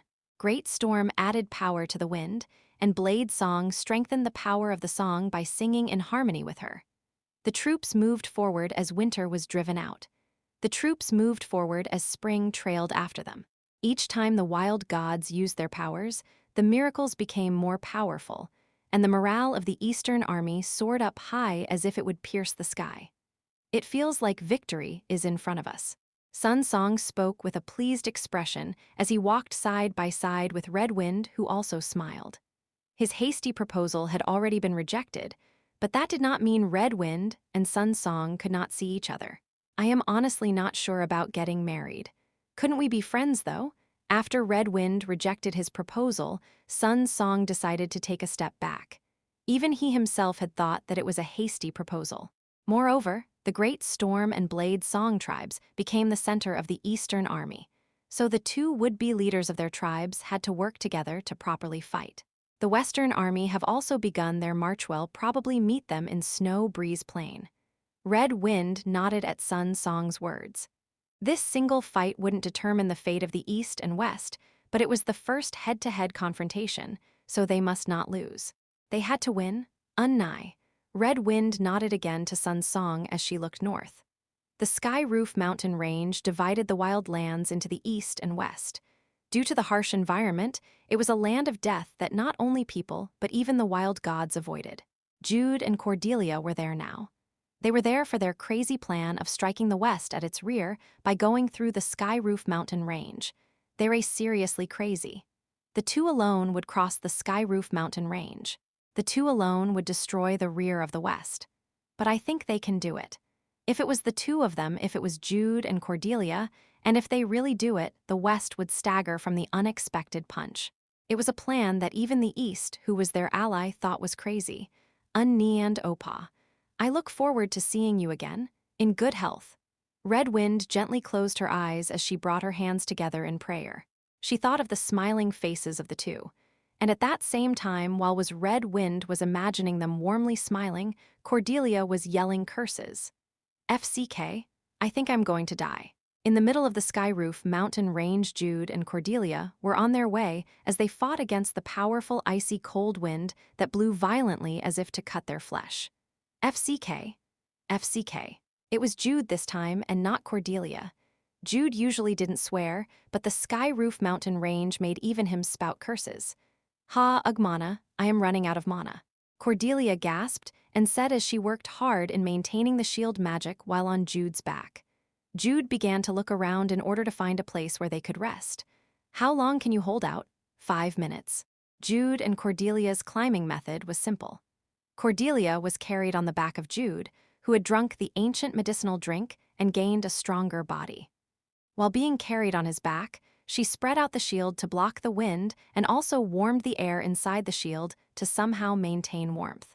Jude steadily went up the mountain in that condition. It was an incomparably simple method but was quite effective. Found it. Hang on for 5 minutes. Okay? Akeber, foo. As Cordelia grit her teeth, Jude hastened his steps.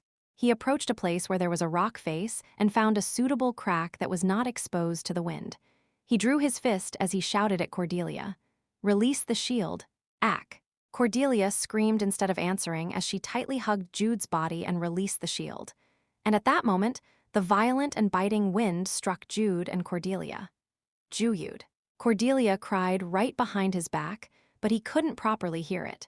Jude strengthened his lower body to maintain his balance as he thrust his fist in between the unexposed crack in the rock. Black Dragon Release Technique. Instead of a cross, he released a pure energy to break the rock face, thus making the crack even bigger. Good. This much should be enough. Jude quickly pulled out the cozy wonpyeong from his waist and threw it into the crack, and a round tent was created in the span of one breath. Get in, get in, Cordelia weakly said as her teeth chattered, and Jude opened the tent's entrance without delay before going inside with a jump. Ha!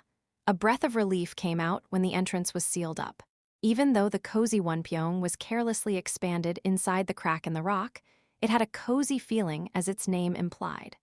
Haha, it had only been a few seconds after she released the shield, but Cordelia's whole body seemed to have frozen hard. Jude quickly untied the potigi and put her down on the floor before he used the black wolf skin and transformed into a wolf. Okay, the fur is complex. Cordelia stretched out her hands before Jude could finish speaking. She tightly hugged Jude, who now had shiny black fur, and curled herself up. Haha, so cold. The cold wasn't a joke, as it was worse than when they were in Frost Anvil. They felt cold even though they had the winter protection, but if they didn't have that, they would have frozen to death the moment the shield was released. Cold, cold. As she repeatedly said the same word, Cordelia hugged Jude tighter. Her embarrassment, and so on caused by Adelia, had already disappeared a long time ago. She no longer cared about being embarrassed, as living was more important. It was thanks to Jude circulating his chi energy around his body to give off heat. Cordelia said as she buried her face in the fur of Jude, who was like a human heater, no, a wolf heater. I can relax a little now. 6 days after they headed to the Sky Roof Mountain range, it had only been 2 days since they actually started climbing, but the two had already climbed up the Sky Roof Mountain range by half. We're only 2 days away now. Jude spoke as if comforting Cordelia, who closed her eyes. It was a feat that would surprise even the wild gods if they heard that they crossed the Sky Roof Mountain range in just 4 days, but for Cordelia, her only thought was that she had to do this crazy method for 2 more days. But she was Cordelia. After having calmed down, she asked in a worried voice, Jude, are you okay? Does your back hurt? It's okay, though a certain someone wasn't as light as a feather when I carried them on my back. FCK. My princess, why are you suddenly swearing? Because Red Wind isn't here. Wait a minute, has your swearing recently decreased then? No, well, it's not just because of Red Wind. Cordelia's foul language had significantly decreased for the past month. As she had said herself, it was because of Red Wind, or to be more exact, what triggered it was the embarrassing incident that took place near the border. But there were actually other bigger reasons for her change. Is her Cordelia side showing more now? More than 2 months had passed since they awakened their memories of their past lives. In the beginning, the influence of her previous life that suddenly appeared was so strong that she became more like Yellowstorm than Cordelia, but it was not now. Her two selves had begun to assimilate with each other, because we were reincarnated and not transmigrated. Both of them had lived for 17 years as Jude and Cordelia, and every time he thought about it, he realized. This was also a real world. It was not the same as the world in the game, but that made him even more afraid, the future that awaited them. If everything went according to the original story in the game, this world will eventually meet its end and be destroyed. No, we can change it. Many things had already changed. They had caused numerous butterfly effects. It's mostly about people. That was what Jude and Cordelia could do themselves. Things that could heavily affect the rolling wheel of fate. They saved people. They gathered people. Conversely, they eliminated those who would become their enemies. Lucas and Cordelia. The two were originally incompatible. If Lucas lived, Cordelia became a demonic human, but if Cordelia lived, Lucas became a demonic human. But not now. Moreover, the relationships had also changed. In the original, the relationship between Lucas and Cordelia was such that they literally only knew the other's face and name, but not anymore. Lucas was close not only to Cordelia, but also to Jude himself. They had helped and received his help a lot of times. There's also Red Wind. In the original, Lucas and Red Wind never worked together. Lucas was a knight from the north who had been taught that barbarians were beasts and not humans. and Red Wind came to hate the northern humans after her life in slavery. If the two had met, they could only be hostile to each other. But what about now? If the two had met while Jude and Cordelia were with them, what are you thinking about? At Cordelia's question, Jude spoke of the things that came to his mind, and Cordelia smiled. "You're right, all of us can become friends, right?" It was a line that would usually appear on children's shows, but at that moment, Jude felt like he had been enlightened. He already had thoughts about it, but he was suddenly convinced that it was possible now. If it's Cordelia, it might be possible. It was impossible for Jude himself, but it could be possible for Cordelia, who had amazing sociability. They would not only save all of the playable characters, but also get all of them to work together as comrades. All of the playable characters would fight together with Cordelia at the center. Wow, just imagining that scene thrilled him. In the original game, that was absolutely impossible, but that could become possible in reality.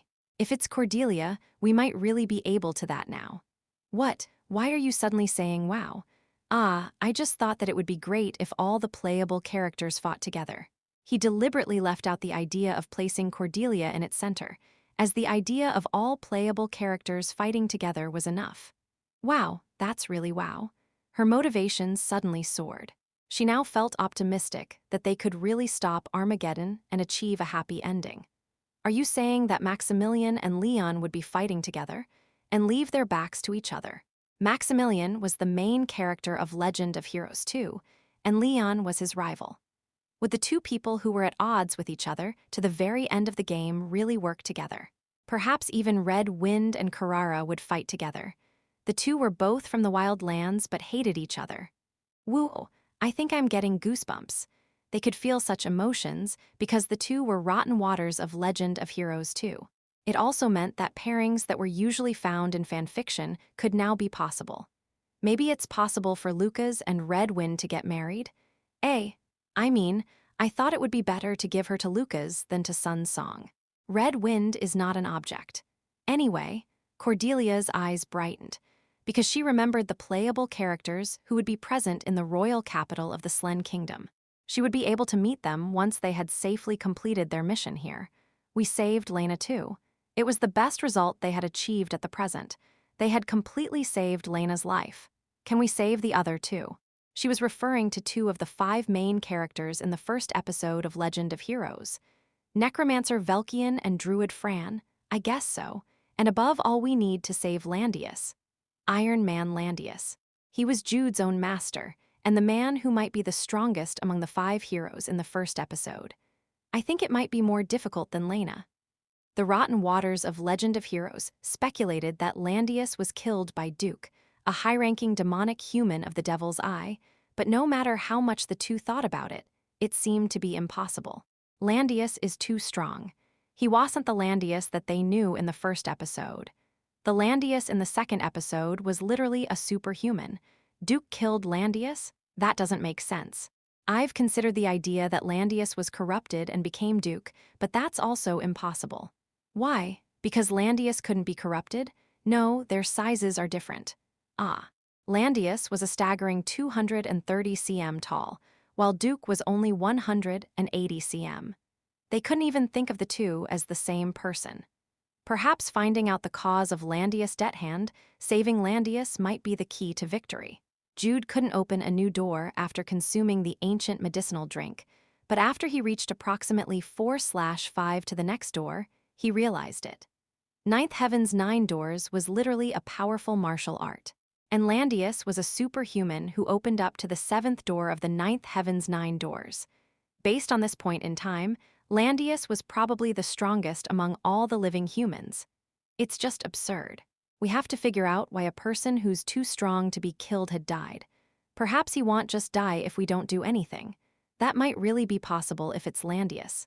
Jude and Cordelia recalled Landius' face and body for a moment and simultaneously smiled. May the muscles always be with you. Sob, master, I will do my best. No, don't cry. You'll lose your muscles. At Cordelia's vocal impersonation, Jude flinched instead of smiling, because he remembered the trauma that originated from those few days. That was a really horrible time. But thanks to him, your body has improved a lot. And when he looked back on it, It wasn't all bad memories. He had such a hard time back then that he couldn't properly enjoy Cordelia very gently taking care of him. Are you having another strange thought? No, I was just thinking that we could achieve many things if we win this fight. He said that to change the subject, but what he had said was the truth. Are you talking about your father and my father? Because the two were originally killed during the invasion of the northern barbarians. However, if they destroyed the West and the invasion of the northern barbarians itself, they would be able to save the lives of their fathers. Even if a war between the East and North happened as Gal feared, they wouldn't just stand around and watch, as they would then twist history as much as possible. The survival of Count Bayer and Gal. It wasn't just a simple matter of doing their best to stop Armageddon. It was something he wanted to achieve as Jude Bayer. Come to think of it, it's really amazing. About what? I mean, Unnai and brother-in-law, you're right. He didn't seriously expect the two to become a potential couple. How interesting. Cordelia giggled and tightly hugged Jude as if he was a doll, while Jude wanted to provoke Cordelia with the word double in-laws, but closed his eyes and enjoyed the warmth instead. And as soon as both of them were about to fall asleep. Isinion there? A voice was heard along the sound of the wind. Chapter 108 Encounter 2. I can relax a little now, having settled down inside the tent made by Gal. Adelia stretched her legs and sighed in relief. She had suffered from the icy blast a moment ago, so a tent that blocked the wind was something highly valuable. Don't overwork yourself. Well, take a break here for today. Yes, Lord Gal. Please come here too, Lord Gal. I'll cast some magic. Thank you. It'll be comfortable thanks to Lady Adelia. Making it comfortable is a piece of cake, no problem. Gal also smiled when Adelia responded with a gentle smile. It was a very vibrant smile that the people from Count Bayer were familiar with. Please excuse me then. Yes. Adelia gently answered and quietly waited for Gal to sit next to her. If Count Chase-No, her subordinates in the royal capital, saw the current Adelia, who was far from her usual self, they would repeatedly blink their eyes. However, there was no one here who cared about that. Heat wave. As soon as Adelia chanted the spell, a wave of heat began to warm the inside of the tent. Her frozen fingertips and toes that felt like rock began to warm, and blood started to circulate again with a tingling sensation. How Adelia reflexively let out her voice as she felt the tingling sensation, while Gal had a small smile as he slightly moved his body and said, "It would be better to take your shoes off as you may get frostbite. I will take it off for you." Ahais, please do so, Adelia gently replied again. If her subordinates in the royal capital know, her fellow commanders in the Royal Guard Magic Corps saw her, they would exclaim, "It's an evil doppelganger. Where is the real Adelia?" But she wasn't fake. The person here now was the real Adelia. He's kind. Adelia thought as she watched Gal carefully take her shoes off. In fact, if it was the time when they had just begun to travel, Adelia would have coldly rejected Gal's kindness and said something like, "I have hands too. Go away, but not now. There's nothing between us, we're not in a relationship." That day, the words Gal said as he gazed at Adelia with his eyes moist with tears, "Is there nothing between us?" His voice that sounded like that of a wounded lamb changed everything. It opened up the last lock in her heart which resisted to the very end. "Whoa, as expected, it's frozen. I'll give you a massage, so don't be too surprised." Gal softly spoke again as he began to carefully massage her feet, and Adelia blushed as her lips squirmed. "That doesn't it smell? Her shoes had been wet for a long time. It's all right." As a person who was born and grew up with knights, Gal was not quite good with his words. However, what was important in this situation wasn't really about his words. The power of love was that great. He's kind, she liked it when he spoke genuinely instead of saying one thing after another. Moreover, she saw the look in his eyes and felt his touch as he massaged her feet. Wasn't it clearly noticeable that Gal was purely worried about Adelia and didn't have wicked thoughts? It's okay if you have a bit of those thoughts. Adelia recoiled when she realized her unconscious thought, and Gal misunderstood her sudden stiffness and carefully asked, "Did it hurt by chance?" "And no, it's okay. Thank you, it made me comfortable." Adelia pretended to be calm as she quickly withdrew her 2 feet, and Gal smiled again as he sat down next to Adelia. And Adelia thought, "Should I also give him a massage?" No, wouldn't that be a little strange? Should I just make hot water for him to wash his hands? There was snow all around them, so she could create water by heating the snow with magic. While Adelia's mind was spinning, Gal took off his shoes with his own hands and began to massage his own feet. I need to air it a bit. I am sorry. Gal awkwardly said before slightly opening the tightly sealed tent entrance, and the cold and fresh air that blew inside made Adelia come to her senses. Hoo, let's calm down, calm down. Adelia. They were not in a romantic relationship, but their relationship was also something that was not clearly defined. That's right, let's calm down. Relax, Adelia. Adelia took a deep breath and regained her composure. In the meantime, Gal took out the blanket from their luggage, sealed the tent entrance, and handed the blanket to her. Cover yourself. I'll take a little rest and then prepare the meal. Lord Gal should warm yourself too. When Adelia covered herself with the blanket and spoke, Gal hesitated for a moment before sitting down beside Adelia, who covered him with the blanket too. I wonder how Jude and Cordelia are doing? They should be doing well. It's only been 2 months, but it seems like they've both grown a lot during their trip. He wasn't just talking about their physical power. The two had also largely grown up mentally. When did they become adults? I agree. I thought that they were immature children in Love. Gal's words trailed off, and he smiled as he gazed at Adelia, and Adelia also stared at Gal. And the two realized it. The fact that their faces were too close, that they were very close to the point that they felt each other's breath. Adelia unknowingly opened her lips a little. Gal stared at Adelia's lips, and at some point, the eyes of the two met again. The two simultaneously narrowed their distance. Adelia let out a hot breath and gripped the blanket as her heart trembled in fear and anticipation before she slowly closed her eyes. And right after she did that, bang, the tent was destroyed with a loud sound. At the same time, no, a little earlier than that, Gal pushed her down as he avoided the attack that flew straight at them. Tuuk. The tent had been destroyed, and a bolt trembled as it stuck to the stone wall. Finding herself under Gal, Adelia opened her eyes in a flash, and the pink atmosphere between them was instantly broken. Bang! A second blast went off. It was Adelia this time. The tent was broken by the powerful wave of magic, and even the bolt that was about to explode was blown away. And Gal stood up. He quickly drew his sword and glared in the direction where the arrow came from. 9, he figured out the number of enemies at once. The number was determined not only by sight but also by feeling. Demon follower. Perhaps a demonic human too. A giant who held a small ballista in his hand smiled from a distance. Around him were some horribly disfigured monsters like those seen in Caravel that were wearing dog collars and drooling as they sharply looked at the two. Gal thought. He figured out at once why they appeared in this place far down south. They thought like Jude. Jude left to destroy the rear of the West. The same was true of the West. Having a similar thought, they also sent some troops to the east. Sky Roof Mountain Range. A land of death where even the wild gods did not live in. Therefore, instead of crossing the Sky Roof Mountain Range, they took a large detour southward to infiltrate the east. The current situation of the two was that they ran into these guys who were moving like that. I am lucky. Garrett, the mid-ranking demonic human who attacked Gal, laughed. The moment he saw Gal and Adelia, he was also thinking, it's obviously them. The cold-blooded monsters who did not hesitate to kill and destroy one by one the demonic humans of the Devil's Eye who operated in the East.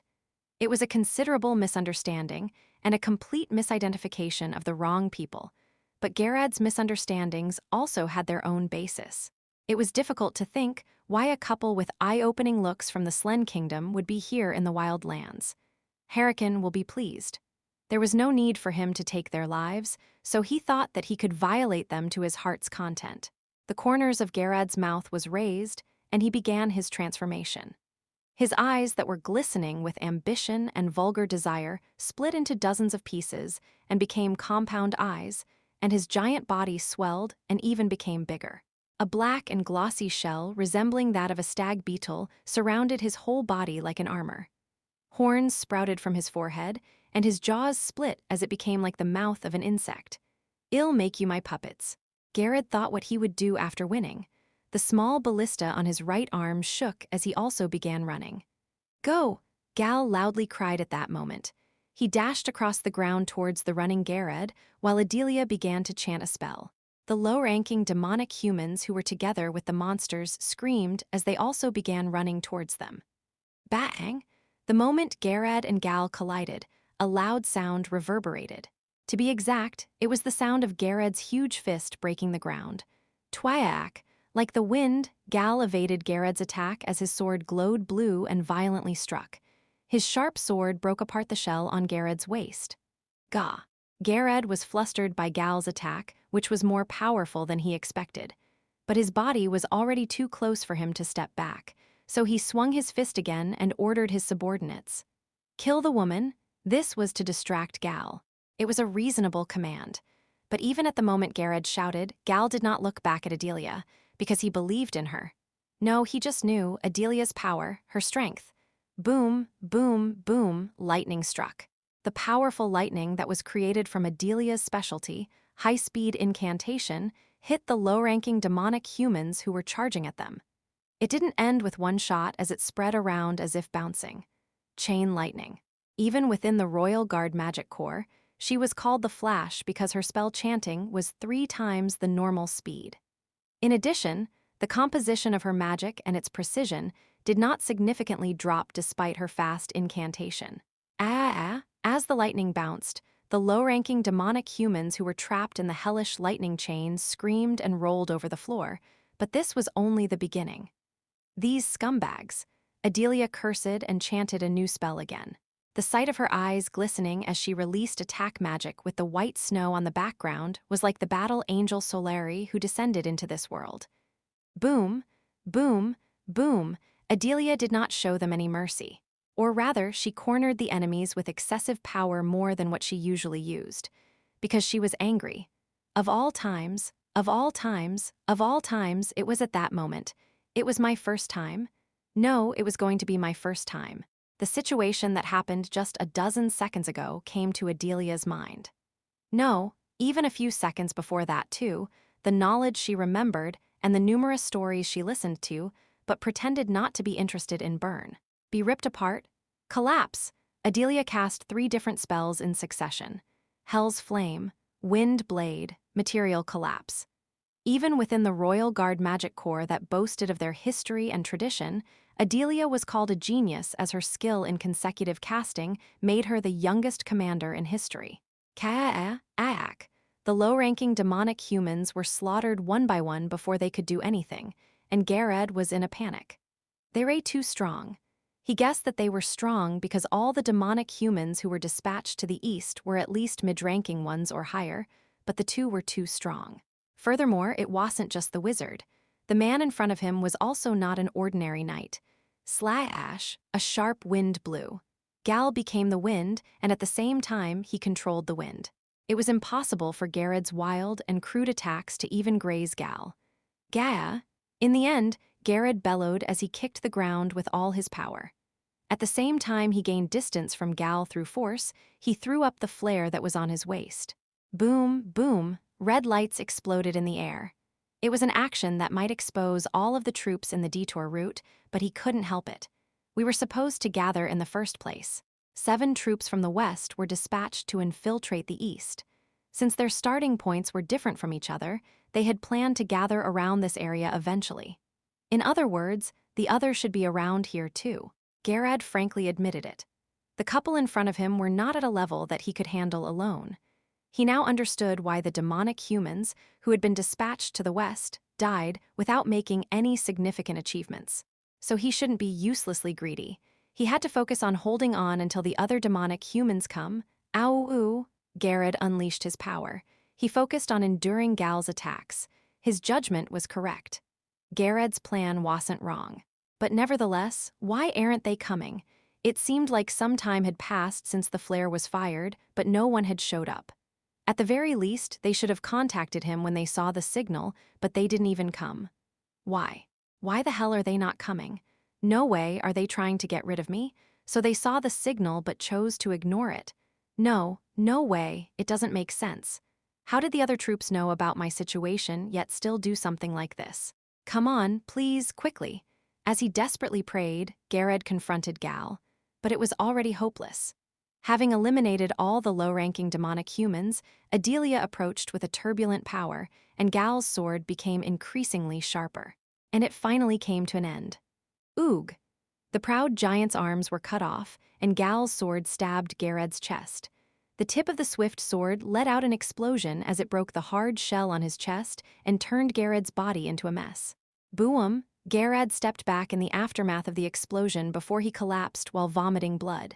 He eventually stopped moving. Starting from his toes, his body turned into black ash before he finally disappeared. Ha!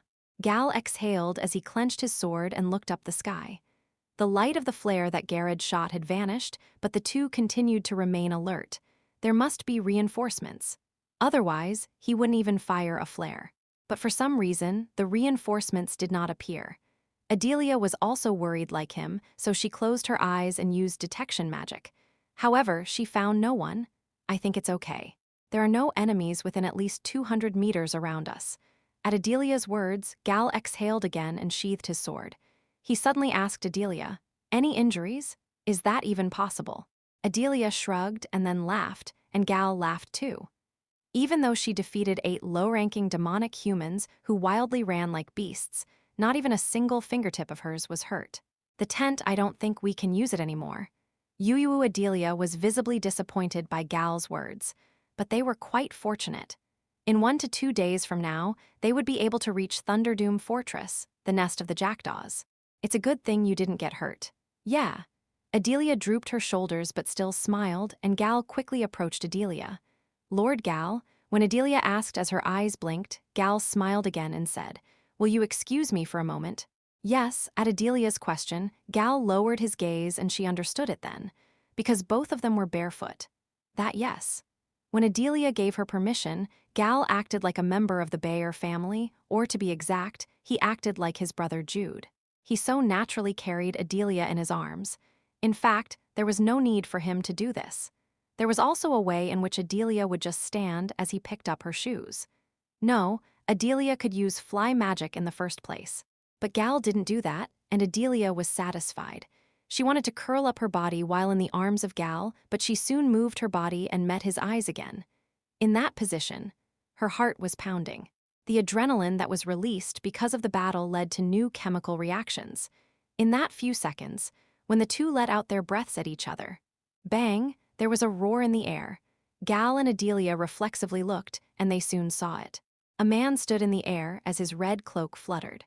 The one who slaughtered all the mid-ranking demonic humans who were dispatched from the west to the east, except for Gared. When he saw the flare, he flew in a hurry but spotted Gal and Adelia. The two who were hugging each other flinched and turned around for a moment. He awkwardly looked around as if he didn't see the two before he flew away to another place.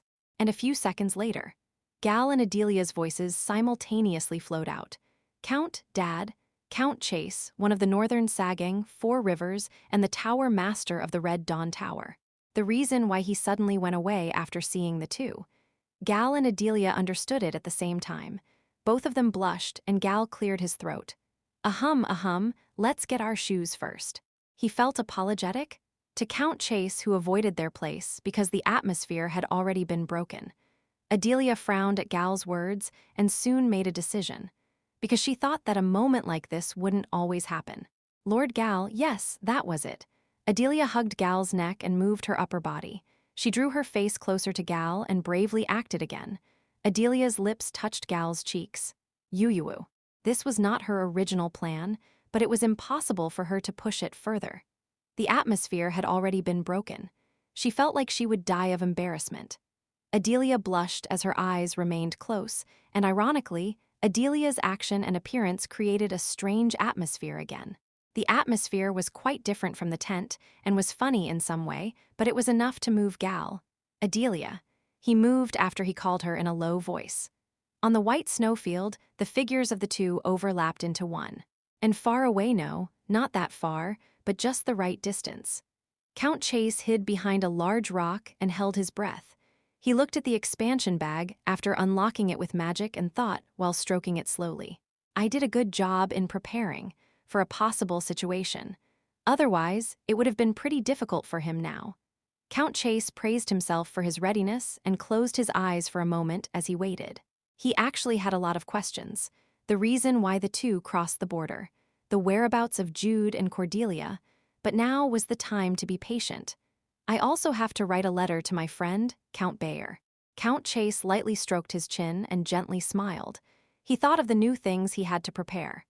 At the same time, in the Sky Roof mountain range, Jude and Cordelia flinched and opened their eyes at the same time. Chapter 109 Encounter 3 At the same time, in the Sky Roof mountain range, Jude and Cordelia flinched and opened their eyes at the same time. They heard a voice along the sound of the wind. "Did you hear that?" Cordelia said in a hushed whisper, and Jude slowly nodded. He then said in a low voice as if to confirm, "Is someone there?" Cordelia replied to Jude with a nervous face. Or rather, it was more of a slightly frightened face than a nervous one. "And at that very moment are you there? You're in there, right?" They heard the voice again. The sad and faint voice of a woman traveled along the harsh wind as if it was being swept away by the wind. What was that?" Cordelia hugged Jude and quickly spoke. Her face was stricken with fear. "Cordelia, are you okay? Isn't that a ghost? There's no one here but us." They were in a land where not only humans, but also wild gods did not live in. A woman's voice came from such a place. It was also heard together with the wind that sounded eerie. Her words are also strange. "Are you there? You're in there, right? That pattern only appears in scary stories, right?" Cordelia seriously didn't like scary stories. There was always one child in class who would try to cover their ears and not listen to people telling scary stories in places like retreats, and Cordelia was such a case. I keep thinking about it when she went to the bathroom at night, when she took the elevator alone at night, when she walked alone at night. "Are you there? Can y'all hear my voice?" The voice got closer. But the closer it got, the more they realized that it was not the voice of a human. The voice seemed to be torn by the wind.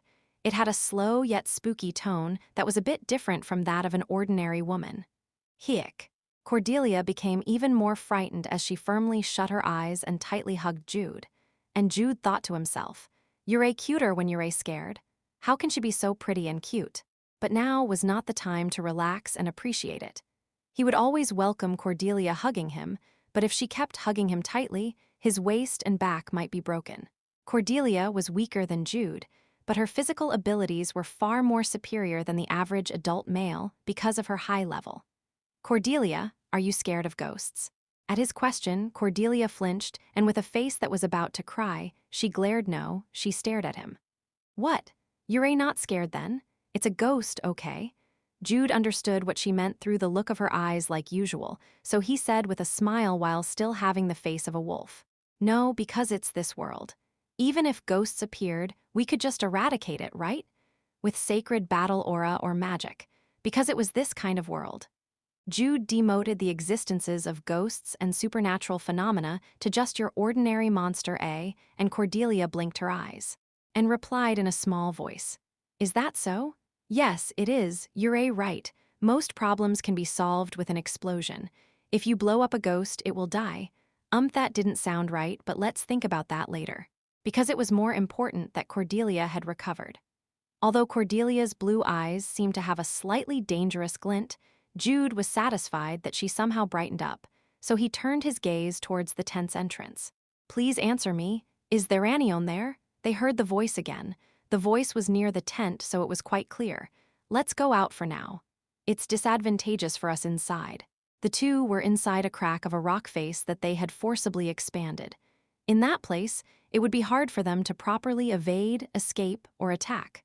"Okay, let's go outside." Cordelia seemed to be scared again, judging by her voice, but she answered with a much better face than before as she let go of Jude, whom she had tightly hugged with her arms. "Human form," Jude said in a low voice, and the transformation was undone.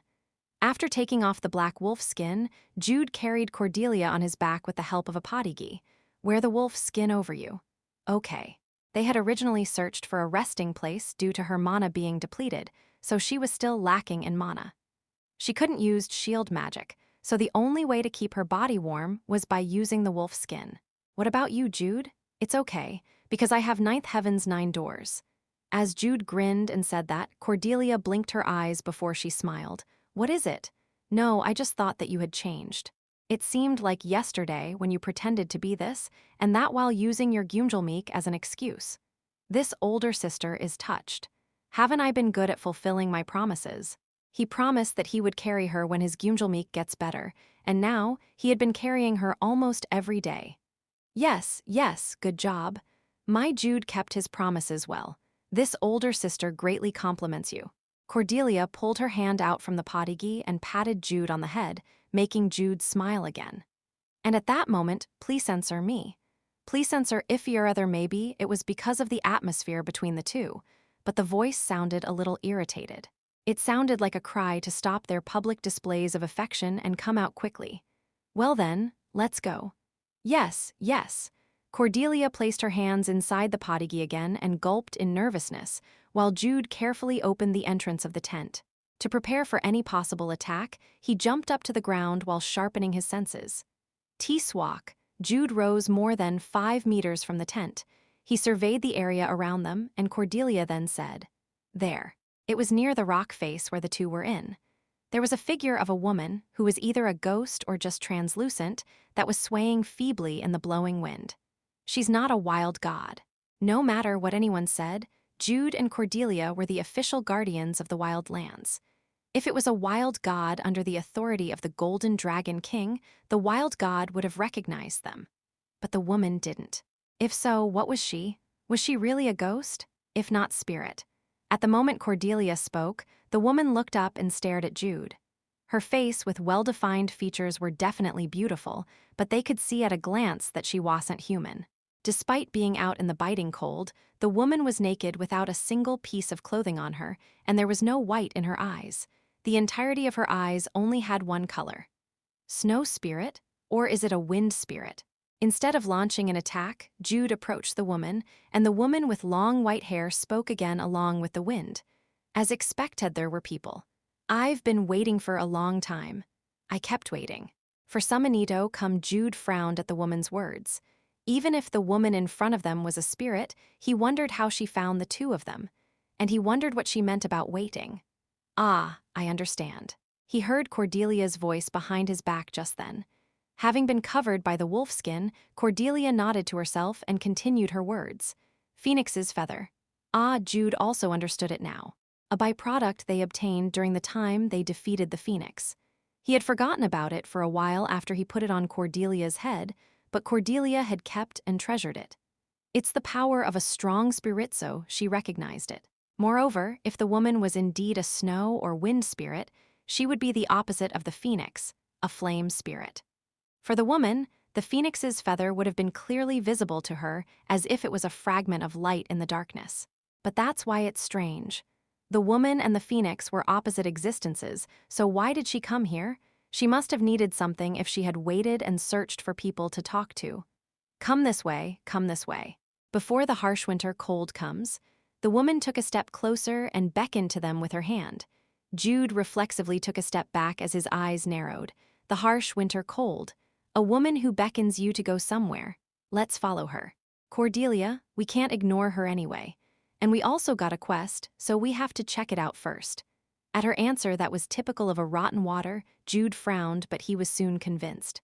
He might have said that he had ninth heaven's 9 doors, but the coldness in the sky roof mountain range was indeed murderous. If they continued to stay outside, the two of them would seriously suffer. We'll come with you. Please guide us. Jude politely spoke after he retrieved the cozy wonpyeong, and the spirit woman smiled and turned around. Follow me. The woman began moving, and Jude ran after her. And Cordelia said in a small voice, Don't give it weird looks. Do you understand? Yes. Could she be feeling jealous? I hope so. After he thought that, Jude smiled a little as he looked forward again, focusing his gaze on the back of the woman's head. And around 5 minutes later, whether she had thought that Jude was able to move fast, or she simply just had no idea, the woman who was moving at a fairly high speed stopped in front of a large natural cave. Where here? Kamain-side. The woman who had just been talking had then dispersed in the wind. It was as if she was a fading flame. Jude, I think we're almost there. Just hang in there. It had only been around 5 minutes, but Cordelia's voice sounded so weak as if she had lost most of her body warmth. Jude hurriedly entered the cave, and at that moment he widely opened his eyes. The cave had an open entrance, but the temperature changed as soon as he entered the place. It's warm. Jude was bewildered for a moment, but he soon calmed himself down. The important thing was that the coldness was gone. Are you okay, Cordelia? Ye's im okay. What about you? I am strong.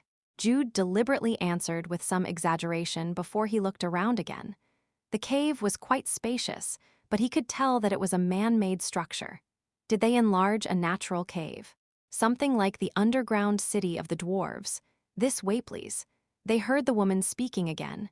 She was in front of a structure in the innermost part of the cave. No matter how much I look at it, that's an elevator, right? At Jude's question, Cordelia barely opened her eyes and then nodded her head. I think so. It was a large cylindrical structure with double doors, and it would lead one to the underground. Though Jude and Cordelia had the winter protection, they were still worried about dying from the cold, yet there were people who could build such a structure of this size in this place Magellan. The Magic Kingdom founded by the ancient elves. Perhaps one of their cities was hidden beneath the Sky Roof mountain range. Quickly, Jude nodded at the woman's urging and continued to walk after fixing the potty. Gal and Adelia stared at each other. Gal was clearly carrying Adelia in the beginning, but it was different now. The fact that they were hugging each other was the same, but the two were facing each other. He held and supported Adelia's back and waist with one hand, while Adelia placed her hands on her chest and exhaled. The two were so close to each other. Gal caressed Adelia's cheek with his left hand, and Adelia took a deep breath again. She gazed at him with dreamy eyes and said, one more time. Gal was embarrassed for a moment, but he soon smiled. And like that, he kissed Adelia on the lips again. It was unbelievable that a man near his 30s and a woman in her mid-20s was inexperienced in kissing, as they only kissed on the lips, but that was enough for them. The distance from their lips widened again. As the two withdrew their faces, Adelia thought. It was little different from what she read in storybooks. It was different from Samantha's story, which she intently listened to while pretending not to listen. She had heard that there was a thrilling and tingling sensation, but there was nothing like that. Even when they put their lips together, she didn't feel any of those sensations. However, it was a really strange feeling. She could only describe it as really strange and mysterious. She felt like strangely smiling. The blushing Adelia squirmed her lips, and Gal caressed her cheek, and drew their lips together again. The third time. Adelia's face reddened again as she flinched but did not avoid it. She then slightly opened her lips. But that was it. Gal slowly withdrew his lips. Adelia opened her eyes with regret, but she couldn't help it. Father. Gal called him father instead of Count. It was a subtle change in address, but Adelia came to her senses when she heard it. She then asked in a very low voice, "Is he watching?" "It's not like that, but I think he's considering when he should come out." Having reached the level of a master, Gal could tell. No, he just knew with his imagination. The sight of Count Chase hiding behind a rock and flinching while thinking about whether to come out or not. You. Adelia covered her face with both hands and let out a groan, because she thought of it again. The fact that she had kissed him on the cheeks first, or that she asked him to do it again. Add to that was her embarrassment. Dad. She didn't do anything wrong on purpose, but Count Chase must have felt bitter while watching. Gal then drew his face close to Adelia's ear. It was to leave something that must be said before they faced Count Chase. Adelia, yes, I love you. Adelia's heart stopped at his simple words. No, her heart began thumping like crazy. Me too, I love you. Her last words were so small that she didn't even know if she really said it or not, but that was enough. Gal tightly held Adelia again and took a deep breath. Adelia's face was so obviously red, but Gal's face was also burning red. I really admire those two. Jude and Cordelia. How could they say such words openly? Cordelia would writhe in embarrassment after saying those words, while Jude would say it was as planned while laughing evilly. But Gal cleared his thoughts as he let down Adelia before he shouted. Count Chase, this is Gal. Lady Adelia is with me? Ahem. A cough returned in response to his loud call. Count Chase came out from behind the rock after a while, looked around as if he was looking for the whereabouts of the voice, and then widely opened his eyes as if he spotted Gal. "It's a coincidence," he said with his usual stern face, as if he had just arrived. "Ah, please, Dad, don't do it." While Adelia was mentally screaming, Gal just had a kind smile and stepped forward. He was still hugging Adelia on the waist with one arm. Ahem. And Count Chase looked at Gal and squinted his eyes. Instead of asking what happened, who did they fought, were they injured, and so on things that were asked in normal situations, Count Chase said something completely different. "You've become weak since I last saw you." When Gal widely opened his eyes at the unexpected remark, Adelia covered her face with both of her hands, and Count Chase tried to hide his warm smile. He lifted up the space expansion bag that was filled with bags and then said, "I got it by chance on the way here. Take it." He then opened the bag. After taking out a bag from the space expansion bag, which anyone could tell was carefully packed inside, he then held it out to Gal. "It's nothing much. Thank you very much." "Dad, please," Gal awkwardly spoke, and Adelia immediately spoke in her mind. Count Chase closed the bag as he mentally restrained himself and then made a stern expression again. "What happened?" An ambiguous question that might vary according to one's interpretation. Gal and Adelia looked back at each other and had a conversation with their eyes, though they were not skilled with it. "I'll do it." "Yes, I'll do it. Leave it to me. Trust in me," was a conversation with their eyes still not possible. The two completely misunderstood each other as they smiled and turned to Count Chase. They then opened their mouths at the same time. Chapter 110, Snow Queen, 1 Wow. When the elevator they were riding on reached the underground, Cordelia's eyes widely opened in awe, while Jude also had a bit of an amazed expression. "I am certain this is the ruins of Magellan, the Magic Kingdom." The fact that there were several buildings built inside a large cavity, which seemed to be about a dozen meters high from the ceiling to the ground, completely reminded them of Endymion. To be more accurate, it could be called a mini Endymion. If Endymion was a city, the site that spread out before their eyes could be called a small town. "It's the elves," Cordelia said as she pointed to one side, and Jude nodded. As she had said, lined up on the wall were stone statues of beings who had long ears, a trait unique to the elves, the High Elves of Magellan. There were several similar statues in Endymion, but because of the very urgent situation then, they didn't pay it much attention.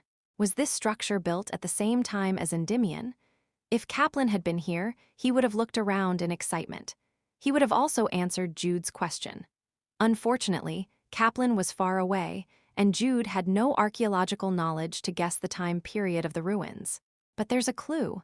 As Jude looked back at the translucent woman, Cordelia suddenly poked his side. "Ah, right, don't give it weird looks," because the woman was actually naked. However, her hair was very long that it covered everything that needed to be covered. For a moment, Jude contemplated where he was going to look at the woman. The woman then opened her mouth and spoke. "My masters, Areno longer her. They left this place."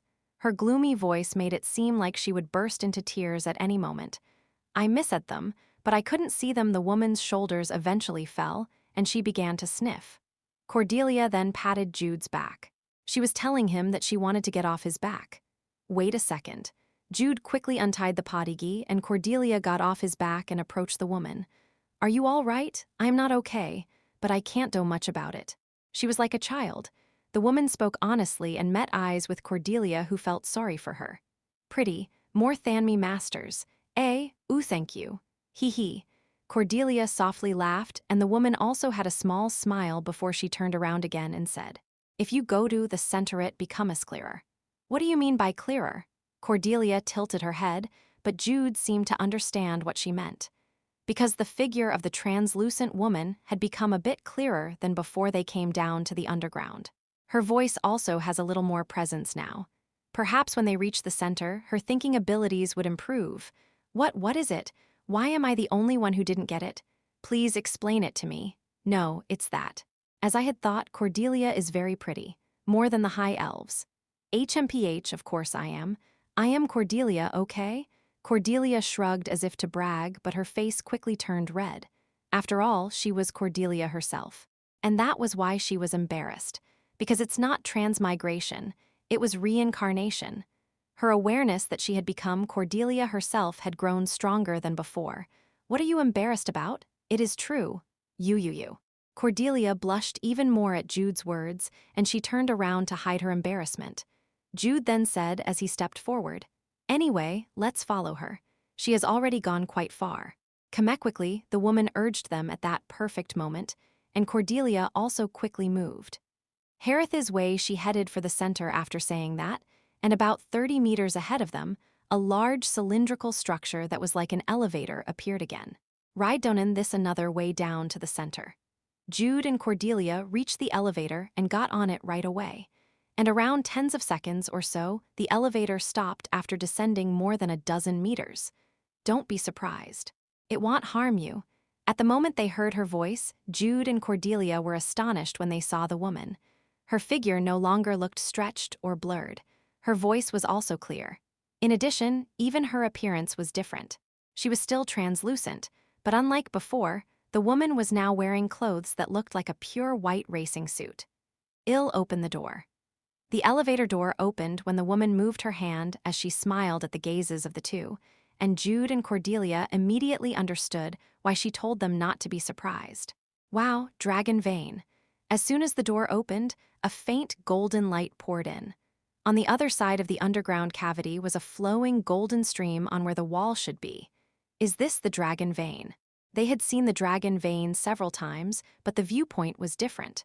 They had looked down at the flowing dragon vein from above, but it was different now.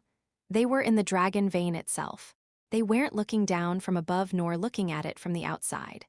Aquarium, no? Is it more like an underwater hotel? It was a structure submerged in the dragon vein and was surrounded by glass walls. My masters built this facility in the dragon vein. The woman spoke with a small smile and stepped out of the elevator. Cordelia hesitated for a while before going out of the elevator. Pretty. It wasn't just gold. Multiple colored lights circulated in the flowing dragon vein. The brightness and intensity of each color changed depending on the flow, and white light appeared here and there, making it look like the sparkling of stars. I'm telling you in advance, but no explosions. I won't do it. You can't blow it up, I won't. Cordelia puffed her cheeks, but only for a while. She suddenly clapped her hands and looked back at Jude. But Jude, wouldn't exploding the dragon vein make it easier to cross the Sky Roof mountain range? Half of it would disappear like violent avalanches Rocky Mountain. At Cordelia's innocent idea, Jude flinched and said, No way, you demon. You can't. What would happen if half of the Sky Roof mountain range got blown up? A literal catastrophe, an enormous catastrophe. But no one lives here anyway. There are no animals. It would be a mess, but nobody would die, right? Jude froze for a moment at Cordelia's words and soon shook his head. No, what are you talking about? You know what will happen if half of this mountain range explodes, right? Is that so? That's how it is. So let's not do it. Do you understand? Okay. It was a joke anyway. Cordelia giggled and turned around again while Jude stared at her with anxious eyes. The woman then said, This way. Yes. As Cordelia ran, Jude also headed towards the woman. There was a large cylindrical pillar in the center of cavity. Drawn all over the white pillar were multiple thin black lines, which was some sort of magic circle. What is this? At Cordelia's question, the woman slightly smiled and then took a deep breath. I'll start by greeting you. My name is Melissa. I am the artificial spirit who is in charge of the management of this facility. The woman, Melissa, politely introduced herself, and the two also introduced themselves. I am Jude Bayer. I am Cordelia Chase, an artificial spirit. Beings who were artificially created and did not exist in nature. I am a spirit that was created for the management of the entire facility, so it becomes difficult for me to maintain my form if I move away from the center. Ah, is that so? Melissa couldn't speak well and didn't even materialize any clothes when they met her outside the facility. Cordelia nodded in understanding, and Melissa continued to speak. As you can see, this facility is located inside the dragon vein. It was done so that the power of the dragon vein could be directly used. They could understand to that extent just by looking. What mattered to Jude was what the heck were they using the power of the dragon vein for? Jude narrowed high eyes and began to be troubled, but Cordelia just asked Melissa with an innocent face. What kind of facility is this? It was incredibly straightforward question, but it was effective. This is a facility to create a ruler of spirits. A ruler of spirits? Yes, to be precise, it's an artificial ruler of spirits. Melissa took a deep breath and explained with her arms wide open. My masters had done a lot of research to fight against the overlord of hell. Among those was a plan to create a new artificial god created by elves, a being that would be capable of directly fighting the overlord. The Melissa in front of them proved it, because the technology of Magellan even created artificial spirits who were capable of thinking on the same level as humans. It was obviously impossible to create a real godlike existence, but it was a different situation for the ruler of spirits. This facility was built as part of the plan for the ruler of spirits. The dragon vein supplied the enormous amount of power that is needed to create the ruler of spirits. Having spoken so far, Melissa paused for a moment before slightly moving her hand. Images of light appeared in the air then. It was unfortunate, but to begin with, the creation of the ruler of spirits failed. What was created was just a crystal of powerful energy and not a proper spirit. In the video, a mass of blue light and the disappointed looks of the high elves appeared one after another. But my masters decided to wait instead of scrapping the facility. They did not disregard the possibility that a ruler of spirits would be born if enough time passed. The high elves leaving the facility and Melissa seeing them off appeared in the video. I was created to manage the facility while my masters were away, and I had been doing my job up to now. Melissa's eyes were filled with pride and self-confidence, but only for a moment. One day, I couldn't get in touch with my masters. The signals in the surrounding facilities that were also in good working conditions were cut off, and not long ago, the signal of Endymion also disappeared. The capital, Endymion. Cordelia flinched at that moment and turned to Jude, who nodded his head. It was obvious why Endymion's signal was cut off, but they did not know about the other places. Cordelia, are you feeling uncomfortable? And no, it's nothing. Cordelia automatically denied it and shut her mouth in a hurry. Jude then moved forward and changed the topic. By the way, Melissa. Yes, Jude. Why did you call us here? Magellan's high elves tried to create a ruler of spirits to confront the overlord of hell, and it was apparent that this facility was part of the plan. But for what reason did Melissa bring the two here? I need your help. Melissa immediately answered, and the video changed again. There was a space with complex magic circles engraved on the floor as well as the walls and ceiling. A circular sphere wrapped in blue light was in the pillar at the center. That sphere is the ruler of spirits, who is also known as the Snow Queen and is currently in this facility. It is located below the place where we are standing. At that point, Jude roughly understood why she called them. You have a specific problem. Yes, because too much time had passed. The flow of the dragon vein has changed from before, and as a result, the stability of the facility is getting worse day by day. If it continues like this, the balance will eventually collapse, and in the worst case, the power of the Snow Queen may run out of control. The Snow Queen had absorbed the power of the dragon vein for at least hundreds of years. The accumulated power in it was indeed beyond one's imagination. But the problem wasn't just the runaway. It was the place where the Snow Queen was located. If something went wrong, the dragon vein could explode, and the entire Sky Roof mountain range could disappear. Wow, there was a possibility that the words Cordelia had said as a joke would become true. It's not just a normal problem if it really happened. There will be a great catastrophe. However, I hadn't been in contact with my masters for hundreds of years, and the signals from the nearby facilities continue to be cut off. So, with a worried thought, I went out to look for help, but there was no one. I became stupid when I moved away from the center. Melissa's voice grew louder. She must have been frustrated. But you too appeared. You were my only hope. Cordelia asked Melissa, who was about to burst into tears at any moment. How many years were you in the mountain? 37 years, 9 months, 12 days, 8 hours, and 21 minutes. That's worth crying about. That meant that for nearly 40 years, she had been wandering in the Sky Roof mountain range where no one went to. But Jude was focused on something else. It's been nearly 40 years since the danger warning. Yes, so it's really dangerous now. Frankly, it wouldn't be strange if a problem arises at any moment, today or tomorrow. Perhaps right now. Jude unconsciously gulped in nervousness as he turned to Cordelia. Although the two had played the game, the Sky Roof Mountain Range was an off-limits area.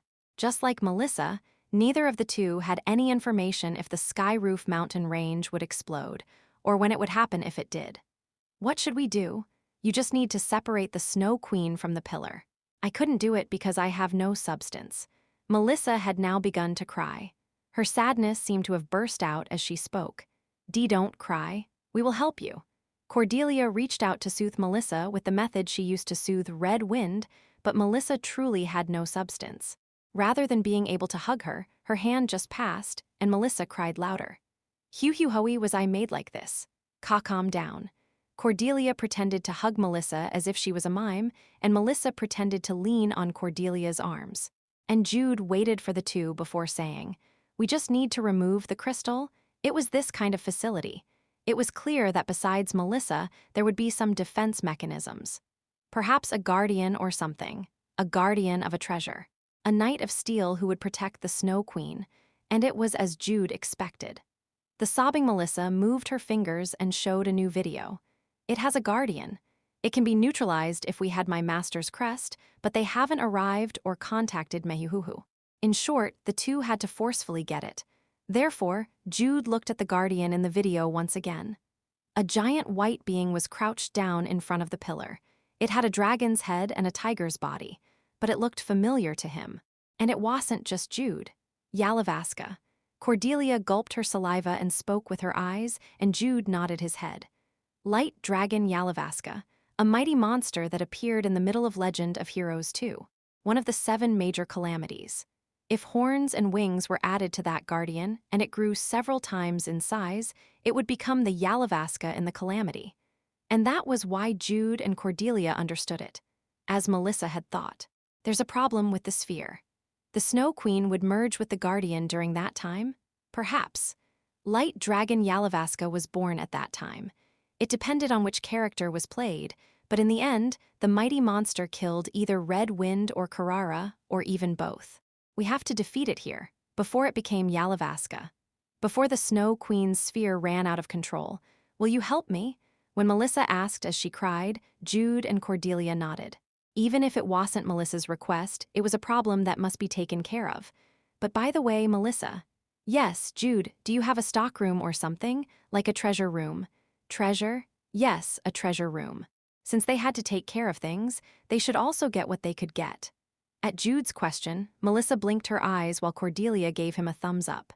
Chapter 111, Snow Queen 2, Light Dragon Yalavaska. A mighty being who was one of the 7 major calamities that appeared throughout the middle to last part of Legend of Heroes 2. Its other nickname is PC Killer. The 7 major calamities weren't called calamities for no reason.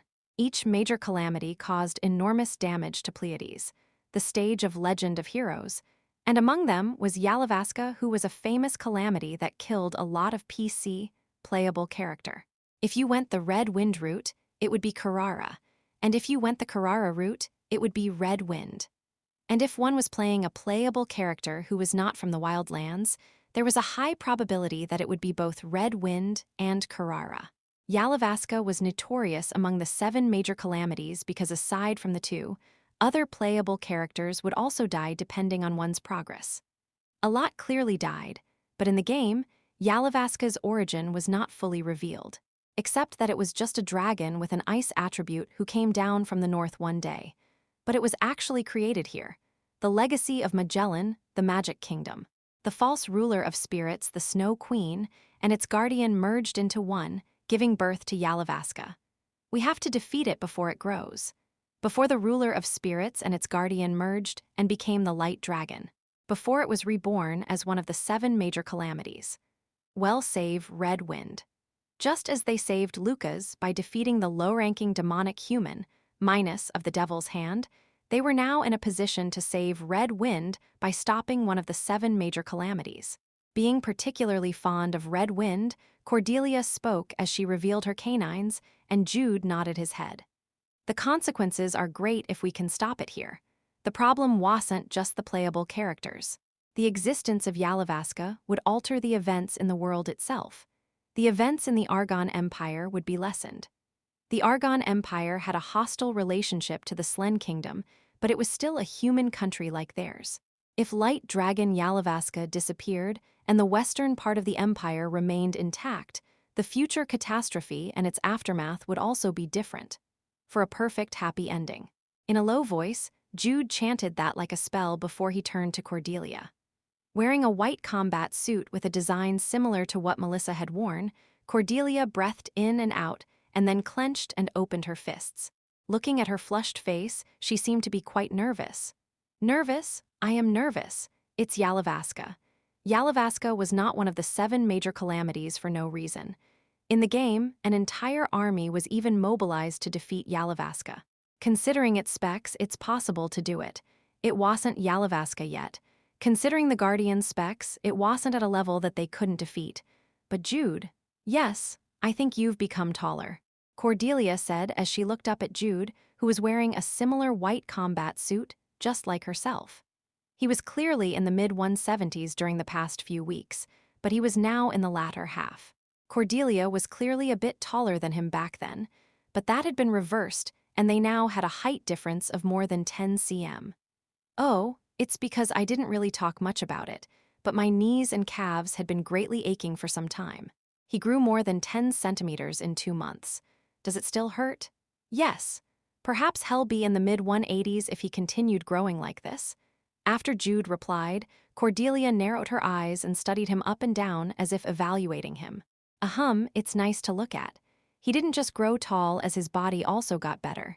It was not an exaggeration to say that the current Jude was like a Greek sculpture, because his combat suit clearly revealed his physique. She somehow unconsciously felt proud of it.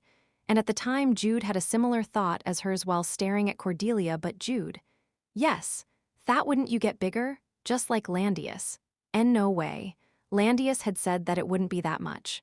But if he grows up to 2 meters and 10 centimeters, or less than 2 meters and 30 centimeters, Cordelia's words trailed off in the end, and she slightly raised her gaze and imagined a 2 meters tall Jude. That might be a little disgusting, she spoke in a low voice as if she was talking to herself, but there was no way Jude couldn't hear it because he was right next to her. Jude flinched, and for the first time in his life, he wished that he wouldn't grow any taller. I never thought I'd make such a wish.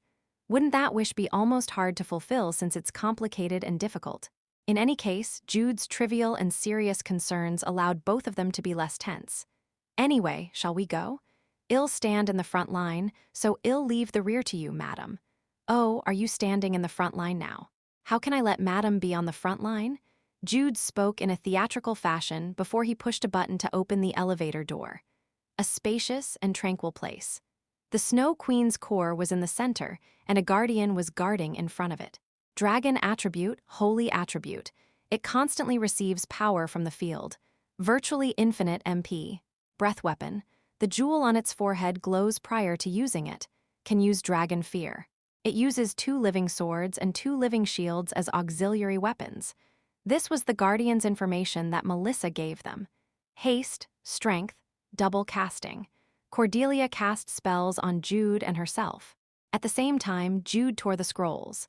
Eye of Tiger, Warrior Spirit, Heart of Dragon. The 3 spells strengthened one's vision, spiritual power, and mental defense, respectively. The assistive spells covered the bodies of the 2, and at the same time, light rose from the magic tools they were wearing. They got the magic tools from the Wild Fairy Queen and the new ones from Melissa. Witch transformation. Cordelia's hair turned black.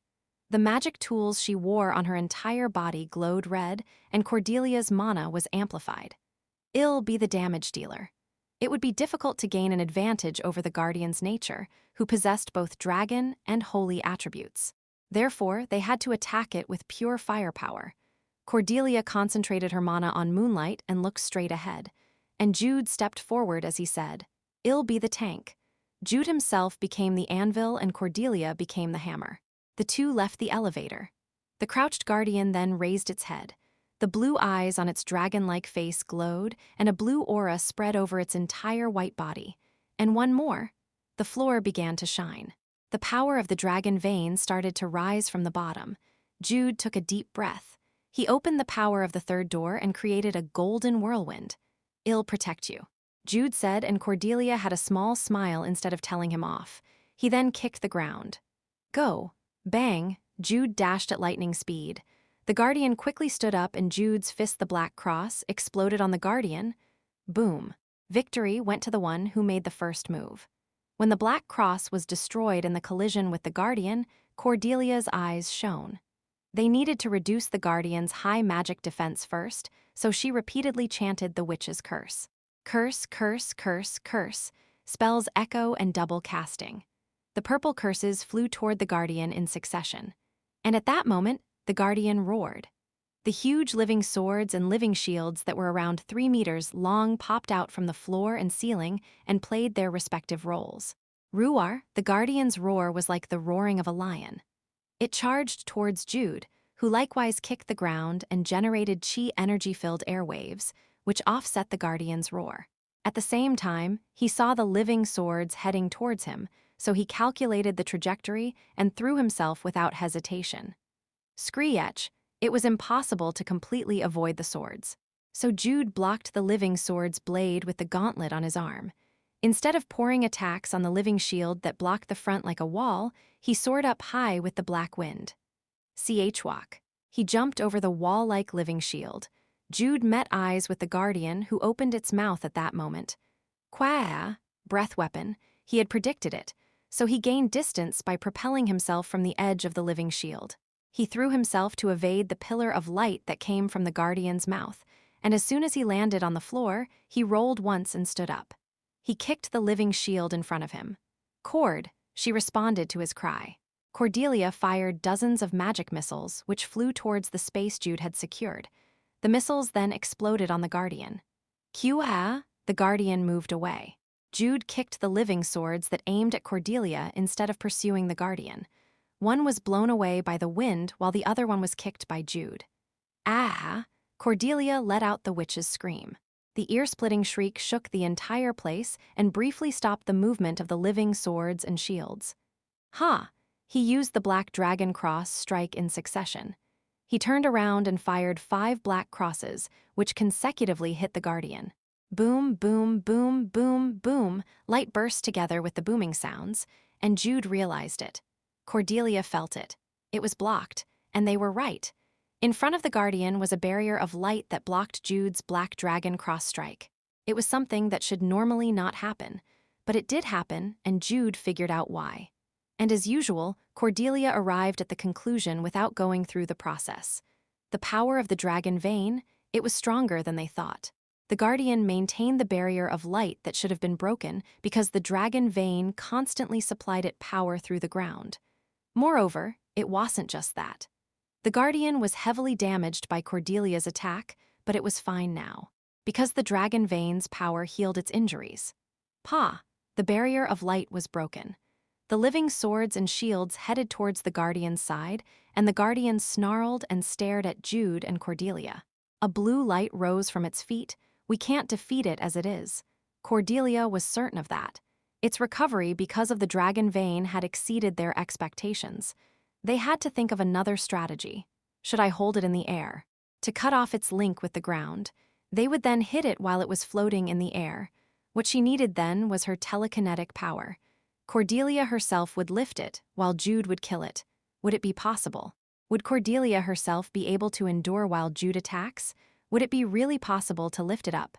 Cordelia felt it without thinking, so she stopped focusing on it at some point. She unconsciously looked around, and she witnessed a strange sight. Jude had consumed a considerable amount of energy right after the battle had begun, but he was fine. No, he now looked better than before the fight had begun, and one important thing.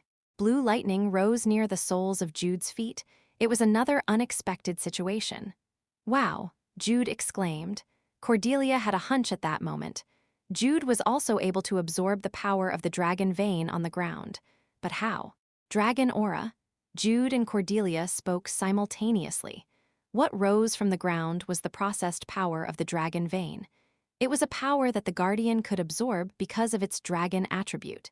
The Snow Queen could also absorb it because it had been getting its power from the dragon vein for a long time. The life force, the energy of the dragon. Cordelia could not absorb the dragon aura, but not for Jude, because Jude had the dragon's emblem. Jude was able to use the dragon aura too, and as to what that meant, boom, Jude shot a series of black dragon cross strikes.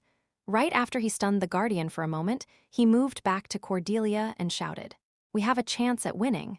It wasn't just the Guardian. Jude was also able to receive the Dragon Vein's power. So how do we take advantage of this situation? Should we exchange attacks until either side is exhausted? Certainly, that's one way to do it, but it's too stupid and there's a better way to do it.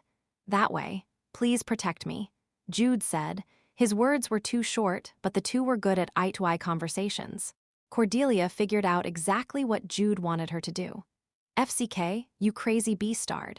She had cursed after a long time, and she realized that the one in front of her was outboxer. He was a really crazy beastard.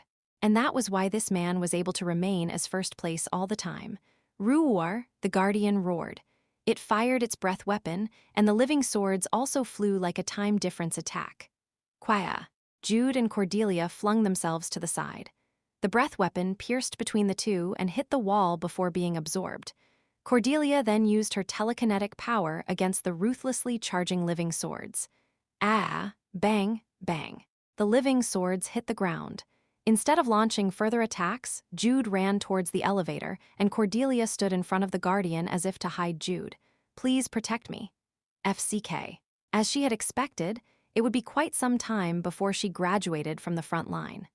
Cordelia became a wall to protect Jude, who ran and eventually stopped to straighten his posture. Since they were in combat, he would become defenseless once he concentrated his consciousness on the power from the ground. It was what Jude had wanted to do. It was the reason why Cordelia cursed, because he really was a crazy beastard. Cordelia cursed again as she randomly fired magic attacks. She switched from defense to attack in order to buy time. She wanted to turn the Guardian's gaze away from Jude, so she bravely dashed towards it. SH whack. SH whack, SH whack. The living swords cut through the air. Cordelia avoided the living sword's blades as if she was dancing, and she hurriedly ran in front of the Guardian's eyes. Her purpose was to catch its gaze and buy time. Roar. The Guardian's roar aimed at Cordelia. The sound waves shook the air as it headed to her, and Cordelia swung the sword of calamity to cut the air. She split the waves itself and used the gap to direct her gaze. The living sword that was flying towards Jude stopped as it was paralyzed by her evil eye. Ugh, it was difficult. Tears of blood flowed down from her eyes, and she had a dull headache. Her nose was also bleeding, but not yet. A golden whirlwind surrounded Jude's body, and Cordelia turned to him. A real crazy beastard.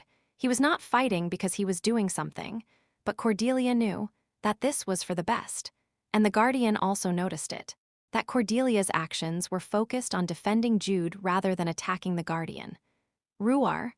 As the Guardian roared, the living swords and shields rushed towards Jude. It didn't stop there as they steadily rose from the ground.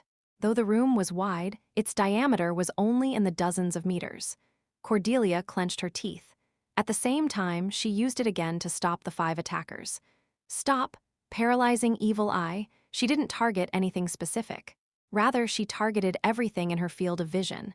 Bang, bang, bang, the living swords and shields stopped their flight and fell to the floor.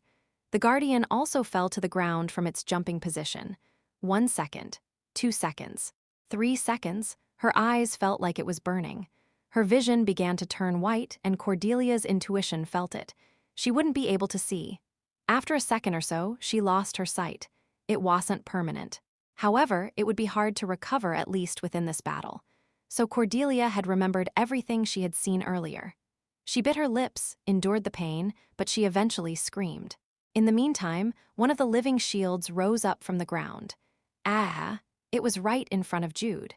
Cordelia remembered its trajectory that she had seen at the last moment. She sensed it with her whole body, and then stretched her arms forward to use her telekinetic power. She blocked the living shield that tried to crush Jude. She swung her arms wide and flung it away. She couldn't see, but she sensed it. She then squeezed all her remaining mana to create dozens of magic missiles and set off a storm.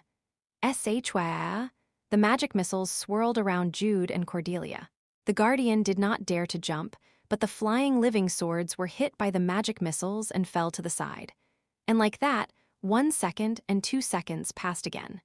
Sweat poured down from her whole body like rain. She couldn't properly tell on how much time had passed, but Cordelia didn't collapse. She kept the swirling magic missiles while standing in front of Jude, so dozens of seconds passed again. Eventually, her last magic missile was gone. There were no longer any magic missiles swirling around them. The living swords and shields were also crushed and broken here and there, but they were no longer in a state where they could rise and fly up again. It was what the Guardian was waiting for. It had constantly struck the swirling magic missiles with the living swords and shields while it gathered power. The Guardian widely opened its mouth.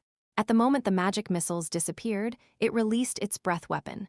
Cordelia raised her head. She lifted her trembling hand towards the coming breath weapon, and then a crash. The light was shattered. A roar had shaken the air. Cordelia smiled. She couldn't see it, but she knew. She could feel it. The firm arms on her waist. The powerful force that blocked the Guardian's breath weapon had arrived right in front of the Guardian. Jude stretched out his hand. With one hand holding Cordelia's waist, he blocked the breath weapon with the power of the mighty black dragon. The method that Jude had chosen to do. What he had done during the time Cordelia had bought. Did he open it? He'll be mad if he couldn't open it. With her blind eyes, Cordelia asked Jude, who nodded at her. He held Cordelia's waist tighter and clenched his fist. The ancient medicinal wine. Added to it was the power of the dragon vein. The pure dragon aura. A new door was finally opened after all of the above were gathered. Jude didn't have to say anything. He just showed it. He made Cordelia feel it.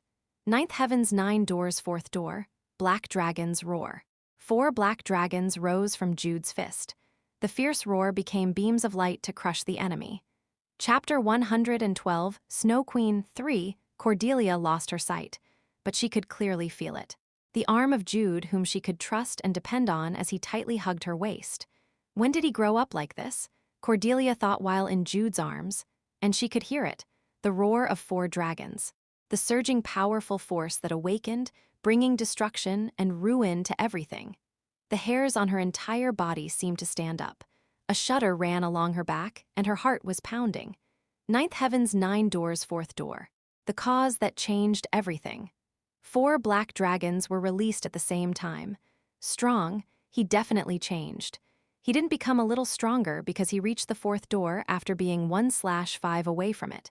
Rather, he entered a completely different realm when he opened the 4th door. Scary. That was the short thought that crossed her mind. Because the dragon's energy that rose from Jude's entire body was so chaotic. Anger, rage, violent emotions that seemed to burst out anytime soon. It hurts. Jude hugged Cordelia on her waist so tightly that she felt like being crushed. She felt like her back was going to break. This fool. But her voice didn't come out properly. She had no strength left in her entire body to the point that she couldn't do anything. But she felt his touch. Because her sight was gone, her senses became more sensitive and she could perfectly feel it. The hand of Jude, which had released the black dragons earlier, were now caressing Cordelia's cheek. Cordelia flinched. She became more scared, but it was for a short moment, because she soon understood it. Why Jude was angry, and the very gentle and soft touch of Jude's hand on her cheek. Healing. Jude touched Cordelia's closed eyes and chanted a spell. The white light from the ring seemed to be absorbed by Cordelia's eyes, and she slowly opened her eyes. Ah, I can see. Her vision was still blurred, but she could see roughly. After hearing Cordelia's exclamation, Jude sighed in relief and caressed her cheek again.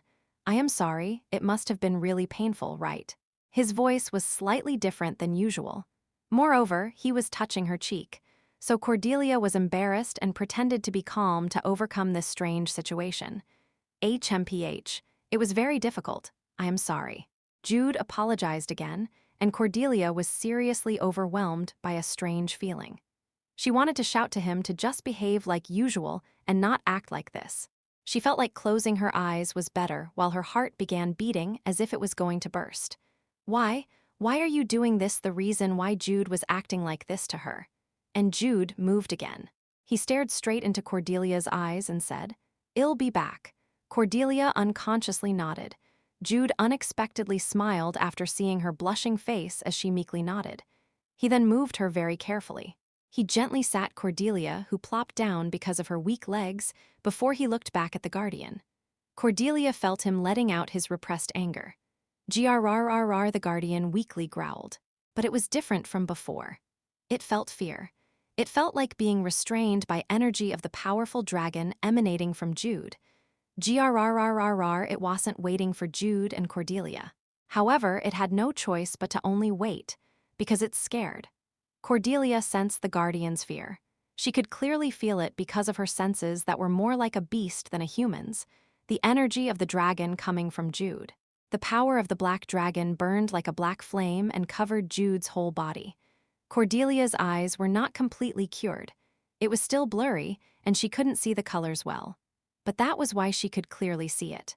Jude stood in front of her. She saw Jude's back, and the black dragon just before it soared into the sky.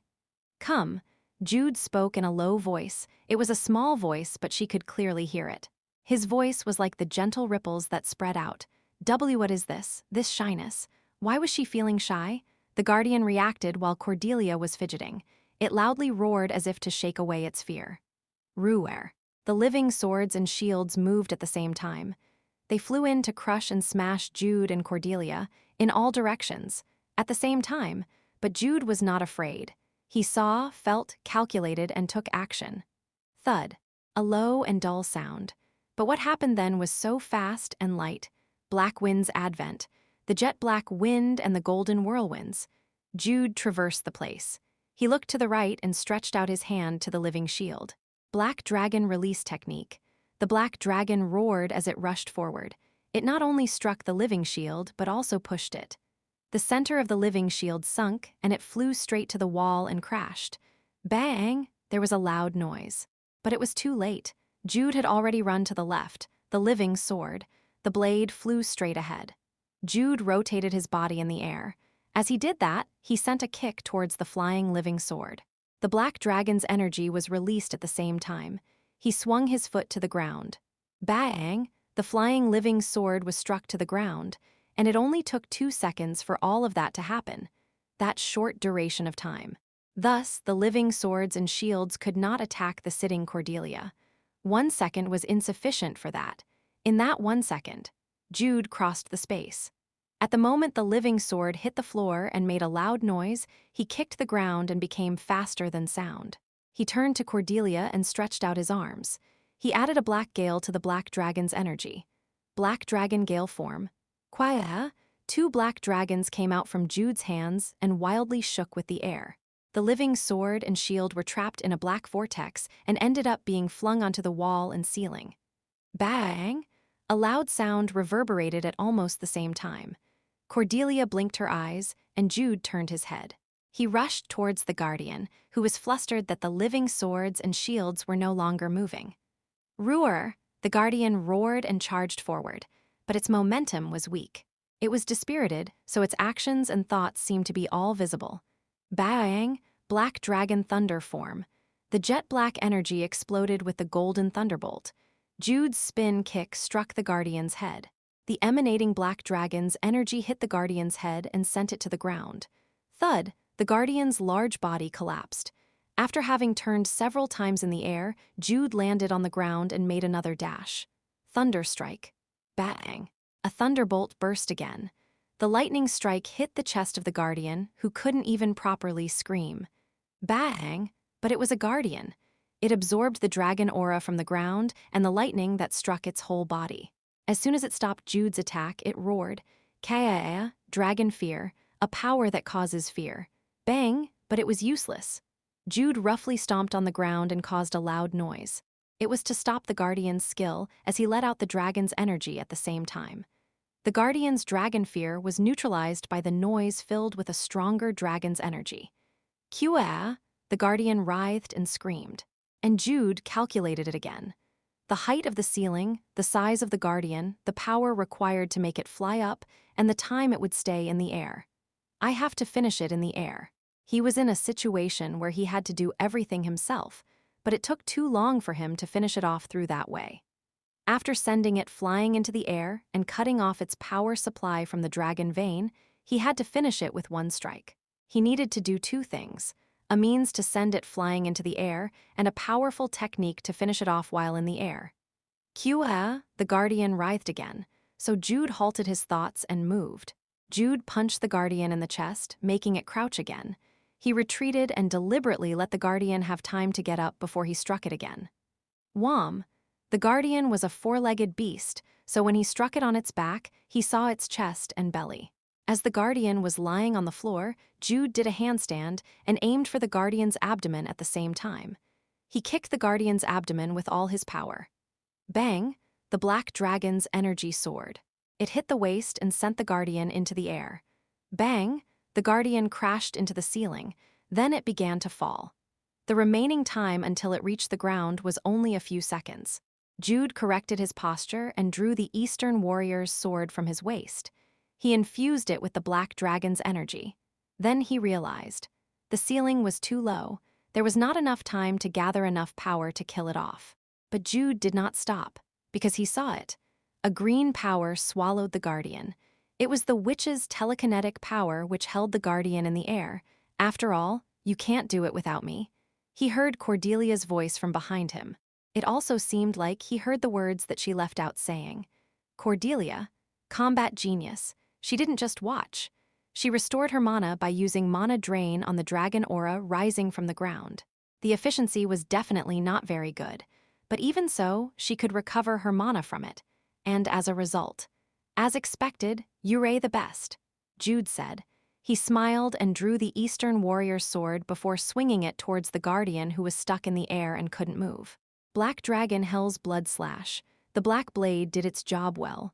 The violent slash tore up the ground and cut across its neck. Slash! The guardian's neck snapped as if it had been bitten by a dragon's teeth. Cordelia released her telekinetic power, and the guardian's giant body fell to the ground. Boom! The guardian's head and neck hit the ground, and the floor cracked with a loud noise. And a succession of white light rings appeared around Jude and Cordelia. Level up. Jude was now 65. Cordelia was now 64. Ha ha ha! Cordelia panted as her shoulders drooped down, and Jude turned to Cordelia. The Snow Queen was important, but for now he wanted to go to Cordelia. Cordelia looked up and saw Jude. Jude saw Cordelia, and immediately after, crack, they heard a sound. The two raised their heads at the same time and saw a crack spreading on the ceiling. Crack, and the sound was heard again. It was on the walls and floor this time, and the two looked at each other. The crack grew bigger. It wasn't surprising, because they had done all sorts of violent acts, which had randomly struck the walls and ceiling. Hurry up! Cordelia shouted, and Jude quickly turned around. After running to the pillar, he removed the Snow Queen's core through the process Melissa had told them. Chook, debris fell from the ceiling little by little. The cracks kept growing, so it was possible for a large debris to fall down soon. But the biggest problem was the walls and floor. Golden energy began to come out from the cracks in the floor. It was evidently the pure energy of the dragon veins. Hurry! Cordelia shouted again, and Jude quickly ran. He snatched the waist of the standing Cordelia, and he turned towards the elevator at the same time. He had no way of opening the door, so he broke the elevator door with a drop kick. Bang! Up! Fortunately, Melissa responded. The elevator began to rise, and the two saw the walls and floor of the development room collapse through the broken elevator door. And they also saw the golden energy engulf the guardian's body. The elevator continued to go up. Ha ha! Jude sank to his knees and collapsed, and Cordelia groaned as she ended up falling on the floor too. Are you okay? I'm not okay. My eyes can't see. My bones are aching too. Everything hurts. Jude smiled at her unconscious grumbling. Just like Cordelia, he said unconsciously too, I am lucky. What? Because you're with me. Jude turned to Cordelia. He revealed a bit of his inner thoughts. But whether he was lucky or not, Cordelia's eyes were not completely healed, so their eye-to-eye conversation failed this time. HMPH, it's good if you realize that. Cordelia snorted and spoke like usual, and Jude slightly frowned but soon had a sly smile as always. You're not wrong, my princess. HMPH, you're just good at words. After deliberately grumbling more than usual, Cordelia leaned her head against Jude's chest. She didn't want to admit it, but she felt relieved when she leaned her head on him. She closed her eyes and let her body recover from the fatigue. She deeply fell asleep. Thank you very much. Thank you so much. As he carried the deeply sleeping Cordelia in the so-called Princess Carrie, Jude nodded and stepped out of the elevator. What happened to the development room? It completely collapsed. But it's fine. The Snow Queen's core was removed, so an explosion won't happen. As Melissa smiled and spoke, Jude automatically turned to Cordelia. I must be seriously ill. When he heard the word explosion, he thought of Cordelia's widely smiling face. No, it was Cordelia who was ill and not Jude himself. In any case, the collapse of the Skyroof mountain range was prevented, and the birth of the light dragon Yalavaska was also stopped. It was clearly a great achievement. The only ones who know are Cordelia and Methers, also Melissa. In fact, Melissa didn't know anything about light dragon Yalavaska, so she only thought that the two did a good job. Well, that's enough. Jude himself was a man. If he was the only one who knew that he saved the world, he would have found it regrettable, but he wasn't alone. It was a knowledge he shared with Cordelia. He felt warm with that thought alone. I got a lot of things. He opened the fourth door of the ninth heaven's 9 doors. And not only did he learn on how to use 4 black dragons, but he also learned about the ninth heaven's 9 doors itself. Let's think about it later. His second meeting with the female sage, the things he got from meeting her, and the Snow Queen's core was in Cordelia's arms, the failed ruler of spirits who ended up creating light dragon Yalavaska. He had already decided on how it would be used. Cordelia also needs her power-up, because Jude himself thought that it was unfair if it was only him. It'll take quite some effort, though. In order to realize Jude's own idea, they would have to do some hard work first. But he wanted to start right away when he thought of the smile Cordelia would have when they finished it. Jude, what are you thinking? No, Thaddeus keeps smiling. Ahem. Jude hastily cleared his throat while he carried Cordelia and spoke to Melissa again. First of all, can we get some rest? If possible, we'd like a meal too. Don't worry, my masters left behind some emergency food. Melissa widely smiled and Jude followed after her. At the same time near the northern border of the Slen Kingdom. Really? Did that happen? Count Chase spoke in a low voice as he looked towards the north. He nodded as he thought of Jude and Cordelia, who would be somewhere in the vast expanse of the wild lands. Gal, as you have said, the jackdaws have to be prepared. Gal's judgment was right. They had to tell the North on what was happening in the barbarian lands. I will go north and join that Eastern Alliance that you mentioned.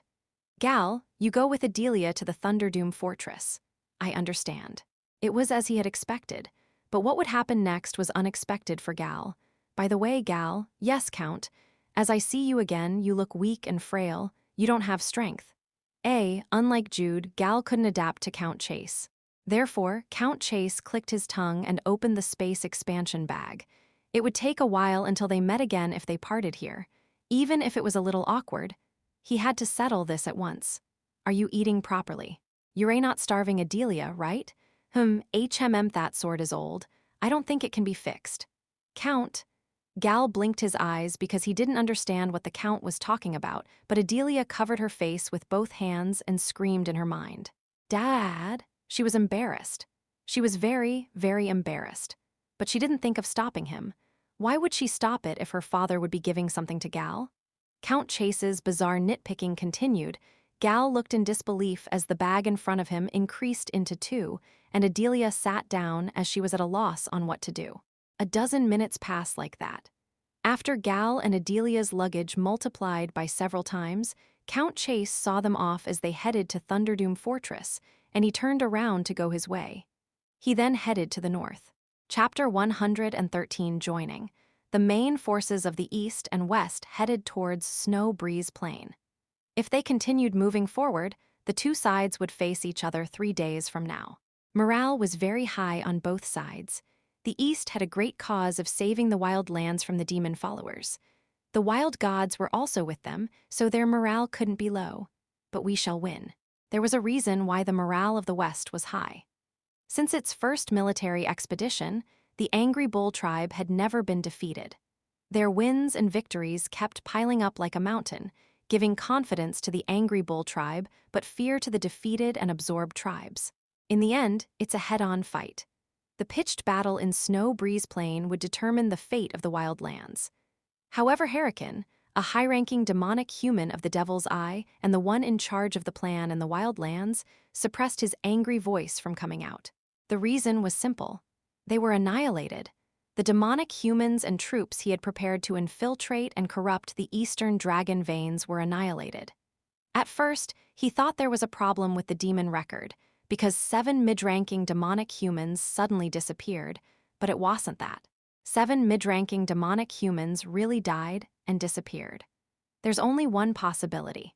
It was highly likely that the Western troops who infiltrated the East by taking a detour to the South ended up meeting Eastern troops who also planned to infiltrate the West by going on a detour to the South too. And there was one group which came to his mind when it came to infiltration. Duo of Death. A duo of a man and a woman. An evil witch of explosions who blew up anything that got in her way, and a cold-blooded black-haired cultivator. They got this information by combining the pieces of information left behind in the thoughts of the demonic humans who died. So they had no specific information about the duo of death. But it was clear that the two were the ones who defeated the mid-ranking demonic humans dispatched to the east. And this infiltration group too. The eastern side must have also sent the duo of death as infiltrators, so they had annihilated the infiltrators dispatched from the west. If it's true, and if those two hit the rear of the west, no, it's not a problem. Hurricane pondered for a moment, but soon suppressed his thoughts and made up his mind. The rear of the west was not empty. Everything that was happening in the wild lands was for 2 goals, and one of those goals were assigned to those who were left behind so that they could proceed with the ritual. It will be to our advantage if there ever was a confrontation. The power of those who were left behind greatly exceeded that of a mid-ranking demonic human. Even if the duo of death had interfered with everything in the east, they were clearly no match for those left behind in the west. And there's only 2 of them in the first place. The situation was different from the east, where the duo had to find and kill the infiltrators. What could only 2 people do in the vast west? Yes, there's only 2 of them. Even if they were strong, there were limits to what 2 people can do. No, even if they took more people to infiltrate, what could they do? Were they going to contaminate the dragon veins like what the Devil's Eye did? Let's focus on the head-on fight. If they destroyed the main forces of their enemy, everything would go according to plan. Hurricane regained his composure and covered the demon record. He repeated again to himself, "There is nothing you can do in the first place." At best, they would attack the logistics, but in main areas they were there. So it was okay. There was nothing the duo of death could do even if they infiltrated the West. What I should focus on more is this. Hurricane stroked his long white beard.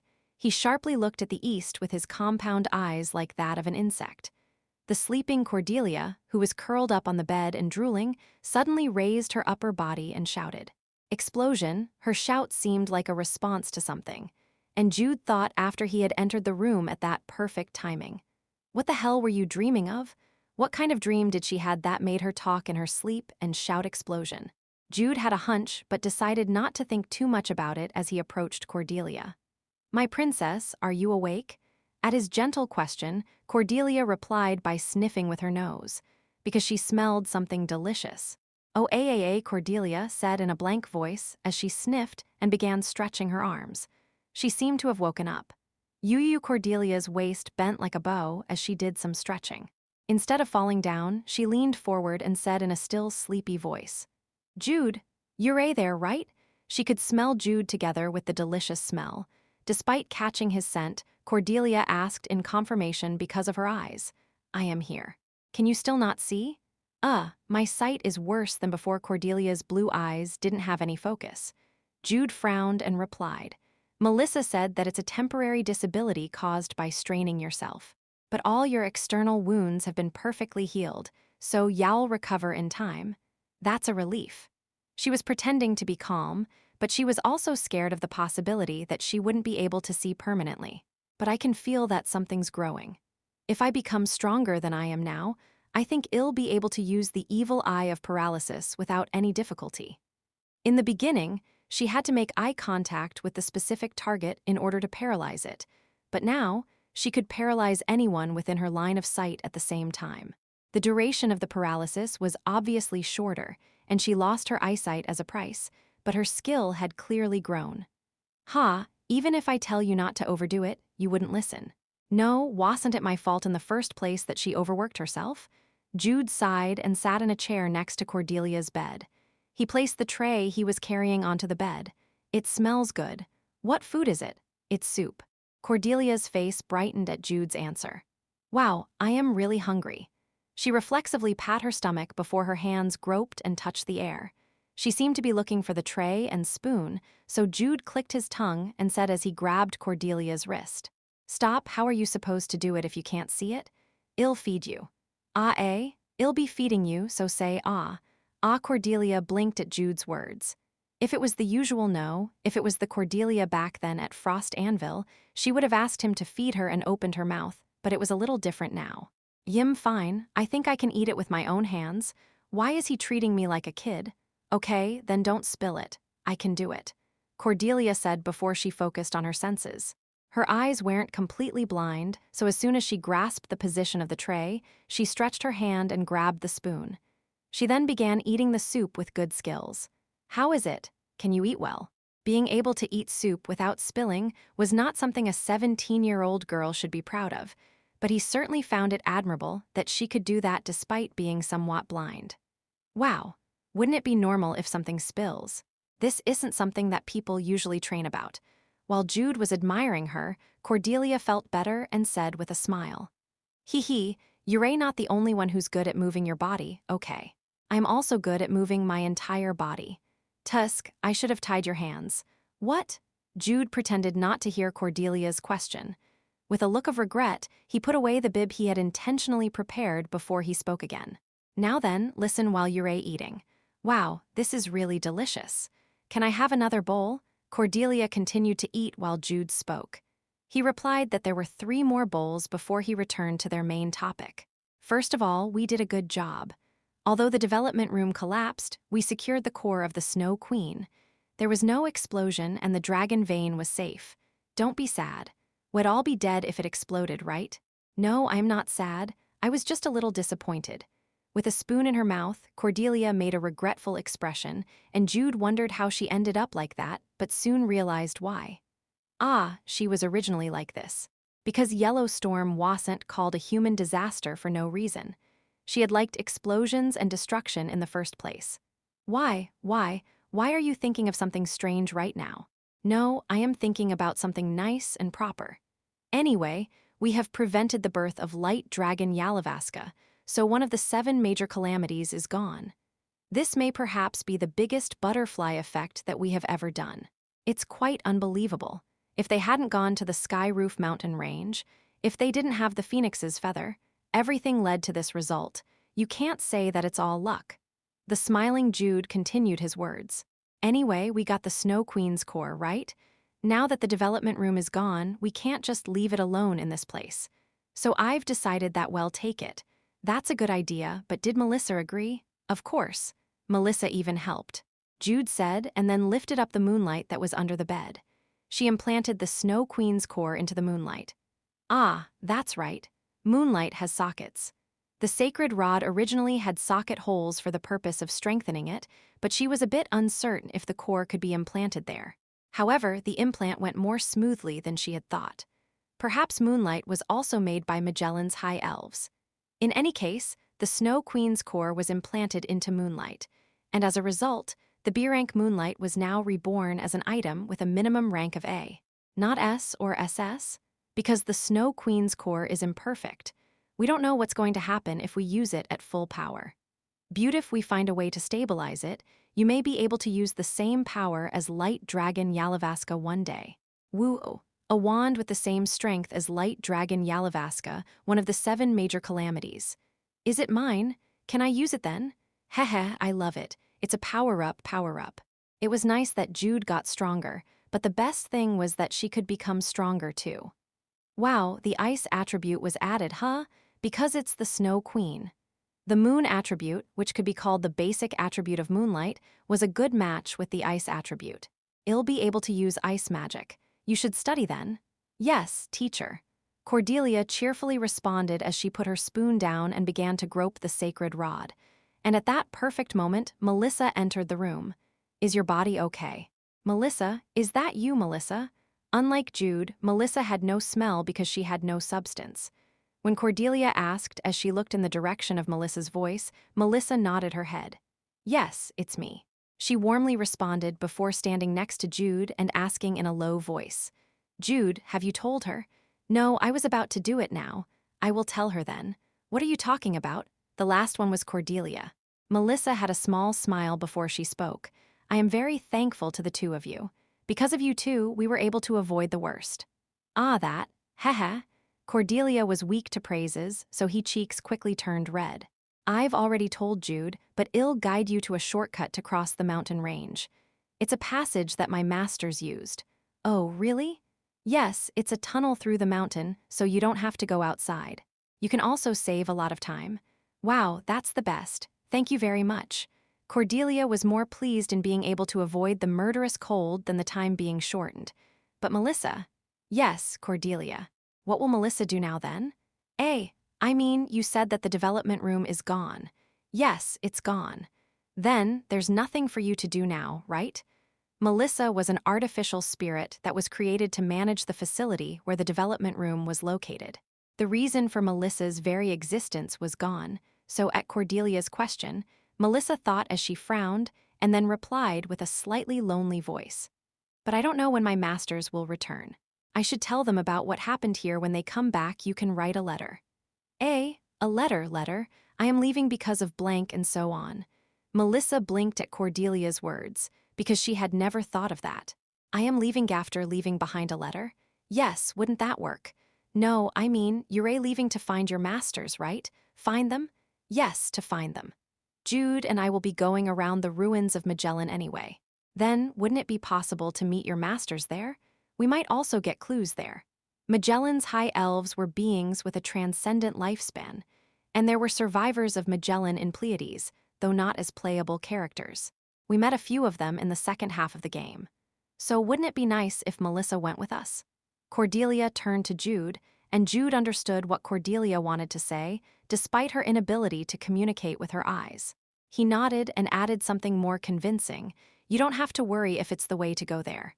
Moonlight has one more socket left. We can put Melissa's core there." Really? Can you do that?" "Of course. And this is actually something I'd like to ask you to do. We need Melissa's help in stabilizing the Snow Queen's core. If she could really do that, they would be able to increase the output of the Snow Queen even more than now. In other words, the Moonlight that had been upgraded to a rank would immediately be upgraded to A or S rank now. That's the best thing to do. Come with us, Melissa. Will you be my spirit?" As Jude and Cordelia persuaded her, Melissa struggled for a while before she nodded. She didn't like being alone anymore. Moreover, as the two said, there was no reason for her to remain in this facility. "Okay, I'll come with you. I look forward to working with you." Melissa accepted, and Cordelia widely smiled. Her heart had ached when she thought of leaving Melissa in a place where there was no one, and Jude smiled in a different way. "Then Melissa, let's clean up this place while you are out." Clean up?" "Yes, clean up. The items left in the storage room." Jude and Cordelia also had a conscience. Therefore, they did not completely empty the treasure room of the wild fairies back then. Even before they fought the Guardian this time, they only took enough to take care of the Guardian. But things had changed. They would now vacate the facility. They were thinking of taking Melissa along as well. There's no reason to leave it behind. Jude's argument was persuasive, and Melissa unknowingly nodded. And Cordelia thought, "He's reliable. As expected of my Jude. He's a first-class groom, the best one you could ever have. If it's Jude, wouldn't it be possible to bathe in the desert and drink orange juice full of ice?" And half a day later, Jude and Cordelia eventually packed their luggage into the space expansion bag they had and began their journey to the west again.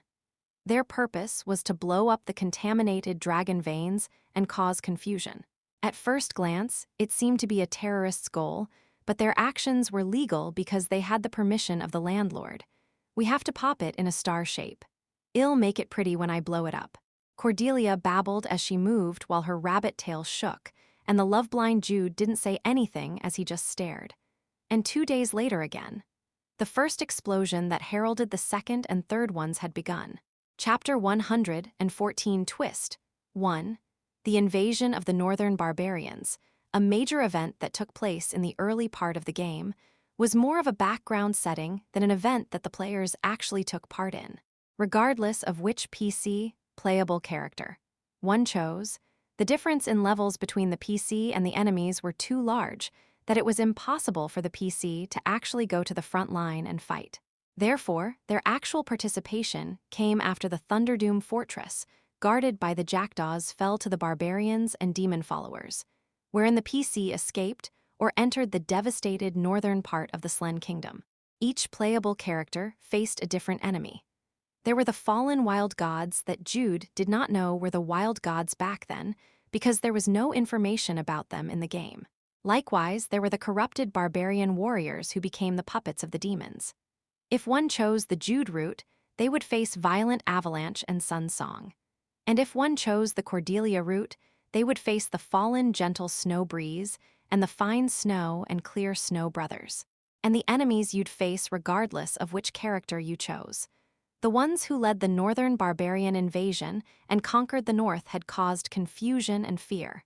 The Great Warriors.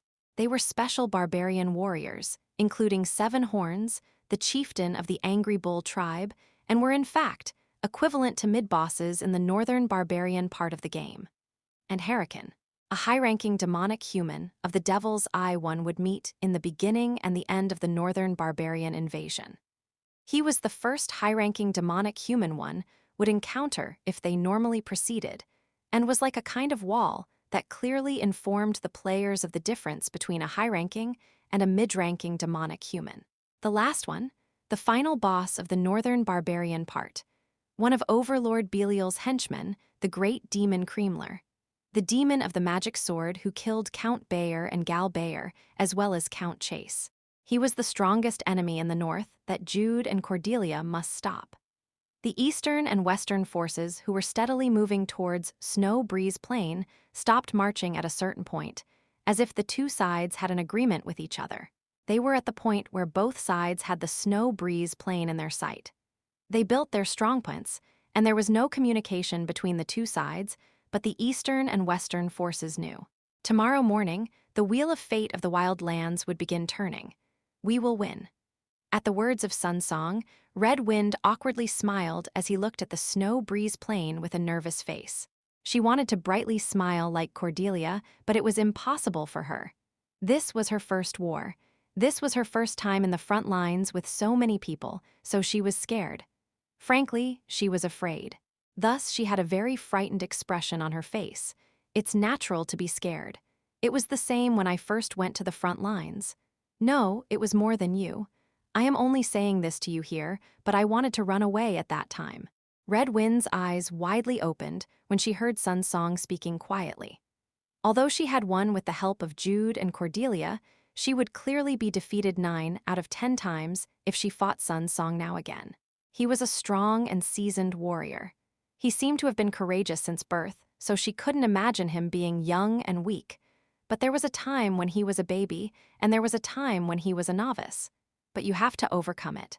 If you don't overcome it on your first time, you won't be able to go on any further. It wasn't just in battles. All of the things one faced in life had a beginning, and only by overcoming that first time would one be able to move forward. Aren't you the one who beat me? You're already a great warrior. Sun Song was friendly on his own way, but no matter how one looked at him, he had a hideous smile. But Red Wind also smiled. Thank you, Sun Song. Yes, and I'll say it again, don't be afraid. I will protect you. His voice faltered at the end of his words, which was unlike of a powerful warrior. He also avoided looking at her in the eye. Red Wind widely opened her eyes again, and she brightly smiled this time. I'll look forward to it. Yes, look forward to it. His words were a bit of a mess at the end, but his feelings came through to her. Sun Song cleared his throat several times and stared at the distance where the western forces were. The chilly wind of the battlefield brushed past the neck of Sun Song. Gal and Adelia finally arrived at Thunderdoom Fortress, but the atmosphere wasn't very good. Even if they were the eldest son and eldest daughter of a family from the 12 northern families, the two had appeared beyond the border and in the barbarian lands, and not anywhere else. As expected of the jackdaws. Although they passed the city gate, Gal and Adelia were treated as potential enemies of uncertain identities, and not as guests. Therefore, instead of being guided inside, the two had to stand in the middle of the training ground while surrounded, and Gal was able to see Adelia's real self after a long time. An unparalleled sharp and vicious expression, and an unmatched tumultuous force. Her nickname as the Demon of the Royal Guard Magic Corps was not a false reputation. She was surrounded by more than 10 jackdaws, but far from being dispirited, she glared at each of them as if to kill them. What should I say? I think I can hear her growling. If Jude had been here, perhaps he would admire and say that she was indeed Cordelia's older sister. If Cordelia was clearly a small dog, Adelia was a real leopard or tiger-like beast. In any case, nothing good would come out of her tumultuous force. To begin with, they didn't come here to fight. Adelia. Gal wondered what to say but ended up only calling her name. However, the effect was great. The tumultuous force emanating from Adelia's entire body disappeared at once. It wasn't only that. At Gal's call, Adelia was startled and surprised for a moment, and then blushed and made a somewhat shy expression. Yuea, what should I do? I was so angry that I forgot that Gael was here. What if he thinks of me as a scary woman? Adelia hunched her shoulders and was at a loss, and the already love-blind Gal unwittingly smiled in delight. Of course, the jackdaws had lukewarm expressions at the dramatic change and the cause of the change. A few seconds passed by again. A man who could put an end to this situation finally appeared, as if to save both Adelia and the jackdaws. It's been a long time, Gal. He was Count H.R. Svelger, one of the 10 great swordmasters of the Slen Kingdom and also the head of the jackdaws. Gal was naturally impressed by his appearance as he wore a white cloak and an armor with a golden eagle crest. It was their first meeting in years, but far from declining, Count H.R. Svelger seemed to be more robust. Gal Bayer greets Count H.R. Svelger. Let me also introduce Lady Adelia Chase from the Chase family. Adelia Chase greets Count H.R. Svelger. When Gal politely greeted first, Adelia followed him and gave her greetings by placing her hand on her chest according to the etiquette of the Royal Guard. It's nice to see you both. I am Count H.R. Svelger. This is my son, Lucas. Lucas H.R. Svelger greets the two of you.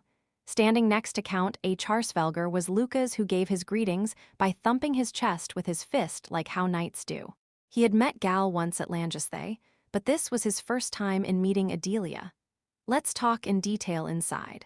Count H.R. Svelger already had many things to talk about with Count Bayer and Count Chase regarding Jude and Cordelia.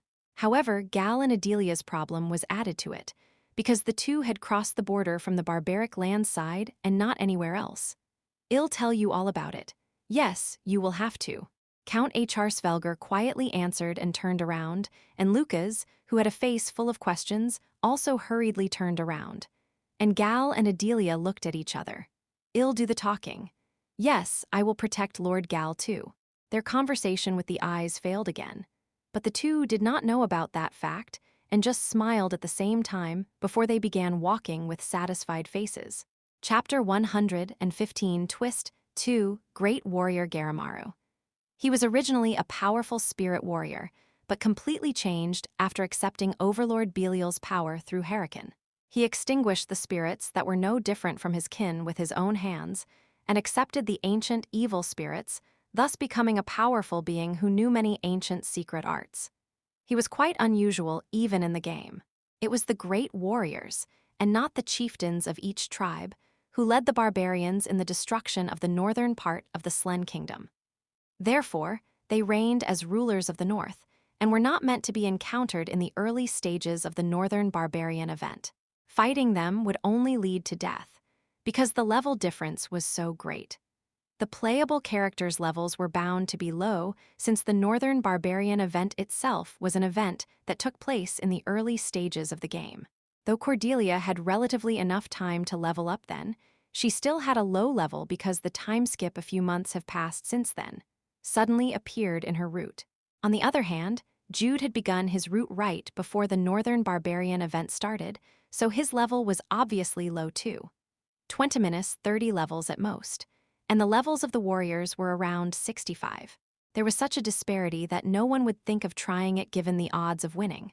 One way or another, levels were like bullies in RPGs. Level 65. The great warriors were confident of their own strength. Hurricane was also confident in them. This was natural since they were stronger than Black Knight Bilvain, the strongest mid-ranking demonic human in the Devil's Eye, Great Warrior Garamaru. In the game, he was someone to be avoided, a man who was like a reaper of death when one faced him. But now, sorry, we've become too strong. Cordelia spoke as her canines glistened, and Jude spoke as he wrote down Cordelia's words in a notebook. We've become too strong, Mimo. Why are you writing it down? What's that? This is just for blackmail, no, for negotiation later. Blackmail? Cordelia's eyesight sharpened as she read the text on the cover of his notebook. Cordelia's collection of shameful lines. Hey, the flames are rising. As Jude quickly closed his notebook and shouted, Cordelia looked at the front while gritting her teeth. Just as Jude said, the great warrior Garamaru had flames rising from his body. You B-starred and BTCH. A huge flame rose from Garamaru's whole body. Having acquired the power of the ancient evil spirit, Flame Master Kilaman, he was able to create a strong flame even in the wild lands where coldness dominated.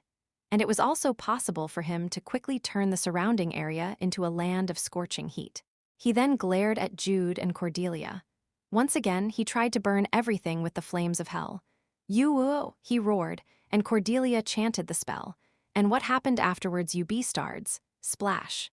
A tremendous amount of water poured down just above Garamaru's head, but his flames were clearly the flames of hell. Although the intensity weakened a little, the flames were not extinguished. Garamaru shouted again. Ill thoroughly? Splash. Once again, because double casting and spells echo were not mere decorations. Burn you, splash, ill make you splash, waterfall x4. The flames died down, and Garamaru became like a rat that was wet with water. But he didn't give up, because the evil spirit told him that the waterfall spell was over. So now was the time to start the flames again. Yuwu, the flames rose again, and Cordelia said, Waterfall. It was a spell that she chanted again. FSSSSSSSH, water poured down from the air like a waterfall and extinguished the reignited flames of Garamaru again. However, Garamaru never gave up. Ill, splash, never splash, give up splash. Hey, UFC King BTCH? Hey, Garamaru lost his temper and cursed, and Jude nodded his head as he said, That's too much. He must have worked hard to gain that power. He must have had a clever wife, cute children, and an old mother waiting for him at home. Cordelia immediately protested at Jude's stare. Hey, why is this too much? And wasn't he a really evil beastard? Didn't he kill his entire family with his own hands? She also knew the background setting of the mid-boss to some extent. It was as Cordelia had said. After becoming an evil spirit warrior, he became an immoral person who destroyed his clan with his own hands. I'll give you a beating. Garamaru angrily shouted and ran as the muddy water splashed around. Even if he couldn't use the flames, he had a strong body. He was about 2 meters tall, had wide shoulders, and his forearms and upper arms were thicker than a woman's waist. He had enough power to kill the slender Cordelia in a single beating, but Jude blocked her front. After standing firmly in front of Cordelia, he received Garamaru's charge from the front. Boom! Jude and Garamaru faced each other. Their hands confronted each other in a battle of strength. A weak beastard with only a handsome face. Although he had recently grown fast, Jude was still in the mid to late 170s. He was a head shorter than Garamaru, who was nearly 2 meters tall, so their difference in height was more than twice. Added to that was their difference in muscle. Just by looking at the thickness, the difference was already several times more, so it was normal for Jude to be crushed. However, Jude was not pushed back a bit. At their current level, Garamaru was still above them, but Jude and Cordelia were not ordinary playable characters. They had stats from the titles they had accumulated so far. They had all kinds of auxiliary magic on them. They also had an overwhelming difference in items, overgeared. It wasn't an exaggeration to say that Jude's strength was virtually a superpower. Garamaru tried to push and twist Jude's arms, but he screamed as his own arms were the ones that got twisted instead. Jude then pushed back Garamaru. After he shook off Garamaru, he turned to Cordelia. "You know, right?" "Yes." "Freeze." The blue light coming from moonlight swallowed Garamaru, who had fallen on the floor in one fell swoop. Garamaru couldn't resist the freezing magic since he was soaked with water, and they were in the cold wild lands. Tsuk tsuk suuk, tsuk. Garamaru became a frozen ice sculpture, and Jude used the black dragon's power to strike Garamaru on the chest as he yelled. A white ring of light surrounded Jude and Cordelia when the ice shattered. Defeating him was easier than I thought. Because the place is cold, both water and ice magic are strengthened. Moonlight also got a serious power-up. If it weren't for Moonlight having the Snow Queen incorporated into it and thus becoming stronger, it would not have been possible to defeat him that easily. Anyway, it's awesome. She was naturally happy to easily defeat great warrior Garamaru since he was someone who couldn't be defeated at the beginning of the Northern Barbarian event. Jude lovingly looked at Cordelia and her flopping rabbit ears and soon turned his gaze away. Demonic magic circle. The two were standing at a huge altar located some distance from the dragon vein. A large magic circle was engraved on the floor for a large-scale ritual, and 9 pillars, inscribed with demonic characters, were around the altar. As I thought, is this it? Preparations for summoning the great demon Kremler. It was a simple and effective way to hold small rituals in various places to store power for a larger ritual. Doesn't it look like the ritual here is already over? Cordelia said as she looked at the altar. The entire stone altar was stained with the blood of so many sacrificed offerings. Did they even sacrifice the demon followers? Despite the existence of such an altar, there was no enemy around here except for Garamaru. Given that there were few people in the village, it seemed that a large number of humans were sacrificed. There's too many. Too much blood had been offered. It was naturally true that great demon Kremler could not be easily summoned, but even if that was so, Jude felt that it was still too much. Because this isn't the only ritual. The rituals of the demon followers varied in form according to its purpose, and the ritual that was now held here was just a preparation ritual for the bigger ritual that Jude knew well. Too many. Jude thought so again. Too much blood was offered for preparation. What is this for? Does summoning Kremler require more offerings than I thought?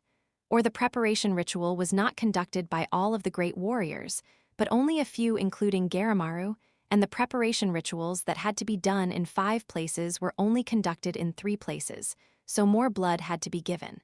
That would make sense, but it was strange. He still felt that something was out of place. Jude. At Cordelia's call, Jude raised his head. She was frowning as she stood in front of the altar. He had admired Cordelia's intuition several times since they started working together. And such Cordelia's intuition was telling them. Something was different. The altar in front of them was far different from what Jude and Cordelia thought. And her intuition wasn't wrong again. Following Cordelia's gaze, Jude's eyes widened as he studied the magic circle that was engraved in the center of the altar. Different. It was different from the one in the game. It was not the original magic circle that was found in the ruins of the northern part of the Slen Kingdom. Jude rushed to the altar and began analyzing it. The complex magic circle was disassembled on his head and arranged in a row. He read the truth contained in the magic circle, and at some point, Jude understood the ritual conducted by Garamaru, the reason they needed more blood, and why all of this happened. What drove Hurricane to make a different choice from the game? It was Jude himself. What Jude himself had done so far led Hurricane to make a different choice. Redgale did not die. As a result, the Great Storm tribe survived. Violent avalanche, gentle snow breeze, and blue whiskers did not become corrupted. The mid-ranking demonic humans who were dispatched to the east were annihilated, and the east was not divided. Caravel was not obstructed. As a result, an eastern force was formed. What Jude himself and Cordelia had done so far, and the positive changes that resulted from it. Jude's plans succeeded. Hurricane was driven into a corner. Hence, Hurricane made an extreme choice that he did not make in the original. Jude raised his head and stared at Cordelia, and he thought, if it really was what he analyzed, if that was really what Hurricane prepared for, where would he hold the big ritual? Where would he summon that? Eastern forces. He unconsciously said. There was only one thing he could think of. And this time, Jude wasn't wrong. At the same time. In the Snow Breeze Plain, located farther south from where Jude and Cordelia were. While the Eastern forces were on the verge of clashing with the West, Hurricane received late the news about the first explosion that Jude and Cordelia caused. But he wasn't much bothered, because his preparations were over. Get started. Hurricane ordered, and his command spread throughout the Western forces. The battle began with the roar of 7 horns who led the Angry Bull tribe. Chapter 116 Twist 3. Jude's strategy was simple. The Eastern forces would become an anvil, and Cordelia and Jude himself would become the hammer. While the Eastern forces would lead the confrontation in the pitched battle that would begin on Snow Breeze Plain, Cordelia and Jude himself would go and destroy the rear, making them unable to maintain the front line. The hammer had succeeded at the present moment. After the two crossed the Sky Roof mountain range, their meeting with Melissa allowed them to use the underground tunnels left behind by Magellan's High Elves. They had the full advantage in striking the rear of the West because of the deserted mountain. But this alone was not enough. The success of the hammer alone did not complete the strategy, if the anvil can't hold out. If the anvil was crushed by the enemy's offensive, if his strategy was destroyed as a result of his enemy's tactics, that was usually impossible. But Hurricane could make it possible because he had a few aces up his sleeve. Arararai. Arararai? 7 Horns, who was reborn as Belial's puppet, roared as his red eyes flashed. Tens of thousands of warriors joined in the cry that shook heaven and earth, and their vigor alone was enough to crush their enemies. And Redgale didn't just watch it. Knowing the importance of fighting spirit, he raised his hand, and the chieftain of the Blade Song tribe, 9 Blades, roared on behalf of Redgale. Curara, Curara. The Eastern forces also shouted together. Horns were blown everywhere, and the wild gods with the Eastern forces let out angry roars. They tried to cover the Snow Breeze Plain with divine power. But it wasn't easy. Something countered their divine power. The Western wild gods, who became hellish monsters as a result of corruption, also howled as their colossal evil thoughts offset the divine power. The Eastern forces numbered around 30-0. The Western forces numbered around 28-0 after losing some of their troops during their unification of the West. Boom, boom, boom, the drums boomed. Wearing a helmet decorated with the horns of a stag, 7 Horns rode on a hellish monster that resembled a rhinoceros and moved forward, and the corrupted tribal chieftains lined up beside him. They formed a wedge formation like they usually did, and prepared to charge like turbulent waves. Redgale had expected it, so he raised his hand again. Flags fluttered everywhere as the Eastern forces went into formation to counter their attack. Curaha, Curaha! The Eastern forces struck the ground with the end of their spears. The Western forces roared again as they raised their weapons. Hurricane watched the scene from behind. His henchman, Sharp Horn, took a deep breath to calm his frightened mind. The mid-ranking demonic humans all over the place waited for the start of the battle, and at some point, when Hurricane exhaled, and the moment Jude realized the truth from afar CHARG, 7 Horns loudly shouted and declared. The warriors of the Angry Bull tribe charged forward. Boom, boom, boom. Tens of thousands of people charged at once, causing the ground to shake. Red Wind swallowed her saliva at the tremendous force that filled her eyes, and the nearby Sun's Song took a deep breath. 9 Blades drew his sword. He turned to Redgale, who remained silent but was looking straight ahead as he counted down numbers. It was the know-how in hunting, not too soon and not too late. Sweat trickled down the forehead of Redgale. It was the first time for a seasoned and bold warrior like him to fight against such a large army. One breath. The Angry Bull tribe crossed the Snow Breeze Plain. The roars of the wild gods and monsters reverberated in the sky. Now, Redgale shouted. 9 Blades swung his sword, and the hand flags fluttered. The crouching and waiting Blade Song sprang up and shouted, and Great Storm spread his cries throughout the battlefield with his wind. Violent Avalanche stood up. Gentle Snow Breeze sang. Garaa, the Eastern forces charged. Likewise, it shook the ground. The front lines of both sides, those who were at the forefront, they were immersed in extreme excitement. Drunk in the madness of the battlefield, they finally met each other's breath. Bang! The waves met and broke each other. Those at the forefront were crushed and slaughtered, whether they were from the eastern or western forces. In an instant, dozens to hundreds of people lost their lives. It was a little different from what Red Gale anticipated. The Western forces' vigor and violence beyond one's imagination had led to that result. But Red Gale did not lose his composure. It was only a few hundreds out of tens of thousands. Battles on the first day were bound to cause heavy damage anyway. They had to stop them in Snow Breeze Plain in order to prevent the horrors of war from reaching the east, so they were prepared to have losses on their side too. Our guardian deities are with us. Those who dwell in the wild lands call those guardian deities as wild gods. Red Gale's belief wasn't wrong. The song of gentle snow breeze healed the warriors. Great storm boosted the warriors' energy, and violent avalanches cheering wasn't very helpful, but it was better than nothing. And Blade's song. He did not hide his temperament. He turned into a huge black wolf and headed to the battlefield himself as he showed off the power of a wild god. Be ripped to death. He didn't stop at trampling and biting them off. Blade's song used his divine powers to summon dozens of invisible blades around him to rip apart the Western forces. Blade's song, it wasn't just the Blade's song tribe.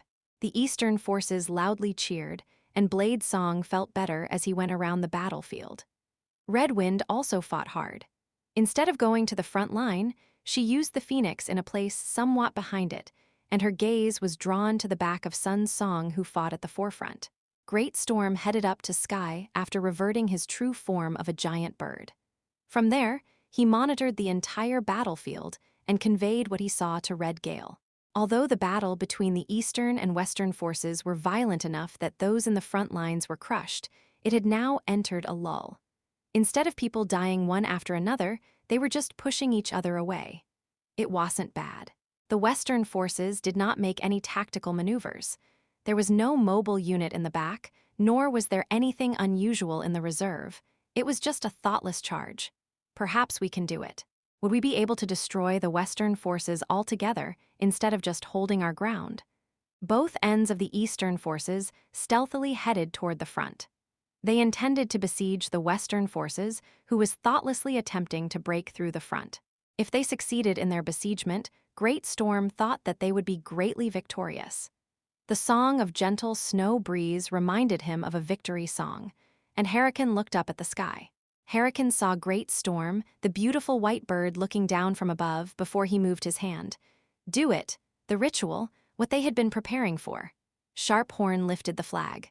The demonic humans, scattered all over the battlefield, began to move, and the corrupted wild gods who remained seated rather than step forward since the battle began, finally stood up. Hurricane looked up at the sky again. He no longer hid his demonic human form's compound eyes. Cordelia knew Jude well. She could tell what he was thinking just by looking into his eyes, so she lowered her posture.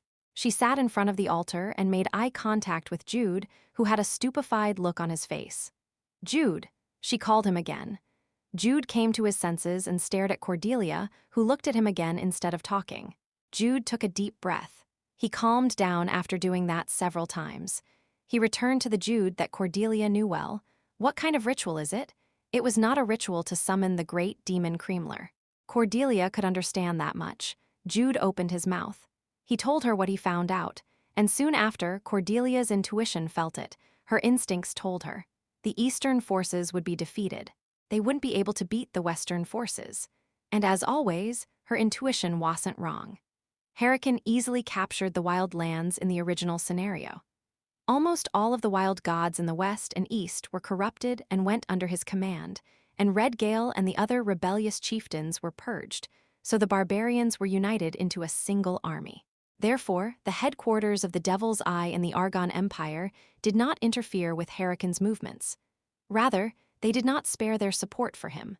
Thus, Hurricane did not summon the great demon Creamler in the wild lands.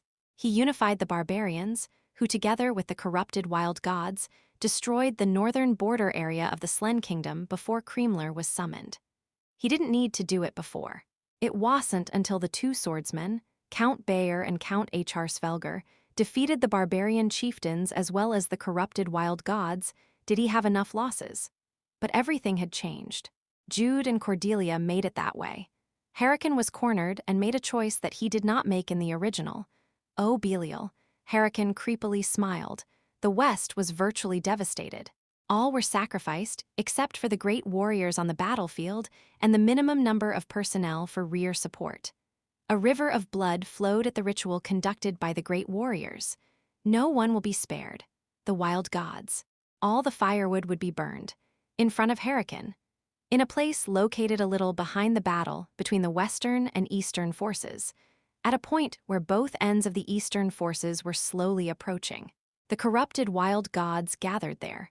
The demonic humans gathered together. Hurricane commanded them. The will of Belial dominated the demonic humans, and they struck the throats of the sacrifices they brought. The ground became wet with blood as they stabbed themselves in the neck one after another. Blood, the currency of the soul. The blood covered the ground. A circle was drawn, and the corrupted wild gods stood around the circle as they offered themselves to the magic circle. The wild gods were close to 20, tens of thousands of human offerings, and what was made from it? Ahea Hurricane was filled with joy. The blood in the magic circle seemed to be wriggling, and the circle was completed by itself. Intricate patterns were engraved on the ground, and Great Storm, who saw all that from the sky, widely opened his eyes. It must be stopped. They had to somehow stop it. But how would they do it? Blade Song, who had ran amok on the battlefield, raised his head. He perceived the power concentrated in the magic circle of blood. He saw the evil energy that began to swirl above the magic circle. Gentle Snow Breeze realized it. Violent Avalanche collapsed and swallowed his scream. Open, Hurricane said. He burst out laughing from the depth of his lungs. Boo-oo-oom, the space cracked, then opened. And from within it soared, a huge gate. A huge crack that connected this world to another world. Hellgate, Jude said. Cordelia looked south. Hurricane laughed and the Hellgate opened. Numerous monsters appeared. The Hellgate was tens of meters in height. No, its size didn't matter. At that moment, everyone on the battlefield felt it, so they all turned. For a moment, the entire battlefield stopped. The Eastern forces raised their heads. The Western forces looked back. A small monster walked out of the huge gate. In fact, it was a 3-meter giant, but the gate was so huge. And then it continued. The demonic monsters continued to walk out, dozens and hundreds. Then the time that had stopped began to flow again. A new fight had begun. Run away, 9 Blades desperately cried. The battle line had already collapsed for a long time. The monsters poured out from the Hellgate and broke through the front. The Western forces, who were fighting against the Eastern forces, were split and torn along the Eastern forces. It was pandemonium. The demons did not distinguish between the Eastern and Western forces. All the humans in front of them were torn and crushed to death. The evil energy of the Hellgate overwhelmed the divine power of the wild gods. We can't win, Great Storm said. It wasn't because he was terrified. It was a level-headed judgment. We have to escape. It was important to escape from here. If they fought here, the entire Eastern forces would be destroyed. Blade Song understood that, so he didn't show his back to it. Rather, he stepped forward and shouted, "Warriors of the Blade Song." At the command of the wild god, the warriors of the Blade Song tribe turned their heads. 9 Blades looked at his guardian deity, and Blade Song bitterly smiled. He declared to his warriors, "It's today. This is the place where we will die, the place to sing our last song." 9 Blades understood it, and he smiled. Because he was a warrior of the Blade Song. Because he stood on the battlefield while singing death. Moreover, it was a fight to protect. It was a beautiful and worthy fight. A good song was about to be made. Blade Song. Great Storm spoke, and Blade Song just smiled. He didn't say any weak-sounding words to his longtime rival, but he still had to leave a word. Please take care of the children who were left behind. The children who did not stand on the battlefield. The children who would continue the song of Blade Song. "Brother," Gentle Snow Breeze shouted, but Blade Song did not look back. He fiercely smiled and charged. "Go, my warriors." The warriors of the Blade Song turned around. They charged together with their guardian deity. They became a living wall to buy time for the Eastern forces to retreat. "Father," Sun Song shouted, and 9 Blades saw Sun Song. He smiled and said goodbye. Go, lead the children who were left behind. Blade Song wants it too. That was it. 9 Blades no longer looked back. He charged together with the warriors of the Blade Song tribe. He bought time with his blood and life. Retreat! Red Gale loudly shouted. Gentle Snow Breeze cried tears of blood and sang. She raised the energy of the warriors of the Blade Song and added strength to the feet of the fleeing eastern forces. Red Wind cried and grabbed the arm of the roaring Sun Song. The eastern forces retreated. The Blade Song tribe became a wall. The western forces broke down the wall, and demons poured out from the Hell Gate. Golden Dragon King. Blade Song's entire body was covered with blood as he confronted the monsters from hell and thought of the king of the wild gods. He remembered the cheeky children who had the dragon's emblem. Why, though? At the last moment, the faces of the two came to his mind. Farewell. Blade Song flew towards the monsters. He sang his last song. The eastern forces collapsed. The Snow Breeze Plain was stained with blood, and the western forces was also virtually destroyed by the Hell Gate and the demons that poured out of it. About half of the western forces, common soldiers, were corrupted and became low-level monsters that could no longer be called humans, and the other half were sacrificed to maintain the Hell Gate. Hurricane won one battle, as he declared. He had to sacrifice too many things to do that, but he didn't care. It was already spilled water. Moreover, his purpose was to cause chaos in the wild lands and in the northern part of the Slen Kingdom. The method was different, but what was more important was the result. Inside the Hell Gate, a demon with an immense power was approaching. If he could come down to this world. If that happened before Hurricane's life ended, before he could no longer maintain the Hell Gate. O Belial, I will dedicate the wild lands to you. At the time when Hurricane prayed as if worshipping a god. Violent Avalanche fell alone while running away and then raised his head. He saw a man with a red cloak standing in front of him. It was a man he had never seen before, but the man somewhat reminded him of Cordelia, even though they did not look alike at all. The man saved Violent Avalanche, who was being chased by the monsters. The man looked away and saw the Hell Gate that rose far away.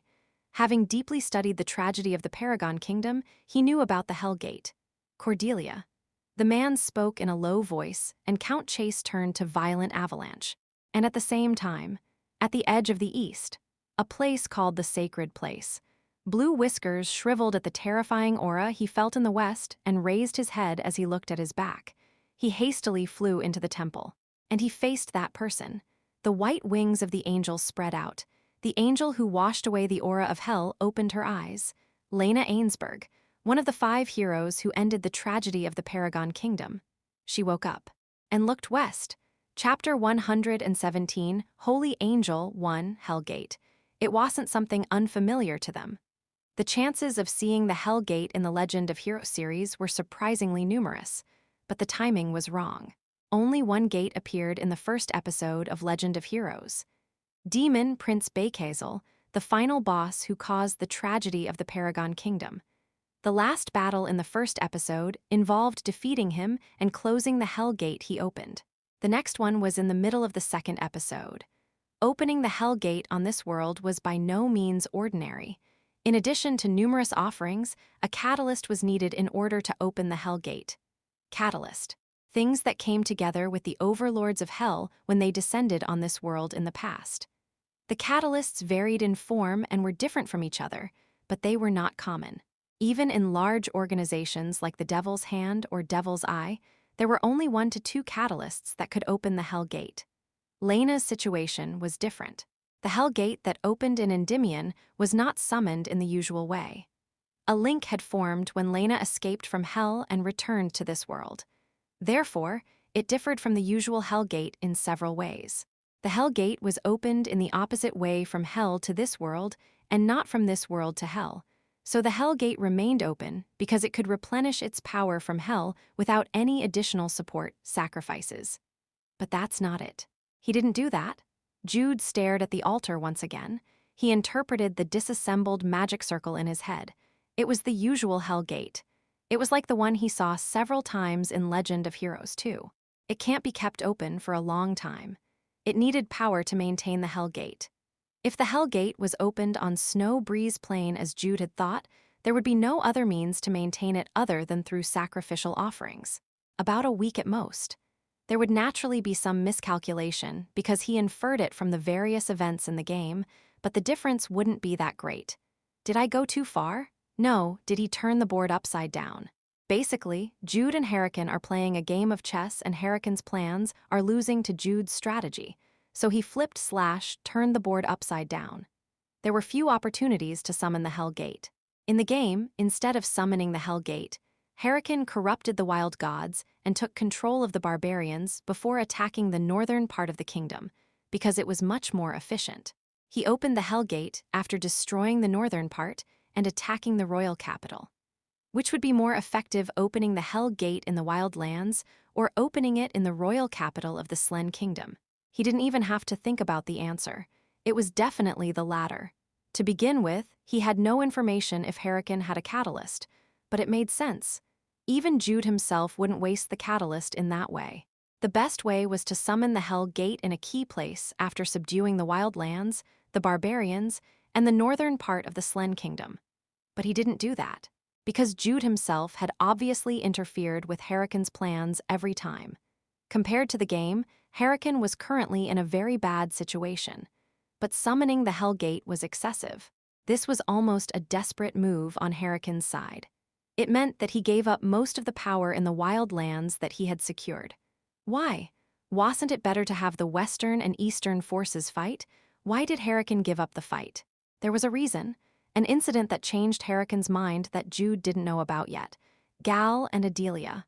Count Chase. The three annihilated the infiltrators who were trying to infiltrate the East via the South. It made Hurricane think that there was no other way to do anything except for a head-on battle, so Hurricane made a decision. If he failed in whatever he planned, then he would do something that he wouldn't fail in.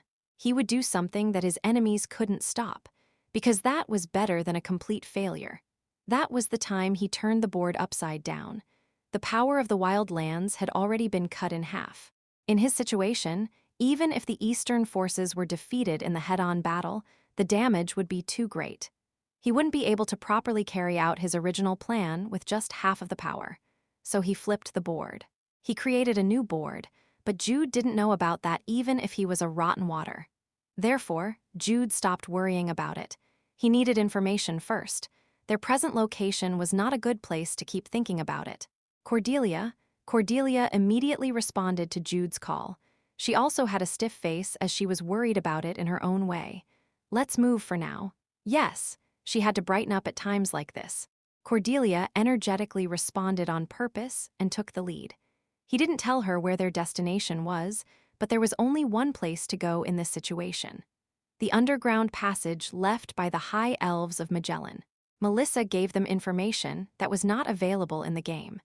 Magellan, the Magic Kingdom. The elves in Pleiades were commonly thought of as mostly living in forests and mountains. Even the dark elves refused to live underground unless they had no choice. However, the High Elves of Magellan built a city underground. Most of the facilities were built under the mountains or under the ground as if they were dwarves. It's because of the dragon vein. Magellan's High Elves discovered an unknown power under the ground. They researched and studied on how to somehow use that great stream, and as a result, they set up a livable base underground that was close to the dragon vein, an infrastructure across the wild lands. The High Elves built the infrastructure along the dragon vein stream. In addition, several facilities were installed to use the power of the dragon vein. The facility in the Skyroof mountain range was one of those. The dragon vein was different from what it was. It was much thinner and was blocked everywhere. But Magellan's High Elves resolved that. They smoothened the flow of the dragon vein, and relay facilities were built throughout the wild lands to strengthen its flow. And that's how the current dragon vein was made. And as Jude had expected, Jude came to his senses at Cordelia's call again. The two had gone back to the underground passage. Jude took a deep breath, and he thought again, the gate is open. That was clear, apart from the others he thought of. Cordelia's intuition and the ritual altar guarded by Garamaru also informed him of this fact.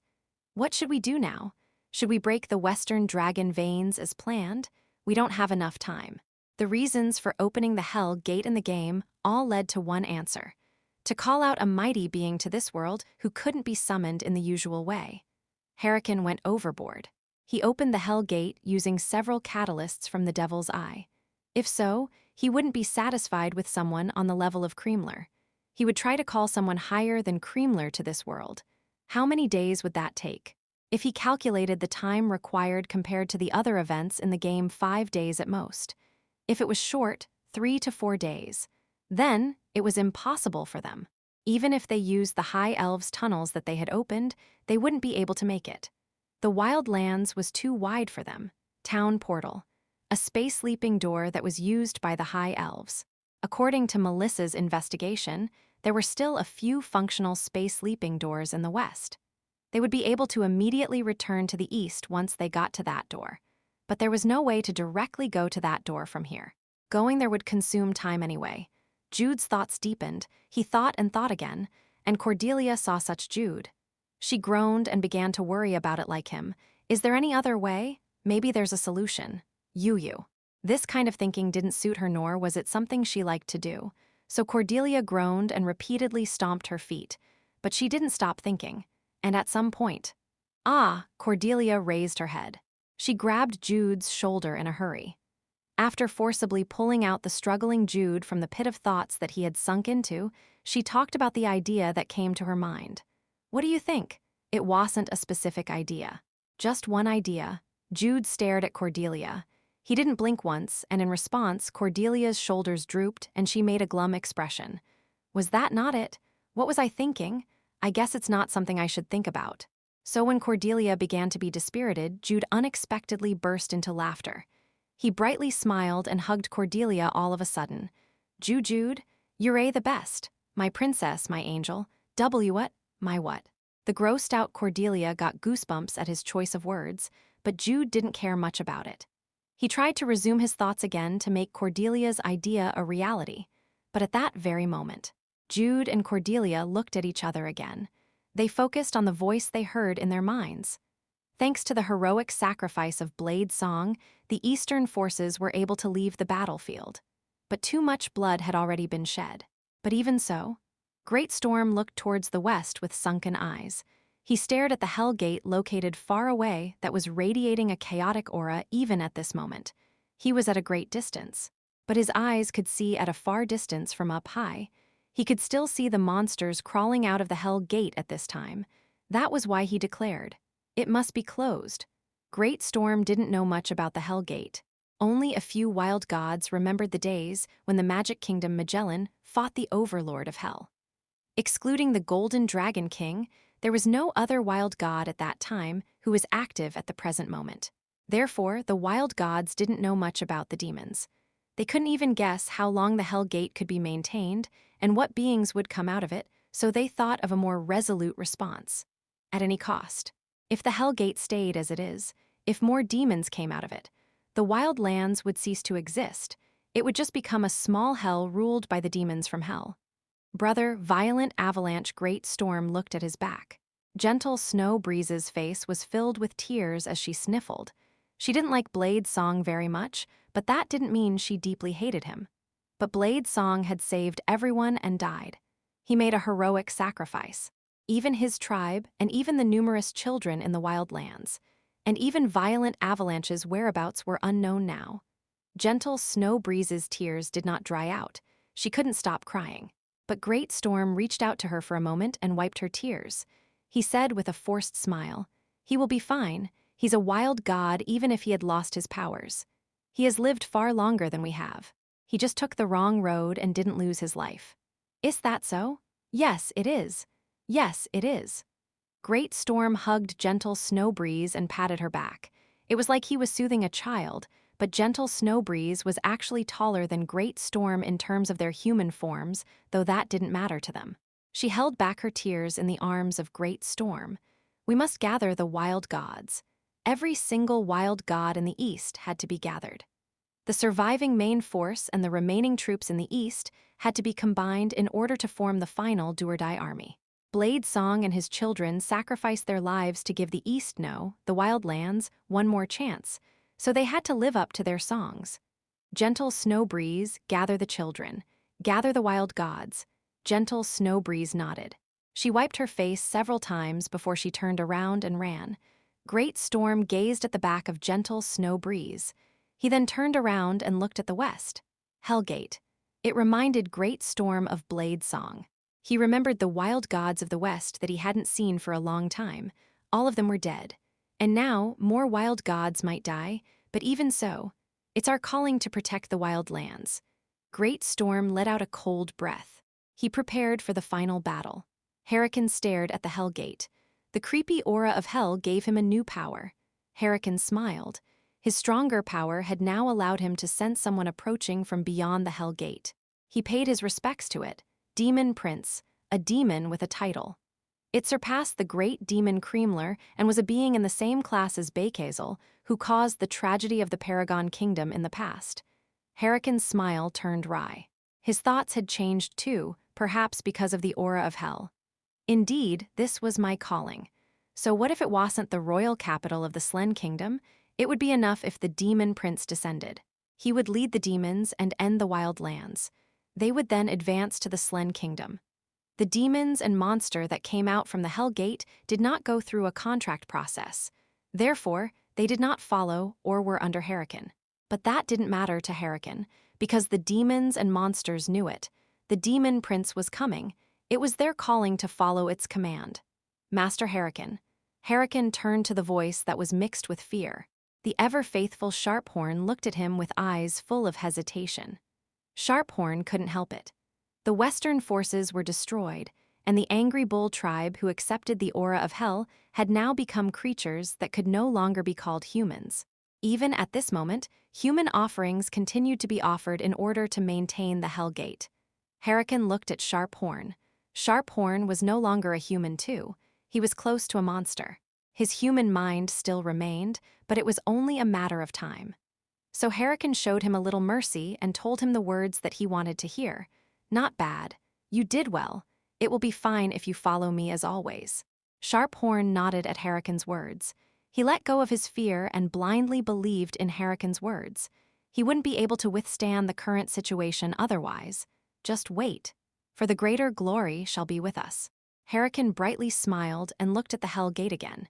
He waited for the moment of its advent as he fully enjoyed the aura of hell. Lena, an answer came back when Cordelia spoke. There were no specific words, but a clear feeling was conveyed. Lena woke up. The holy angel came back to this world, and what that meant, another possibility rose. Lena, Jude and Cordelia then knew that she had spread out her wings of light. She left the sacred place that was guarded by blue whiskers and flew towards the west. The connection was lost, but that was enough. Lena conveyed her will to the two. Having known that the Hell Gate had been opened on this world, she immediately took action. Lena woke up. Cordelia's voice was filled with excitement. She would obviously do that, because Lena woke up. Holy Angel Lena, one of the 5 heroes who ended the tragedy of the Paragon Kingdom. But that wasn't the only one. The reason why Cordelia got excited. The reason why Jude wanted to embrace Cordelia once again. The two had the same idea at the same time.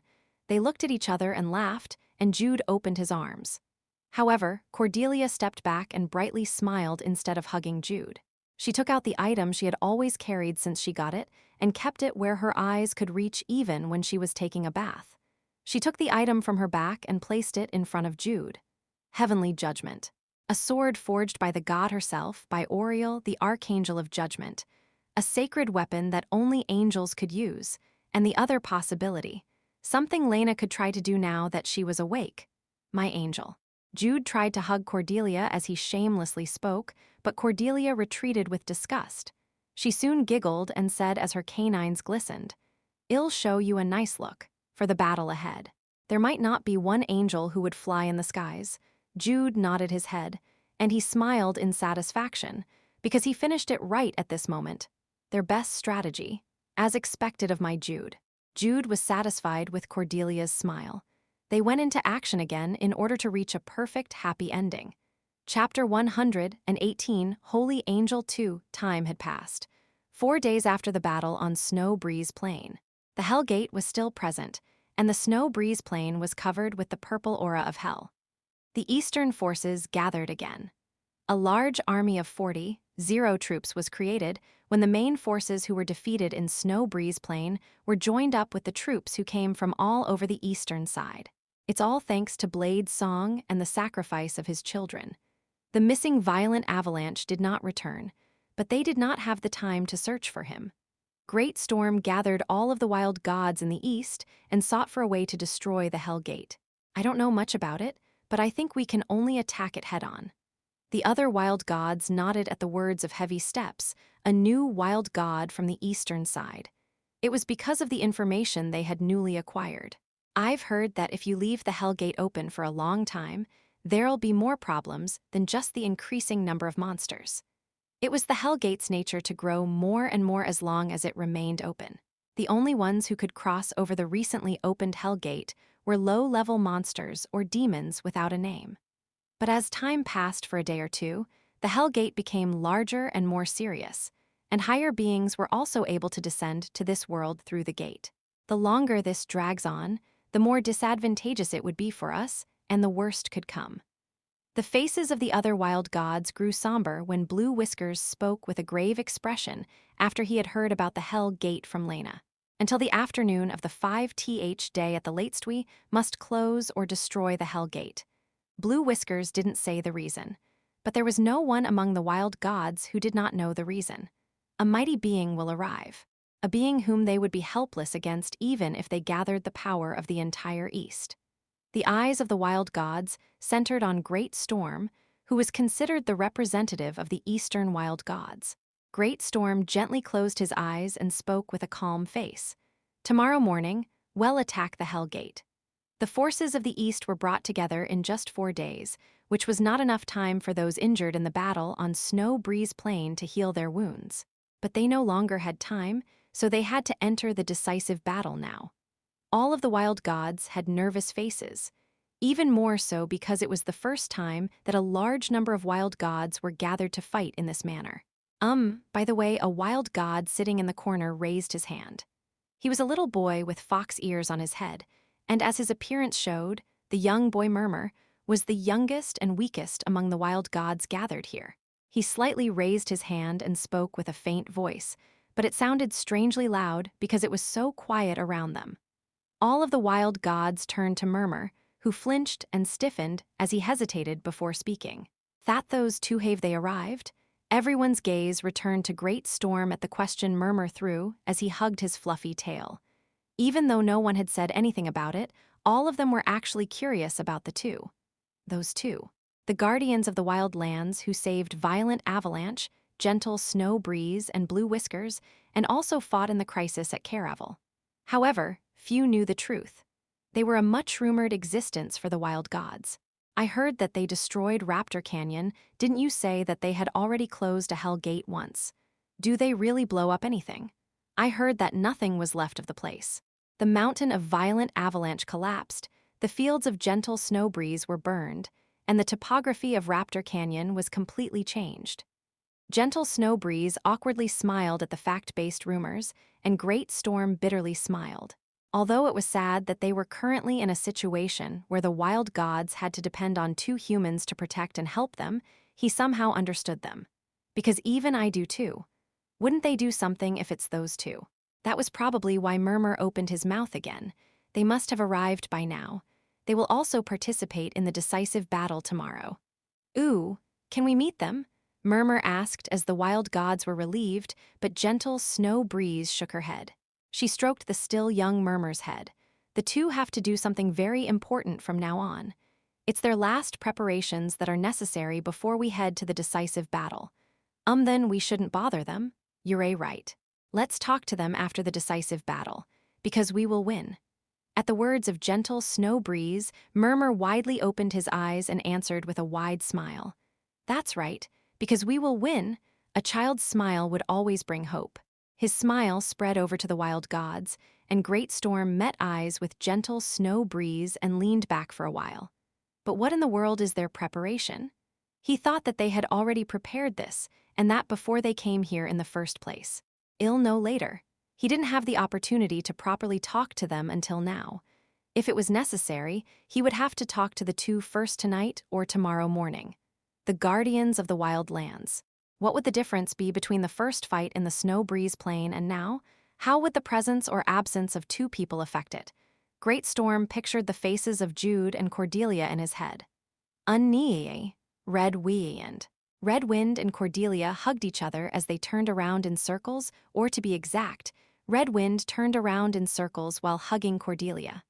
I am the older sister, but Red Wind was much taller than her. In any case, the Red Wind who Cordelia liked had hugged her, and after almost turning around 10 times, Red Wind looked at Jude. It's nice to see Opa too. Yes. He could feel the difference in treatment, but he couldn't help it. However, is the situation better than I thought? Red Wind had a good expression. She was obviously forcing herself to cheer up, which meant that they were not in a desperate situation for her to be able to do that. Cordelia then asked, Red Wind, what about your father, Redgale? He's preparing for the fight tomorrow. He's with son Song Oreboni. Oreboni? Yes, son Song Oreboni. He's big, strong, and nice. As Red Wind spoke with a broad smile, Cordelia frowned at once and looked at Jude. What do we do? It's like she dumped Lucas. Shouldn't we listen to Lucas' opinion too, whether he was really dumped or not? At any rate, Red Wind's potential romance story was not what mattered now. That's mean. This is about Red Wind. No, because we have a decisive fight tomorrow, remember. Jude is cold-hearted, Mimo. You don't even have a notebook. I'm taking notes in my head, okay? Oh, really? Are you for real? In your head? Only for important things. The eye-to-eye conversation between the two had already reached the realm of telepathy. Red Wind watched the two facing each other and found their ever-changing expressions to be interesting. By the way, Unnai, Lena is waiting. Lena was both a holy angel and a powerful wizard. She already had a brief conversation with them last night through communication magic. She said that shall begin the preparations. It was the ritual for Cordelia's ancestral regression. Jude and Cordelia exchanged glances again and smiled, but Red Wind opened her mouth again. Unnai, yes, you look very tired, so is Judappa. Now that she saw it, Cordelia had a haggard face. Furthermore, Jude also had dark circles under his eyes, and even if he didn't have it, the fair complexion of his face had lost its color, making him look completely pale. What in the world happened to them before they got here? No, what did the two of them do? There were a lot of things. It was really hard, their journey over the past 4 days. The time needed to make Cordelia's idea a reality. Red Wind tilted her head as Jude and Cordelia both muttered with a look of liberation. Unnai? Sorry, I'll tell you about it later. Let's go to Lena first. Yes, I want to ask. Red Wind cheerfully replied as always and began to take the lead, and Jude and Cordelia hurried along. After around 10 minutes, Lena stood on a hill that was somewhat remote from the main camp, where the 40 troops were gathered. The sight of the sunset spreading as she looked west with her back facing them was like a painting. While having completely returned to a holy angel after recovering from demon syndrome, Lena looked different from before. A real angel. A being who could only be expressed that way. Her dull blonde hair had regained its golden luster, and her fair-skinned face seemed to glow. And a pair of wings. It was white like snow, and when mixed with the light of the sunset, it gave off a warm yet faint glow. Lena, Cordelia. Lena gently smiled and turned around, and Cordelia ran before hugging her. Are you fine now? It's thanks to the two of you. She was able to cure her demon syndrome because Jude and Cordelia brought her to the sacred place. Haha, that's a relief. Lena smiled at Cordelia's clear smile before she looked at Jude. Jude, it's nice to see you again. Me too. I've arranged all the preparations we talked about, the ritual for ancestral regression. Lena had already done it twice. One was for herself and the other was for Landius. And at this moment, her third ancestral regression ritual was prepared for Cordelia. I was a little surprised. She was surprised at the fact that Jude and Cordelia had already collected all the materials necessary for the ancestral regression, ritual rather than the fact that angelic blood flows in Cordelia. We studied in preparation for it a bit thoroughly. Cordelia smiled as she still clung to Lena and looked up the hill. There were several small circles on the magic circle that Lena drew, which were the places where the offerings for the ancestral regression would be placed. Ancient Crest, Frozen Time. Jude laid down the materials they had collected while traveling so far. Then he saw an empty bowl in the last spot. The empty bowl was a container for something. That something was the key material for ancestral regression. Doing the ancestral regression would not make you into a powerful angel right away. Yes, it'll be starting at the 9th rank, right? There's also the maximum rank that would be determined by one's inherited blood and individual aptitude. Of course, it's not completely fixed, but it's possible to go up a higher rank due to various opportunities or one's efforts. Cordelia, because I also use the power of a witch, it needs to be balanced with the power of the angel. I can only use one of the two at a time, either the angel or the witch. It's too dangerous to combine the two right away. To be precise, the angel's power is lacking. Lena blinked her eyes when Cordelia listed the information she knew, which was unlike Cordelia, but she soon smiled. That's impressive. I guess you really studied it thoroughly. The ancestral regression wasn't actually something that one could study in preparation if they wanted to, but not for Jude and Cordelia. For the two, the ancestral regression to become an angel was a review, and not a preparatory study. Okay, then let's begin now. The decisive battle was tomorrow morning. Cordelia would need time to adjust in being an angel, so they had to proceed with the ritual as soon as possible. Are you ready to become an angel? Yes. Cordelia blushed as she answered the question that was a little cringy. She hurriedly took off her coat. She was wearing a thin one-piece dress, and after removing the rabbit headband and tail, she headed to the center of the magic circle while Jude stood back and took a deep breath. Jude had originally intended to carry out the ritual himself from beginning to end, but Lena was here now. It was better to leave it to an expert and just step back. Thanks in advance. No problem, Jude. Don't worry about it. Lena giggled a little before quickly correcting her expression to a serious one. After she wounded her wrist and filled the bowl with her angelic blood, she began the ritual. Blood is the medium of the soul, so she used her blood. Her blood remembered it. The magic circle shined. A white light rose and enveloped Cordelia. It's something that doesn't disappear but just sleeps. The soul was connected through one's blood. The memories of one's ancestors were imprinted in one's soul. The light got stronger. The white light gradually turned red. He had seen this sight many times in the game, but reality was different. The light that began from the magic circle stretched out into the sky. The light broke into fragments and danced in harmony with the night that came, creating a beautiful trail of light in the night sky. From heaven to earth. The present went into the past. It followed the path that leaded into one.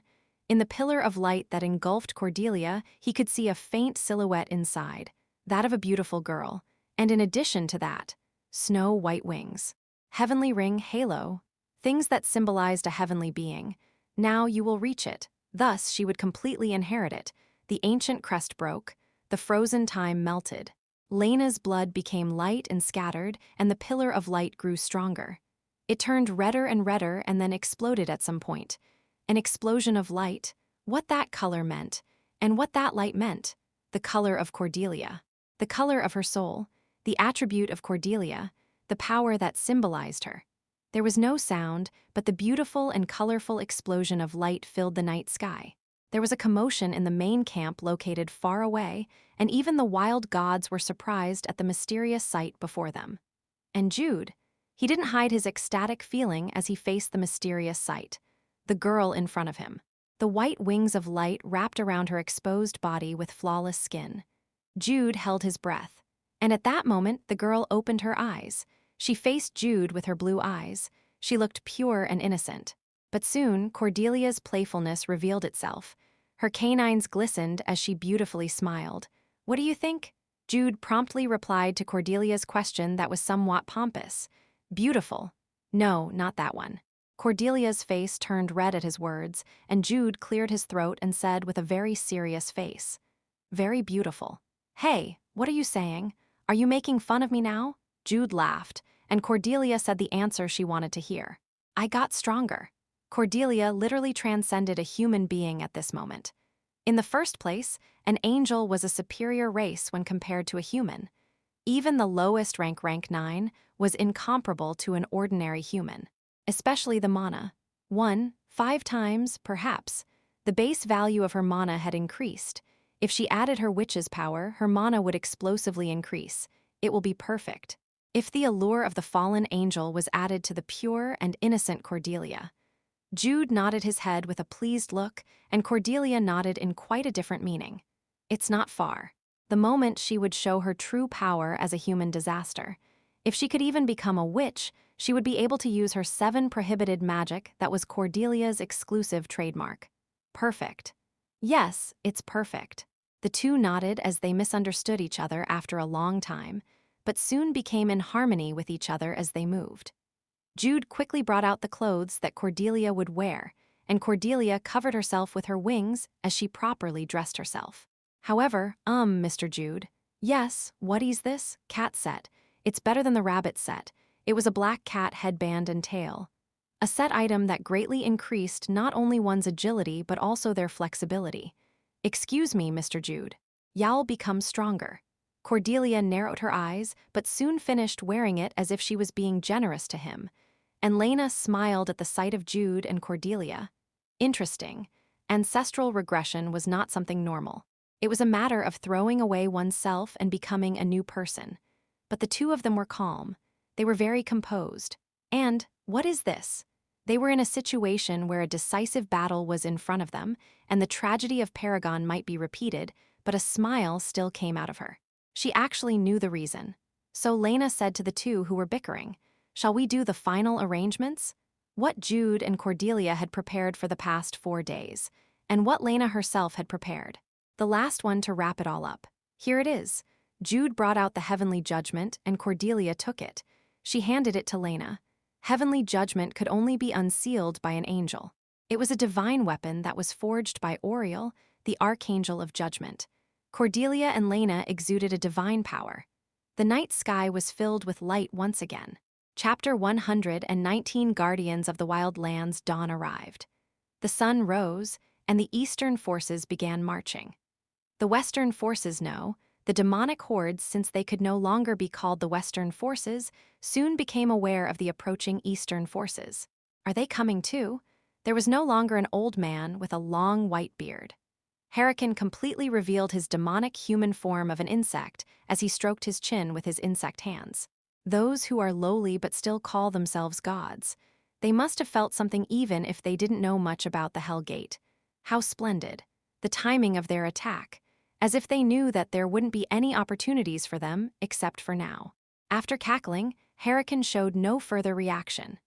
The angry bull tribe was still under his control despite them becoming monsters, but that was all. The monsters and demons that surrounded the Hell Gate did not listen to his orders, and Hurricane was unwilling to give them orders too. Because we all want to serve the same being. Demon Prince. He was truly a great demon with a fearsome power even among the demons with titles. Hurricane then looked east. As he caught the scent of the blowing wind, he anticipated the upcoming fight he would lead to be like a bloody feast of fear and terror that would rise and spread amidst the deaths and killings. Great Storm watched from far away. Many things were reflected in his blue eyes. The Hell Gate was now nearly 30 meters high. And the monsters surrounding the gate was in the thousands, maybe even the tens of thousands. He broke into a cold sweat just from looking at it.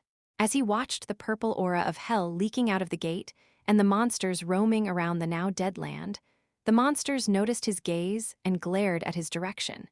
And Great Storm thought that it was impossible to tell whether this place was the wild lands or hell. Great Storm forced himself to smile. He gazed at the Hell Gate as he suppressed all sorts of emotions that seemed to burst out at any moment. She's right. It was as Lena said. An absurdly powerful being was approaching. He could see it coming from beyond the purple aura of hell towards this place. If we can't close it, if that being took a step on this world, the wild lands would cease to exist. This land would become a part of hell, filled with despair and death. Great Storm closed his eyes. He blocked from his sight the Hell Gate that, by just looking at it, seemed to draw him in and make him be unable to get out if he took a single step in. And then he heard the voices of the Eastern forces, what they were praying for. Those who sought their gods to gain the courage to somehow fight and not to despair from the coming disaster. The wheels of the wagon rolled. They got closer to the Hell Gate little by little. The time when they would fight, which might be their last, had finally come. Great Storm slowly opened his eyes. He unknowingly said the name of Blade's song out of his mouth. Is this some kind of prayer too?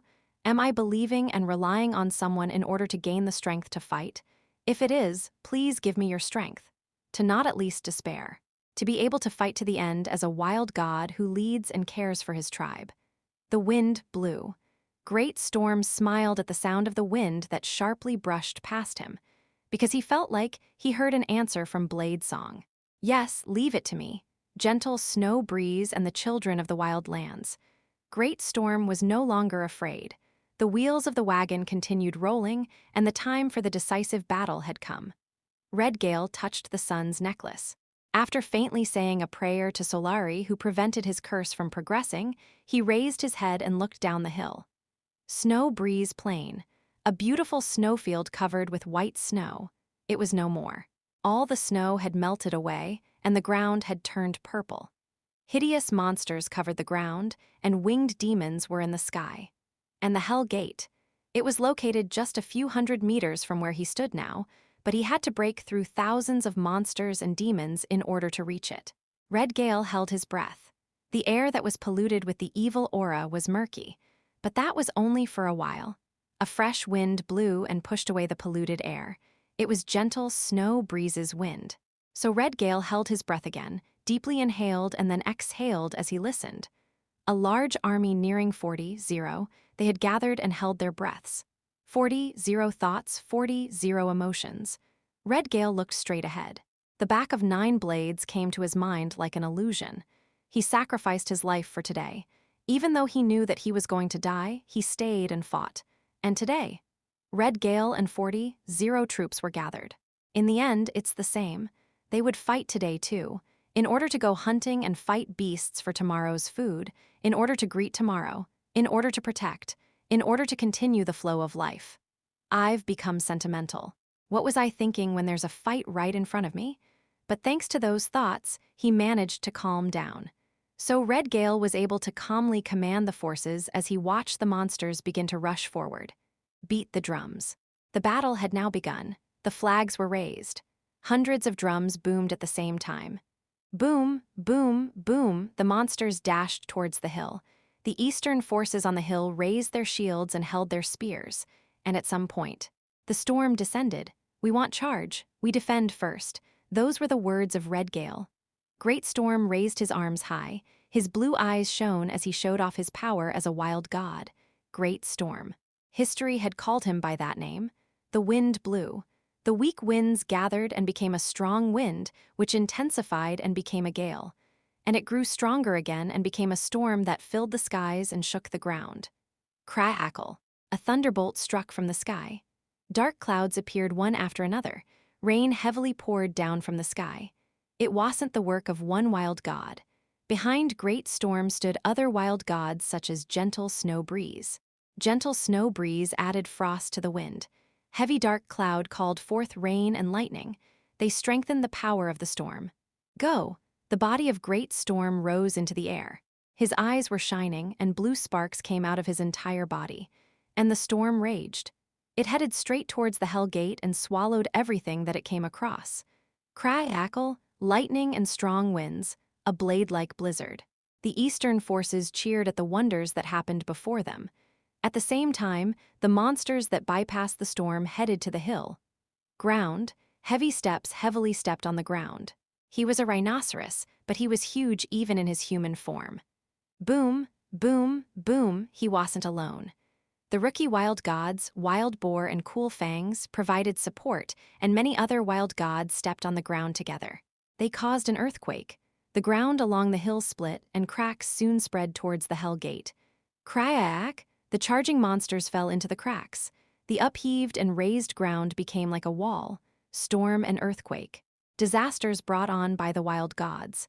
And Red Gale raised his hand. He finally gave the command. Shoot!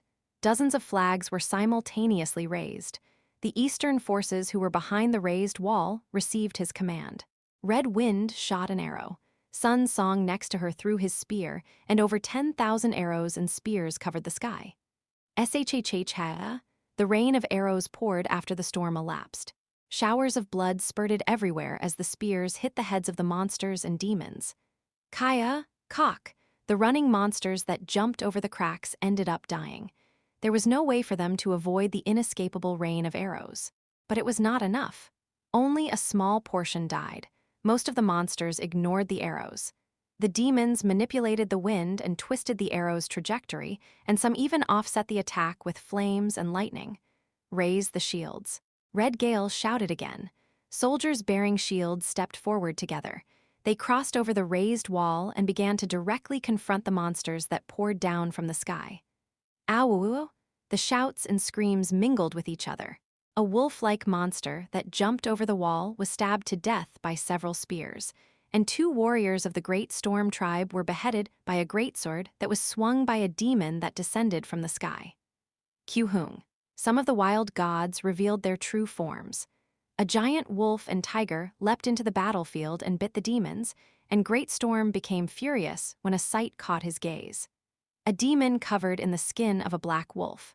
That was clearly Blade Song's skin. Storm. Great Storm caused the storm to reach the Hell Gate. The eastern forces turned around and struck the backs of the attacking monsters. It was pandemonium.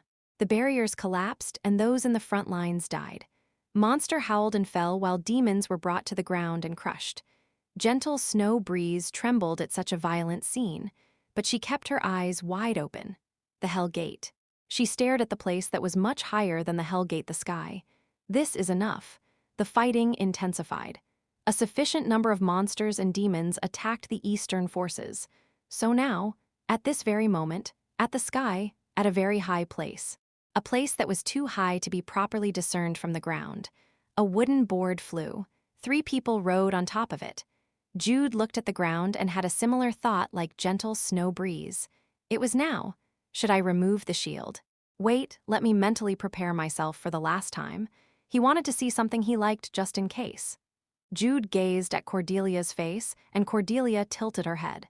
She touched her face and wondered if there was anything on it. Jude then smiled. Lena also smiled, but it was only for a moment. Jude took another deep breath. He gestured with his eyes to Cordelia, who was still touching her cheeks with both hands. She eventually nodded and removed the shield. Swoo-whoosh, a violent wind blew. It was natural because they were seriously high up. Their altitude was really high. They had flown as high as possible to avoid being detected by the demons. Can you really do it? Maybe. It wasn't because he had never tried descending at a high altitude. It was clearly because this was his first time doing it without a parachute. I had planned this, but I must have gone nuts. But he could do it. No, he had to do it. Let's go. At the end of his brief thought, Jude jumped off the wooden board. Afterwards, Cordelia and Lena followed him as they threw themselves towards the ground. Swish! His speed gradually increased. Jude himself became like a blade that tore the air, and Jude could then see the sight of the ground, the Hell Gate gradually getting closer and the winged demons covering the sky. 9th Heaven's 9 doors, 9 heavens and 9 doors. A road that connected to 9 worlds. Jude closed his eyes. The mnemonic chant of the 9th Heaven's 9 doors awakened the power of the Black Dragon. 4 dragons were freed and released at once. Kua, the dragons roared and surrounded Jude. A golden whirlwind appeared, and the 4 black dragons combined and became a huge black energy. Kahak, Kraya, the demons in the sky noticed it. They looked up at the sky, and Jude saw them. It rushed towards them like a dive bombing in WWII. Roar, O ye black dragon, let your roars shake the heavens and earth. Go, black dragon. The black dragon wildly moved. The great dragon's energy swallowed up the demons. It cleared and opened the path like that. Aren't you embarrassed? What was that? The visuals were cool since the energy of the black dragon pushed its way through the demons before exploding beautifully. But what was that cry? Are you a kid? The red-faced Cordelia spread out her wings of light. She was curious if Lena had heard it or what her reaction was if she did, but she didn't bother to look back. Lena then held Cordelia's hand. They went through the road that Jude had made as they sharply gazed at the Hell Gate. Stop them! Hurricane shouted from the ground. It wasn't only him, as several demons screamed too, and the winged monsters flew to the air at once. Their numbers weren't small. The Eastern forces had drawn their attention, but hundreds of monsters and demons still gathered. It was impossible to fight them all with the energy of the black dragon that was created by Jude.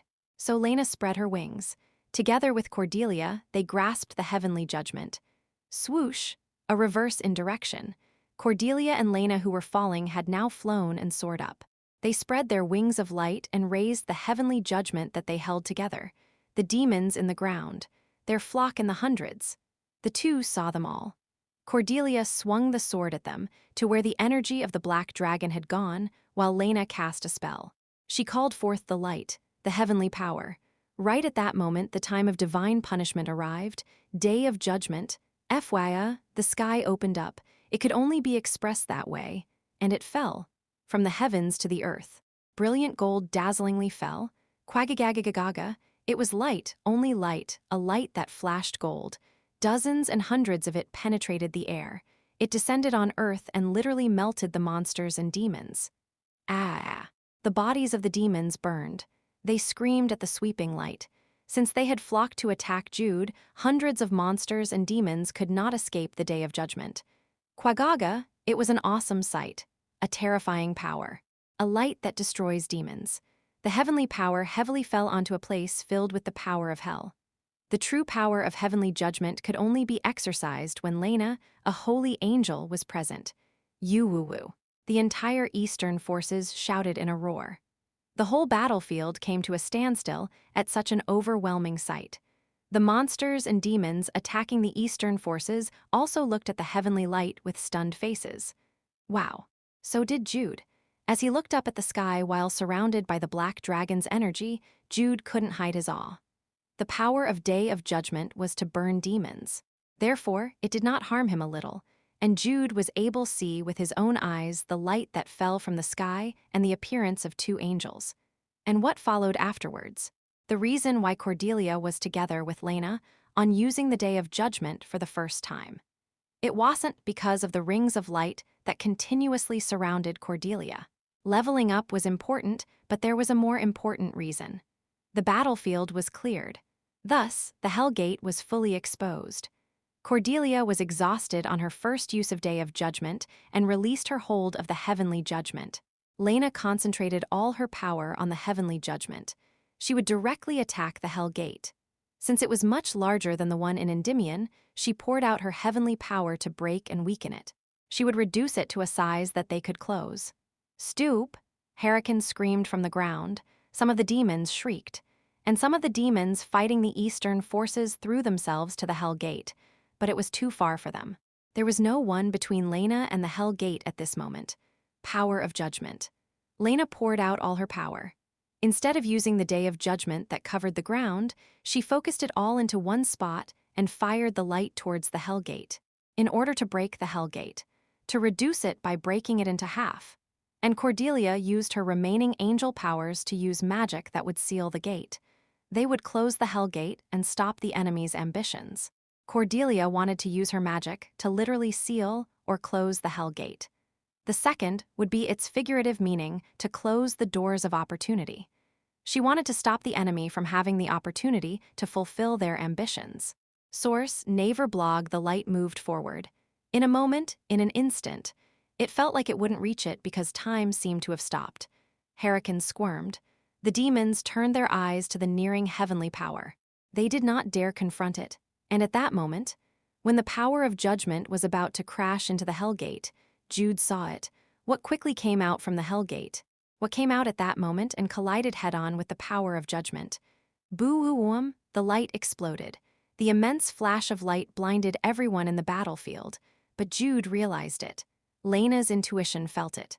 Demon Prince, the demon's anti-air attack, boom, the power of judgment was shattered.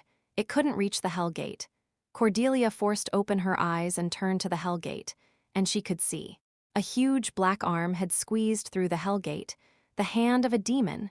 That was what stopped the power of judgment. It protected the Hell Gate. The power of judgment was just a few inches away from the Hell Gate. The demon's hand burned. It dropped to the ground with a loud sound, but it didn't break. It did not disappear. Rather, it evoked a purple aura to attack Lena, who was standing in exhaustion.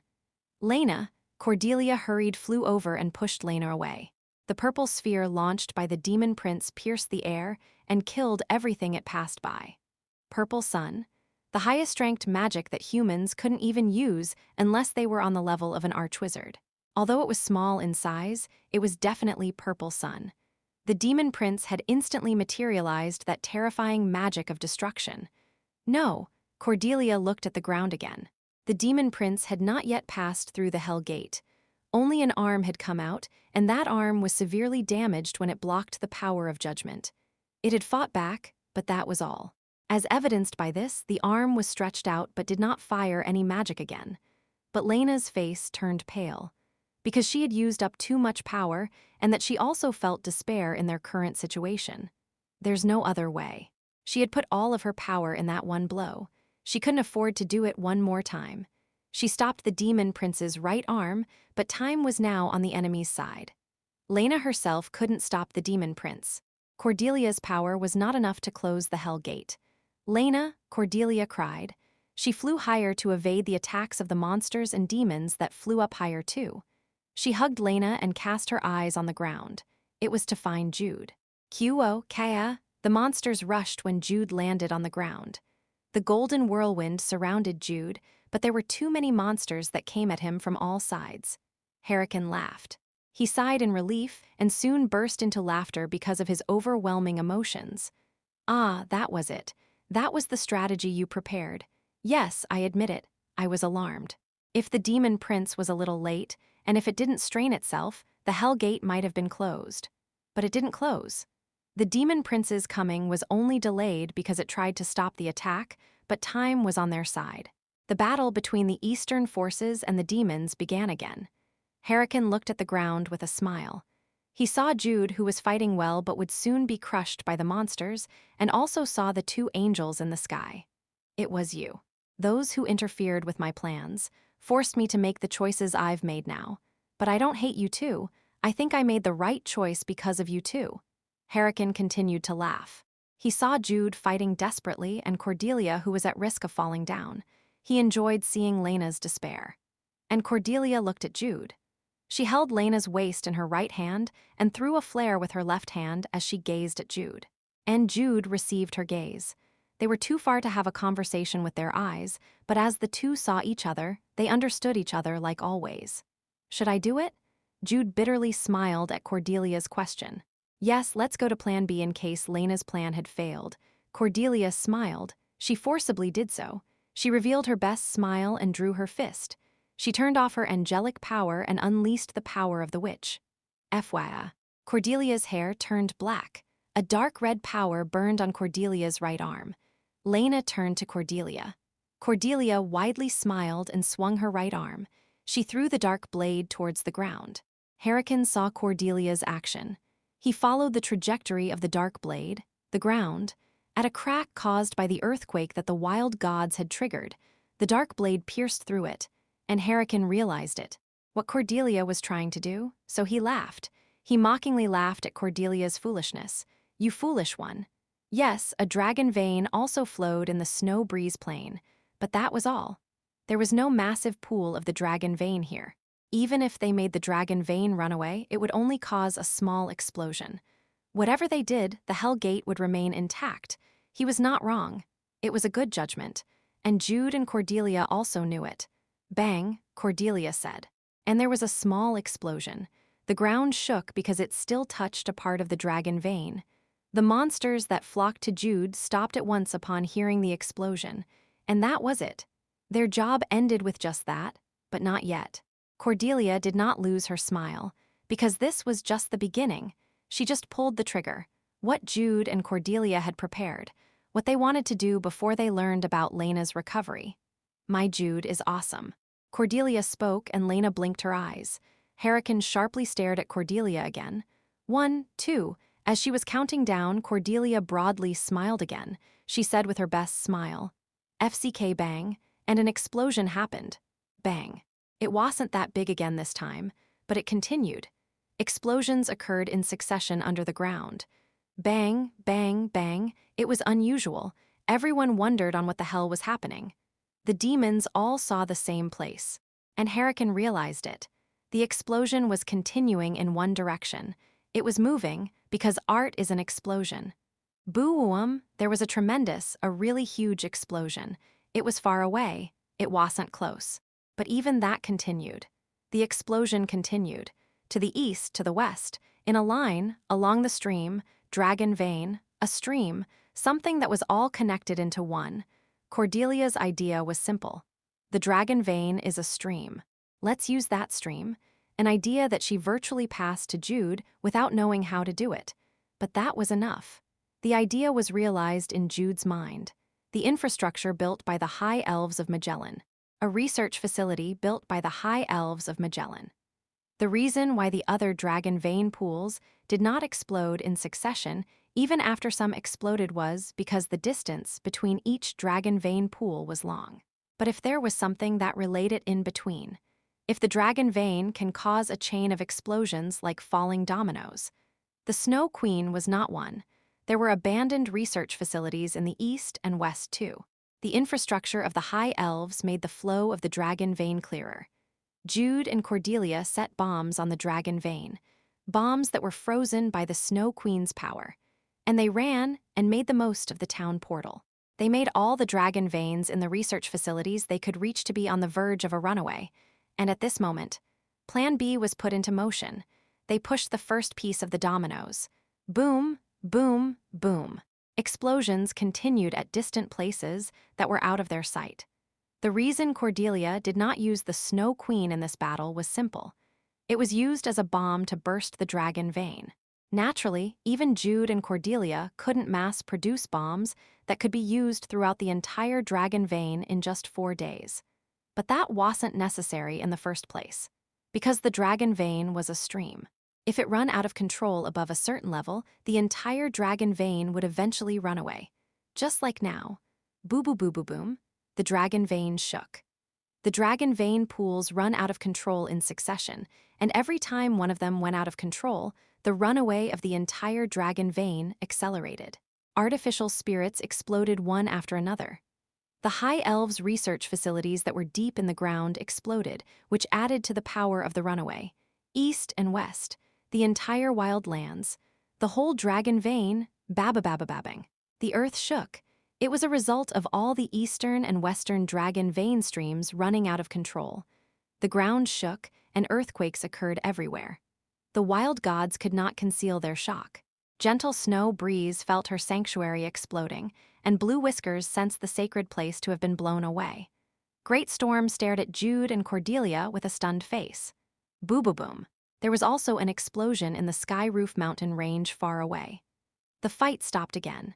They had no choice but to do so since the runaway of the dragon vein shook the entirety of the wild lands.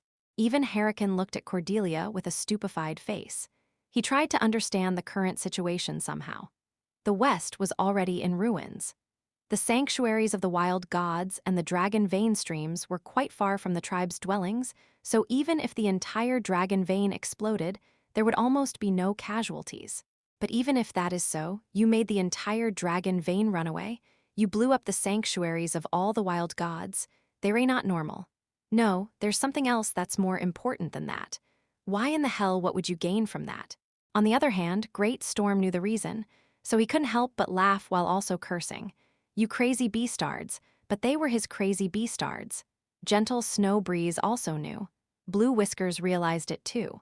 The entire dragon vein had exploded. Thus, the entire dragon vein was purified. The aura of hell was shaken off by the explosions, and as a result, there was one who woke up because of that. Crua. A roar broke out in the sky. The sky split at once, and a golden light covered the ground. Hurricane stared at the sky in a daze. Lena blinked her eyes, and Cordelia smiled as her canines glistened. The Golden Dragon King. Jude spoke. The dragon emblem on Jude and Cordelia's hands shined, and the roaring continued in the skies. It was the roar of the master of the wild lands and the king of the wild gods, the one who was the dragon vein itself. The aura of hell that rose from the hell gate disappeared. The Snow Breeze plain was purified in an instant, and a thunderbolt struck. A huge golden flash of light struck from the sky to the ground. To be exact, it struck Jude. Jude. Cordelia hastily shouted, and Lena stopped her when she tried to rush towards him.